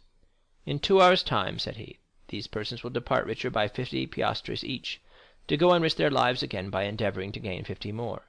Then they will return with a fortune of 600 francs, and waste this treasure in some city with the pride of sultans and the insolence of nabobs. At this moment hope makes me despise their riches, which seem to me contemptible. Yet, perchance, tomorrow deception will so act on me that I shall, on compulsion, consider such contemptible possession as the utmost happiness." "Oh, no," exclaimed Edmond, "that will not be. The wise, unerring Faria could not be mistaken in this one thing. Besides, it were better to die than to continue to lead this low and wretched life." Thus Dantès, who but 3 months before had no desire but liberty, had now not liberty enough, and panted for wealth. The cause was not in Dantès, but in Providence, who, while limiting the power of man, had filled him with boundless desires. Meanwhile, by a cleft between 2 walls of rock, following a path worn by a torrent, and which in all human probability human foot had never before trod, Dantès approached the spot where he supposed the grottos must have existed. Keeping along the shore, and examining the smallest objects with serious attention, he thought he could trace on certain rocks marks made by the hand of man. Time, which encrusts all physical substances with its mossy mantle, as it invests all things of the mind with forgetfulness, seemed to have respected these signs, which apparently had been made with some degree of regularity, and probably with a definite purpose. Occasionally the marks were hidden under tufts of myrtle, which spread into large bushes laden with blossoms, or beneath parasitical lichen. So Edmond had to separate the branches, or brush away the moss to know where the guide marks were. The sight of marks renewed Edmond's fondest hopes. Might it not have been the cardinal himself who had first traced them, in order that they might serve as a guide for his nephew in the event of a catastrophe, which he could not foresee would have been so complete? This solitary place was precisely suited to the requirements of a man desirous of burying treasure. Only might not these betraying marks have attracted other eyes than those for whom they were made? And had the dark and wondrous island indeed faithfully guarded its precious secret? It seemed, however, to Edmond, who was hidden from his comrades by the inequalities of the ground, that at 60 paces from the harbor the marks ceased, nor did they terminate at any grotto. A large round rock, placed solidly on its base, was the only spot to which they seemed to lead. Edmond concluded that perhaps instead of having reached the end of the route he had only explored its beginning, and he therefore turned round and retraced his steps. Meanwhile his comrades had prepared the repast, had got some water from a spring, spread out the fruit and the bread, and cooked the kid. Just at the moment when they were taking the dainty animal from the spit, they saw Edmond springing with the boldness of a chamois from rock to rock, and they fired the signal agreed upon. The sportsman instantly changed his direction and ran quickly toward them. But even while they watched his daring progress, Edmond's foot slipped, and they saw him stagger on the edge of a rock and disappear. They all rushed toward him, for all loved Edmond in spite of his superiority, yet Jacopo reached him first. He found Edmond lying prone, bleeding, and almost senseless. He had rolled down a declivity of 12 or 15 feet. They poured a little rum down his throat, and this remedy, which had before been so beneficial to him, produced the same effect as formerly. Edmond opened his eyes, complained of a great pain in his knee, a feeling of heaviness in his head, and severe pains in his loins. They wished to carry him to the shore, but when they touched him, although under Jacopo's directions, he declared with heavy groans that he could not bear to be moved. It may be supposed that Dantès did not now think of his dinner, but he insisted that his comrades, who had not his reasons for fasting, should have their meal. As for himself, he declared that he had only need of a little rest, and that when they returned he should be easier. The sailors did not require much urging. They were hungry, and the smell of the roasted kid was very savory, and your tars are not very ceremonious. An hour afterwards they returned. All that Edmond had been able to do was drag himself about a dozen paces forward, to lean against a moss-grown rock.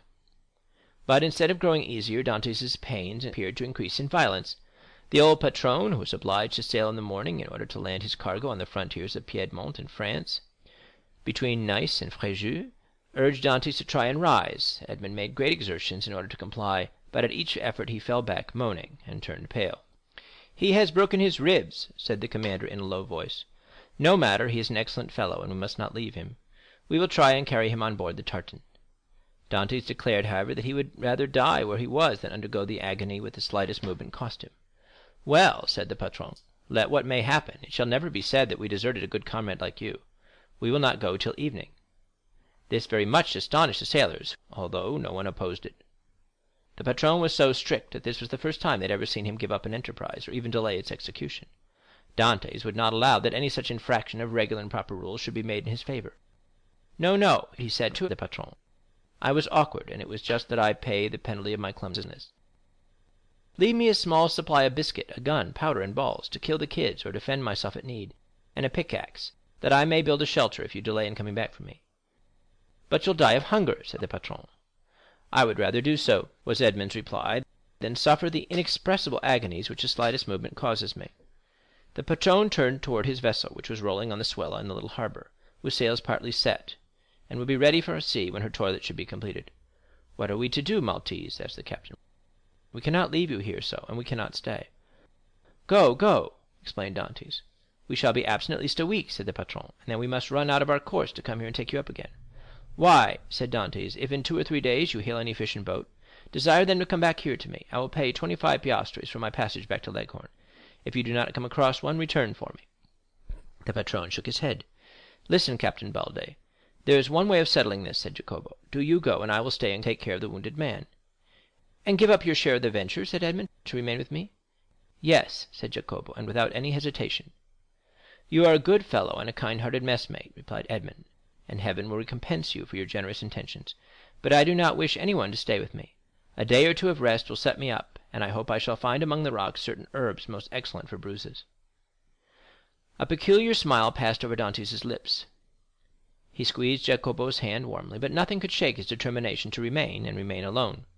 The smugglers left with Edmond what he had requested, and set sail, but not with turning about several times, and each time making signs of a cordial farewell, to which Edmond replied with his hand only, as if he could not move the rest of his body.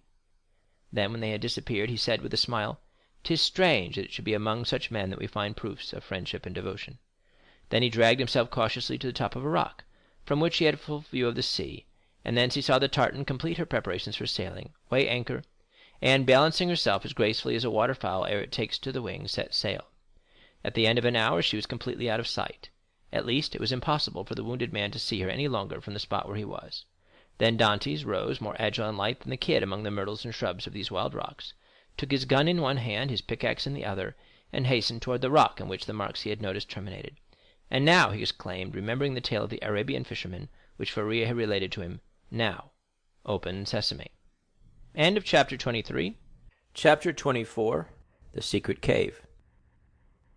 The sun had nearly reached the meridian, and his scorching rays fell full on the rocks, which seemed themselves sensible of the heat.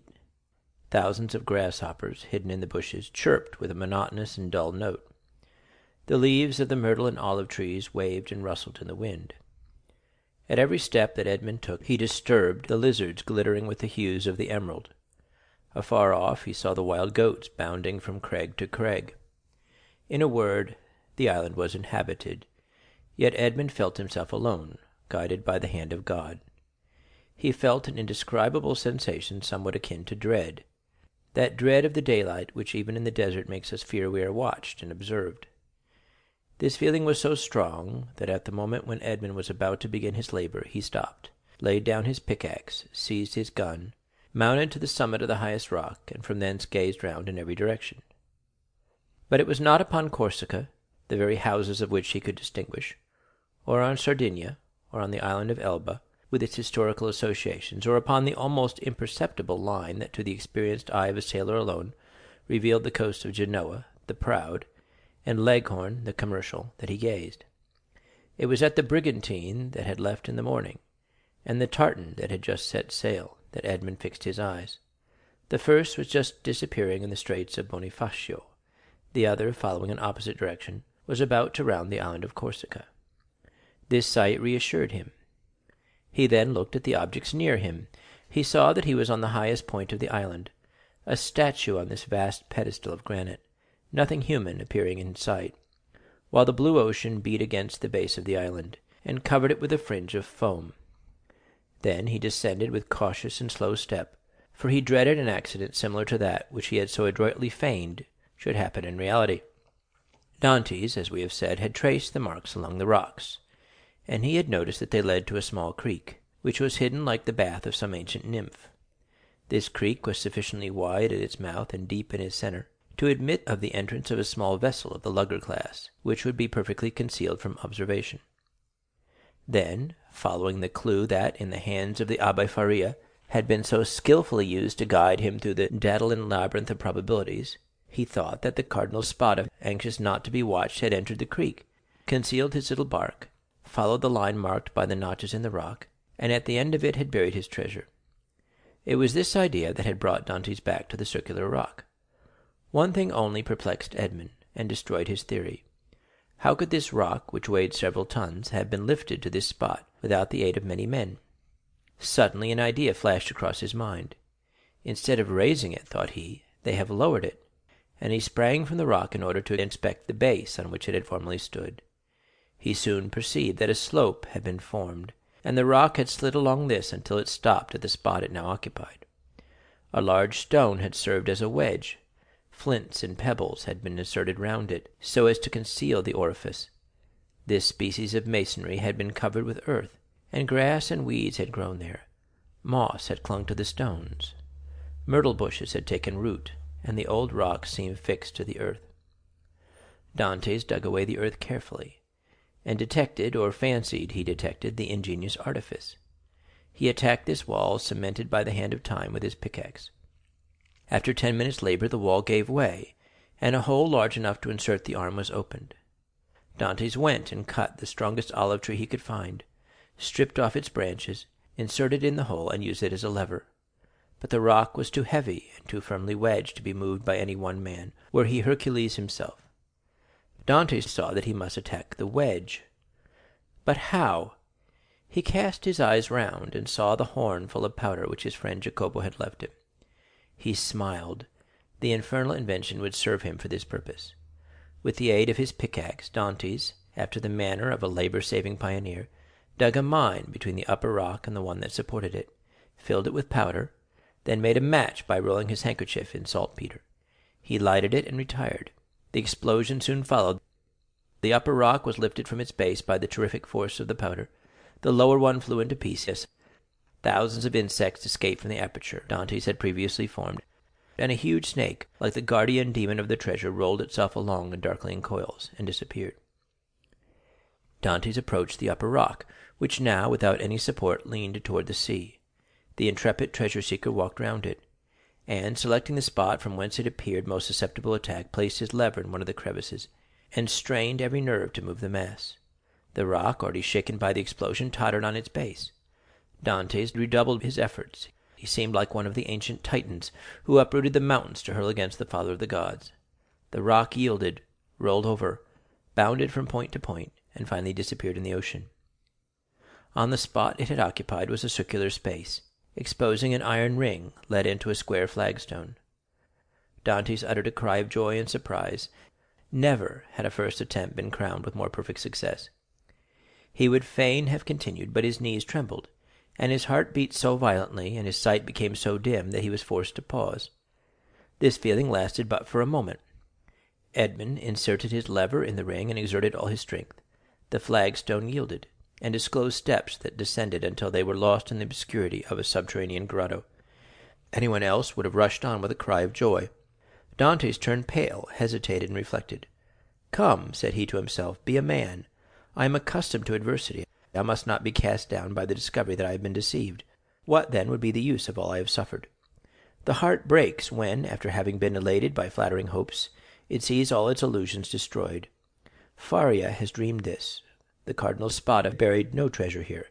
Perhaps he never came here, or if he did, Cæsar Borgia, the intrepid adventurer, the stealthy and indefatigable plunderer, has followed him, discovered his traces, pursued them as I have done, raised the stone, and descending before me has left me nothing."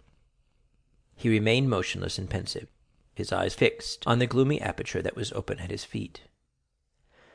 "Now that I expect nothing, now that I no longer entertain the slightest hopes, the end of this adventure becomes simply a matter of curiosity." And he remained again motionless and thoughtful.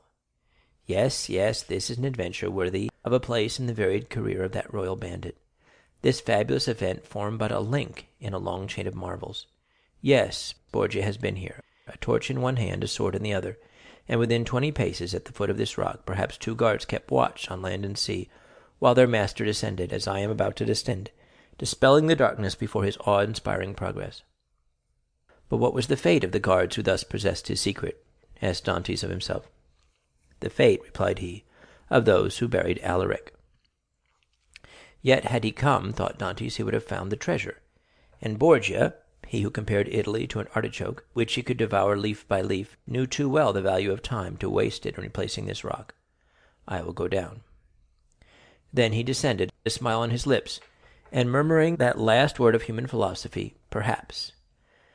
But instead of the darkness and the thick and mephitic atmosphere he had expected to find, Dantès saw a dim and bluish light, which, as well as the air, entered not merely by the aperture he had just formed, but by the interstices and crevices of the rock which were visible from without, and through which he could distinguish the blue sky and the waving branches of the evergreen oaks, and the tendrils of the creepers that grew from the rocks. After having stood a few minutes in the cavern, the atmosphere of which was rather warm than damp, Dantès' eye, habituated as it was to darkness, could pierce even to the remotest angles of the cavern, which was of granite that sparkled like diamonds. "Alas," said Edmond, "these are the treasures the cardinal has left, and the good abbé, seeing in a dream these glittering walls, has indulged in fallacious hopes." But he called to mind the words of the will, which he knew by heart. "In the farthest angle of the second opening," said the cardinal's will. He had only found the first grotto, he had now to seek the second. Dantès continued his search. He reflected that this second grotto must penetrate deeper into the island. He examined the stones and sounded one part of the wall where he fancied the opening existed, masked for precaution's sake. The pickaxe struck for a moment with a dull sound that drew out of Dantès' forehead large drops of perspiration. At last it seemed to him that one part of the wall gave forth a more hollow and deeper echo. He eagerly advanced, and with the quickness of perception that no one but a prisoner possesses, saw that there, in all probability, the opening must be. However, he, like Cæsar Borgia, knew the value of time, and in order to avoid fruitless toil, he sounded all the other walls with his pickaxe, struck the earth with the butt of his gun, and finding nothing that appeared suspicious, returned to that part of the wall whence issued the consoling sound he had before heard. He again struck it with greater force. Then a singular thing occurred. As he struck the wall, pieces of stucco similar to that used in the groundwork of arabesques broke off, and fell to the ground in flakes, exposing a large white stone. The aperture of the rock had been closed with stones, then this stucco had been applied, and painted to imitate granite. Dantès struck with the sharp end of his pickaxe, which entered some way between the interstices. It was there he must dig, but by some strange play of emotion, in proportion as proofs that Faria had not been deceived became stronger, so did his heart give way, and a feeling of discouragement stole over him. This last proof, instead of giving him fresh strength, deprived him of it. The pickaxe descended, or rather fell. He placed it on the ground, passed his hand over his brow, and remounted the stairs, alleging to himself as an excuse a desire to be assured that no one was watching him, but in reality because he felt that he was about to faint. The island was deserted. The sun seemed to cover it with its fiery glance. Afar off, a few small fishing boats studded the bosom of the blue ocean. Dantès had tasted nothing, but he thought not of hunger at such a moment. He hastily swallowed a few drops of rum, and again entered the cavern. The pickaxe that had seemed so heavy was now like a feather in his grasp.